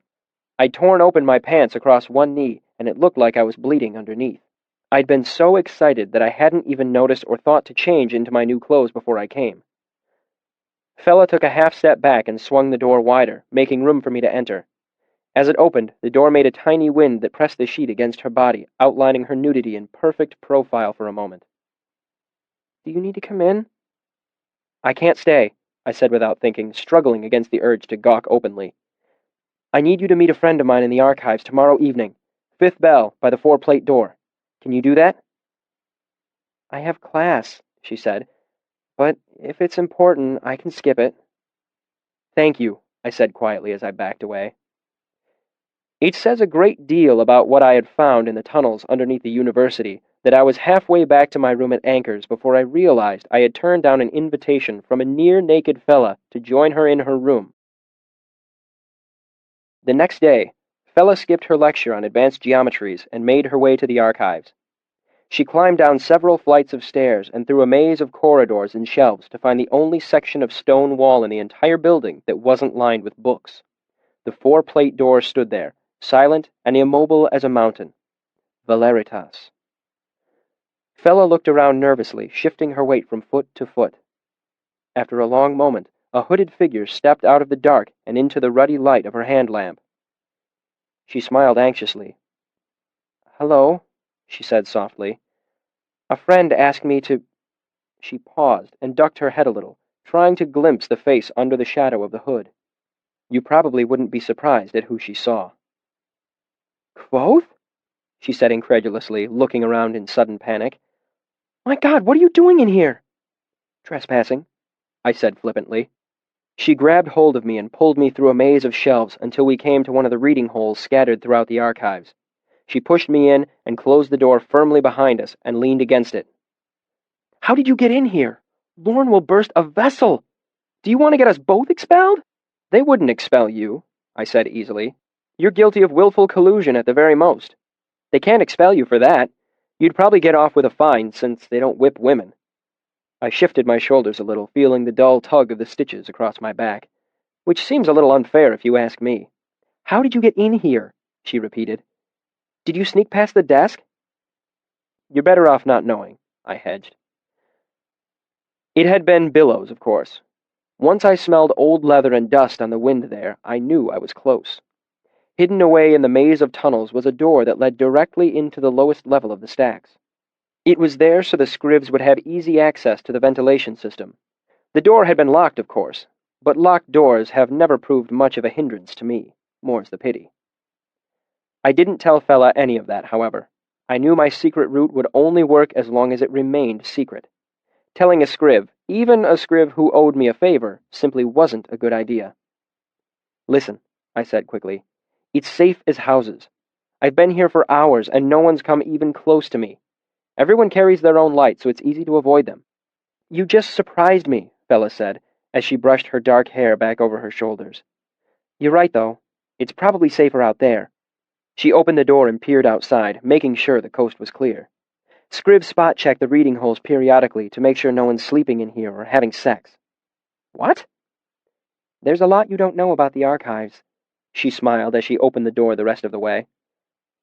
"That's why I need your help," I said as we headed out into the stacks. "I can't make heads or tails of this place." "What are you looking for?" Fella asked. "About 1,000 things," I said honestly. "But we can start with the history of the Amir, or any non-fictional reports of the Chandrian. Anything about either one, really. I haven't been able to find a thing." I didn't bother trying to keep the frustration from my voice. To finally get inside the archives after all this time and not be able to find any of the answers I was looking for was maddening. I thought things would be better organized, I groused. Fella chuckled deep in her throat. And how would you do that, exactly? Organize everything, I mean. I've been thinking about it for the last couple hours, actually, I said. It'd be best to do it by subject. You know, histories, memoirs, grammars. Fella stopped walking and gave a deep sigh. I guess we should get this over with. She pulled a slim book off the shelf at random. What's the subject of this book? I opened it and glanced over the pages. It was written in an old scribe's hand, spidery and hard to follow. It looks like a memoir. What type of memoir? Where do you put it in relationship to the other memoirs? Still flipping pages, I spotted a carefully drawn map. Actually, it looks more like a travelogue. Fine, she said. Where do you put it in the memoir travelogue section? I'd organize them geographically, I said, enjoying the game. I flipped more pages. Atur, Modeg, and Vint? I frowned and looked at the spine of the book. How old is this? The Aturan Empire absorbed Vint over 300 years ago. Over 400 years, she corrected. So where do you put a travelogue that refers to a place that doesn't exist anymore? It would be more of a history, really, I said more slowly. What if it isn't accurate? Fella pressed. Based on hearsay rather than personal experience? What if it's purely fictional? Novel travelogues were quite a fashion in Modeg a couple 100 years ago. I closed the book and slowly slid it back onto the shelf. I'm beginning to see the problem, I said thoughtfully. No, you don't, Fella said frankly. You're just glimpsing the edges of the problem. She gestured to the stacks around us. Let's say you became Master Archivist tomorrow. How long would it take you to organize all of this? I looked around at the countless shelves retreating off into the darkness. It would be a lifetime's work. Evidence suggests it takes more than just one lifetime, Fella said dryly. There are over 750,000 volumes here, and that's not even taking into consideration the clays or scrolls or fragments from Kelebtenna. She made a dismissive gesture. So you spend years developing the perfect organizational system, which even has a convenient place for your historical fictional travelogue memoir. You and the scribes spend decades slowly identifying, sorting, and reordering tens of thousands of books. She looked me in the eye. And then you die. What happens then? I began to see where she was going. Well, in a perfect world, the next Master Archivist would pick up where I left off, I said. Hurrah for the perfect world, Fella said sarcastically, then turned and began leading me through the shelves again. I'm guessing the new Master Archivist usually has his own ideas about how to organize things. Not usually, Fella admitted. Sometimes there are several in a row who work toward the same system, but sooner or later you get someone who's sure they have a better way of doing things, and everything starts from scratch again. How many different systems have there been? I spotted a faint red light bobbing in the distant shelves and pointed toward it. Fella changed directions to take us away from the light and whoever was carrying it. It depends on how you count them, she said softly. At least 9 in the last 300 years. The worst was about 50 years ago, when there were 4 new Master Archivists within 5 years of each other. The result was 3 different factions among the scribes, each using a different cataloging system, each firmly believing theirs was the best. Sounds like a civil war, I said. A holy war, Fella said. A very quiet, circumspect crusade where each side was sure they were protecting the immortal soul of the archives. They would steal books that had already been cataloged in each other's systems. They would hide books from each other, or confuse their order on the shelves.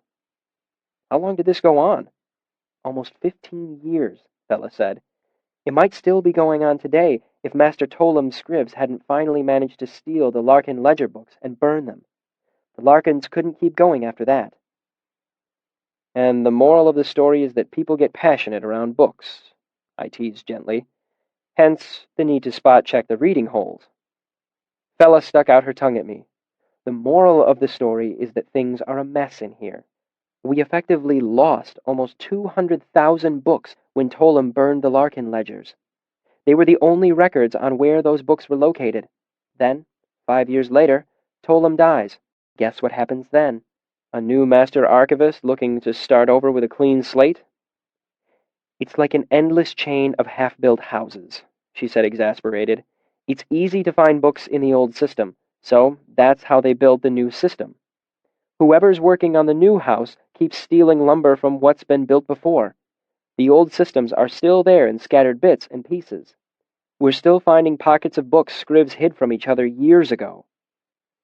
I sense this is a sore spot with you, I said with a smile. We reached a flight of stairs, and Fella turned to look at me. It's a sore spot with every scrib who lasts more than 2 days working in the archives, she said. People down in the tomes complain when it takes us an hour to bring them what they want. They don't realize it's not as easy as going to the Amir history shelf and pulling down a book. She turned and began to climb the stairs. I followed her silently, appreciating the new perspective.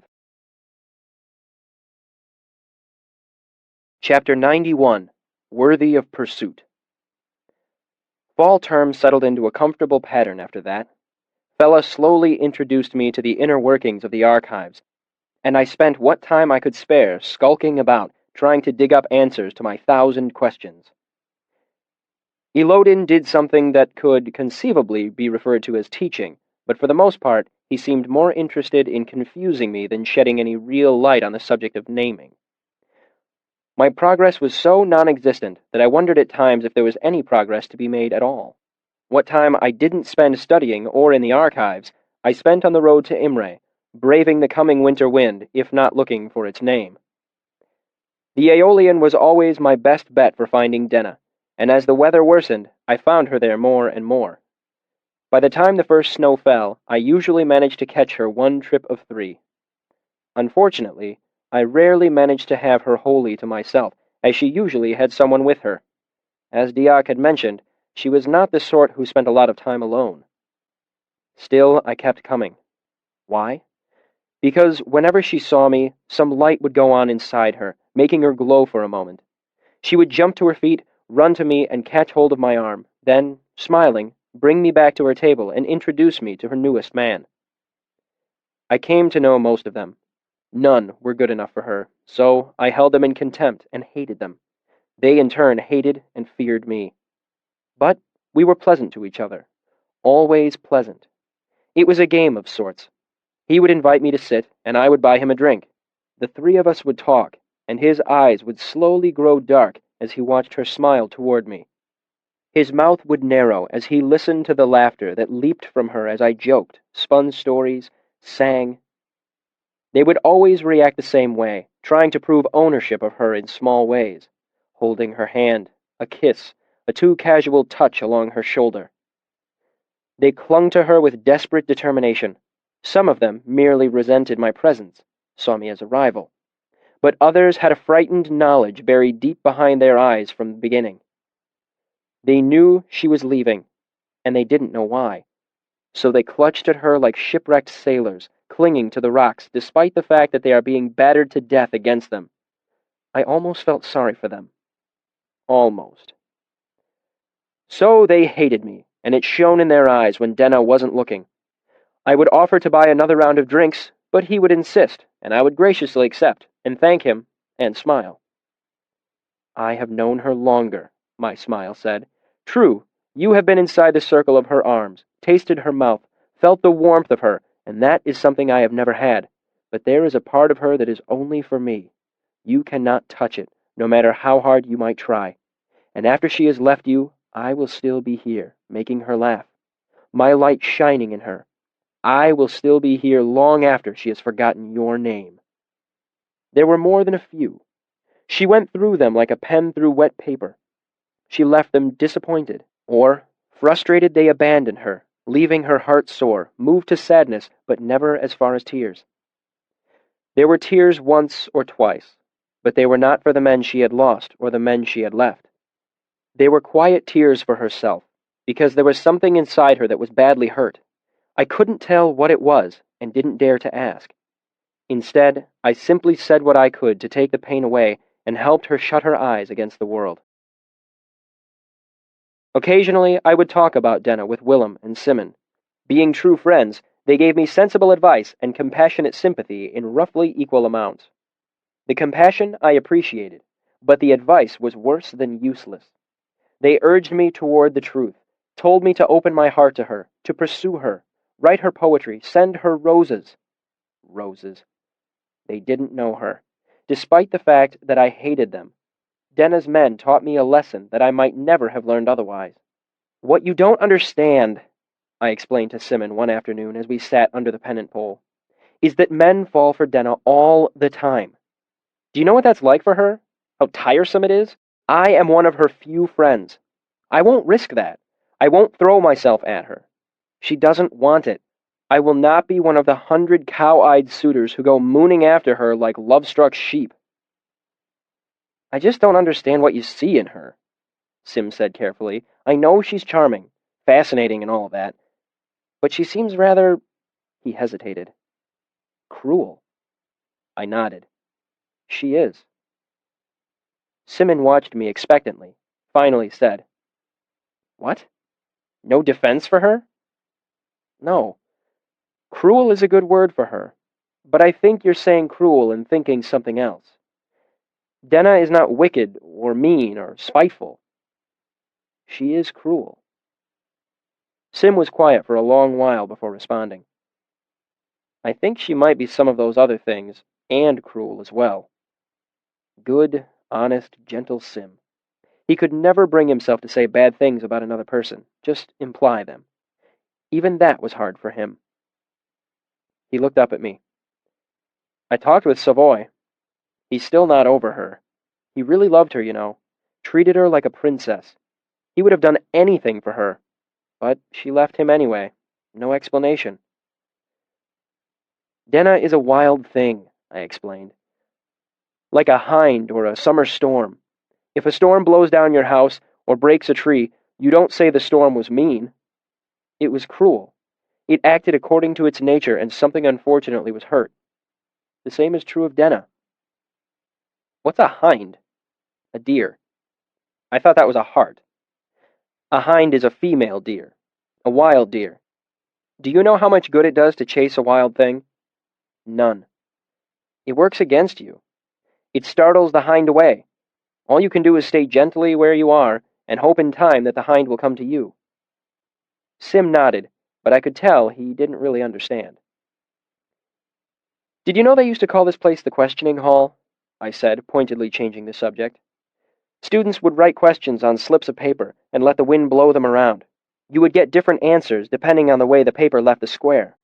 I gestured to the gaps between the gray buildings Elodin had shown to me. Yes, no, maybe, elsewhere, soon. The belling tower struck, and Simmons sighed, sensing it was pointless to pursue the conversation further. Are we playing corners tonight? I nodded. After he was gone, I reached into my cloak and pulled out the note Denna had left in my window. I read it again, slowly, then carefully tore away the bottom of the page where she had signed it. I folded the narrow strip of paper with Denna's name, twisted it, and let the courtyard's ever-present wind tug it out of my hand to spin among the few remaining autumn leaves. It danced along the cobblestones. It circled and spun, making patterns too wild and varied for me to understand. But though I waited until the sky grew dark, the wind never took it away. When I left, my question was still wandering in the house of the wind, giving no answers, hinting at many. Yes, no, maybe, elsewhere, soon. Lastly, there was my ongoing feud with Ambrose. I walked on pins and needles every day, waiting for him to take his revenge. But the months passed, and nothing happened. Eventually, I came to the conclusion that he had finally learned his lesson and was keeping a safe distance from me. I was wrong, of course, perfectly and completely wrong. Ambrose had merely learned to bide his time. He did manage to get his revenge, and when it came, I was caught flat-footed and forced to leave the university. But that, as they say, is a story for another day. Chapter 92. The Music That Plays. That should do for now, I imagine, Kvothe said, gesturing for Chronicler to lay down his pen. We have all the groundwork now, a foundation of story to build upon. Kvothe came to his feet and rolled his shoulders, stretching his back. Tomorrow, we'll have some of my favorite stories. My journey to Alvaron's court, learning to fight from the Adem, Tellurian, He picked up a clean linen cloth and turned to Chronicler. "Is there anything you need before you turn in for the night?" Chronicler shook his head, knowing a polite dismissal when he heard one. "Thank you, no, I'll be fine." He gathered everything into his flat leather satchel and made his way upstairs to his rooms. "You too, Bast," Kvothe said. "I'll take care of the cleaning up." He made a shooing motion to forestall his student's protest. "Go on. I need time to think about tomorrow's story. These things don't plan themselves, you know." Shrugging, Bast headed up the stairs as well, his footsteps sounding hard on the wooden stairs. Kvothe went about his nightly ritual. He shoveled ashes out of the huge stone fireplace and brought in wood for tomorrow's fire. He went outside to extinguish the lamps beside the Waystone's sign, only to find that he'd forgotten to light them earlier that evening. He locked the inn, and after a moment's consideration, left the key in the door so Chronicler could let himself out if he woke early in the morning. Then he swept the floor, washed the tables, and rubbed down the bar, moving with a methodical efficiency. Last came the polishing of the bottles. As he went through the motions, his eyes were far away, remembering. He did not hum or whistle. He did not sing. In his room, Chronicler moved about restlessly, tired but too full of anxious energy to let sleep take him. He removed the finished pages from his satchel and stowed them safely in the heavy wooden chest of drawers. Then he cleaned all his pen's nibs and set them out to dry. He carefully removed the bandage on his shoulder, threw the foul-smelling thing in the chamber pot, and replaced the lid before washing his shoulder clean in the hand basin. Yawning, he went to the window and looked out at the little town, but there was nothing to see. No lights, no movement. He opened the window a crack, letting in the fresh autumn air. Drawing the curtains, Chronicler undressed for bed, lying his clothes over the back of a chair. Last of all, he removed the simple iron wheel from around his neck and laid it on the nightstand. Turning down his bed, Chronicler was surprised to see the sheets had been changed sometime during the day. The linen was crisp and smelled pleasantly of lavender. After a moment's hesitation, Chronicler moved to the door of his room and locked it. He laid the key on the nightstand, then frowned and picked up the stylized iron wheel and put it back around his neck before snuffing the lamp and crawling into bed. For the better part of an hour, Chronicler lay sleepless in his sweet-smelling bed, rolling restlessly from side to side. Finally, he sighed and threw off the covers. He relit the lamp with a sulfur match and climbed back out of bed. Then he walked over to the heavy chest of drawers beside the window and pushed at it. It wouldn't budge at first, but when he put his back into it, he managed to slide it slowly across the smooth wooden floor. After a minute, the weighty piece of furniture was pressed against the door of his room. Then he climbed back into bed, rolled down the lamp, and quickly fell into a deep and peaceful sleep. It was pitch black in the room when Chronicler woke with something soft pressing against his face. He thrashed wildly, more a reflex than an attempt to get away. His startled shout was muffled by the hand clamped firmly over his mouth. After his initial panic, Chronicler went quiet and limp. Breathing hard through his nose, he lay there, eyes wide in the darkness.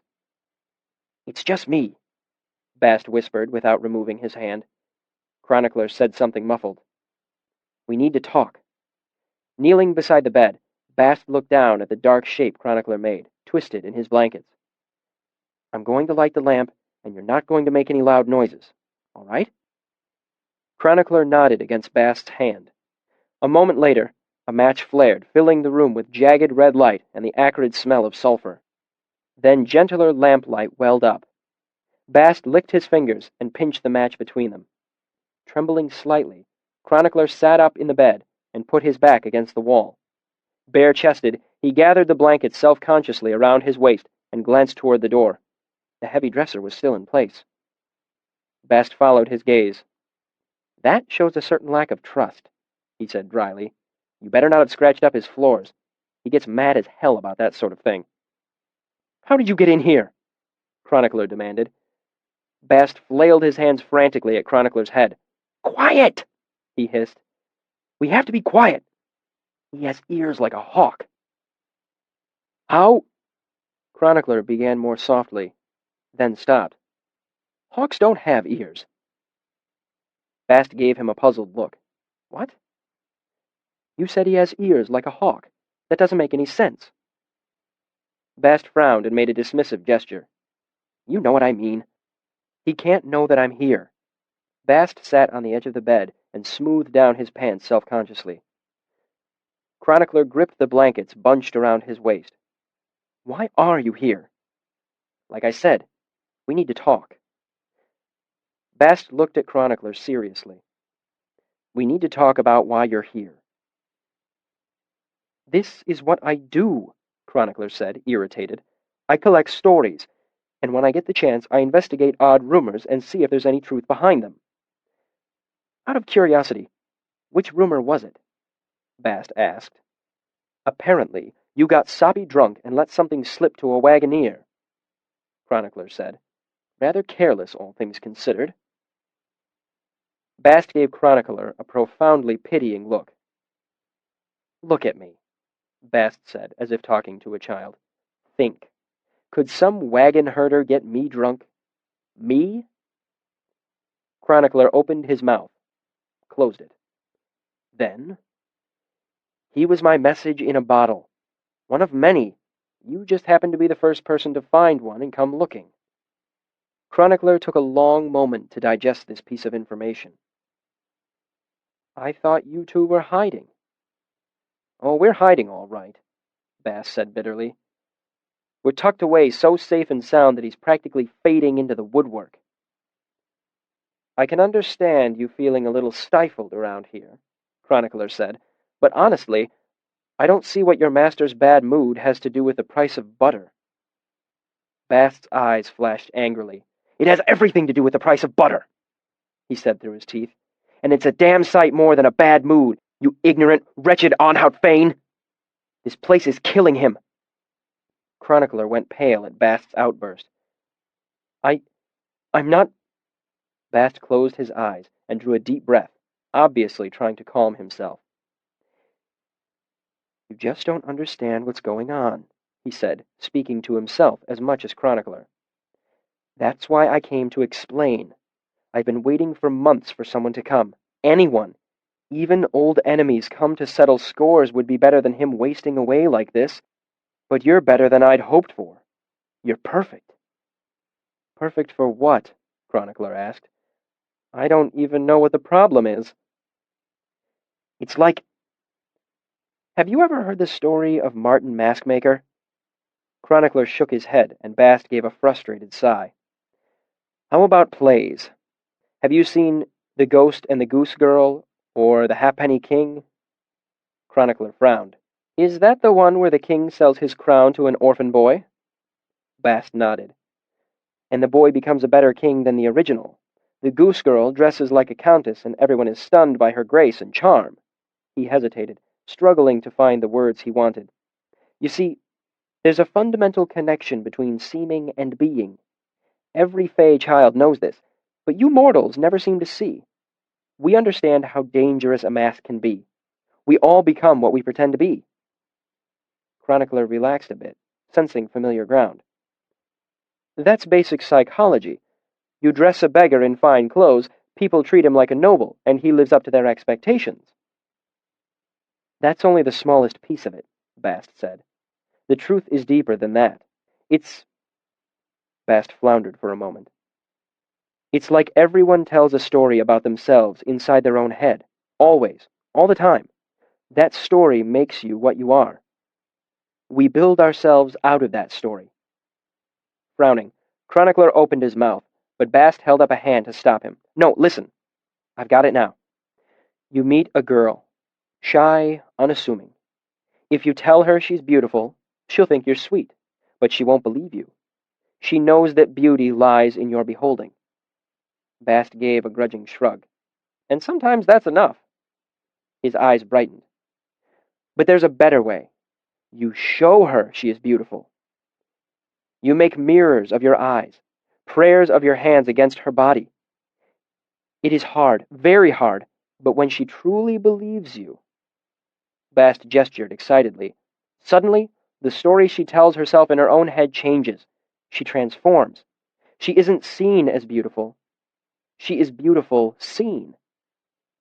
What the hell is that supposed to mean? Chronicler snapped. You're just spouting nonsense now.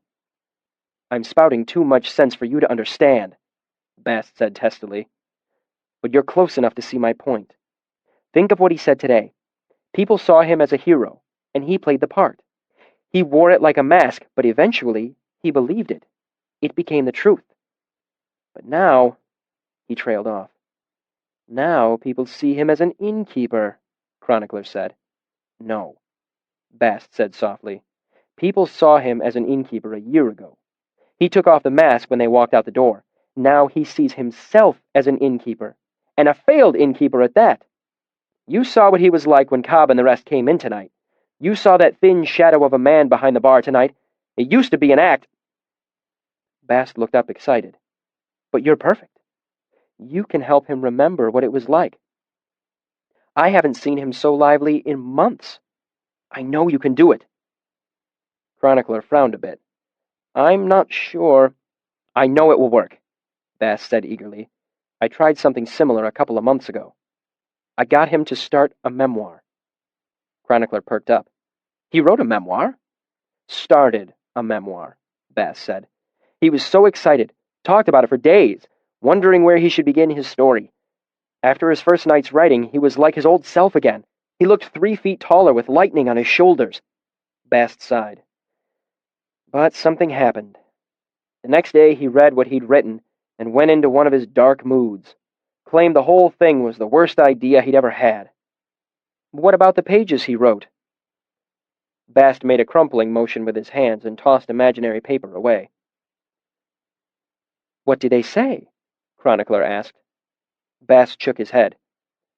He didn't throw them away, he just threw them. They've been lying on his desk for months. Chronicler's curiosity was almost palpable. Can't you just... He waggled his fingers. You know, tidy them up? Unbauen! No! Bast looked horrified. He was furious after he read them. Bast shivered a little. You don't know what he's like when he's really angry. I know better than to cross him on something like that. I suppose you know best, Chronicler said dubiously. Bast gave an emphatic nod. Exactly. That's why I came to talk to you, because I know best. You need to keep him from focusing on the dark things. If not... Bast shrugged and repeated the motion of crumpling and throwing away a piece of paper. But I'm collecting the story of his life. The real story. Chronicler made a helpless gesture. Without the dark parts, it's just some silly Chronicler froze halfway through the word, eyes darting nervously to the side. Bast grinned like a child catching a priest mid-curse. Go on, he urged. His eyes were delighted and hard and terrible. Say it. Like some silly fairy story, Chronicler finished, his voice thin and pale as paper. Bast smiled a wide smile. You know nothing of the Fae. If you think our stories lack their darker sides. But all that aside, this is a fairy story, because you are gathering it for me. Chronicler swallowed hard and seemed to regain some of his composure. What I mean is that what he's telling is a true story, and true stories have unpleasant parts. His, more than most, I expect. They're messy and tangled, and... I know you can't get him to leave them out, Bast said, but you can hurry him along. You can help him dwell on the good things. His adventures, the women, the fighting, his travels, his music... Bast stopped abruptly. Well, not the music. Don't ask about that, or why he doesn't do magic anymore. Chronicler frowned. Why not? His music seems... Bast's expression was grim. Just don't, he said firmly. They're not productive subjects. I stopped you earlier. He tapped Chronicler's shoulder meaningfully, because you were going to ask him what went wrong with his sympathy. You didn't know any better. Now you do. Focus on the heroics, his cleverness. He waved his hands. That sort of thing. It's really not my place to be steering him one way or another, Chronicler said stiffly. I'm a recorder. I'm just here for the story. The story's the important thing, after all. Piss on your story, Bast said sharply. You'll do what I say, or I'll break you like a kindling stick. Chronicler froze. So you're saying I work for you? I'm saying you belong to me. Bast's face was deadly serious. Down to the marrow of your bones. I drew you here to serve my purpose. You have eaten at my table, and I have saved your life. He pointed at Chronicler's naked chest.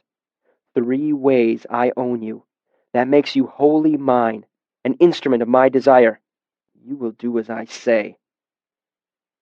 Chronicler's chin lifted a bit, his expression hardening. I will do as I see fit, he said, slowly raising a hand to the piece of metal that lay against his naked chest. Bast's eyes flickered down, then up again. You think I'm playing at some game? His expression was incredulous. You think iron will keep you safe? Bast leaned forward, slapped Chronicler's hand away, and grabbed the circle of dark metal before the scribe could move.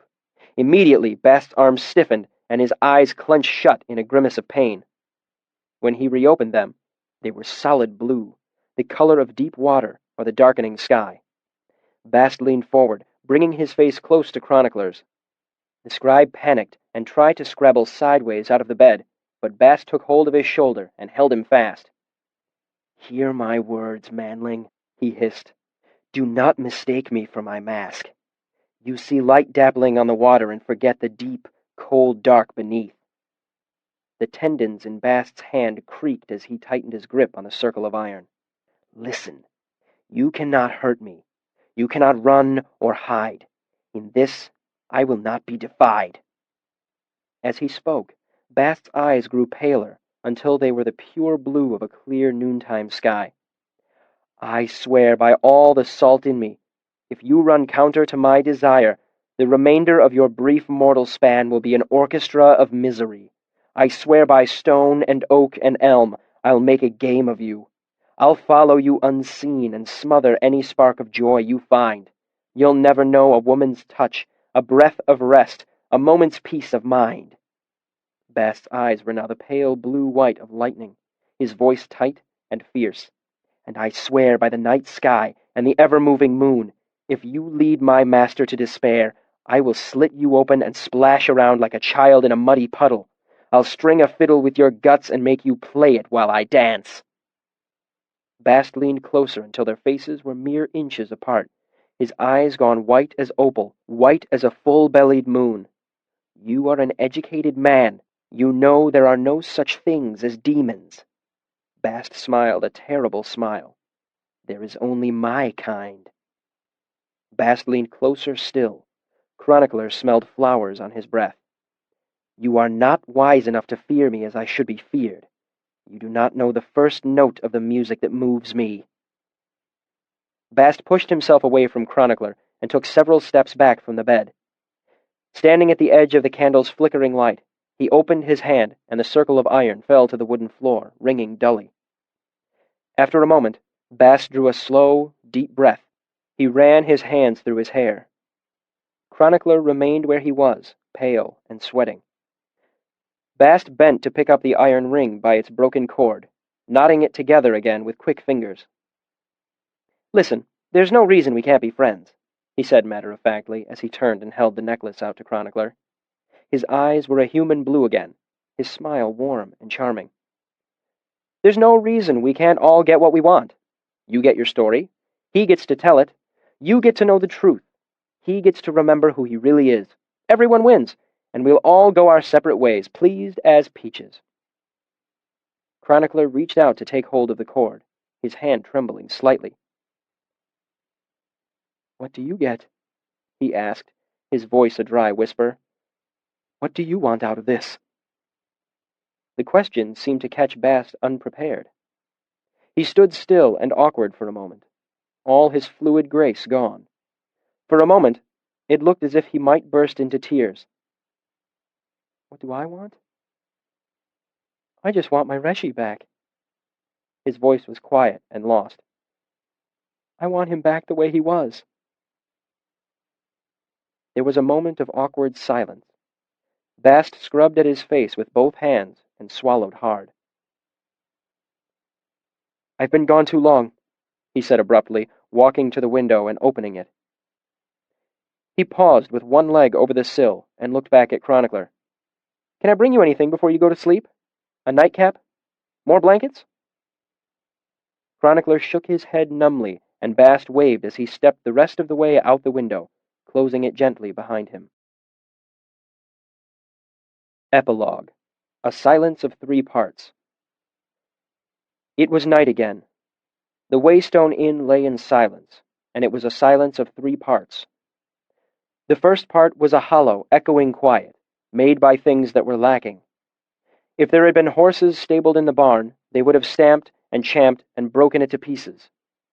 If there had been a crowd of guests, even a handful of guests bedded down for the night, their restless breathing and mingled snores would have gently thawed the silence like a warm spring wind. If there had been music, but no, of course there was no music.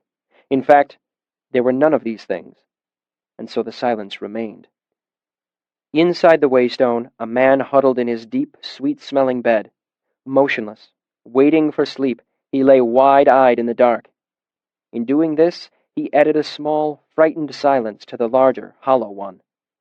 They made an alloy of sorts, a harmony. The third silence was not an easy thing to notice. If you listened for an hour, you might begin to feel it in the thick stone walls of the empty tap room, and in the flat, gray metal of the sword that hung behind the bar. It was in the dim candlelight that filled an upstairs room with dancing shadows. It was in the mad pattern of a crumpled memoir that lay fallen and unforgotten atop the desk. And it was in the hands of the man who sat there, pointedly ignoring the pages he had written and discarded long ago. The man had true red hair, red as flame. His eyes were dark and distant, and he moved with the weary calm that comes from knowing many things. The Waystone was his, just as the third silence was his. This was appropriate, as it was the greatest silence of the 3, wrapping the others inside itself. It was deep and wide as autumn's ending. It was heavy as a great river-smooth stone. It was the patient, cut-flower sound of a man who was waiting to die. We hope you have enjoyed our presentation of The Name of the Wind by Patrick Rothfuss. Copyright 2007 by Patrick Rothfuss. Read by Nick Podell. Directed by Colleen Willits. Engineered by Corey Young. Performance copyright 2009 by Brilliance Audio. All rights reserved. For further information concerning this program or other Brilliance Audio titles, please call the following toll-free number, 1-800-222-3225, or visit our website at www.brillianceaudio.com. No part of this recording may be played for an audience or reproduced in any form. It may not be streamed, downloaded, broadcast, or copied without written permission. Address all inquiries to Brilliance Audio, P.O. Box 887, Grand Haven, Michigan, 49417.